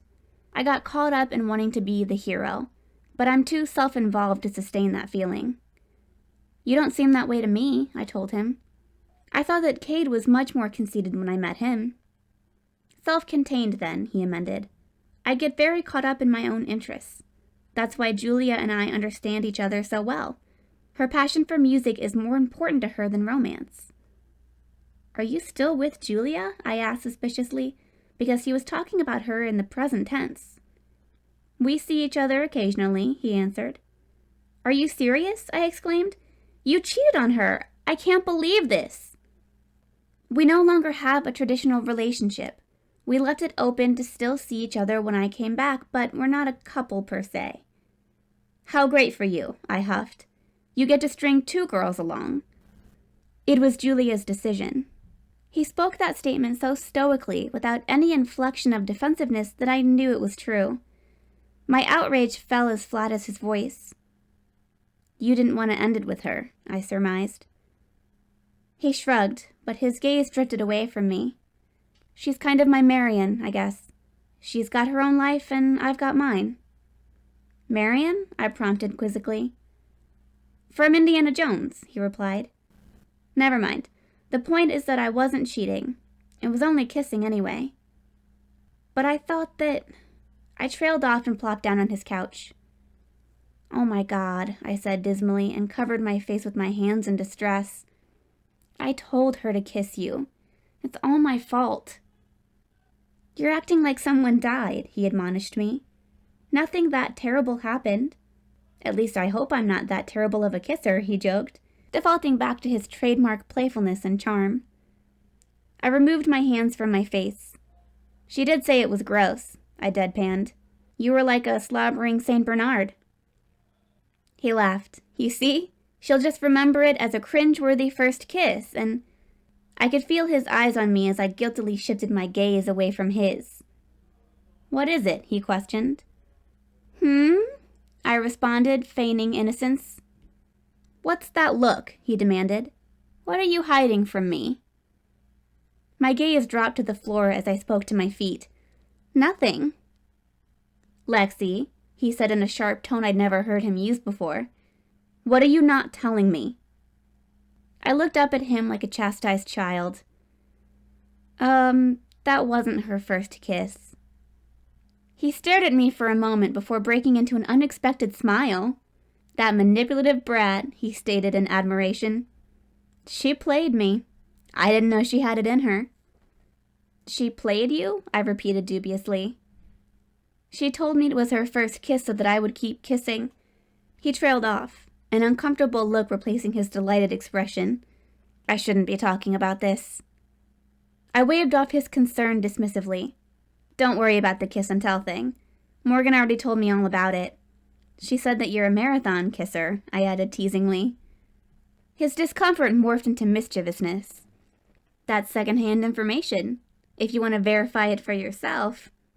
He left the suggestion unspoken, but it lifted my mood with a surge of giddiness that made me laugh. I'll take her word for it. Chicken, he retorted jokingly. I handed up in response. You're just too much man for me, I told him in an exaggerated girly voice. He flashed his dazzling movie star smile. I'll have to tell Kade you said that. If they made a movie about your life, you could play yourself, I remarked. What? He asked with a bewildered laugh. You look like a movie star, I explained. You're too beautiful to be a real person. Movie stars are real people, he stated. They're not manufactured. Yeah, that makes it even more unfair, I complained. Some people are born beautiful. My gaze swept over him. Good thing I like you. Otherwise I would hate you for having everything. Are you fishing for compliments? He asked in amusement.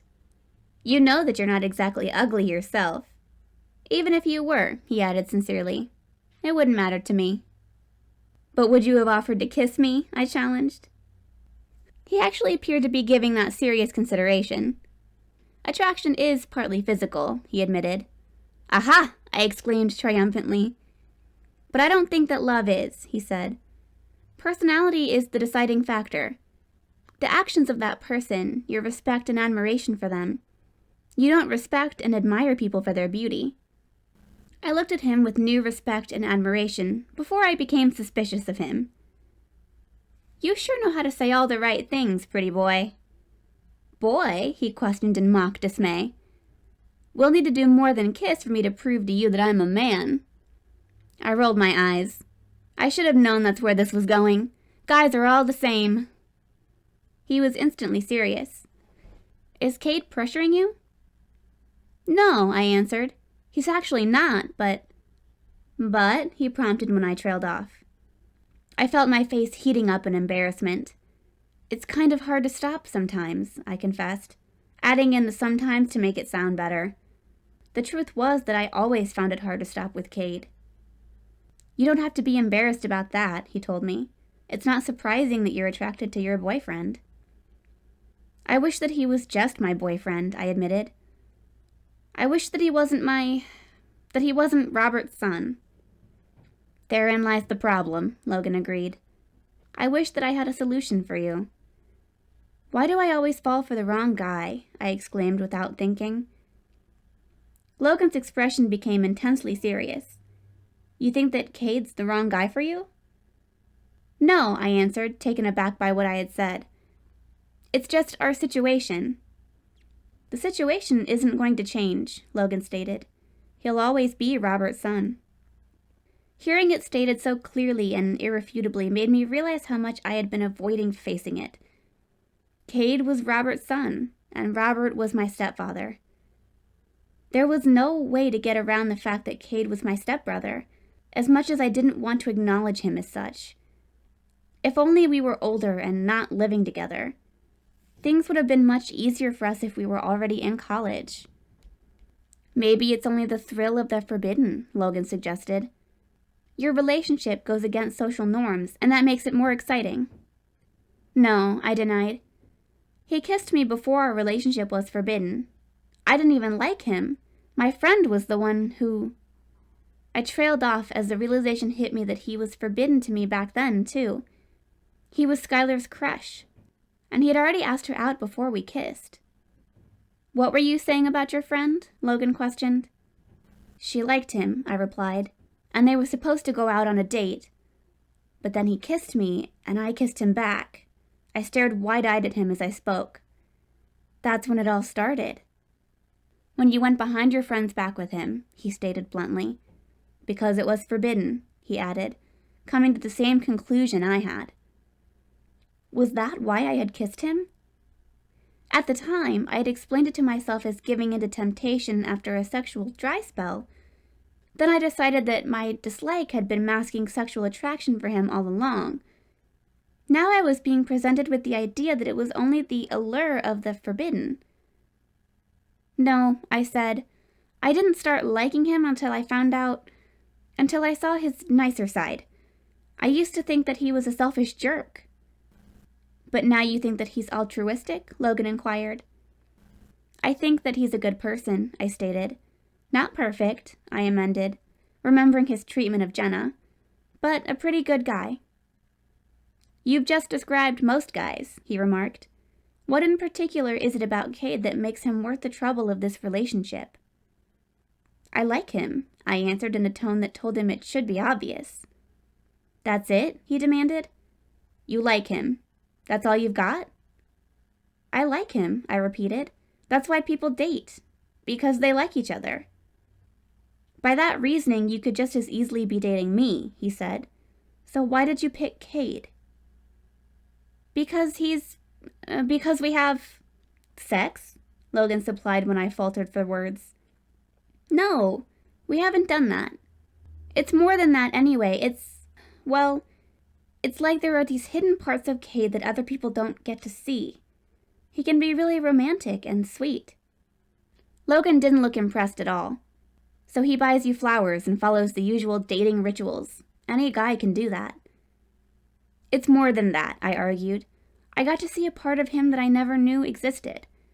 He was really emotional and I trailed off because that was too private to talk about.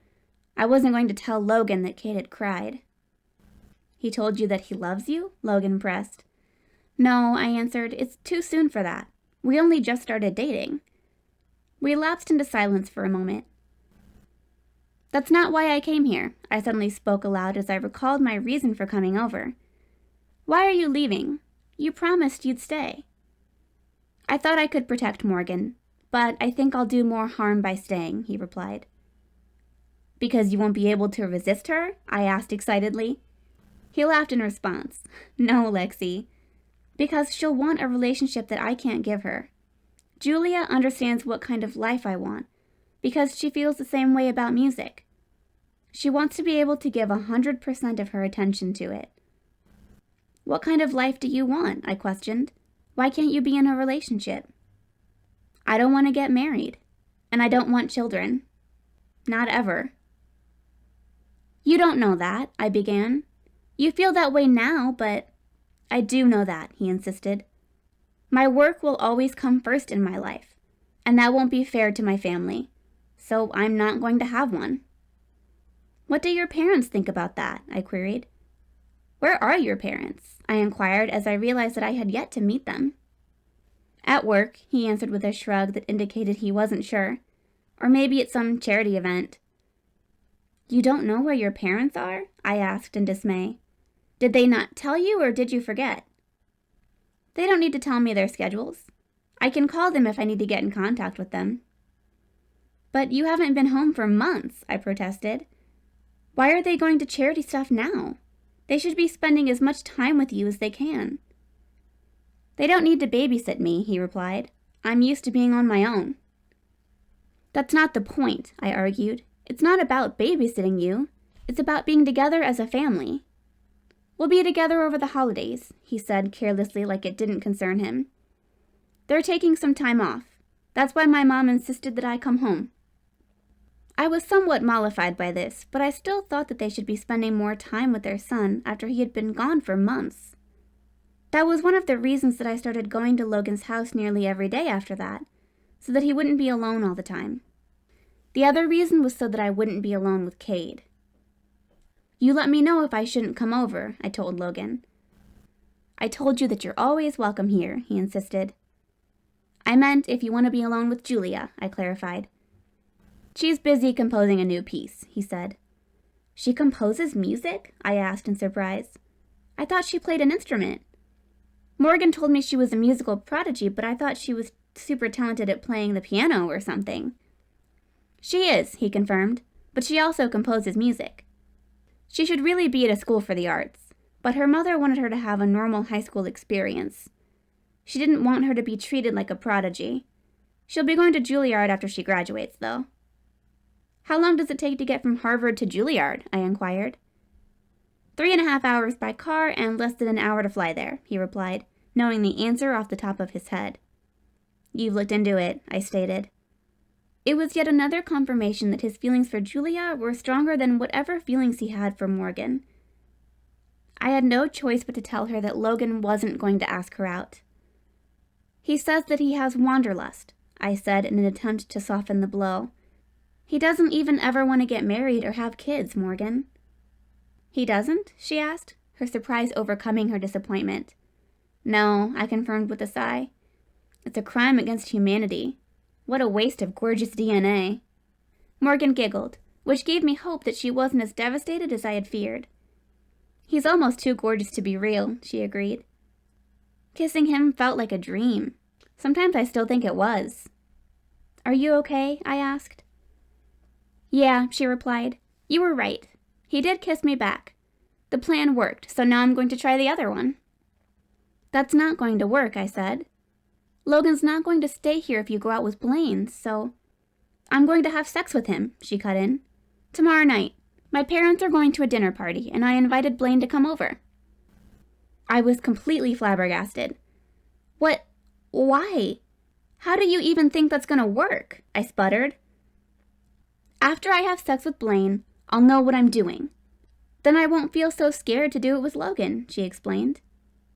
But you're not scared to do it with Blaine? I questioned. No, she answered. Everything's easy with him. Probably because he's had so much practice at it. I almost blurted out his brother's revelation that Blaine was a virgin, but I had promised not to tell her that. I decided to tell her about Julia instead. Until now, I hadn't wanted to hurt Morgan with the information that Logan and Julia were still seeing each other, but keeping that from her had obviously been a mistake. She needed to give up on this crazy plan once and for all. Did you know that Logan is still with Julia? What are you talking about? She demanded. They broke up before he went on his trip. Well, he told me that they still see each other when he's here, I confided.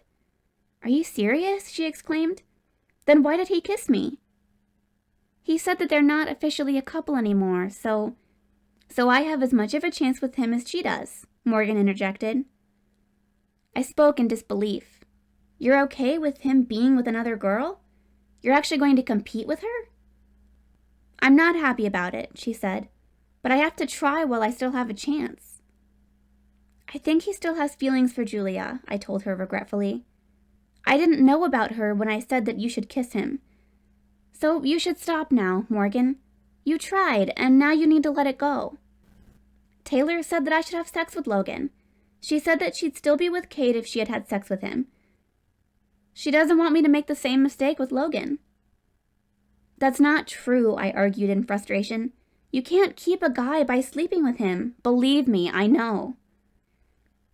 Morgan's tone became concerned. What happened? Did Kade? No, I interrupted her. It was before Kade. Oh, she responded in a sympathetic tone. That's what you're doing to Blaine, I interjected. You're making him think that you want to be with him, but you're just using him for sex. He knows that, she said. I told him that it's just going to be one time. I just want to lose my virginity. He said he'll do it. Also, I swore him to secrecy, so don't tell anyone. He wants to take your virginity? I queried in disappointment, my estimation of him falling. That's so low. He's doing me a favor, she argued. Yeah, some favor, I retorted sarcastically. Morgan wouldn't listen to my pleas to call off this crazy plan, so I confronted Blaine after I got off the phone with her. I called his brother, Brent. Hey, he greeted me, sounding happily surprised to hear from me. Get Blaine on the phone, I demanded urgently. There was a slight pause, after which he responded in a much duller tone. Sure, I'll get him. He didn't speak to me again before putting his brother on, so there was no opportunity for me to explain that I wasn't calling Blaine for myself. I couldn't tell him the details about Morgan anyway, and it appeared that Blaine hadn't either, because he told me that he'd call me back from his phone.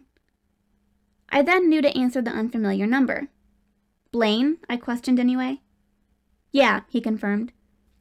Sorry, I just wanted to give Brent back his phone, so he wouldn't be hanging around outside my door waiting for it. I began awkwardly. The reason I called is Morgan told me... It's her idea, he cut in defensively. You could say no, I told him angrily. But you're taking advantage of... She'll find someone else to do it, he interrupted me in desperation. She said she'd find someone else if I wouldn't do it. And you can't let that honor go to someone else, I retorted in disgust. At least I love her, he replied. I won't just... He trailed off before continuing awkwardly. I won't be, rough or anything. Blaine, have you ever had sex before? I asked him point blank. Don't tell her, he pleaded. If she knows, she'll find some other guy who'll just use her. But you're not using her? I interrogated him. I could have had sex with other girls, but I didn't. I only went out with them to make her jealous, but she didn't care. I care about her, though. Even if she's in love with some other guy, I'll still be there for her, no matter what. He sounded so sincere, but I was still wary. Lucas had seemed sincere, too. Still, there appeared to be nothing I could do to stop this from happening. With a sigh, I resigned myself to accepting it. Make sure you use a I will, he cut in hurriedly. Can we please not talk about the details? Talking about this with other people is too freaking weird. You haven't told your friends? I asked. No, he exclaimed, sounding offended. I would never tell anyone something like that about Morgan. Okay, I said, feeling better than before I had spoken to him. Okay, bye. Bye, I heard him say before I hung up. I finally got ready for bed, but I couldn't sleep. All my nervous energy and anxiety spurred me to seek out another person to talk to. Kade was the only one I could bother this late at night, so I went to his room. Once I got there, I hesitated to knock, so I decided to check if he was awake. Easing the door open quietly was easy, since the hinges didn't squeak like the ones in our apartment had. The light from his TV screen illuminated the room, but the sound was off. I saw Kade lying in bed, staring at the ceiling instead of the TV. "Hey," I spoke softly so I wouldn't startle him. He turned his head to look at me, and sat up quickly when he saw me. My attention went to closing the door behind me, and I let out an involuntary shriek at his unexpected nearness when I saw him standing right in front of me. The thick carpet had prevented me from hearing his steps as he crossed the room. He was only wearing boxer shorts, and my eyes were drawn to all that bare, masculine skin. "Aren't you cold?" I asked. I was wearing pajama pants and a long-sleeve pajama top myself. "I'm never cold when I'm thinking about you," he replied. "Now you're here," he added, his voice dropping seductively. I began, but I had lost my focus. I was too distracted by seeing his body in this intimate setting. I dragged my eyes up to his face and became lost in the intensity of his dark gaze. I felt fevered with anticipation as he stepped toward me, and I was suddenly sweltering in all the fabric covering my body. Kade's searing kiss inflamed me into seeking more of his heat, even as I was burning up. I ran my hands over the hot skin of his back as I pressed myself against him. A low sound came from the back of his throat, and his tongue tangled fiercely with mine. I felt my lower back being exposed to air, while my pajama top rode up as Kade slipped his hand beneath it and up my bare skin. The sensation of cool air did nothing to douse my fiery passion. When Kade's hand slid back down, it moved below the waistband of my pajama pants. His touch sent a thrill through me. I had no underwear on beneath my pajamas, and the awareness of how little clothing separated our bodies flared into a desire for even more contact between our bodies. The thin material of Kade's boxer shorts did little to conceal his arousal. My own arousal spiked in anticipation of what was going to happen. Crazed with lust, we ended up on Kade's bed with him on top of me. My pajama shirt was on the floor, and I was way past the point of modesty as Kade dipped his head toward my breast. That was when Robert walked in on us and flipped out. "Kade!" he roared. Kade reared up off me as I screeched in panic and frantically covered my breast with my hands. I caught a glimpse of my mom coming to stand beside Robert with a shocked look on her face before Kade sprang in front of me to block me from their view. He was facing me, probably in an attempt to block the very obvious bulge in his boxer shorts. "Kade!" Robert thundered again. "Give her a minute to get decent," Kade snapped at him. "Get dressed," Robert ordered, "and get downstairs now, Kade. We're taking her mother to the hospital." "Mom?" I said in alarm. "What's wrong? Why are you going to the hospital?" "She's been vomiting," Robert replied to me in a gentler tone. "Kade," he snapped, "give her something to cover up." Mom finally spoke. "Robert, please go wait downstairs." "We're going to the hospital," he insisted. "Okay," she agreed. "Just go wait downstairs, please." "I'll get the car," he said. Kade still held his tense stance in front of me until Mom stepped around him and handed me my pajama top. "Bathroom," he said before fleeing into it and closing the door behind him. I saw that Robert was gone, so I removed my hands from my breasts and quickly pulled on my pajama shirt. I realized that I had put it on backwards, but it didn't matter as long as my nakedness was covered. Mom walked out into the hall and I hurried after her. "You been throwing up?" I asked in concern. "How long has this been going on?" she demanded. "My God, Lexi, he's your stepbrother." "Nothing happened," I exclaimed. "I mean, we didn't—" I trailed off guiltily because we almost had sex. "We've only kissed." "Without your clothes on," she added tersely. "How could you do this, Lexi? I never would have expected this from you." "I'm sorry," I said as I followed her into my room. "It won't happen again, I promise. I just went to his room to talk and—" "I have to go," she said in agitation. "Robert's insisting on taking me to the hospital." "I'll go with you," I began, but she refused to let me. "No, you don't need to be there with Robert and Kade. Get some sleep. We'll talk in the morning." But I want to know what they tell you, I protested. It's probably a stomach virus. We'll be waiting there for hours for them to tell me that I need bed rest and fluids. I've got to keep the peace between Robert and Kade. Stay here, she commanded and left me. I felt like throwing up myself. Anxiety roiled through my stomach, and I was worried about Mom, and about Robert apparently blaming Kade for what had happened between us. I cringed when I thought about what he had seen, but being mortified was the least of my worries. Our secret had been exposed in the worst possible way, but I was more concerned about my mom being okay. I hoped that Robert was just overreacting about taking her to the hospital. It turned out that Mom was wrong. It wasn't a virus, and she didn't have to wait hours to find out. They were back home in little more than an hour. I happened to see their car pull up to the house when I looked out the front door for the umpteenth time during my anxious vigil. Robert stopped the car out front rather than driving around to the garage, so I ran outside to meet them. "Mom!" I exclaimed. "Are you okay?" To my surprise, a smile of wonder broke out over her face. "I'm pregnant." I froze in shock as I stared at her. My gaze slowly moved to Robert for confirmation, and I saw him smiling too. Relief swept through me, and a tentative smile began to form on my lips at the realization that I was going to have a little brother or sister. My smile died when I met Kade's stony expression.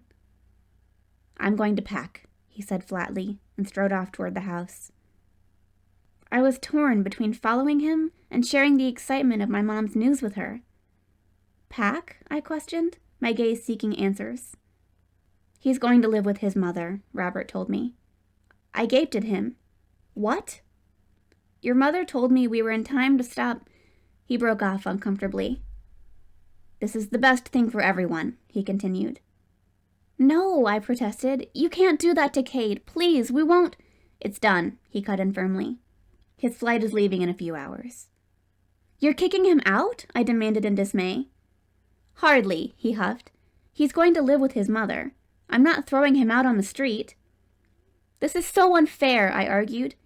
"You're blaming him when it was my fault. I'm the one who went to his room tonight." "This is the only solution," he retorted. "I don't see why you think it's so terrible for him to live with his mother. I thought you liked Catherine." "I do," I replied. "I think she's great, but Kade's life is here. He's got his basketball and his friends, and the baby," I added as I remembered the news. "He's going to have a baby brother or sister. He can't miss out on that. Please," I begged. "Of course he'll visit us," Robert assured me, but he was unswayed by my pleas. "Mom," I pleaded when I saw that Robert wasn't going to change his mind. "I'm sorry," she said. "There's no other solution." My eyes filled with tears, and I spun away from them and ran into the house. Kade's door was open, and I found him calmly packing a suitcase when I burst into his room. "Kade," I exclaimed in anguish. He turned and fixed a cold expression on me. "Tears too. Very impressive. You should be the one going to Hollywood." "What?" I asked in confusion, trying to understand what he was talking about. "Kade," I immediately continued, "you have to get Catherine to talk your dad out of it." "You can stop now," he said. "I'm not buying your bullshit anymore. So you can go ahead and gloat at how you played me." "Played you?" I questioned as he kept me at a distance with his icy attitude. He smiled in derision. "You and your mother. What a pair. She was going to go to college, but wait, she's pregnant. She's got the Stover fortune in the bag. And her daughter can go after the Kade fortune." "What are you talking about?" I demanded. "I'm not after your fortune." "No, your mother's already got that," he retorted. "And her daughter is going to have Logan Kade's fortune. I have no doubt that you'll get it. You've already managed to get me kicked out of my own house without even having sex with me. You can probably dangle that carrot over him until he marries you." I was momentarily speechless. "How can you think that I would—" "I bet you're not even a virgin," he cut in, his voice edged with anger and venom. "I never said I was a virgin!" I exclaimed. His thin, glacial smile froze my offended anger. Finally, the truth. "I never lied to you," I insisted. "Kade, please don't be like this. Please talk to your mom. She might be able to get your dad to change his mind." Trying to hedge your bets in case Logan figures out your game, he suggested blithely. He is smarter than me, so it might not be so easy for you to play him. I'm not playing anyone, I exploded in frustration. I can't believe you're acting like this. You know that I like you, and I thought you liked me. How can you accuse me of all these awful things? Getting your mom to have my dad walk in on us at just the right time, he marveled. Now that's teamwork. You guys are really pros. I stood rooted to the spot as he calmly returned to packing. My ability to form words was just returning when Robert's stern voice stopped me from unleashing a string of profanities I was about to spew at Kade. Say goodbye and return to your room, Alexandra. Goodbye, asshole, I told Kade before spinning on my heel and marching furiously out of his room. Everyone wisely left me alone as I spent the rest of the night stewing in my room over Kade's unbelievable heartlessness. When I heard footsteps in the hallway a few hours later, I wasn't able to resist the desire to see if he regretted his words. Opening the door, I stood in the doorway and watched him walk by without a single glance toward me. I'm driving him to the airport, Robert informed me. Your mother is asleep. I'll be back soon so you can go back to sleep. I took one last look at Kade's retreating back, and turned my own back on him in response as I stepped resolutely into my room. When I faced the hallway again in order to close my bedroom door, I resisted the urge to lean out and see if Kade was gone from my view. He had chosen to think the worst of me, and I wouldn't keep begging him to believe me. Our relationship apparently meant nothing to him if he was able to discard it so easily. I wasn't able to go from hot to cold so quickly, but I would get over him. Being far away from him would make it easier. I knew that I would see him again since he was Robert's son, but that's all he would be to me from now on.